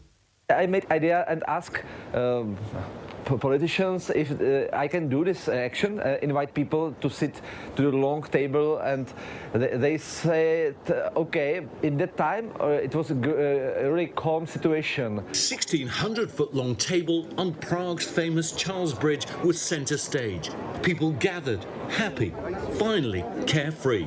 The rules was that everybody can come, but he has to bring something to drink or to eat and to offer to your neighbor. The country of 10 million had managed to avoid the full brunt of the first wave, with fewer than 12,000 infections and 350 deaths. But it was too soon to declare victory. People left their homes. They went back to work. And then the virus struck back. Cases have steadily climbed with no sign it's easing. Now it's becoming serious. Today, the Czech Republic has more COVID infections per capita than any other country in Europe. For now, hospitals are coping, but officials are scrambling to reverse course, the Prime Minister making this stunning admission of fault. Even I got carried away by the upcoming summer and the atmosphere in society. That was a mistake I do not want to repeat. Its health minister resigned last month. And now, like so much of Europe, the Czech Republic is desperately trying to hold back the tide when all around them is water. Schools, restaurants and bars closed again. Officials rapidly pulling the plug on reopenings as a fierce second wave sweeps across the continent, with nearly 100,000 cases a day in the last week. Alinka Budnik is a chef in the Czech capital, Prague. She's had to get creative. These COVID cakes have been flying off the shelves. Ironically, they're helping her business survive. With the Corona cake, we are trying to stay afloat, so we are doing what we can. People are interested in it, so that's the positive side of the coronavirus. But the negative side's growing. Anger and resistance to shutdown measures is now widespread as cooler weather sets in. A critical period that medical professionals had warned could be dire if people didn't follow the rules. Of course, coronavirus is very dangerous, but I think more dangerous is fear. And just look at this. Liverpool, England, and The Hague, the Netherlands. No masks, no distance, not a care in the world. But it isn't the young who party who are at greatest risk, it's those they go on to infect. Relatives, neighbours, colleagues, and there are real fears that scenes like this will push hospitals to the brink. The Hague Council now looking to prosecute partygoers there. And in Liverpool, an uptick in the city's hospitalisations, with ICUs in northwest England getting full. I know how far I can breathe at the minute, and I know I can't survive without this. President Emmanuel Macron imposing curfews in 9 major French cities. We need total confinement. Can you please explain how keeping people at home from 9 p.m. to 6 a.m. is going to help the situation? From France to Holland, from Britain to the Czech Republic, coronavirus is raging once more across Europe. And the fact that it was once contained across the continent this summer stands as a warning to America and others as to what a second wave could look like as winter closes in. Ian Pannell for ABC News Live. Our thanks to Ian for that. The pandemic is also continuing to take a toll on the American economy. Nearly 900,000 more Americans filed new unemployment claims last week, the 30th straight week of historically high claims. And overall, more than 25 million Americans are receiving jobless benefits. But Washington remains deadlocked over providing more much-needed economic stimulus, the roller coaster of negotiations going nowhere fast, with little sign of a deal before Election Day. Here's ABC's chief business and economics correspondent, Rebecca Jarvis. With Washington at a stalemate over plans for a new round of stimulus to fight the devastating consequences of the pandemic, I'd say at this point, getting something done before the election and executing on that would be difficult, just given where we are. Don't let the perfect be the enemy of the good, as they say. It is nowhere near perfect. Madam Speaker. Always the case, but we're not even close to the good. The economic recovery facing increasing pressure. Rehiring slowing, layoffs rising, 898,000 more Americans filing new claims for unemployment last week. And now more than 8 million people have fallen into poverty since the start of the crisis. 11 million people who lost their jobs during the pandemic still don't have them back. How important is stimulus from Washington right now? It's critical. It's nothing short of critical. These households, 11 million people who, for no fault of their own, have lost their jobs, their livelihoods, and lay awake probably every night wondering how they're going to take care of themselves. They need additional bridge, if you will, to get them through the pandemic and ready to go back to work when jobs are available. In an exclusive interview with ABC News, Mary Daly, the president of the Federal Reserve Bank of San Francisco, calling on Congress to get a deal done now. What happens if Washington doesn't come through with stimulus soon? It's going to be a drawn-out recovery. I don't want to take another decade to recover like we did after the financial crisis. That was Daly joining a growing list of economists, including Fed Chair Jerome Powell, who say failure to act now puts the recovery at risk and deepens the despair. Ultimately, we live in an economic system that's quite integrated. And when one of us struggles, all of us tumble. And it's really something we have to take to heart. We are interconnected. So every day we wait is one day too long. Lorena Cantaravisi, who started her restaurant Maria Empanada in Denver, Colorado 9 years ago, is one of the many desperately waiting. I started my business with $300 and no word in English when I came to this country. And now, pre-COVID, we had 5 locations. We were employing 70 families. And we were part of the economy and a business that was blooming and growing. When COVID hit, Lorena was forced to close 3 locations, laid off 60% of her team. Sales have started to pick up, but are nowhere near pre-pandemic levels. And without help from the government, she says her business is at risk. As a small business owners, we don't have the luxury of deciding when we can pay rent or when we can pay payroll. And what do you say to someone who says, well, Lorena, just go to your bank, get a loan from your bank? We are also in an industry that is very normally hard to get a normal loan. Restaurants is very normal that they crash in the first 6 months or 3 years. Investors, they don't want to invest at this time. Banks, they don't want to loan at this time. Considering how high the stakes are right now, would the Fed ever consider cutting checks directly to the American people? We have lending powers, not spending powers. In 1913, when they put the Fed together, they said you can control the interest rate. That's your main tool. That's your only real tool to manage the economy. And Congress makes those spending decisions. So it really is up to Congress. And, you know, the thing that I keep going back to is we've been able to put a man on the moon repeatedly. I think we can get this done, and the American people depend on us. The Fed has signaled it expects to keep interest rates near zero for the next 3 years and has additionally pledged to do whatever it takes to boost lending, committing trillions of dollars to purchasing corporate debt, mortgage-backed securities, and treasuries. Is there frustration inside the Fed that here we are, we've thrown trillions of dollars, an unprecedented amount of stimulus at this problem, and Washington has been at a stalemate for months while more people are losing their jobs, the rehiring is slowing down, and at least some of the progress that was made earlier in the summer appears to be stalling or not existent anymore? Well, when I'm faced with a hard problem, you have 2 choices. You can get frustrated or you can get busy.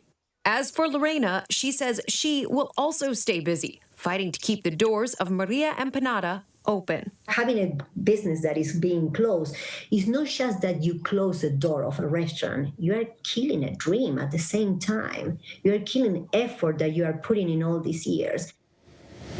Our thanks to Rebecca for that. And when we come back, the heartbreaking plea. The grandfather who lost his grip on his 18-month-old grandchild on a cruise ship has his day in court. She fell out of a window that he didn't realize was open. We're tracking new developments in the alleged plot to kidnap the governor of Michigan. But up next, the police report into the death of this man. Ronald Green said one thing, but the words of the lead officer on the scene said another. And tonight, a family is demanding justice. We'll speak with them next. Welcome to Disney Plus. Are you ready? Drop in and explore. The action, the adventure, and the originals. There's no limit to what you'll find. These are your worlds. So come on, dive deeper into the universes you love. Wherever and whenever you want them, you'll find them all here on Disney Plus. With so much at stake, so much on the line, more Americans turn here than any place else. ABC News World News Tonight with David Muir. We have made it through another week together. America's most watched program across all of television. Cross my office off the list. What if we pick free child? Please stop. Yes!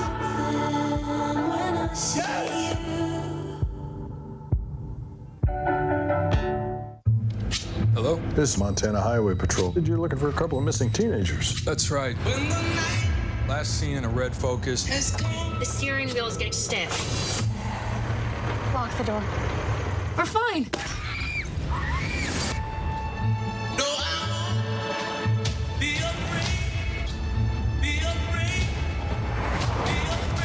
Got ourselves a predicament. When the night has come. Welcome back. Tonight, the family of a Louisiana man is calling for justice after new explosive audio that the Associated Press says was obtained from body camera footage. That audio is now putting the death of Ronald Green in the spotlight. Green died at the end of May in a 2019 car chase in northern Louisiana. Green's family was initially told by officials that the 49-year-old died from injuries suffered in a car crash into a tree shrub at the end of a long chase that began over an unspecified traffic violation. The family is disputing the account from state police, which omits any reference to troopers using force. They've released photos too graphic to show of Green's body, appearing to show deep bruises on his face and cuts on his scalp. Photos of the car that he was driving show it only had minor damage. ABC News has obtained the audio from the body camera microphone of State Trooper Chris Hollingsworth. Authorities say that video will not be released while there is an active investigation going on. We do have to warn you the audio is graphic and disturbing.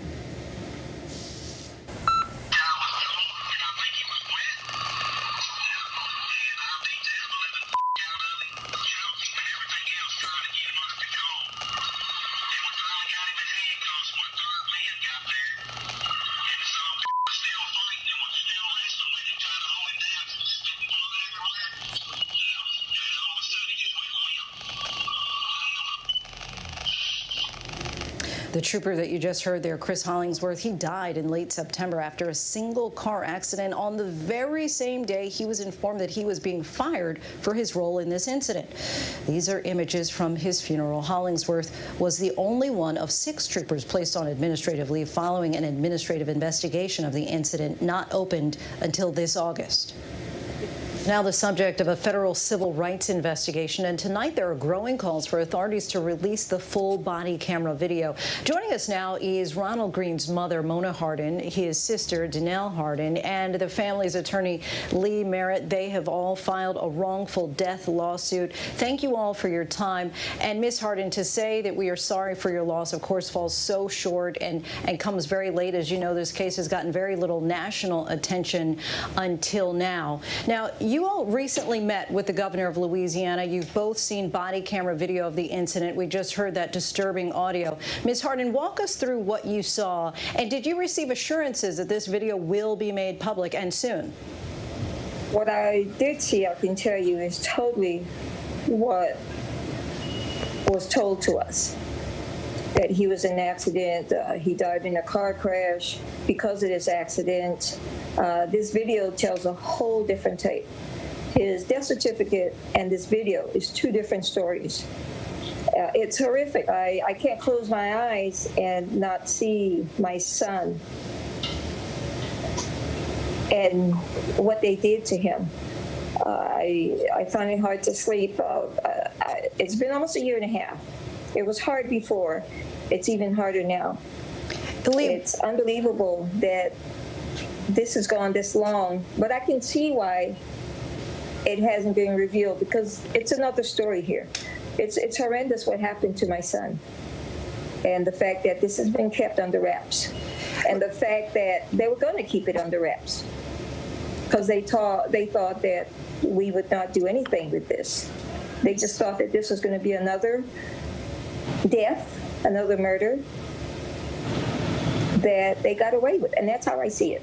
But that's how I see it. What happened to your son? For families who are just hearing about this story for the first time, you obviously know this information really well, but based on what you saw in the video, can you relay to us all what did happen to him?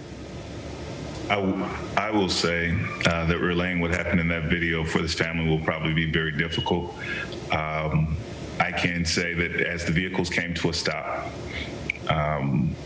Ronald Green immediately surrendered with his hands up, and he told law enforcement that he was sorry. He actually kept repeating that he was sorry and that he was scared. Without much time, The law enforcement officers approached the vehicle shouting obscenities. They immediately tased Ronald and drug him from the car. That was a matter of seconds by the time that they approached the vehicle. Once they had him on the ground, Officer Chris Hollingsworth put him in a chokehold, while the other officers, at least one other officer, and I'm not sure which officer, tased him at that point a second time and a third time as he was, Christopher Hollingsworth continued to shout, "Put your arms behind your back," but he made it impossible because of the chokehold that he was placing him in while repeatedly tasing him. While that was going on, the men continued to shout obscenities and insults until for about 4 minutes, sustained minutes of beating and choking before they put him in handcuffs. Once they placed him in handcuffs, the beating continued. Yes. And the choking continued until they stopped for a brief moment to wash their hands of his blood. And then they returned to him to put shackles on his feet. They mocked him. They stomped on him. They drug him by his feet, the chains that they attached to his feet for no apparent reason, just for sport. And then they laughed about it. You're saying that they literally washed their hands of his blood. I want to fast forward for a second, Lee, and just get a sense of, were you surprised when you heard the graphic audio recording from that officer? And what do you think needs to happen next? Oh yeah, we were surprised when we heard the graphic audio, but after seeing the video and seeing that the behavior matched that audio, we know that there are additional officers who need to be arrested. They should have been arrested when this video was shared with the supervisors, and so there should be an investigation to why those supervisors or whoever were responsible, the stopgap for this kind of thing happening, why when they saw it, why weren't these men fired? The family is extremely disappointed that after seeing this video that they won't have the opportunity to see Christopher Hollingsworth prosecuted. But we certainly want to see the other two officers prosecuted. Yes, yes, we do. Yes, we do. Danelle, a question for you. When you first heard that your brother had passed away, at what point did you realize that there might be more to his death than authorities were telling you? You know, I just feel like, based on the information that they gave us, it wasn't until we received a notification saying that on Facebook, the neighbor posted that he died, you know, right in my neighbor's driveway. And that's when we figured there was more to the story, that he was actually beaten and not in a car accident. When we first heard that Ronnie died and died because of a car accident, we immediately went to Louisiana. We stayed there a total of 9 days, and we had no cooperation. It was also those 9 days where we did have no cooperation, no communication with none of the police, no state troopers, anything. And it was a back and forth. They just ran us in circles. We couldn't talk to no one, and no one called us. Lee, have you received any explanation as far as why this investigation is taking so long? Well, the DA who was initially responsible from Union Parish said that he immediately acknowledged that these were civil rights violations and should be referred over to the Department of Justice and to the FBI. He says since he referred it back in 2019, the case has just laid in wait. Ms. Hardin, of course, this year has been extremely difficult for so many, the so-called racial reckoning in our country, spurring protests and some amount of reform. You've been calling for justice for your son for more than a year now. Of course, there have been similar calls for justice for Breonna Taylor, George Floyd, Jacob Blake, and the list goes on. Many of those calls, as you know, have gone unanswered. Do you have any advice for other grieving families? What's getting you through this time, and what do you hope for now? What I can say is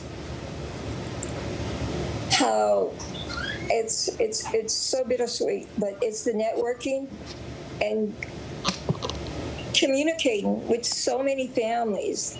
We understand each other's grief, our loss. We totally connect. I hate using that description, but when people usually say, "I'm so sorry for your loss," it doesn't resonate on any level. But when immediately you meet these families who've endured this kind of pain and horrific situations that goes on with their loved ones, it's an unspoken bond that happens.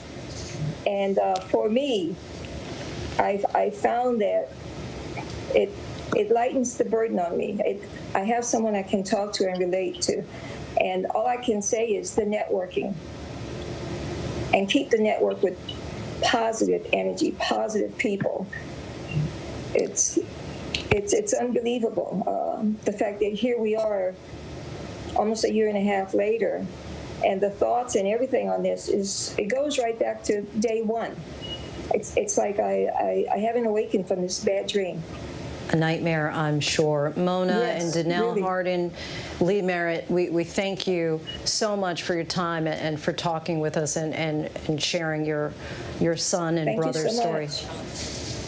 Thank you for having us. Thank you. It's much appreciated. Yes, thank you. And still ahead here on Prime, the burning car, the people trapped inside, and the dramatic rescue, all caught on police body cam. The Postal Service settling a lawsuit, what it means for the many expected to vote by mail. It's our ballot watch tonight. And speaking of voting, why race may impact how long you may have to wait in line to vote. We take a look by the numbers. But first, our tweet of the day. Singer Sam Smith with this important message.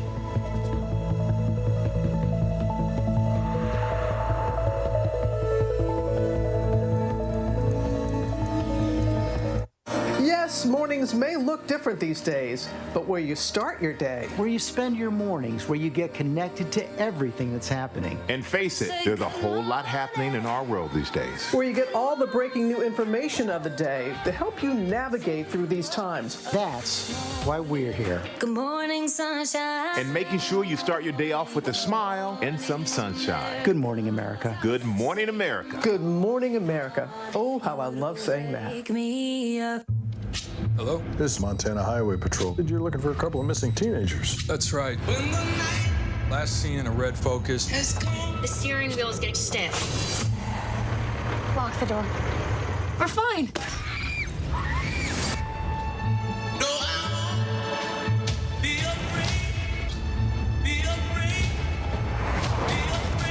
Got ourselves a predicament. When the night has come. On your carts. Get set. Let's go. Get ready. The team with the highest card total could be leaving with $100,000. To shop. Bam, bam, bam. Till you drop. Oh, mommy down. Leslie Jones hosts Supermarket Sweep. Premieres Sunday, October 18th on ABC. Welcome back, everybody. We turn now to early voting, now underway across the country with weeks to go before Election Day. We're already seeing hours-long lines at some polling sites. And tonight we examine how race might determine how long you'll have to wait to exercise your right to vote by the numbers. This week, some voters waited in line up to 8 hours to vote, according to the Lawyers Committee for Civil Rights, which tracked particularly long lines in Texas, Georgia, and North Carolina. In Gwinnett County, Georgia, voters waited up to 2.5 hours to vote. But wait times vary widely. In Ohio, some counties have 97 times more polling places per voter than others, according to an analysis by The Guardian. 19 minutes was the average time voters spent at the polls, including in line during the 2016 presidential election. But wait times were 29% longer in entirely black neighborhoods than they were in entirely white neighborhoods in 2016. And voters in black neighborhoods were 74% more likely to wait more than 30 minutes at polling sites than those in white neighborhoods. And we still have lots to get to here on Prime. It's an unlikely battleground, the largest retirement community in Florida. Could the president be in trouble in this must-win state? The red flag warnings now up again across several states, and the new evacuations underway in California. And our Ginger Z shows us how sea level rise could impact water quality in this week's It's Not Too Late. But first, a look at our top trending stories on abcnews.com.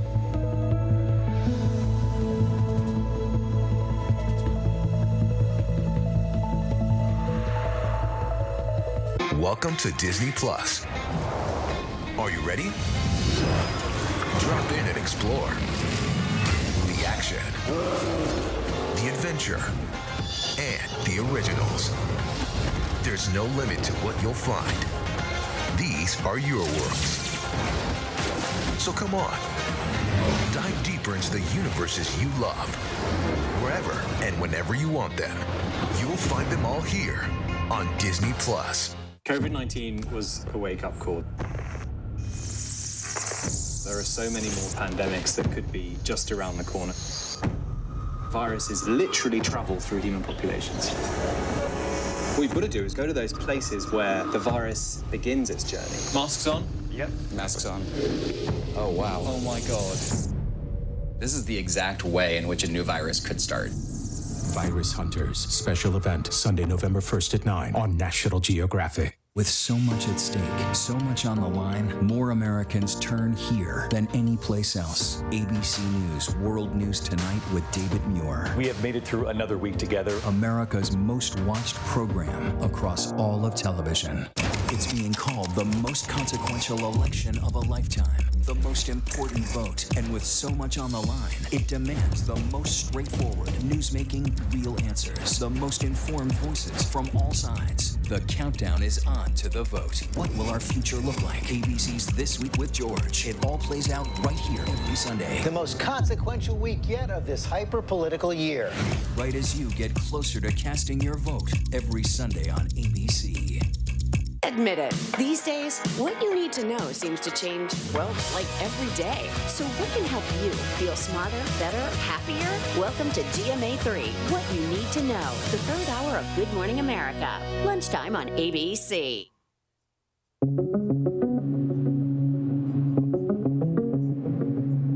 A surge of COVID-19 cases as we head into cooler weather. It's quite concerning that we have a baseline of daily infections at approximately 50,000 per day. 38 states plus Washington, D.C. seeing a rising number of new cases, and 6 states setting records for hospitalizations. Several funeral homes in El Paso, Texas, adding extra mortuary refrigerators. So that way we have enough capacity to hold all the deaths that are happening here in El Paso. Meantime, the Trump administration has reportedly embraced the unsupported idea of herd immunity, which would allow the coronavirus to spread among young, healthy people while protecting the vulnerable. So this idea that we have the power to protect the vulnerable is total nonsense. You'll wind up with many more infections of vulnerable people, which will lead to hospitalizations and death. Kamala Harris has canceled all travel through the weekend after her communications director and a flight crew member tested positive for coronavirus. Harris herself testing negative today, and she tweeted she was not in close contact with either person 2 days prior to their positive test. She's going to hold a virtual event tonight in North Carolina. Europe also facing a surge, Spain and Italy seeing record numbers of new cases. New charges in that alleged kidnapping plot targeting Michigan's Governor Gretchen Whitmer. The state's attorney general charging a 51-year-old man from Wisconsin with helping in an act of terror. That brings the total number of state and federal defendants in the case to 14 people. This latest defendant allegedly helped surveil the governor's home with a dash cam and night vision goggles. I can't give you more information, but I can tell you that our investigation is ongoing. Authorities claim the planning was months in the making. According to the FBI, the men were apparently angry because of Governor Whitmer's restrictions during the coronavirus pandemic, including those on gyms.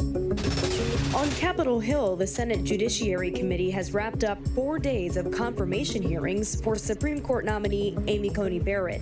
In your hearts, you know that what's happening here is not right. It's not normal.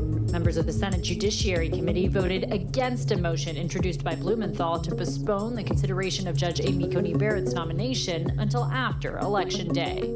Committee members will vote on her nomination next week. A full Senate vote could take place before the election. Red flag warnings across several states. Flames forcing dozens of evacuations tonight near Redlands, California.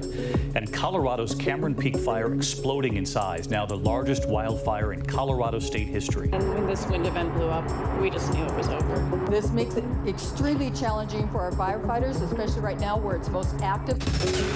Grab her, pull her. A scary close call caught on police body cam. Albuquerque police responded to this compact car actively burning. Both passengers stuck. The fire extinguishers not effective. Their time limited, officers cut the seatbelts and pulled the passengers out to safety. Police reportedly say speeding played a part in the crash, but that there were no serious injuries.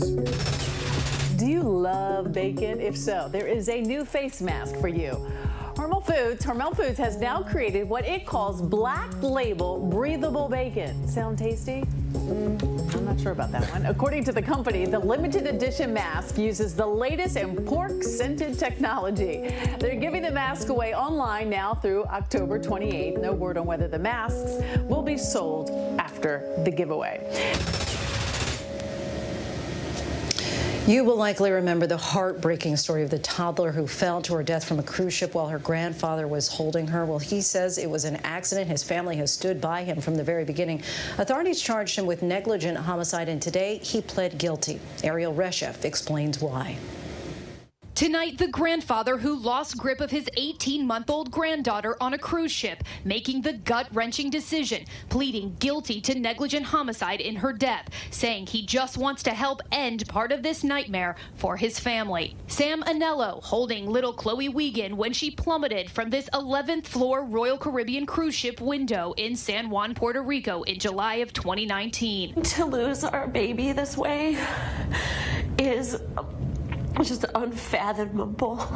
The toddler's parents standing by her grandfather. Anello always maintaining it was a grave accident, that he didn't realize the ship's window was open. I sit here broken, and we all sit here broken, but our family is strong, and we will stay strong together.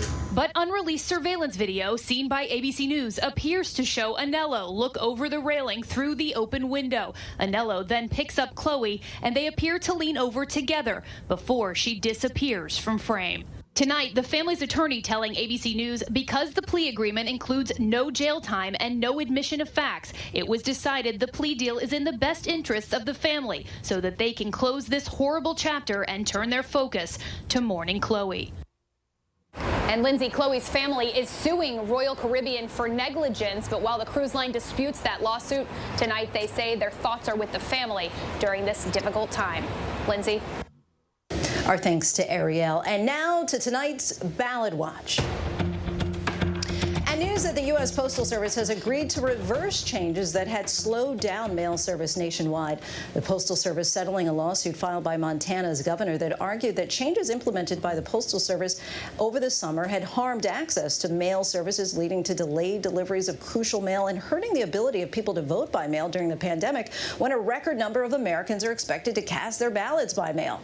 You might remember embattled Postmaster General Louis DeJoy being grilled on Capitol Hill over the changes, which included removing collection boxes and mail sorting machines, closing and consolidating some processing facilities, as well as restricting extra trips and overtime for postal workers. Well, the changes had been temporarily blocked by a federal judge in September, and with this new settlement, many of those Postal Service changes will be reversed. But while no more sorting machines will be removed, don't expect them all back in action. The Postal Service has said that some have been dismantled and stripped for parts.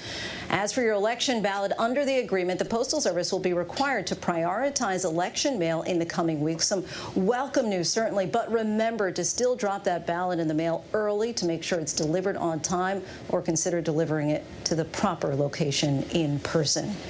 And now to an unlikely battleground in the 2020 election, the Villages in Florida, the largest retirement community in the country. It's normally a reliable Republican bastion, but President Trump has lost ground with seniors who he easily won over in 2016, and that could have major consequences in the must-win state of Florida. ABC's Victor Oquendo is there and files this report.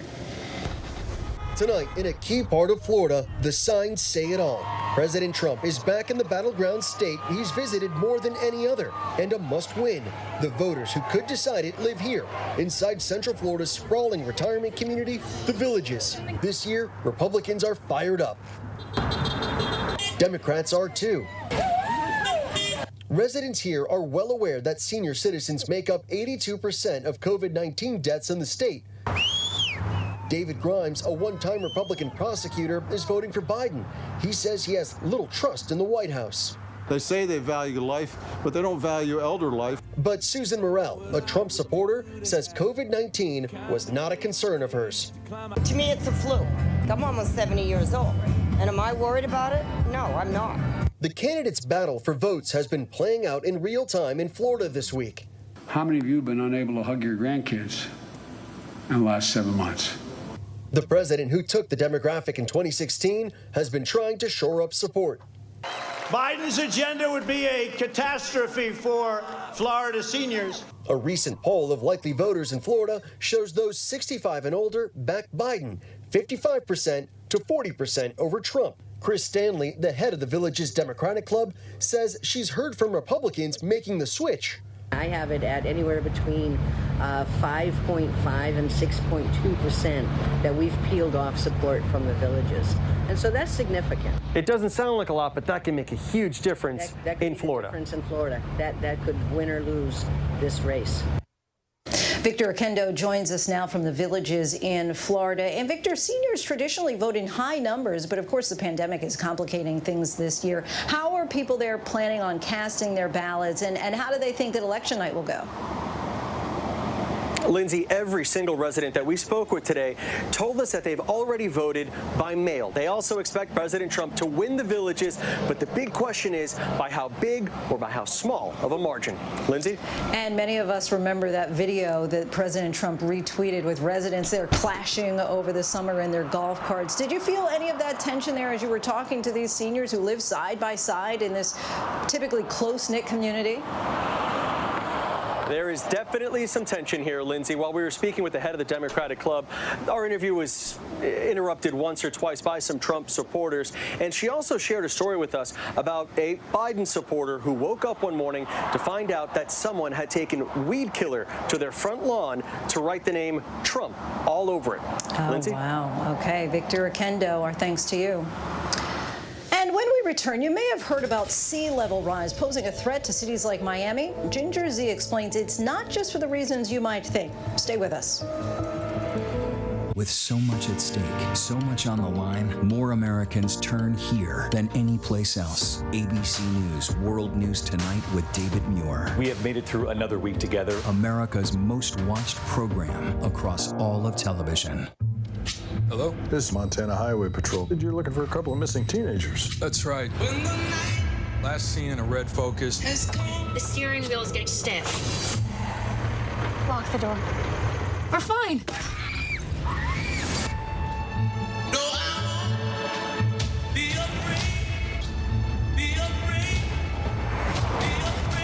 Got ourselves a predicament. When the night has come.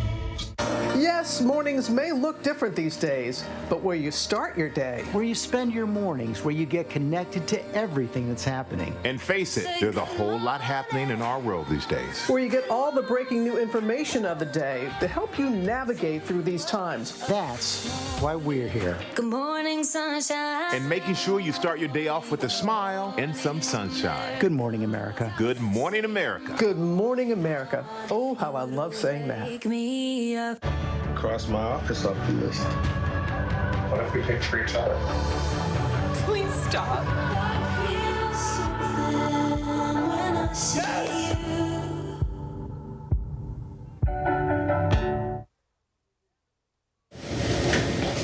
Finally tonight, a look at the impact rising seas are having in South Florida. And it's not just flooding. A beautiful bay, an entire ecosystem is at risk. So in this week's It's Not Too Late, our Ginger Z takes a look at the imminent threat to Miami's fragile water infrastructure.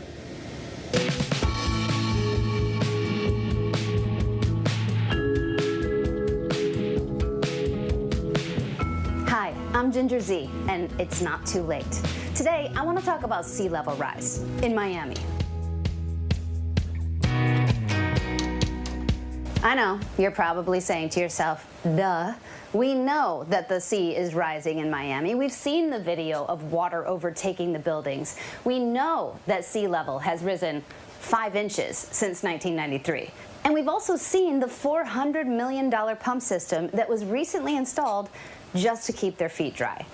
But this story is about the less obvious and even more imminent threat, the quality of the water. specifically Biscayne Bay.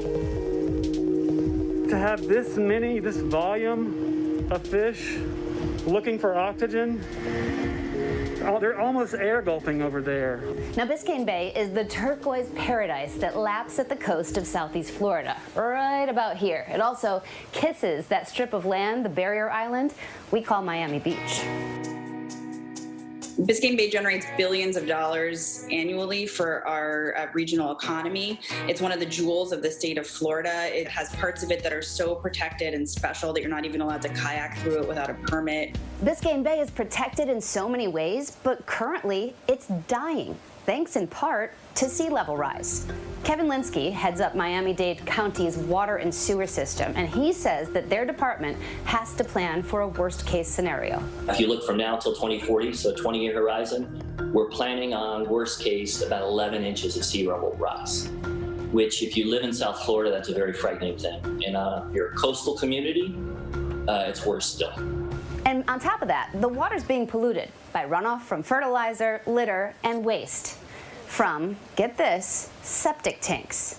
Yes, septic tanks. It's something that most of us think are reserved for farms and rural homes, but they still have them in the city of Miami. We have over 100,000 septic tanks in Miami-Dade County, still to this day.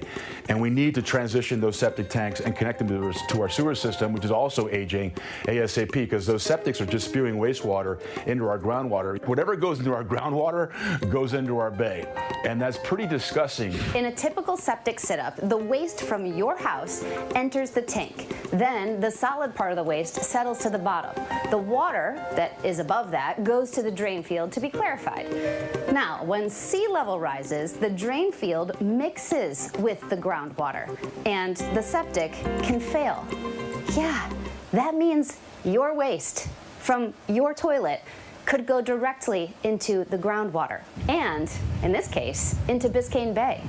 There are also big problems coming from the inland parts of Florida. If you went into all the area where humans live today in South Florida, you would have been in muck. Today they call it the Everglades, a beautiful place. We all love it. We all protect it. Back then it was a swamp, and they sought to drain the swamp. It was a project of mammoth proportions. So they came in and started building canal systems, and they drained all the water out of the Everglades in a giant zone where humans could live and build agriculture.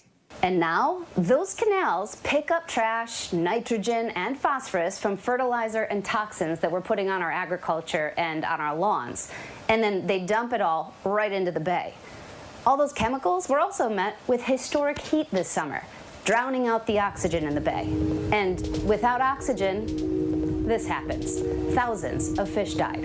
Now, what happened with the fish kill, that was an unprecedented, once-in-a-lifetime phenomenon that, regrettably, because of climate change and our rising water temperatures, is likely to happen again. So what you had the day of the fish kill was water temperatures that were 6 degrees higher than normal. You had no circulation in the bay. You had no wind, and you had the incredible amount of nutrients that were seeping into the bay due to marine debris and due to sewage spills and septic leaks, and that created this lack of oxygen in different various pockets of the northern basin of the bay. Summer is always hot in Florida, but this past summer was next level. 7 of the top 10 warmest weeks in Miami's history happened in 2020.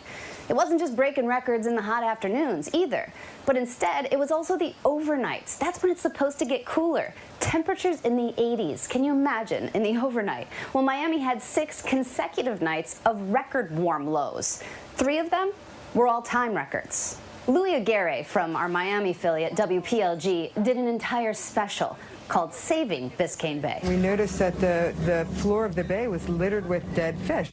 There is urgency happening now that has never happened before, but there's a vigilance, there's an awareness actually happening now in Miami-Dade County where people are going to start to hold our leaders accountable. Miami Waterkeeper, an advocacy group, says that Miami needs big changes, not just in sewage infrastructure, but they also have to regulate the use of fertilizer and other chemicals. Sea level rise is having a negative effect in making all of these pollution sources worse.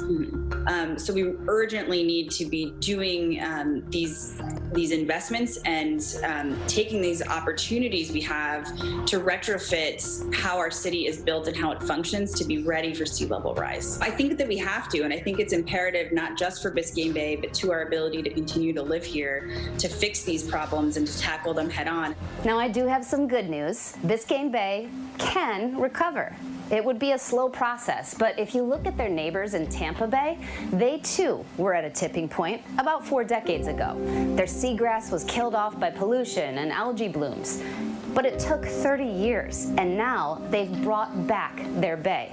Today, seagrass in Tampa Bay covers the same area it did in the 1950s, and that's nearly twice the size of Manhattan. So, if Miami starts now, I promise it's not too late. Minimally, those dead fish in the water perhaps will serve as a wake-up call for many. Our thanks to Ginger Z for that. Before we go tonight, our image of the day. Pro-democracy protesters in Thailand flashing a 3-fingered salute during a protest as they occupy a main road in the heart of Bangkok.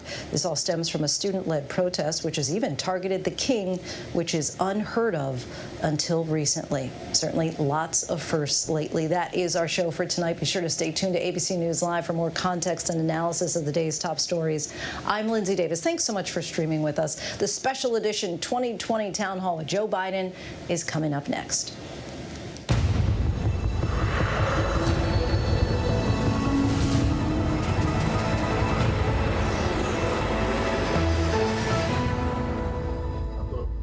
With so much at stake, so much on the line, more Americans turn here than any place else. ABC News World News Tonight with David Muir. We have made it through another week together. America's most watched program across all of television.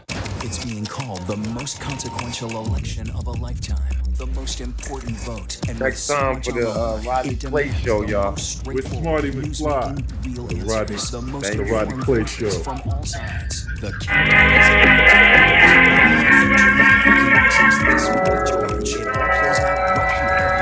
The most consequential week yet of this hyper-political year. Right as you get closer to casting your vote every Sunday on ABC. Good evening from the National Constitution Center in Philadelphia. Our town hall with Joe Biden starts right now. This is an ABC News 2020 event special. Let's stand up and vote and take back this country now. With an ongoing pandemic, a Supreme Court vacancy, economic uncertainty, and racial injustice dominating this election, final voting is just 19 days away. Tonight.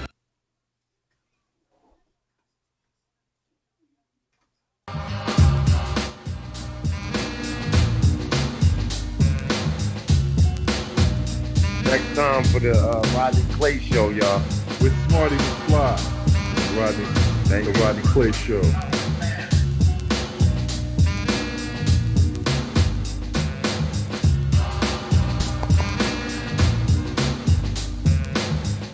And the marathon is still jumping.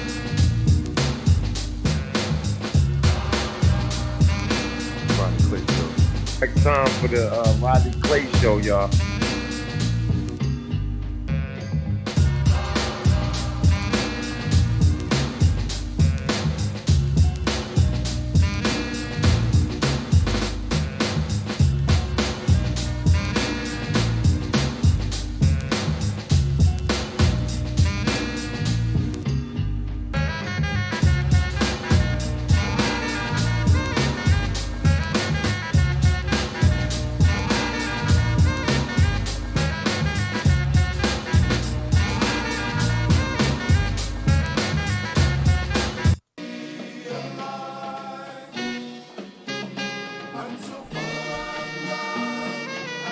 Time for the Rodney Clay Show, y'all. With Smarty McFly. The Rodney Clay Show.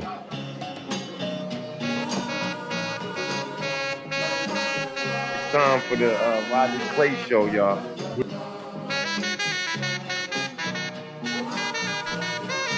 Next time for the Rodney Clay Show, y'all. With Smarty McFly. The Rodney Clay Show.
Rodney Clay Show, y'all.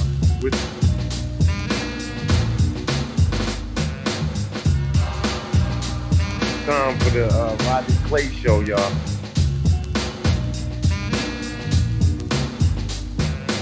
Next time for the Rodney Clay Show, y'all.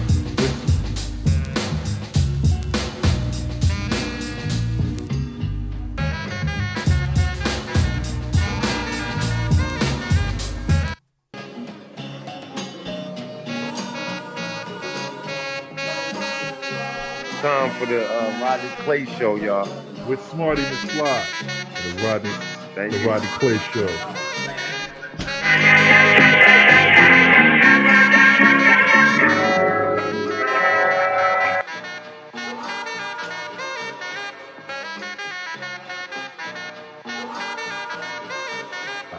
The Rodney Clay Show.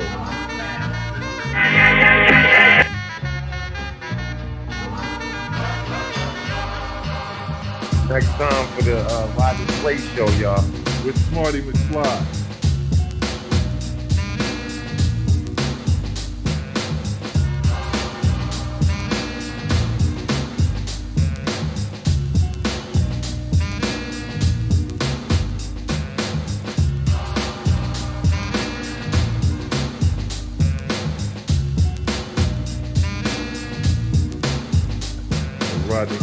The Rodney Clay Show.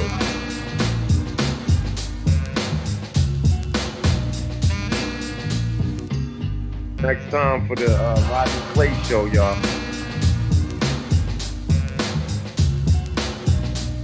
Time for the Rodney Clay Show, y'all. Time for the Rodney Clay Show, y'all.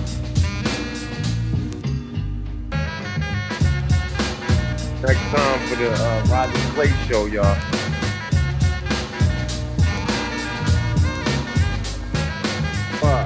The Rodney Clay Show.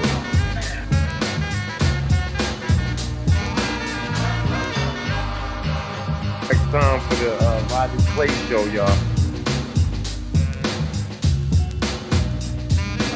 The Rodney Clay Show. Time for the Rodney Clay Show, y'all.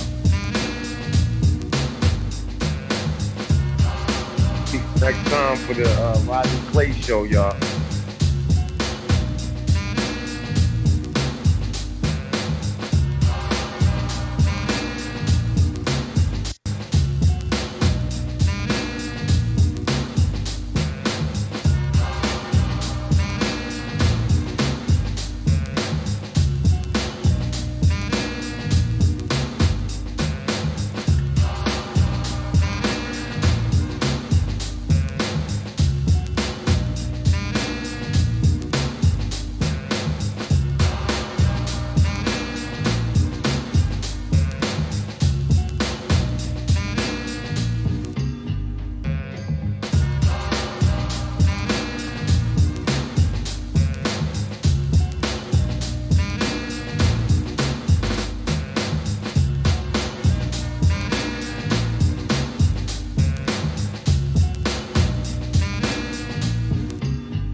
Next time for the Rodney Clay Show, y'all.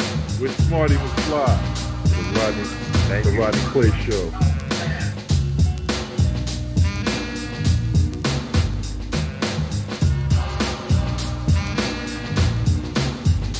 The Rodney Clay Show.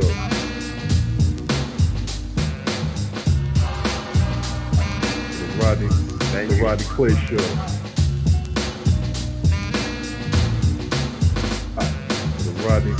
The Rodney Clay Show.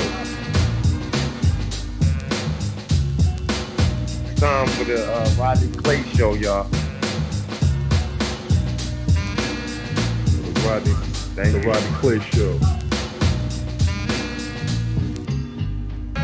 time for the Rodney Clay Show, y'all. The Rodney Clay Show.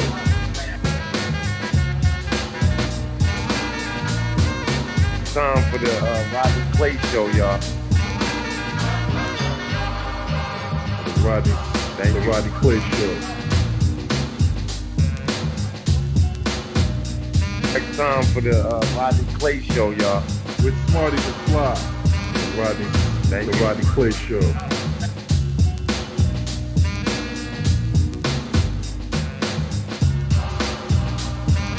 The Rodney Clay Show. Time for the Rodney Clay Show, y'all. Next time for the Rodney Clay Show, y'all.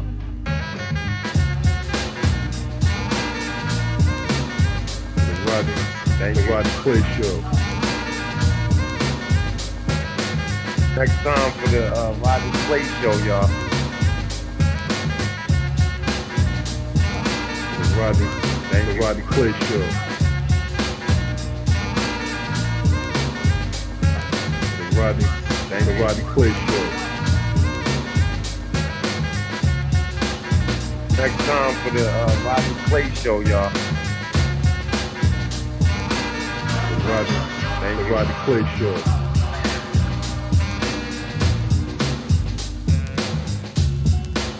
Next time for the Rodney Clay Show, y'all.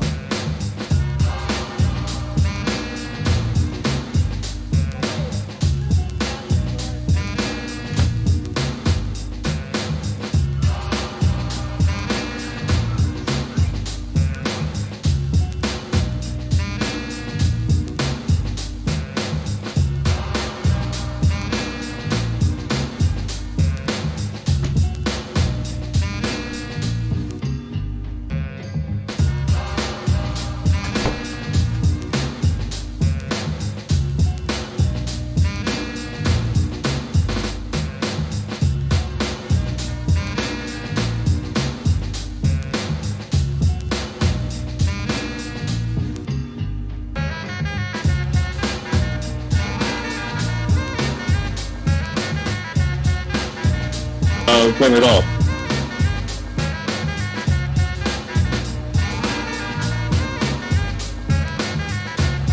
They came from the 14th.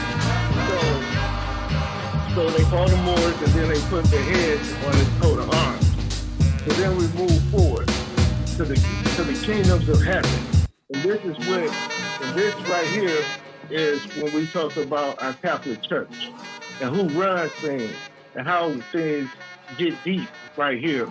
And this right here, next time for the Rodney Clay Show, y'all. Means that the Pope holds the keys to heaven and the keys to hell. So, and that's ran by this group, the Holy See. The Holy See is the governing company of the Roman Catholic Church. So what they say goes. So they're the government, and they're held right here in St. Peter's Basilica, right here in Vatican City. Now, from this point is when we get to another level. Now, this is Pope supremacy. And what that means is that the Pope is the vector of Christ. And the vector means that he is Christ in the flesh. So this is where your Jesus walked right here. So for all Christians of that faith, this is your walking Christ that continuously goes on the planet Earth as long as they are in existence of time. So this isn't the only one that is in power, because founded in 304. Time for the Rodney Clay Show, y'all. And that's located in Germany, and that's the right side of the German Catholic Church, and that's more.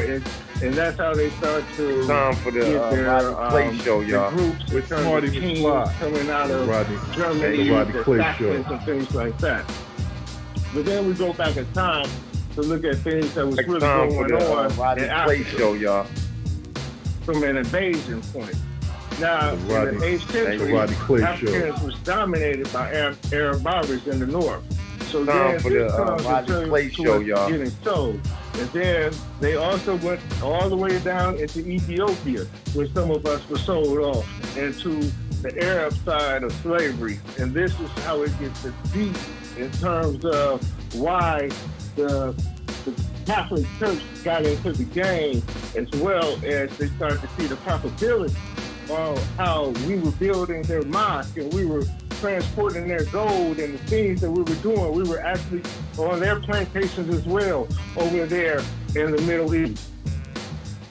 So this is how over 1,300 years we were enslaved by the actual group on the eastern side of Africa, coming in, as we would say, the Saudi Arabians, but these are the Arabs invading Africa. Hello and welcome to Picturesology. In this video we will look at how the year 2021 can pan out for all the zodiac signs. Now there are many events which unfold. So you have to understand why a lot of people at that time did convert. If you're not going to convert, then you just don't die. And this, as the Ottoman Empire goes on, as they hit Sudan, as they hit Ethiopia, as they hit Somalia, and then they sold us off in Zanzibar to other Arab nations. But what's interesting today, as you can see, how we were treated. Yes, we look nice and royal as we were barbers and in Morocco and all these different places that we were sent to as we were conquered as a people by these other individuals. Now, it gets deep because you say, well, all these individuals were sent out. Hi everyone, it's Elizabeth from Elpis Astrology at elpisastrology.com. Thank you so much for joining me. We'll be in the 9th house is foreign people, foreign. 2. We will have more.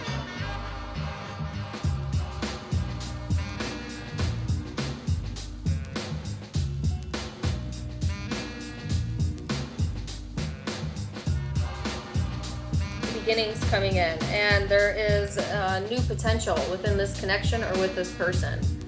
All right.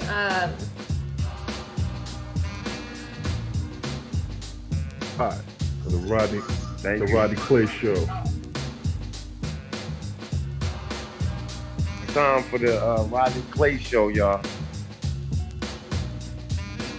Next time for the Rodney Clay Show, y'all.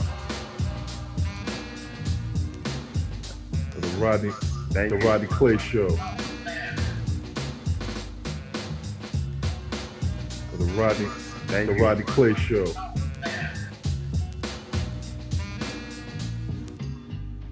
The Rodney Clay Show. Time for the Rodney Clay Show, y'all.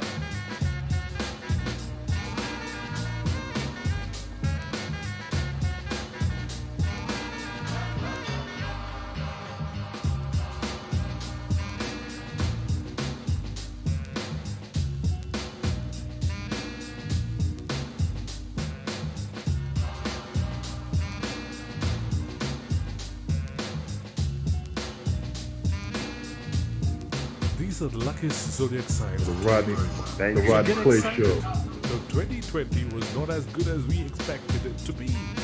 We can look forward to 2021. The new year is bringing good luck in all aspects of life, according to what stars and planets have to say about the upcoming year 2021. Will surely heal the wounds of 2020.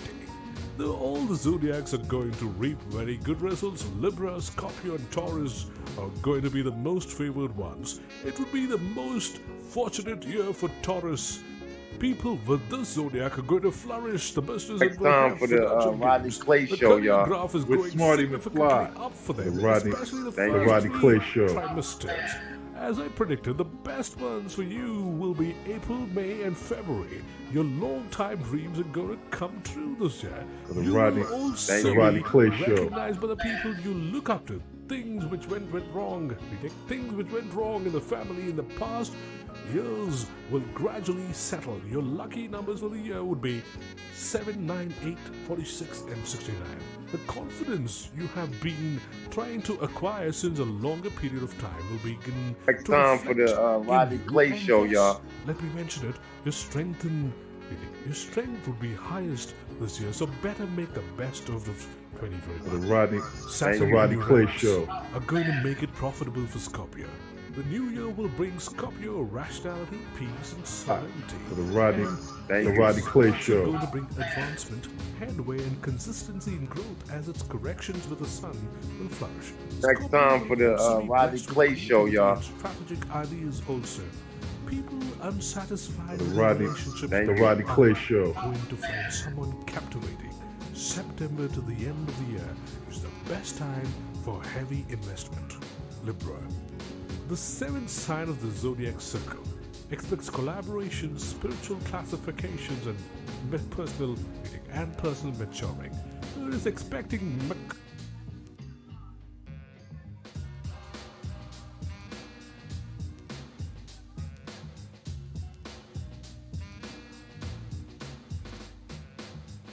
Hey Sagittarius, in today's video we're going to get into 2021 and specifically what it has in store for you personally. And 2021 is this year of changes and innovation, and I talked about that in the 2021 transits video, so you guys can watch that so you get a good idea about what the astrology of 2021 is. I also have the top 10 global predictions for 2021 posted on my channel, so everything will be linked down below that's relevant for 2021. But right now we're going to get into your life, Sagittarius, see what's happening. We're going to get into the major themes of your life next year, the major events that might transpire, what you can expect, especially when it comes to career, your love life, family life, and money. So we're just gonna really dive deep into your chart and see what's going on for you next year. And with that being said, for the most accurate prediction for this video, you should watch it for your rising sign. So Sag rising, this is mainly for you, and you can also watch this series on my channel for your moon sign as well. So what you find is that from watching this from your rising sign will show you what actually happens when it comes to events in your life, and then moon sign kind of shows you how you feel about those events, and those events also manifest based on your moon sign prediction, but more so like on a subtle level. So I always recommend watching predictions for your rising sign and moon sign as well, but rising sign really takes precedence here. The way I can see your year next year is by looking at the transits of the outer planets and seeing how they influence your chart. So I'm going to go over the north and south node, Rahu Ketu, see what that's doing in your chart, and then we'll look at Jupiter, which is your chart ruler, see what that's doing in your chart, and then we'll take a look at Saturn and see what that's doing in your chart. So first things first, I'll also have a cheat sheet for you. So the Sagittarius timeline cheat sheet below, just so you have like the dates in mind from this video, that'll be linked. And so first things first, north and south node. So north and south node next year are actually going to be in Gemini and Sagittarius tropically. So Sag rising, this means that Rahu is going to be in your 7th house and Ketu is going to be in your first house. Rahu and Ketu being in your 7th first house axis, this means that that part of your life is going to transform next year. Rahu and Ketu rule our destiny and really the course of our life. You, which is first house, and relationships are going to really transform for you next year. A lot of your life themes next year will revolve around relationships, will revolve around you, yourself, your identity, etc. And so there's this huge focus for you next year, Sagittarius, on partnerships. And Rahu rules obsession, Ketu rules apathy, it rules disconnection. And so what you might find next year is that you're more so obsessed with partnerships, obsessed with your social connections, obsessed with your partner in general, maybe obsessed with like marriage, for example. And then you'll find like being a little bit less focused on just you. You might feel a little bit detached from your own self, detached from your identity. That's why I would describe your year next year as feeling a little bit alienated, just because you have Ketu in the first house. And Rahu, whenever it enters a new house in our charts, it gives us something new pertaining to that house, and then Ketu takes something away. So Rahu gives us something, Ketu takes away. So you might find that you are given a relationship next year. You might get into a new partnership next year. Get into a lot of new friendships in general, or just close relationships with people. You're really working on your intimate bonds with people. Maybe even getting into new business partnerships. You find a lot of gain in that. But with Ketu in the first house, you find more so loss of self, loss of being in touch with your ego, or being in touch with just like your physical appearance. So with that, you might gain a lot through partnerships next year. Be focused on partnerships, be obsessed with that. So what I will say for you Sagittarius with Rahu in your 7th house is sometimes Rahu, it does bring relationships, but they won't be permanent. So I've seen this a lot happen, or I've seen this happen a lot. Rahu, it's kind of like this illusory sort of energy. You have all these new partnerships that you gain during the Rahu Ketu period in your 7th house, so like 18 months. But then once that 18-month period ends and Rahu goes to your 8th house, you might find that those partnerships fizzle out. So I think for a lot of you guys, you might get into a new relationship next year, but I would just say that it might not be a super permanent relationship, just because Rahu, it's not a permanent energy. Although it does give good things when it goes to a new house, it's not always permanent unless Saturn is involved. And we'll talk about Saturn in a second. But for some people it will be permanent, but just know that I feel like for a lot of people it might not be too permanent. So just kind of keep an eye on that too. There was no shortage of attacks on our president this year. A study from the Media Research Center revealing 92% of the television coverage of President Trump was in fact negative. But as 2018 comes to a close, let's reflect on President Trump's accomplishments. How about that? The left has not talked too much about these, if at all. Here to walk us through some of the president's key achievements is attorney Madison Geziato, who is on the Trump Campaign Advisory Board. Thank you very much for joining us this morning.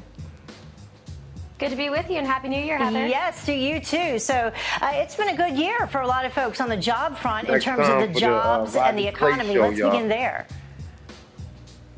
You know, since President Trump took office, 4 million jobs, over 4 million jobs have been created. You know, more Americans are working now than ever before. And one of the things I don't think enough attention is brought to is the fact that we're seeing better job opportunities. People are not having to work in low-paying jobs anymore. Their wages are rising and they're transferring. We're seeing a shift in the market from jobs like leisure and retail jobs that don't pay as much to jobs like construction, warehousing, manufacturing. This has been incredible for the American worker. And, you know, one of the things that I think going into 2016 people were looking forward to is an increase in jobs, and that's something, another one of many, many promises that the president has kept. Yeah, and a shift from lower paying jobs to higher paying jobs, as you mentioned. Another thing in terms of the economy, tax cuts and deregulation. Yeah, we passed the first round of tax cuts and deregulations continue. As you know, 1 new regulation for every 22 regulations that have been slashed. When President Trump took office, there was almost 100,000 pages of regulations in the Federal Register. That's down under half. And it's been an incredible year. And this is not only taking the pressure off of businesses, but it's saving us money. When we look at federal agencies, $8 billion in net savings on the deregulation front. And on top of that, of course, we're looking forward to potentially a second round of tax cuts, which would be incredible for middle-class families who have saved on average $2,200 in taxes as a result of this. And then, of course, over $5.5 trillion in net tax savings because of the Tax Cuts and Jobs Act. Another big number, 85 federal judges who have been appointed since President Trump took office. Many, many people voted for this president because of the federal judiciary. I believe this is where his lasting legacy is going to lie. We have incredible Justice Neil Gorsuch. We have incredible Justice Brett Kavanaugh, dozens of circuit court judges. And of course, the most important thing about this is that these judges and justices are people who believe in the Constitution. They'll make sure they look to the text of the Constitution on the bench. And that's very important. Originalism is extremely important for this country. Yeah, something else very important for this country. We can never forget our veterans. And, you know, in years past, they have not received the care that they deserve. But this is something that this president, he campaigned on and he's doing something about. These men and women, I'm so thankful for them. I know you are too. They put their lives on the line, serving and protecting all of us in our great nation. They were not receiving the care they deserved, especially on the healthcare front. And one of the things I know President Trump is so proud of is the fact that we're seeing increased opportunities for telemedicine. We're seeing more and more, same-day primary care and mental health care facilities open for veterans to have access. No more of these long wait times. We're going to hold our government accountable to our veterans who serve us so proudly and so bravely. Yeah, those long wait times were just, unacceptable, and they do deserve the best health care available. Madison, thank you so much for joining us, and have a happy and safe New Year tonight. Happy New Year. The Rodney Clay Show. In 2016, the American people voted to reject this corrupt globalism. Hey, I'm the President of the United States. I'm not the President of the globe.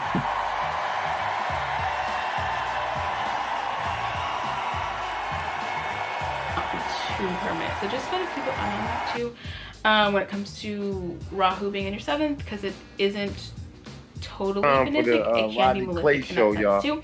And then with Ketu in the 1st, so Ketu in the 1st is going to make you really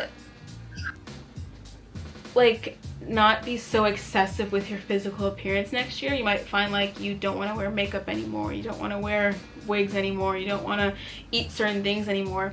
And what I've seen happen with Ketu being in people's 1st house transit is that they might lose a lot of weight, they might stop eating as much as they have. And since you're a Sagittarius, Sagittarius tend to lean towards excessiveness because you are ruled by Jupiter. So you'll see kind of that extreme difference maybe in your weight, extreme difference in how you present yourself to the world. You might just be I don't feel like dressing up that much anymore, I don't feel like wearing makeup anymore, I don't feel like doing my hair, because Ketu rules that sense of getting rid of the excess. It rules loss. So you might have that loss of attachment with your appearance so much or your personality so much, and more so channeling that energy into your partnerships, people around you, and being less focused on yourself. Look at history today. A lot of you guys might be sort of unrecognizable. Look at the time that Europe has sat in power and ruled the world in power.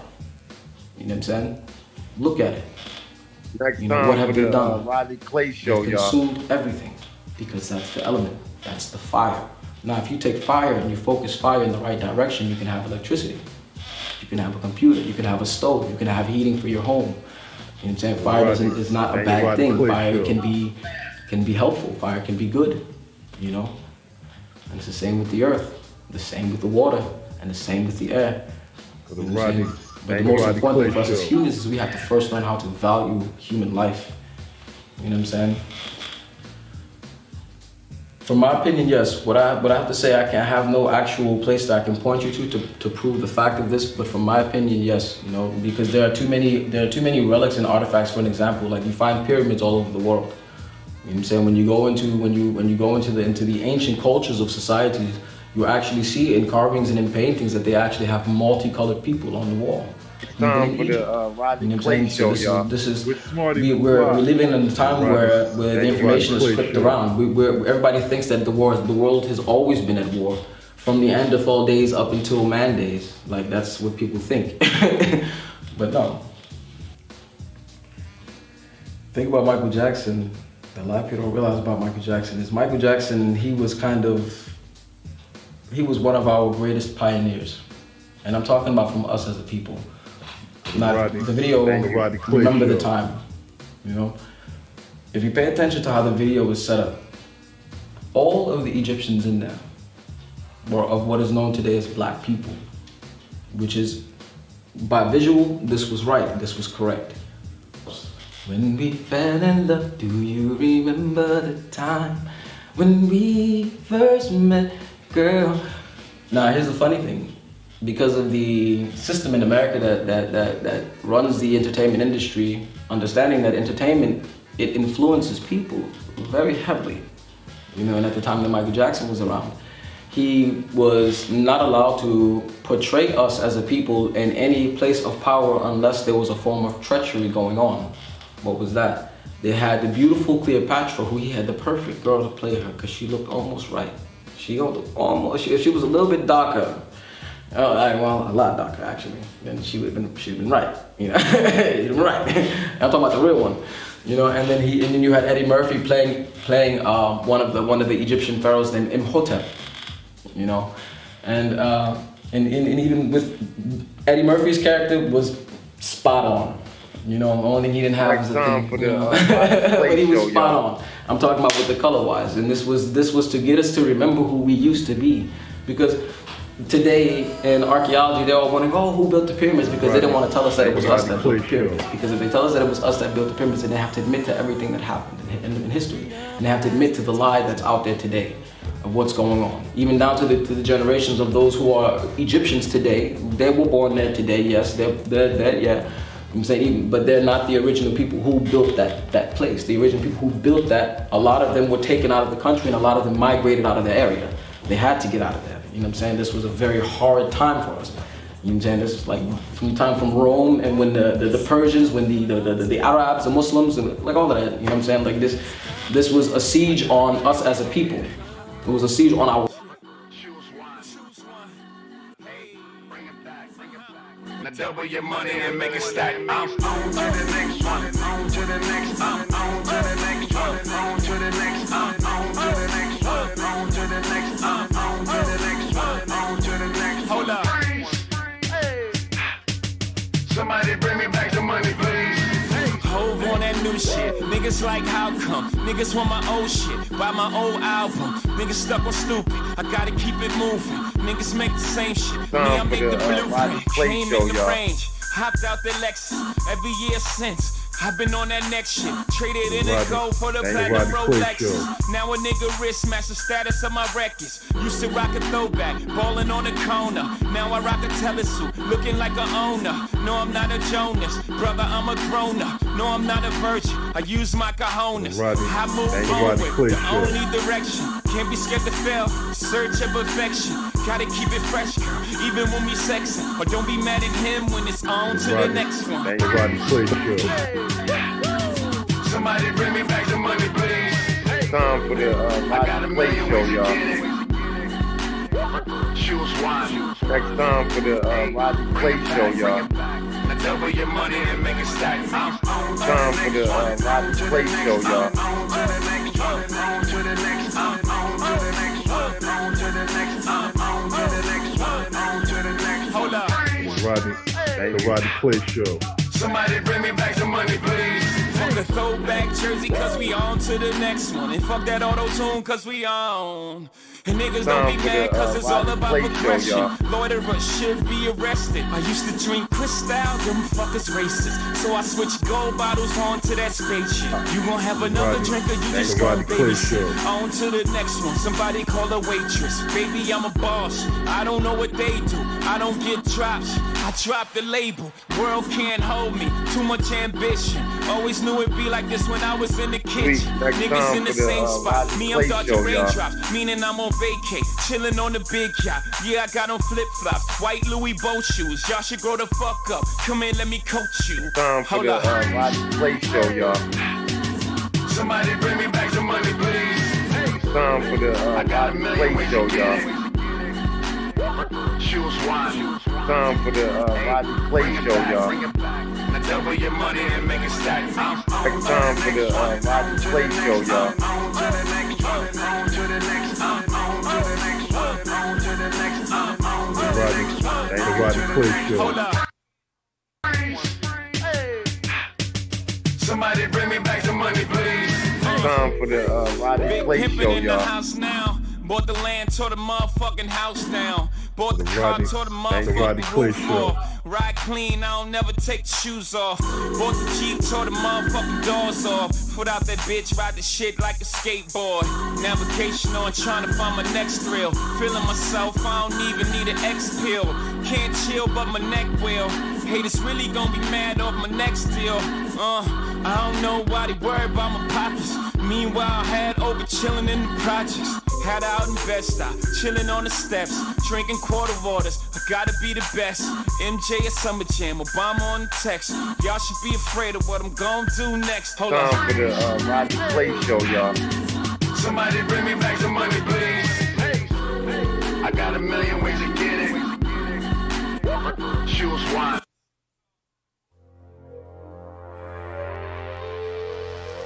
Welcome to the future.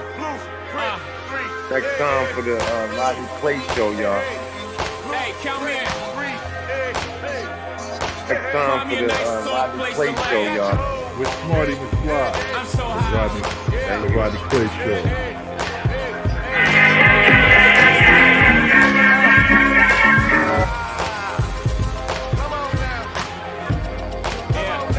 Time for the Rodney Clay Show, y'all. I'm so tomorrow to order more than yesterday, which means you're more time than late. So even if I slow it down, my sound is fast forward. Hold up, I'm just a runway show, but I wear this on my plane, these my runway clothes. Cashmere sweats, they come out next year, but these my last year sweats. Next time for the Rodney Clay Show, y'all. New chick can't fuck with my old bitch. And you know this shit. I'm professional, they know this is. I just may let you borrow this. This the blueprint, nigga, follow this. This what tomorrow is. Welcome to tomorrow, bitch. Whenever you about to discover we all bad. You about to tell her you love her, we all bad. Always wanna fight in the club and we all bad. But you can't bring that future back. Y'all are steady chasing the fame and we all bad. Oversized clothes and chains, we all bad. Niggas still making it rain and we all bad. But you can't bring the future back. Tell them niggas get off me.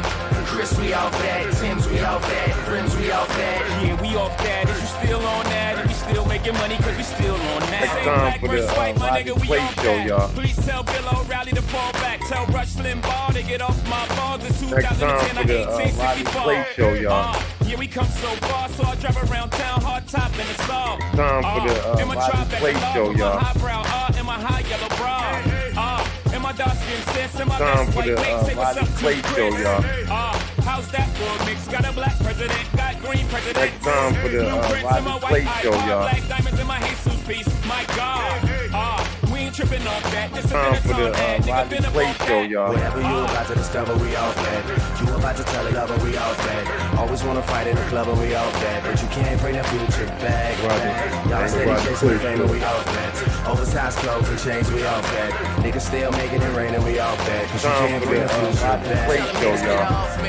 Chris, we all bad. Tim's, we all bad. Rims, we all bad. Yeah, we off that. Is you still on that? And you still making money cause you still on that. I don't give a fit up, a bit out the bit. You used to move what you used to do.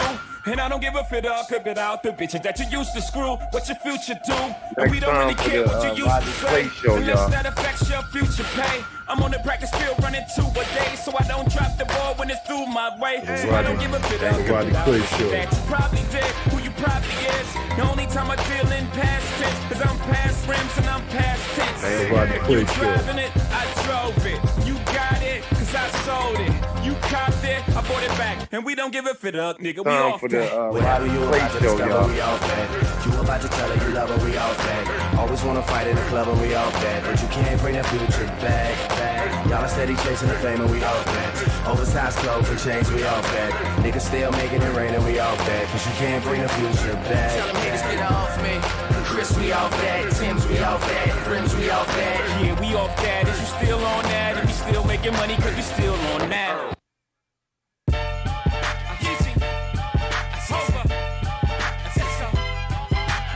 Next time for the Rodney Clay Show, y'all. For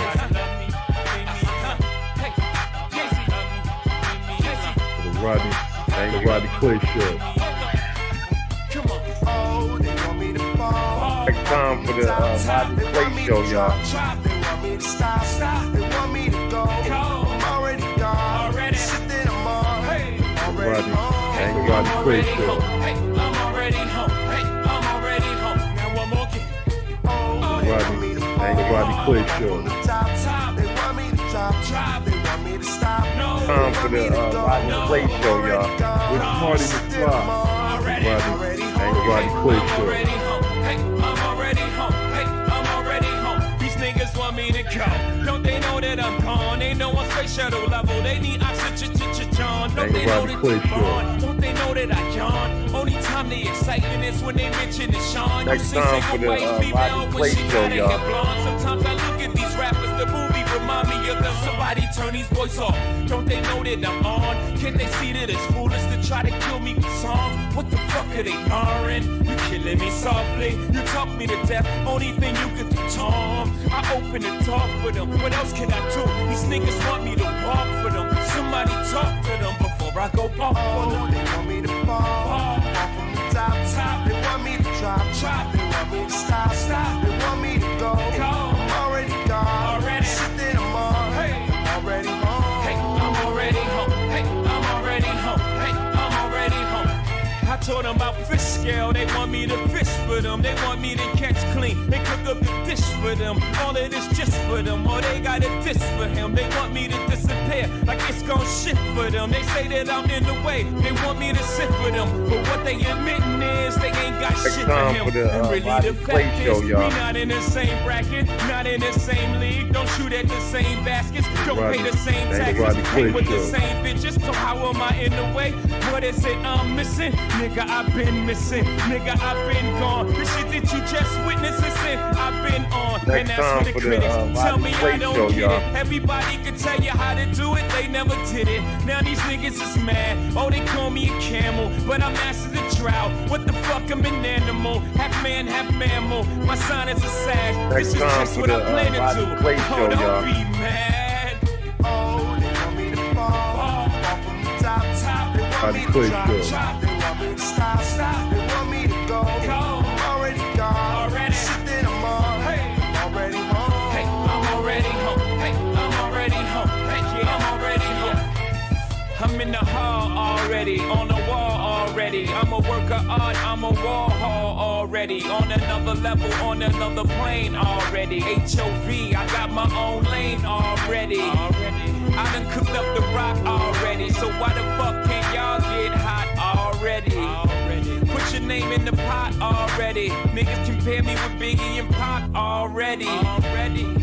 Like I'm gone already. And I am, nigga, I'm already home already. If y'all can't already see, I ain't worried about y'all, cause I'm already me. Yeah, do you already? Enough with the complaining boo-hoos already. Time for the Rodney Clay Show, y'all. Ain't nothing given, you gotta claim your shoes already. Yeah, so in summation, I don't know who you racing. I'm already at the finish line with the flag waving. Come on. The Rodney Clay Show. Top. They want me to drop. They want me to stop.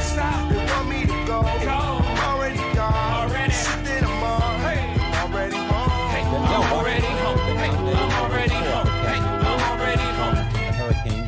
He has the process to become both a good actor and a movie star. He first became interested in acting at Fordham University and later studied at the American Conservatory in San Francisco. He first caught the attention of Hollywood for his character, Dr. Philip Chandler, in the television drama St. Elsewhere. He then teamed up with Hurricane director Norman Jewison for his feature debut in A Soldier's Story. Since then, he has worked with such directors Time as for the Rodney Clay Show, y'all. Spike Lee, Jonathan Demme, Richard Attenborough, Kenneth Branagh, and Penny Marshall. Why in the hell didn't you tell a man where the girl was your damn self? The first place, what the hell you mean coming up here looking all ugly like you think? Yeah, and I think they actually, you know, made the right choice because he's a seasoned producer. With Smarty McFly. So 3 years ago, 2.5, 3 years ago, when he and they, or he, whoever, came up with a script. It's time for the Rodney Clay Show, y'all. And you said, okay, absolutely, let's go. So what do you do then? You've signed on, and at some point, Norman Jewison is saying, Denzel, there's no way this camera can lie. You're going to get your butt up in the ring. Right. Well, I knew that. He said that, but I knew that. I mean, and I came on the film before he did, actually. Yeah. He was hovering. Yeah. I was a part of the decision-making team, if you will. I mean, next time for the Rodney Clay Show, y'all. And I don't want anybody to work with. Yeah, but he and I had worked together before, needless to say. Next time for the Rodney Clay Show, y'all. He said it, and the way he said it, he just challenged me, you know. And I think there was a couple other people around too. But I knew I had to get in shape. You can't. I mean. Next time for the Rodney Clay Show, y'all. There's no magic in it, you know, no special effects we can do. You know, you're up there in your shorts. For the Rodney Clay Show. And the film opens with the boxing. So it's got to be right. Like 9 hours every day? Not every day. I did 9 hours for maybe about 6-7 weeks prior to the boxing scene.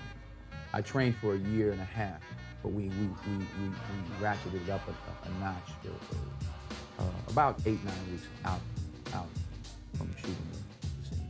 When you do that, did you feel so good that you said, I could just keep going. I could just gym all day. I mean, was it run 6 miles, go eat. Intoxicating? Yeah, you run 6 miles, go eat.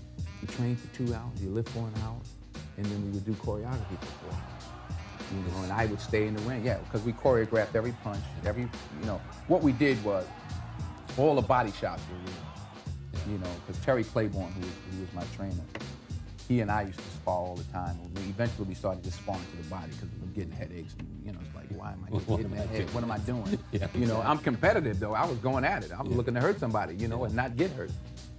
But it didn't make sense because I found myself forgetting things. A famous boxer, Michael Spinks. I said, Michael, I'm getting these headaches. He says, oh yeah, you'll get that, but you'll get used to it. It'll go away. I don't think so.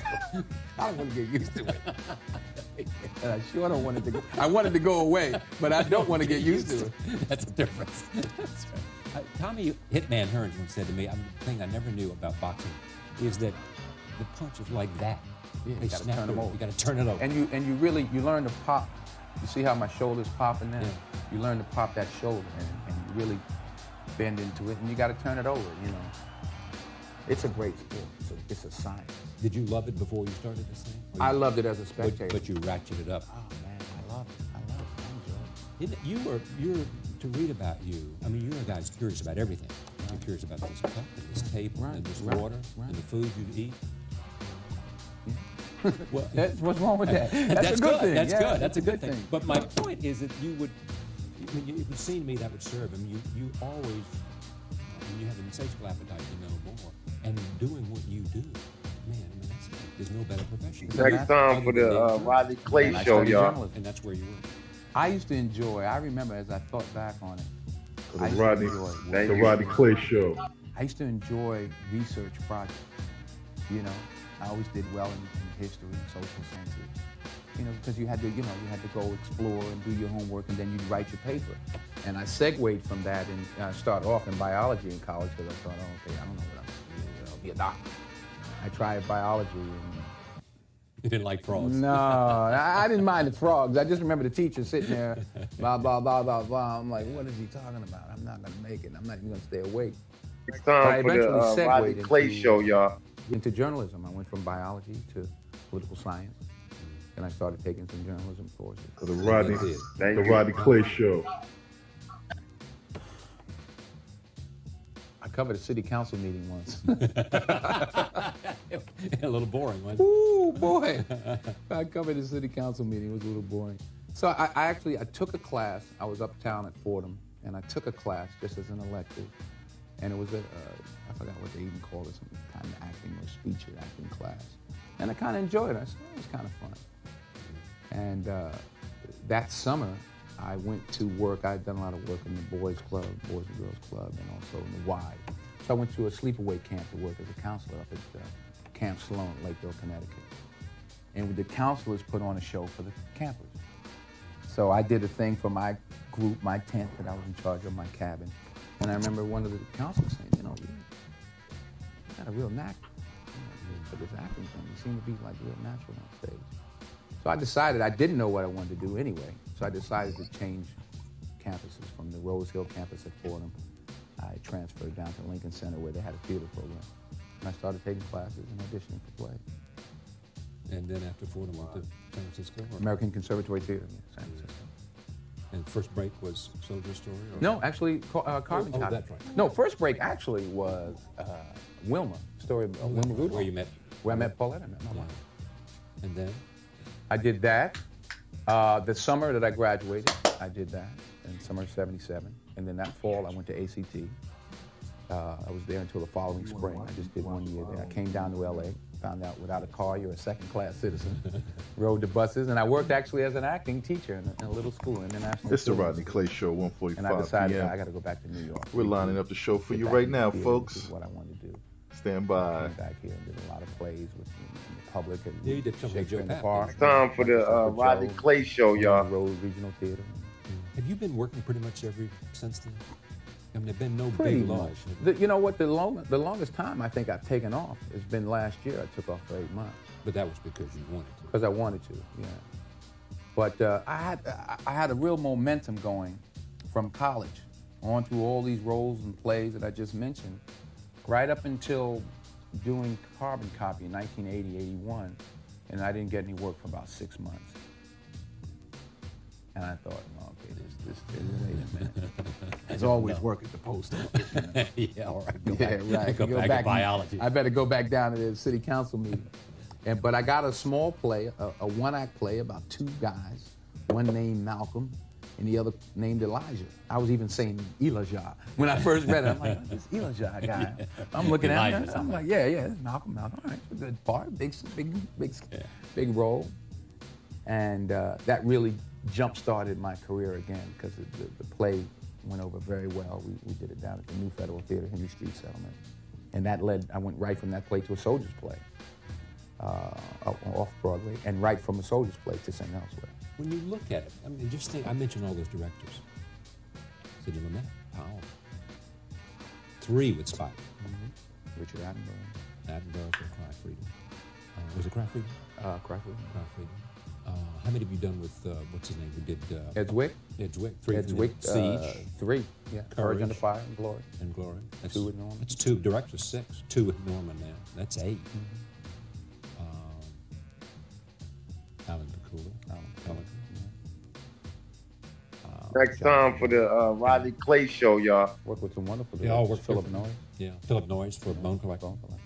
For the Rodney Clay Show. It's amazing when you think about what you've done, that whole range of things. But from a guy who's a quadriplegic, you know, who's using his mouth.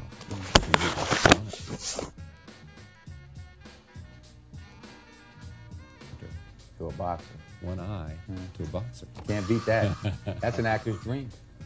That's got to be an actor's dream. I mean, you know, what could be better? Greater challenge.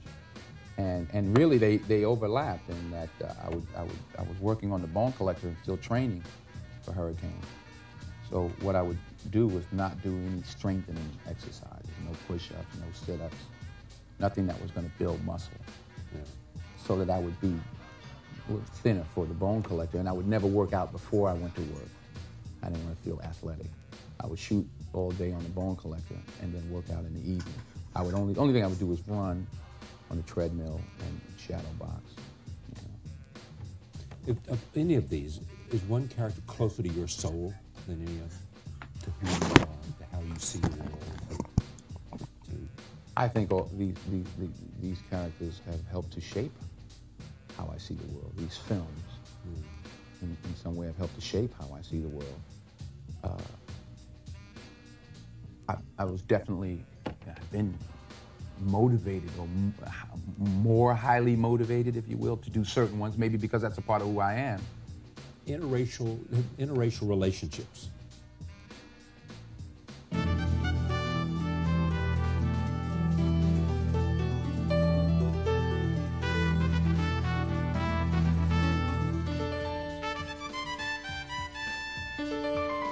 Well, moving Mike's part, saying that I want this young brother to direct me, to be direct and to be in the commercials with me. You wanted to be in them. Was that your idea to put? No, it was when I did She's Gotta Next Have It. time for the Rodney Clay Show, y'all. The sneakers that just came out, and Mars Blackman, Michael Jordan was his hero, and Wyden and Kennedy, 2 individuals, Bill Davenport, Jim Riswell, who work at the agency, they saw the film and they got the idea that let's see if Mike will like to pair it with Spike Lee, and it's clicked. It sure has. Back to Malcolm X. Norman Jewison was originally scheduled to direct that film. There was no way that Spike Lee was going to let anybody else direct a film about Malcolm X. You would have gone to any lengths to make sure. Well, first of all, I think that 35 million African Americans would have done a lot more than I could have if they would have really gotten out that Norman Jewison was directing that film, because I don't feel that a Caucasian director could do justice to this project, to this film. And I'm not saying that only black people can direct black projects and only white directors can direct white projects, but in particular matter, specific case, it's called for. No one can tell me that The Godfather was not enhanced by Francis Ford Coppola being Italian American. He had nuances that nobody that wasn't Italian American have gotten. The same thing with Scorsese, with Mean Streets, Goodfellas, and Raging Bull. And I think this is along the same lines. You needed an African American, a capable African American director. No matter how good Scorsese is, and he's somebody you admire. Right. You go to school on Scorsese, fair to say? Yes. He could not make Malcolm as good as Spike could make Malcolm because he doesn't understand what Malcolm meant. To do this film, you have to do research. And I spoke to hundreds of people that knew Malcolm, and no way they can open up to some white director coming around sniffing around. They're just not going to do it. Martin Scorsese could not have sit in Farrakhan's palace in Chicago and asked about Malcolm X. He's not going to do it. What did you ask Louis Farrakhan? I've been in that palace. What did you ask him? I asked him what was the nation's involvement in the assassination of Malcolm X. I asked him about the split between Malcolm and Honorable Elijah Muhammad. And he was one of the best interviews I got. And what did he say about that? Because I've never heard him speak out on what he might have known about the death of Malcolm. Well, what he did say, he did own up. Because he, in a sense, was the successor. Yes, what he did, he owned up to the fact that he was responsible for a lot of the climate that permitted, what happened. And that he was saying that he hoped that this film heals wounds and doesn't open it. Yeah. Will it? Not if the truth opens wounds. I think it should heal it. No doubt in your mind, as you know, because you saw the broadcast I did on Hour on Malcolm, there's no doubt in your mind that Malcolm was killed by people from the Nation of Islam? Yes, but I think that the FBI, the New York City Police, and the CIA had their hands on it too. They knew about it or had their hands in it? They had their hands in on it. In what way? Well, first of all, the Nation of Islam was under surveillance. The phones were tapped, everything. I mean, there's a new book out called Malcolm X and the FBI, which I wrote the foreword to, and it's like tens of thousands of files, documents about how, what the FBI, what they kept on Malcolm. And if they knew about the assassination, did nothing to stop it. But just knowing the type of man that J. Edgar Hoover was, the type of animal he was, and what he did to Dr. King, and sending those tapes to Mrs. King, to Coretta. Right. I mean, it's not far-fetched for me to think that the United States was in on the assassination of Malcolm X. You know what they did, with the exploding cigars they sent to Castro, and Malcolm wasn't the same kind of threat they perceived, did they? Yeah, he was very. I mean, any black man that stands up as a threat. What is it about Malcolm for you? What does he mean to you, and why was it important for you to write and make and produce and direct a defining film? Well, I think Ossie Davis said it best in the eulogy. We said Malcolm was our prince, our shining black prince, and he's a great example of black manhood. And that is something that's very lacking today, even more so now than it was 20 years ago, 20 plus years when Malcolm was alive. And Malcolm is needed more now than ever before. I think that's why he's so popular. He's never been as popular now as he was before. So I think we're just very fortunate that we were given this opportunity, Denzel and myself, to do this picture. Will it change in some way, our understanding of Malcolm by seeing this film? Yes, especially if your only understanding of Malcolm comes from the white media. Especially if you think that if your knowledge of Malcolm, if your entire knowledge of Malcolm is that you think he's anti-Semitic, that he's anti-white, and he advocates violence. If that's all you think about Malcolm, it's definitely going to change your perception of that. How did you change in terms of your perception of him because of all the research, all the conversations from Louis Farrakhan to Ossie Davis to all the people that knew him, that you were trying to make sure that your vision...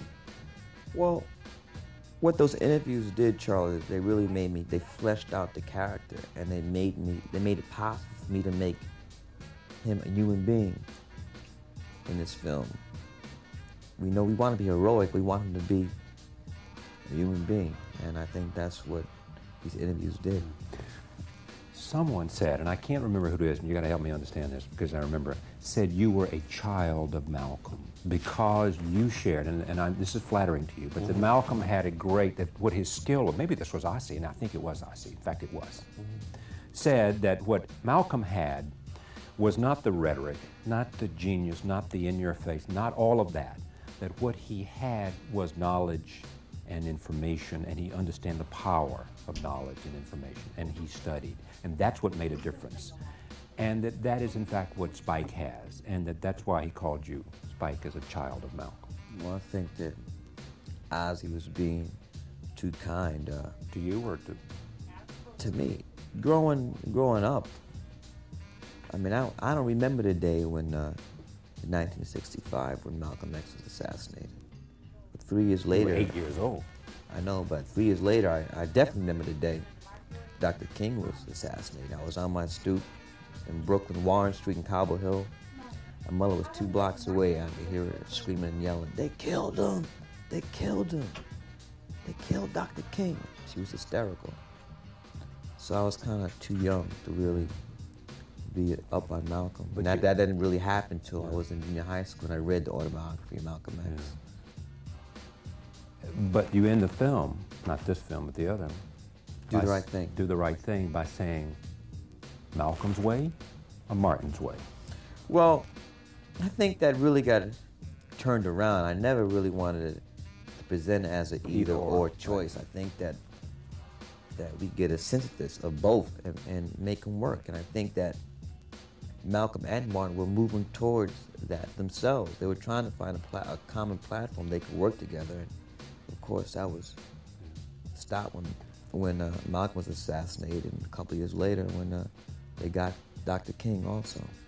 You feel closer, though, to Malcolm. Yes.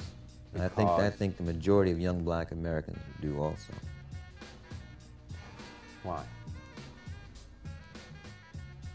I mean, it's an eye for an eye. If somebody hits you upside the head, you just can't get on your knees. And I mean, when I see this old civil rights footage and black folks get knocked upside the head with billy clubs and they get on their knees and pray to Jesus that this guy will stop hitting me on my head, that's amazing. And the evidence, you know, Spike could never do that. No, and the majority of young black Americans aren't going for that either. What do you think Malcolm's message today would be in the wake of what happened in Los Angeles and some other incidents we've had around the country? Well, and in also he would be disturbed about that, but even more than that, Malcolm would be disturbed by, number one, the rate that young black males are killing each other. That would kill himself. The rate that these young black women are having kids, he'd be turned home in his grave.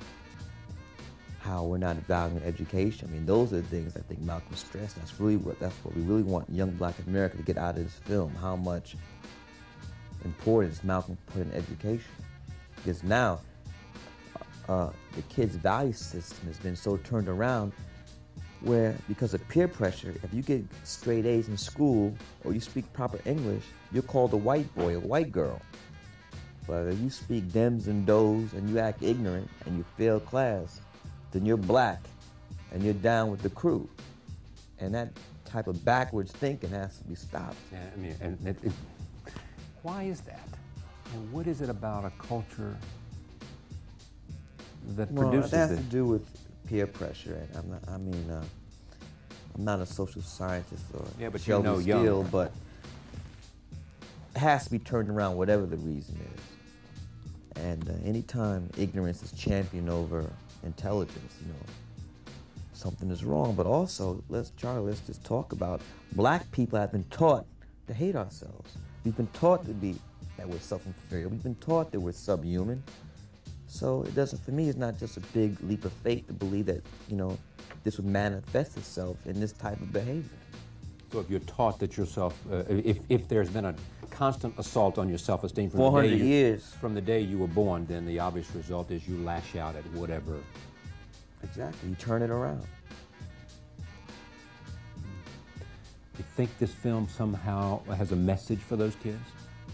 That Yeah, education is crucial? You know, we even took out this, we really cut down the profanity. We had a couple scenes where we had people snorting coke and we cut away from it because we want a PG rating for this film. We felt it was that important to get that rating, to get as many young people to see this film as possible, black and white. Yeah. How good is Denzel? How good is Michael Jordan? Is it I mean, Denzel was... I mean, people are amazed by Denzel's resemblance to Malcolm, but that's just half of it. When you see his performance, Denzel was Malcolm from the inside out. From the inside out. It was spooky directing him. You know, we were shaking our heads all the time because it was scary.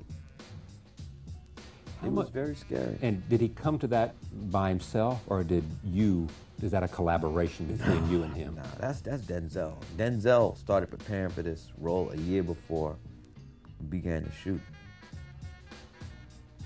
He started running. Reading, getting in touch. Reading, no alcohol. Fasting. I mean, he was on a mission. As we say in sports, he came to play. Exactly. And he did not fumble the ball either. No turnovers, as we saw with the Trailblazers. I said intelligent basketball. I said to somebody as they began to eat, you know, as the Bulls came back, you know, I said, if this game is within 3 points and 5 minutes to go, Michael will own that court. I mean, it was obvious what was going to happen. I think it was obvious that Portland was going to crack. You know why? Is that bad coaching or what? Adelman. Rick, out of here. Out of here. I just want to give we have a clip here. This is a trailer from Malcolm X. Okay. Spike Lee's film, Malcolm X, opens in what? November 20th. November 20th is much awaited. We'll talk more about it, and plus we'll talk about a career in film for Spike Lee. But roll tape, take a look at this first clip I've seen. Wow. How do you feel when you rap on a film like this? Well, we really had two wraps. We started to shoot in September, and we went up to the Christmas holidays. We broke for the holidays and went to Africa to finish. This is the place when you went for it cost you $1 million or something? Well, it didn't cost that much, but we finished. First we went to Egypt, right, and then we went to South Africa. We finished in Soweto. But it's relief when you finish any film because people don't realize this is very physical. And you could just stay in bed for a month after you finish a film. But this film was even more so. Is it finished for you? I mean, you've done everything. I mean, No, it's not finished because right now we're editing. Yeah. We're doing the sound editing now. And next week we start the score. Terrence Blanchard is doing the score. Then we're going to do the sound mixing for 12 weeks. And even after we had the print, I still have to do publicity for the film. And then the movie's going to open in Europe and the rest of the world in February. So I go around the world to promote the film. Premiered where? The premiere will be here in New York in November. Yeah. Did you run out of money? Yeah, we ran out of money. You know, Warner Brothers and who said, we'll give you what, $20 million? Warner Brothers put in $20 million. They sold the foreign rights to a company named Largo for $8 million. So the budget was $33 million, and we went $5 million over budget, and that's when the Bond company came in and took over the financial control of the film. And they wanted to rush us through the post-production period because... To save money. To save money. So they wanted me to have a cut like 6 weeks after we wrapped in, maybe 8 weeks after we wrapped in Soweto, which is crazy. So on March 27th, they sent certified letters to my production staff and all the editors that this service would no longer be needed, and they wanted to shut down production. And I got paid $3 million for this film, and I put $2 million of it into the movie. So I was tapped out myself. So I got on the phone in order to keep going and have the financial independence I needed to make the film I wanted to make and not be under the thumbs of Warner Brothers or the bond company, I got on the phone and called Bill Cosby, Michael Jordan, Prince, Magic Johnson, Tracy Chapman. Michael Jackson? No, Janet Jackson. Janet Jackson, right. A woman in D.C. And they came up with the money. Yes. How much? $5 million? I really can't say. Okay, but they came up with the money to now enable you to finish the movie the way you wanted to finish it. What happened was the bond company was pressuring Warner Brothers to absorb some of the $5 million hit. And we got caught between, and the bond company said, well, until this thing is worked out with Warner Brothers, we're not paying you another cent. And it took 2 months for that to get resolved, so I need the money to keep me going for this 2-month period. And that's where all these prominent African Americans wrote these checks. It was not a loan, and it was not a contribution. These were gifts to keep the film going. It was not an investment. A gift. A gift.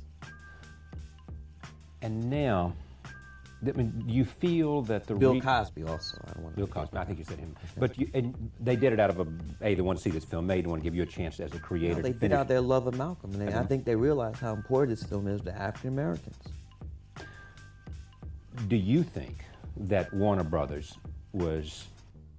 What do you think about Warner Brothers? Rather than giving you options, tell me about the fact that they didn't... So you went $5 million over budget. It's not the first time a film's been over budget. Of course not. The reality is that there's two different standards, one black and one white, and we have to leave Eddie. I always say this, with no offense to Eddie, but Eddie is not considered black per se as Hollywood is concerned, the same way the music industry does not consider Michael Jackson black because they make too much money, so they say they're not black, they're universal. But Spike Lee and Denzel are not in the categories of whoever, and so you're black. We're black. And therefore they say what? There's a more limited audience to your product than it is for Eddie Murphy and Michael Jackson. Because we're black, we don't have a broad appeal, so therefore they don't want to be exposed as much financially as they would for JFK and Oliver Stone, so we're not going to give you $20 million. But to me, that's BS, because I know Dan Aykroyd doesn't have a better track record of me directing, and his first film he ever directed was a film called Nothing But Trouble, and he got $45 million for that, and it made a nickel. Have you ever made a film that didn't make money? Never. Spike Lee is here. When we come back, we'll talk more. Stay with us. Back in a moment. He'll be here for an hour, and we'll explore a lot of things about his movies and about his life when we continue.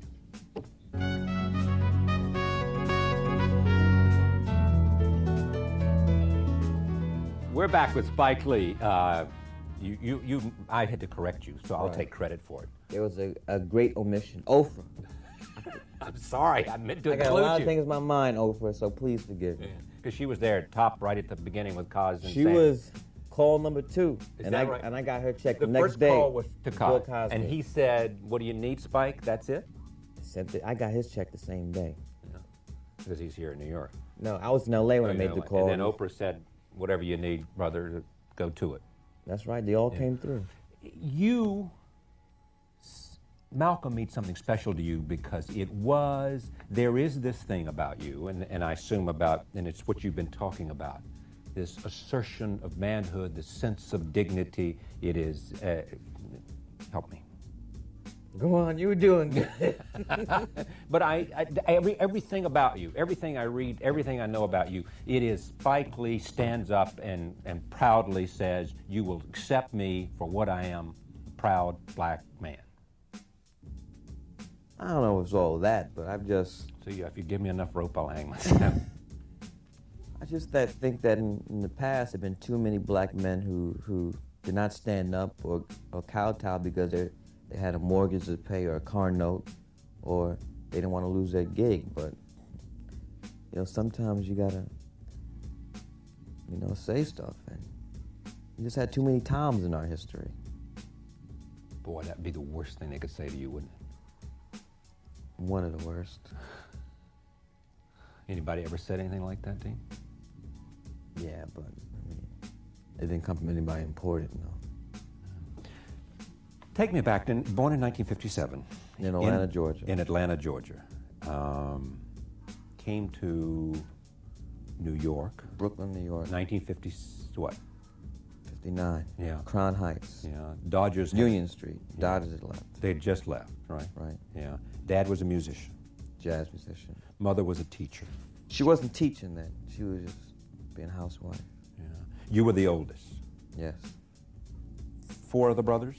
5. 5 brothers in all. 1 sister? No, 4 brothers, 1 sister. Yeah, and 1 sister. Mm-hmm. In fact, you have said, I want all boys. 5 boys. 5 boys. You don't want any girls? Headaches. Come on, is it? Or you just want to bring out more young black men? No, I like to have 5 sons. You don't want any daughters? I'm not going to throw them in the river. You know, you're so... you know what? You will never... Like they do in some other cultures, but... So you grew up in Brooklyn, the oldest, your father, you know. How old were you when your mother died? 20. I was a sophomore at Morehouse College. Tough time for you? Yeah, it really affected my youngest brother, Sankey, the most, because he was... I'd been away. Yeah. Close to your father growing up? Yeah, we were all a close-knit family. Still are? Not really. I mean, we all live within the same neighborhood, so it might be like, it kills my grandmother. You know, I talk to my grandmother. This is Mama? Yeah. This is your mother's mother? Right. She says, did you know such and such is in Europe? I said, what happened? He didn't tell you. You didn't know your brother's in Europe? I said, no. I said, Lord, Lord, Lord, I don't know what I'm going to do about my grandchildren. It just worries me to death. She calls you Spiky. Yeah. It's not Spike, it's Spiky. It's Spiky. Your mother named you Spike. Yeah, she said I was a tough infant. Were you? You mean you were tough in the womb, or you just were tough growing up as a kid? I never found out the specifics, but the nickname has always stuck. Name Shelton. I mean, my given name was Shelton Jackson Lake. Know anybody called you Shelton? First couple of years in school, elementary school, I was called Shelton. Went to Morehouse College in Atlanta, Georgia. There is third generation Morehouse. Morehouse, yeah. Boy, you really got insulted at the New York Times and wrote Max Frankel put a little message on his answer machine once at the New York Times because they suggested I cursed up a blue streak. Yeah. What did you tell him? They just do some fact checking. I mean, how are they going to say that? Insulted you because they said you weren't a college graduate. They said that a lot of the faculty and students at Harvard are questioning why a person like Spike Lee's allowed to teach when he doesn't have any degrees. But they only graduated from high school. And you saw that and you said what? I cursed up a blue streak. And I was trying to reach the guy so he wasn't in, so I just left some choice words on his answer machine. Just give me a flavor for without using the words. Well, I think it was Harper's, some magazine printed verbatim what I wrote. It was UMOF, yeah. Yeah, there were a lot of MFers in it. Yeah, there were a lot of MFers. I mean, basically you said I'm insulted. Morehouse, degree from Morehouse. There is this story that you and John Wilson, who's now at MIT, right? Right. Went to see Deer Hunter with De Niro and Christopher Walken. And John Savage. And you walk out of there, the late John Savage. Yeah, you walk. No, John Savage is still alive. Right? Mm-hmm. You walk out of that film, and I hope so. I saw him Saturday night. No, you know, I was thinking about the person that there was another fellow that was in with one of De Niro's films, not John Savage. You're right. You walk out of that film, and you. John Casale, you're talking about. That's right. Dog Day. That's right. With Pacino. Right. Right. You walk out of that film, and you say, "I am going to be a filmmaker." True, you know, John said that. I don't remember saying that. I read that. I would say, because it sounds good. It sounds good, but that sounds like the classic story that's been told by every single director. I'd not get hit by a lightning bolt and decide I want to be a filmmaker. It was a very gradual thing. But you saw these. You began to watch a lot of movies. I've always seen movies since I was young, but I never knew that. I mean, when you're a young black kid, you don't know any black directors. You go to the movies, you eat all the popcorn you could eat, you drink all the Coca-Cola you could drink, and it's close to any girls that may be there. And you go to movies and you go home. But I never thought about people actually have careers, lives making movies until college. At Morehouse? At Morehouse. Yeah. I was a mass communications major, and they had some Super 8 facilities. One summer I bought a Super 8 camera. That also happened to be, that was summer 1977, which is the summer of the blackout. and I just filmed all that summer. And I said, I like this. Did you have any talent? Starting out? Yeah. No. Yeah, because you went to film school. Why'd you go to NYU Film School? By then you knew you needed some training. I needed craft. Right. Did you get it there? Yeah, I got it there. Yeah. And you made that first film about Joe's barbershop. Well, that was my thesis film. NYU's a 3-year program. Yeah. My first film was a 20-minute black and white film called The Answer. Yeah. It's about a black screenwriter who's hired to write and direct a $50 million remake of Birth of a Nation. And we had a lot of clips. 20 minutes? 20 minutes. You used a lot of clips? From Birth of a Nation. Was it any good? Yeah, it's a very funny film. Is it funny? Did you enter in any competition? No, but the faculty tried to kick me out of school after that. I mean, first year NYU, they decide, they usually not invite half the class back. So I just made it back by a very slim margin. And after that, when did Joe's Barbershop, or whatever it was, come in? That was 1982. It won the Student Academy Award. Yeah. That was your third-year film? Thesis film. Right. And by then, did you think you had talent then? Did you acquire some talent? Well, I knew I had talent when I was in film school because I saw a lot of my classmates' films and stuff the teachers were holding up as examples of what we should achieve to be. I was like, they're crazy. Yeah. And what was the first film? It was... The Answer. The Answer. Then my second-year film was a film called Sarah, a horrible film. Yeah. That is my grandmother was telling me, Spike, why don't you do a nice film with no cursing, a nice, soft, sentimental film, and I listened to her. And I did what she wanted. Did you call up and say, Mama, I never again that's the last one I'll ever do. Yeah, a soft, sentimental film? No, just do another film with somebody else. What was the first film you had to raise $175,000 to make? She's Gotta Have It. She's Gotta Have It, yeah. And that, $175,000. Made $8.5 million. Yeah. You can't watch it now, because you look at it and it's what? It's just painful, but for me, one of the most important things that came out of film school is my association with Ernest Dickerson. Your cinematographer? Yes. And Ernest, we hooked up in film school and shot everything back then up to Malcolm X. Now he's directing. Juice was his first film. How crucial is he to the success of the films that you've made? Very crucial. But now I've been trying to shore up, because he's directing his own films. So next time you got to find another cinematographer. Got to. Yeah. Do you know what the next film's going to be? No, I'm going to take a rest after Malcolm. Starting these 5 kids. Is there an announcement here? Do you have a lady in mind? No. That was a joke. You know who they rumor that you're supposed to be with? I don't know. I thought I'd get you to tell me. That was a trick question. I thought you knew something. So after the first film, and people said, wow. I mean, every studio, I can imagine this. Every studio head wants to meet you, right? Call you, who is this guy? Yeah. Same thing happened to Soderbergh. I mean, all of a sudden you're getting on your phone message, all these people. They're interested in money. Right. And when they see a film that costs $175,000 makes $8.5 million, they want to be in business with that person. That's a partner, isn't it? That's the kind of partner you want to have. Right. Yeah. Well, I don't know what they would call a partner. They don't view it as a partner. No, not at all. Yeah. So the next film is what? School Days. School Days. Which is like my 4 years at Morehouse. After that, Do the Right Thing. Right. Then Mo Better, Jungle Fever, and now Malcolm X. Yeah. When you look back, Malcolm X is clearly the best thing you've done. Right. I mean, it's just at another level. It's, as Michael would say, in a different zone for you. And will make a lot of money. You think it'll be a commercial success?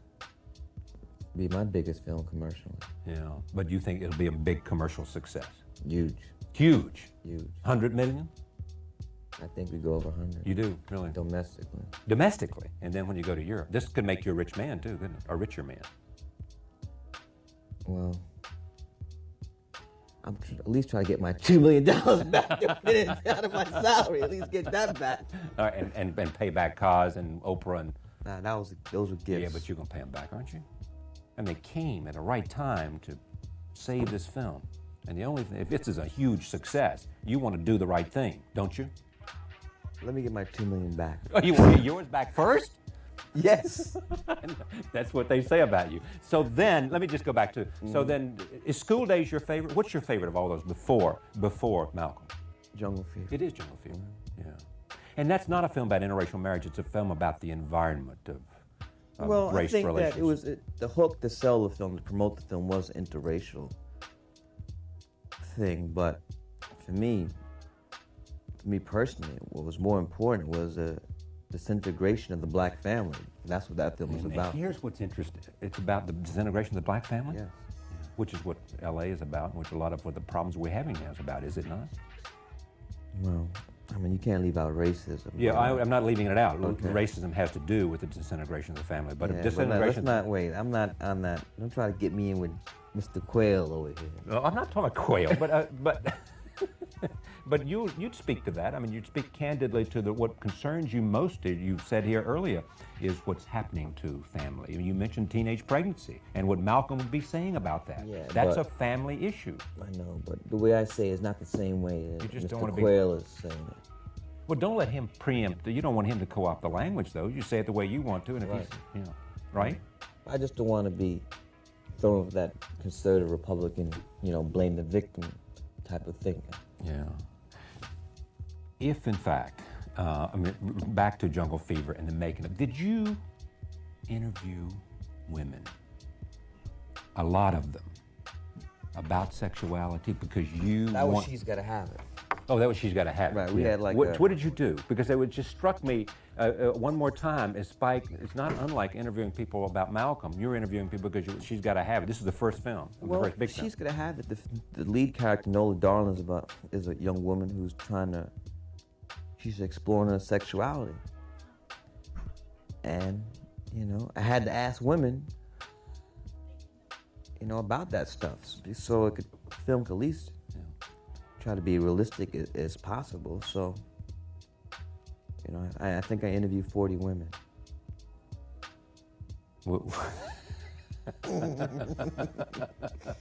Did you learn anything? Yeah, I learned a whole lot of stuff. I still got the tapes, too. You do? Yeah. This is like sexualizing videotape, you know that. Yeah, but we did this in 84, though. Yeah, okay. One of the things do you think you understand women, and you think women in your film are... Well, that's the biggest, bomb that's been lobbed at me. I know it is, that's why I want you to speak to it. That I do not respect women, that my women characters are weak, and I don't really think that that's a justified charge. I think that filmmakers have to do what they know about.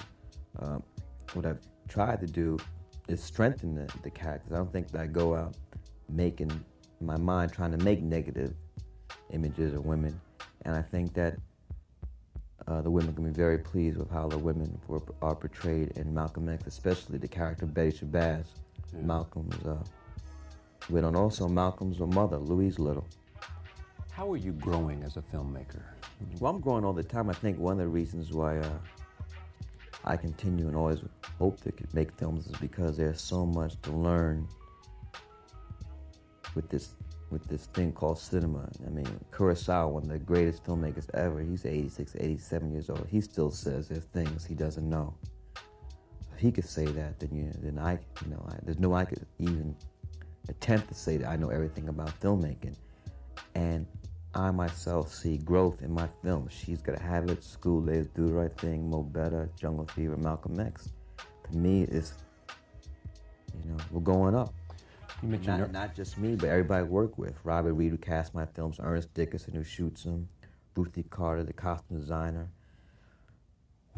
Wynn Thomas, the production designer, all of us worked together since She's Gotta Have It. Do you feel that you have an obligation as a filmmaker to probe the black experience, and that your mission ought to be helping us understand the black experience and the significance of it? Well, that's what I feel my role is, but that is not the role for every other black filmmaker. No, I'm just asking about you. I'm not asking you whether you think everybody ought to follow your... That is... Yeah. That's what I've been... That's my goal. That's my agenda. For how long?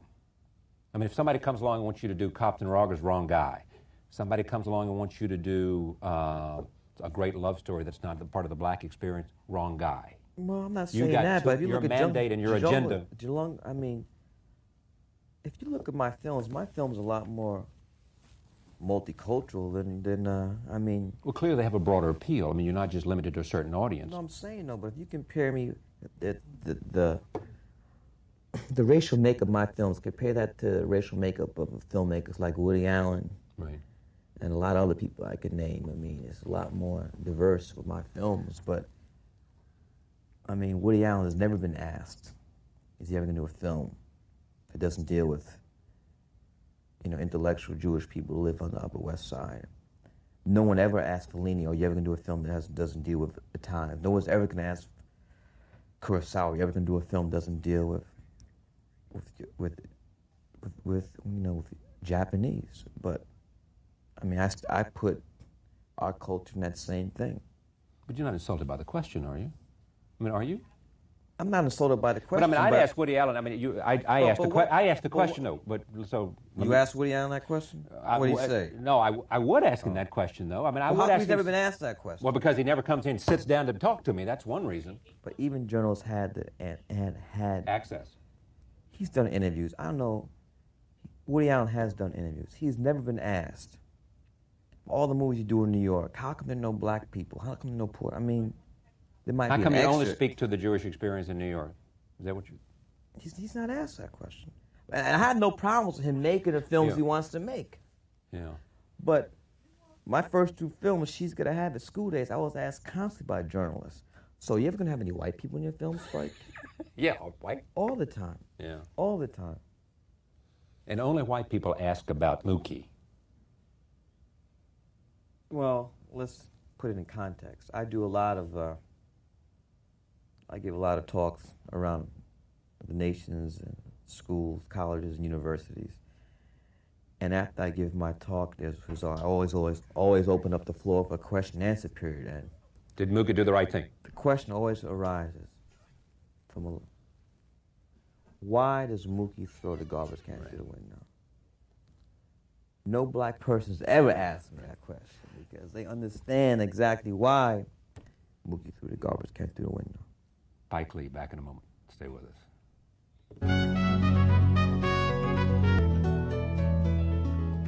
Well, let me just, the notion of you in the comparison to Woody Allen, you don't like. That's really died down. I mean... You mean people don't ask it anymore? They don't ask anymore because now I have a body of work. But after my one film, She's Gonna Have It, that's all I heard, but I was a black Woody Allen. Yeah. And how'd you make you feel? You know, I don't think it was a... It was limiting, you thought? Very limiting. Yeah. Labels are limiting. Period. You feel strongly as a filmmaker that you have, or you tell me, about the responsibility to employ other African Americans. Yes. This industry is basically lily white, and it's that way because of the unions. We had a furious fight with the Teamsters. You refused to use them. We weren't going to use Teamsters on this film, Malcolm X, unless they opened up, unless we had a black Teamster captain. They hired more minority teams. And also, they start some type of training ground. I mean, I should be shot if I do a film like Malcolm X and give $2 million to a union that doesn't employ any black people. It's crazy. I wasn't going to do that. And what did they threaten you? What happened? Were they going to break my kneecaps? I don't know. I'm asking. No, we had several meetings, but they finally, I mean, I got on Phil Donahue one day and blasted him, and so I got a call the next day, said, come on up to Long Island. We sat down, things got worked out. But they still need to hire more black folks. Yeah. Local 52 also. Why do you stay in Brooklyn? Well, there's really no need for me to live in Hollywood, and I'm very comfortable living in Brooklyn's where I grew up. I live in Fort Greene and just moved into my renovated brownstone. I'm going to be there the rest of my life. And you got Spike's Joints there. Yeah. You got these enterprises. You are, some say, as gifted a businessman as you are a filmmaker. You think that's true? Well, I know that's true. I am a son of a very gifted, talented jazz musician. And despite how talented my father was, he wasn't making any money because of his artistic beliefs, because you're not going to make a lot of money playing jazz unless you're Wynton Marsalis or Branford. That only happened recently. Right. And I did not want to be a broke artist. And I said, you know, it takes more than talent. and what you want to do. We got a clip here, and this is one of the artists. You created a 40. Yeah, we have a label that's distributed through Sony, 40 Acres and a Mule Music Works. Yeah, and roll tape, and this will explain some of it, and we'll see. This is. When you look at where you are, is it where you expected to be? I expected to get here sooner. Did you really? Yeah, I graduated from film school, '82, and She's Gonna Have It didn't come out till '86. So that was 4 years. Too long. And then you made one film a year, pretty much, huh? Yes, we've made 6 films the last 7 years. That's why I have to take a rest. Yeah. And what are you going to do when you rest? Probably write. Yeah. Do a lot. Begin this family. These 4. Well, I gotta get married first, but write and just take a rest. My grandmother worries about me all the time. I think I'm just gonna fall out. Burn out. Kill over with a heart attack or something. Tell me your self-image. I mean, what do you think of yourself? How do you see yourself? I'm really a quiet person. You know, a lot of times when I'm around people who don't know me, because I'm quiet, they think I'm being rude or trying to intimidate them. But unless I have something to say, I really don't say it. And I just sit back, listen, and observe. And who's had the most influence on you? My family, you know. My family, my grandmother, my mother, my father. And among heroes, no one stands higher than Malcolm? Willie Mays is up there. Yeah, but were you a Giant fan? I grew up as a Mets fan, so I hated the Yankees. You know, Mickey Mantle and them, hated them. But when how about Elton Howard and them? I hated them. But when the Yankees got Reggie and Willie Randolph and Chris Chambliss, I said Doc Ellis, I switched over to the Yankees. How about Catfish Hunter? Yeah, but I like Reggie Jackson. You can identify with Reggie? Yes. Yeah. And how about filmmakers other than Scorsese? Jim Jarmusch. Jim Jarmusch was a classmate of mine. He was 2 years ahead of me. Yeah, he's been here. And to know when he had success with Stranger in Paradise, when you see somebody have a big success that you know, it makes it concrete because I'm not reading about somebody I never met. This is a guy I saw every day, walk around class with his white hair. Now he's a hit film. And I said, I could do that too. You were born with this confidence, weren't you? I mean, yeah. Early on, somehow, somebody said. Well, my parents, they've never really discouraged me. I think I'll always be grateful for that because parents do so much to take the sale out of their kids. Don't be a painter. Don't be an artist. You're not going to make any money like that. Don't do this. Don't do that. They never said that. They encouraged me, patted me on the back, and said, "You can do it." And so that has paid off in the long run. What do you say to those people that, in the wake of to your own brothers and sisters, in the wake of Los Angeles, in the wake of where we are, what some say was a alarm bell in the night, some say was a wake up to the music America? Wake up. Wake up to reality of racism, wake up to reality of what it's like to live in America. And racism permeates every fabric of our society. And, you know, people want to join hands and sing We the World all they want to, but that's not really... Yeah. You said I went to the Super Bowl. That's Walt Disney. You went to the Super Bowl and you hated all the symbolism. It was 2 years ago. The Giants, Buffalo. Yeah. All of Tampa Bay. It was like Triumph of the Will. Almost reminded you of that film with Lenny Riefenstahl. Right, it was a Nazi rally. Yeah. Yeah. Are you optimistic that we can deal with these things in America? I would be if I had somebody I could vote for. You don't like Clinton? Nope. You don't like Perot?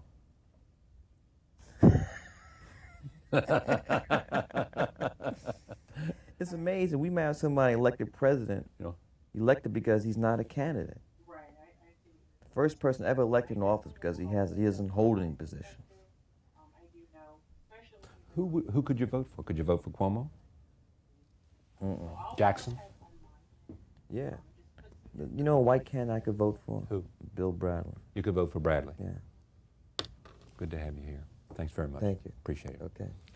November, sometime in November 22nd, Malcolm X, the best film 20th. Spike has ever made, with Denzel Washington, a brilliant performance, he says. I thank you. Pleasure. We thank you, too, for sharing this time with us, and we'll see you next time.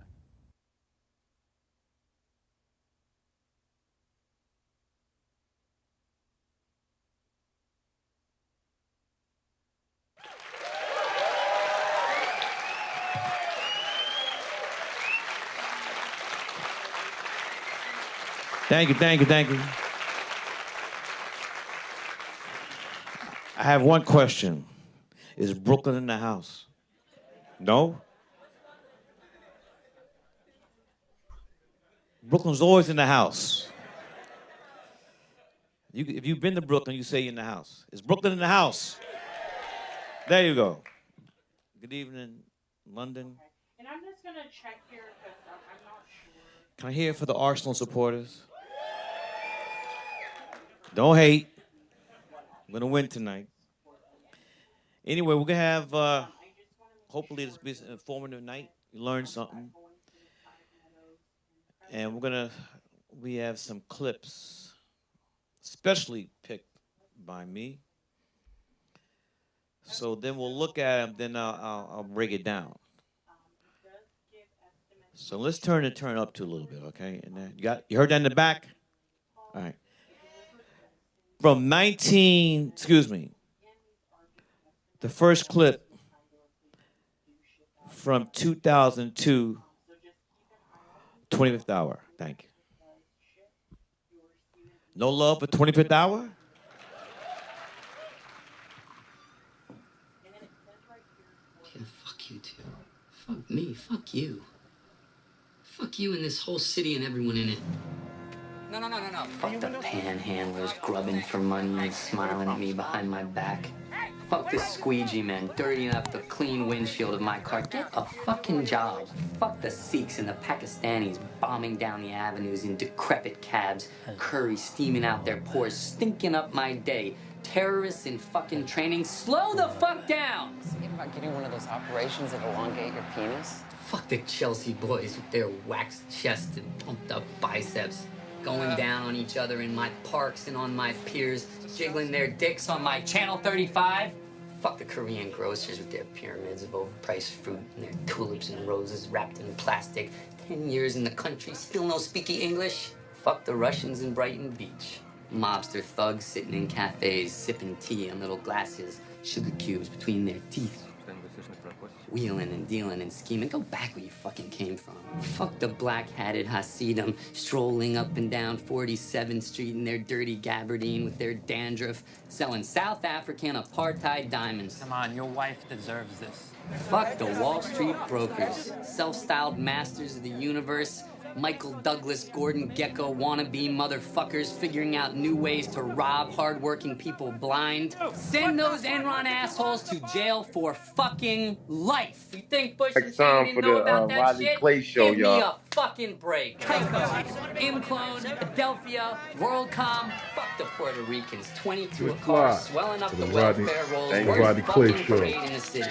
And don't even get me started on the dumb in the cans, because they make the Puerto Ricans look good. Who's this fucking guy? Get the fuck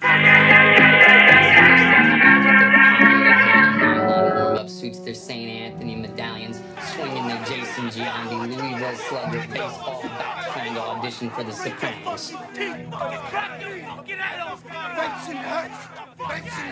Fuck the Upper East Side wives with their Hermes scarves and their $50 Balduccio.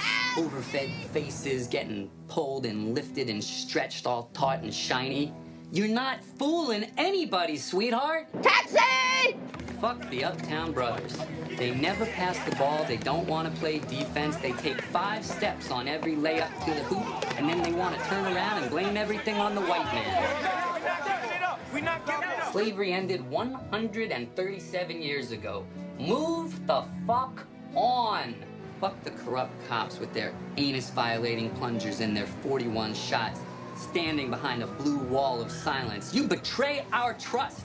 Fuck the priests who put their hands down some innocent child's pants.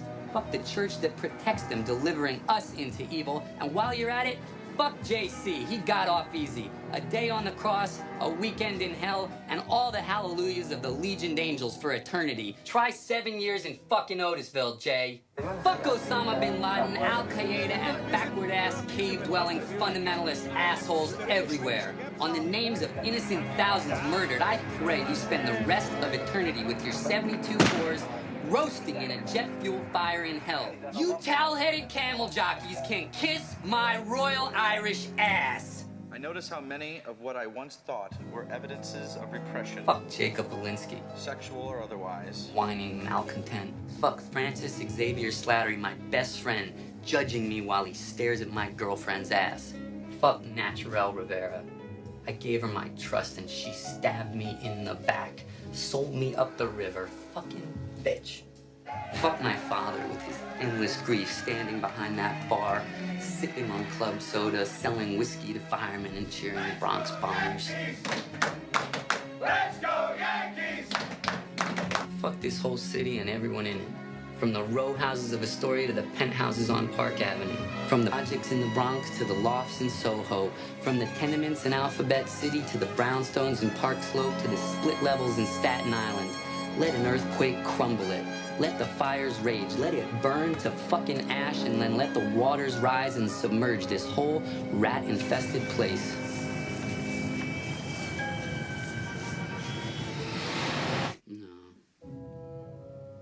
No, fuck you, Montgomery Brogan. You had it all and you threw it away, you dumb fuck!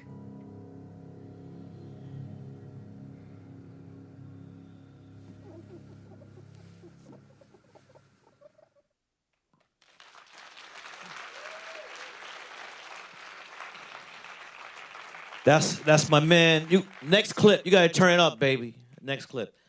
That was my man Edward Norton for the film 25th Hour, written by David Benioff. It was a novel written by David Benioff. You might know him from Games of Thrones. And this novel was written before 9/11.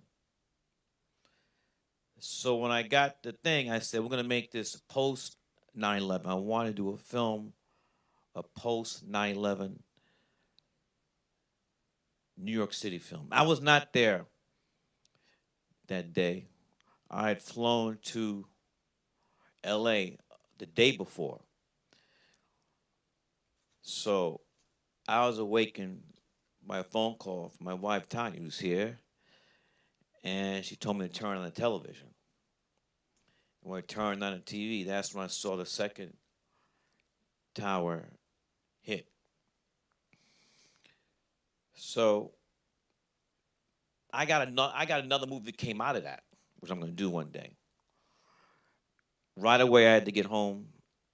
There were no flights. I mean, there was no flights shut down in the continent of the United States of America. And I knew Chris Rock was up in LA. I said, how are we going to get home? He said, we're gonna rent a car. I said, I can't drive that good, so and the bus out of the way. And so I made a mad dash to Union Station. That's the train station in LA, and there were no more seats.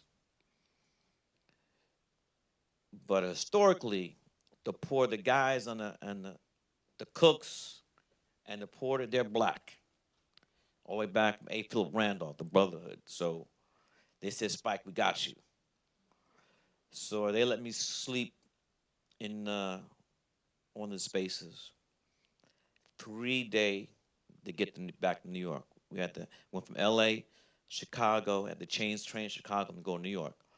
And so it was amazing for me making this trip from LA back home to New York, and everybody on the train, a lot of people this first time had been on a train. Everyone was on the train because they had to get home.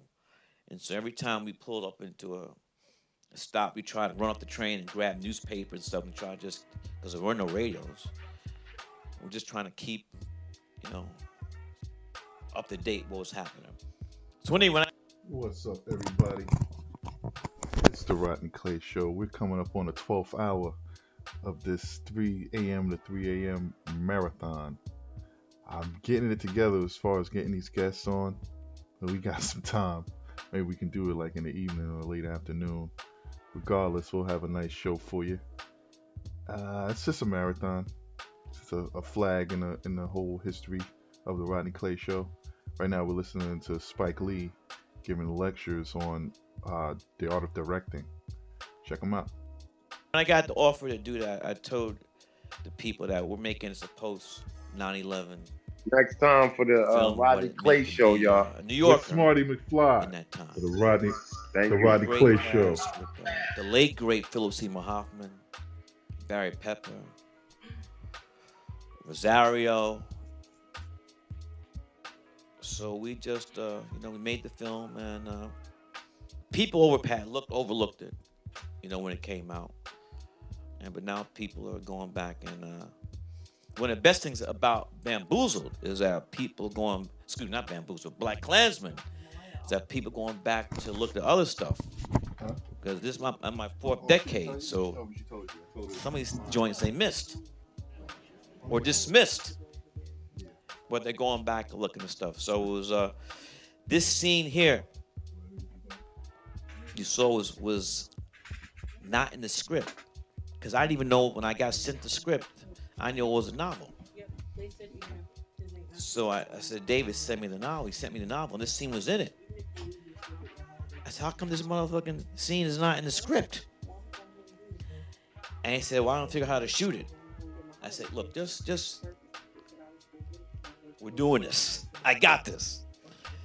Because I just knew, this reminded me a little bit of the scene in Do the Right Thing, where everybody's addressing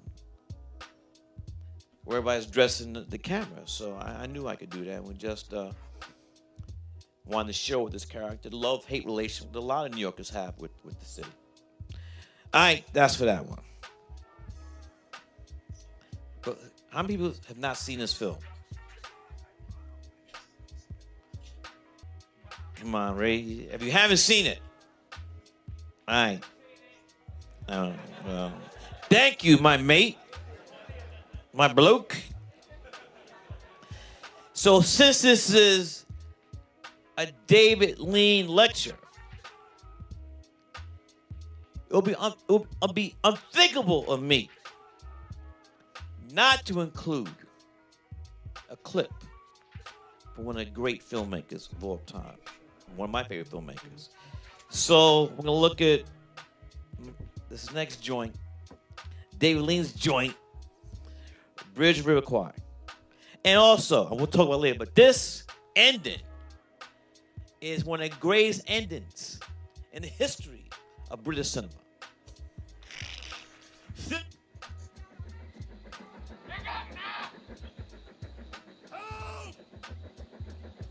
Kill him! Kill him! Let me go, sir. You don't understand, sir. Kill him! Kill him! Help! Help! Kill him, Joyce! Kill him!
What have I done?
I had to do it.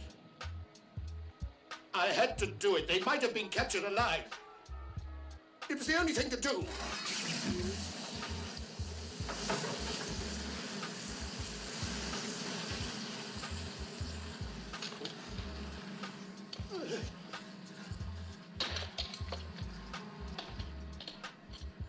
Bye, Gunter.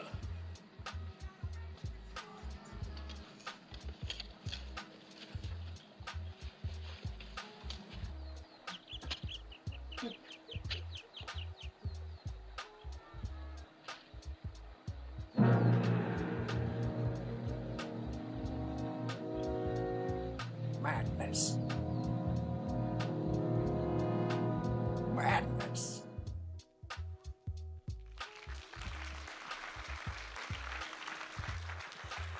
And that bridge, that was not no motherfucking industrial light and magic. That was for real. They built the bridge, blew the motherfucker up.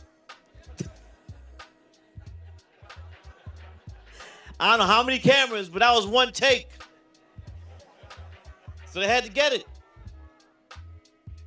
That's how bad David Lee was. That's one of my favorites. I grew up watching on television, not necessarily in the movie theater, war films. So that was definitely first time I saw it was not in the cinema. On TV with a lot of commercials. The next clip is connected to Bridge River Choir. When Ernest Dickerson and I, my longtime DP, director, photographer, we went to film school together, NYU Graduate Film School. Ernest, Ang Lee, and I were all in the same class, finished 82.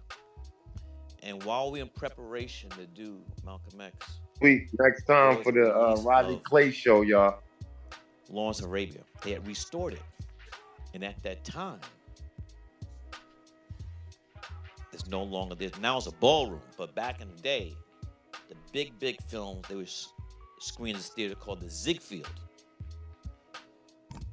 Great theater. Sound, projection, big ass screen. And so Ernest and I looked at Bridge River Choir, Lawrence Arabia, and Dr. Zhivago because we wanted Malcolm X to be an epic. You're not gonna make an epic film that's 2 hours long. That ain't gonna happen. Gotta have 3 hours at least, according to me. And especially when you're trying to tell the life of Malcolm X, who, I mean, he lived 4 or 5 lives. Warner Bros., they wanted Malcolm X being 2 hours, but we said, hell no. We needed the time to tell the story of Detroit Red, Malcolm Little, Detroit Red, all the way to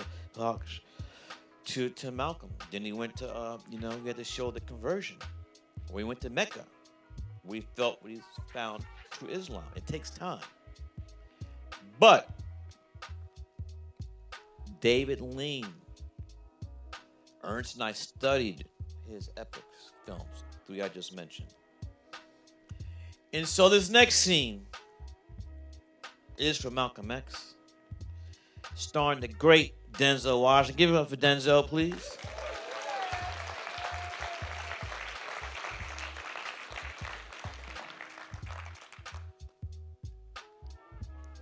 Who was robbed,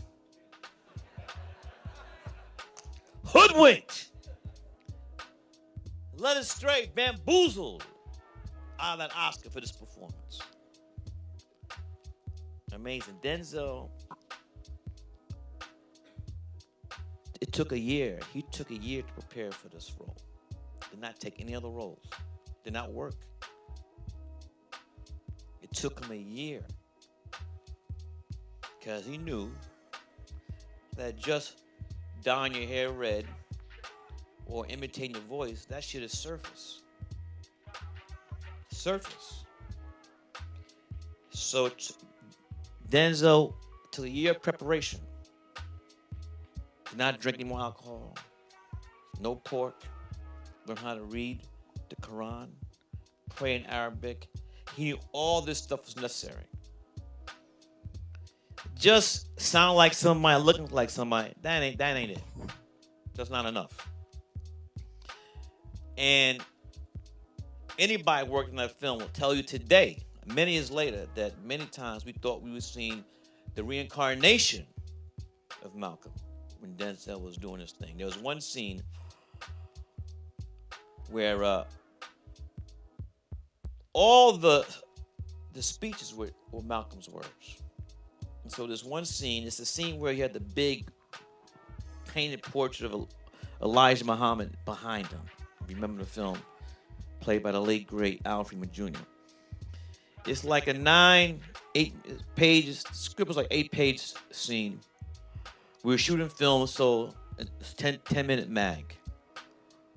So then he's doing his thing. I'm standing next to, before monitors, you just stood next to the cameraman and look. And so D's doing his thing, and around, I'm looking at the sides, the script as we go. And so we're getting to the last page. I'm getting ready to call cut. And Denzel keeps going. I tell Ernest, don't cut that motherfucker. Keep rolling. And so at the end, Ernest said, Spike, we'll have to roll out. And the stuff, it was amazing. We're getting chills. There's no BS. It's 100. And Ernest said to me, Spike, we rolled out. Then I called cut. So I walked up to Denzel. I said, man, that was amazing. But that stuff you were doing when the scene was over, what was that? I said, Spike, I can't tell you. I can't remember one word I said. And he had this look in his eyes. So I was looking like this. You all right? He said, I'm all right. But what we saw was the spirit of Malcolm come into him. And if Denzel had not done the year-long preparation, that would not have been possible. You got to do the work. It took him a year. Because Denzel knew that if he got in the right place, physically and spiritually, that maybe he would be best blessed by the spirit of Malcolm to come in. And I was a witness to it. So let's show this clip.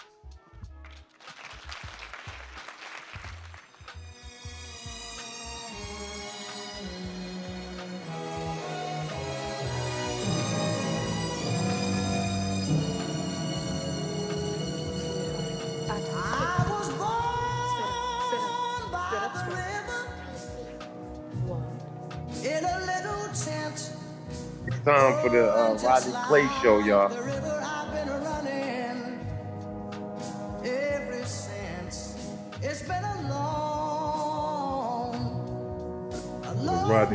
The Rodney Clay Show. A change gonna come. Oh, yes it will. Time for the Rodney Clay Show, y'all. With Smarty McFly. The Rodney Clay Show.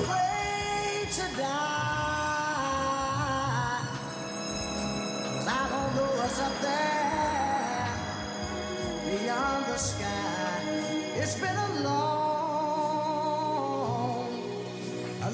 time coming, but I know a change gonna come. Next time for the Rodney Clay Show, y'all. With Smarty McFly. The Rodney Clay Show.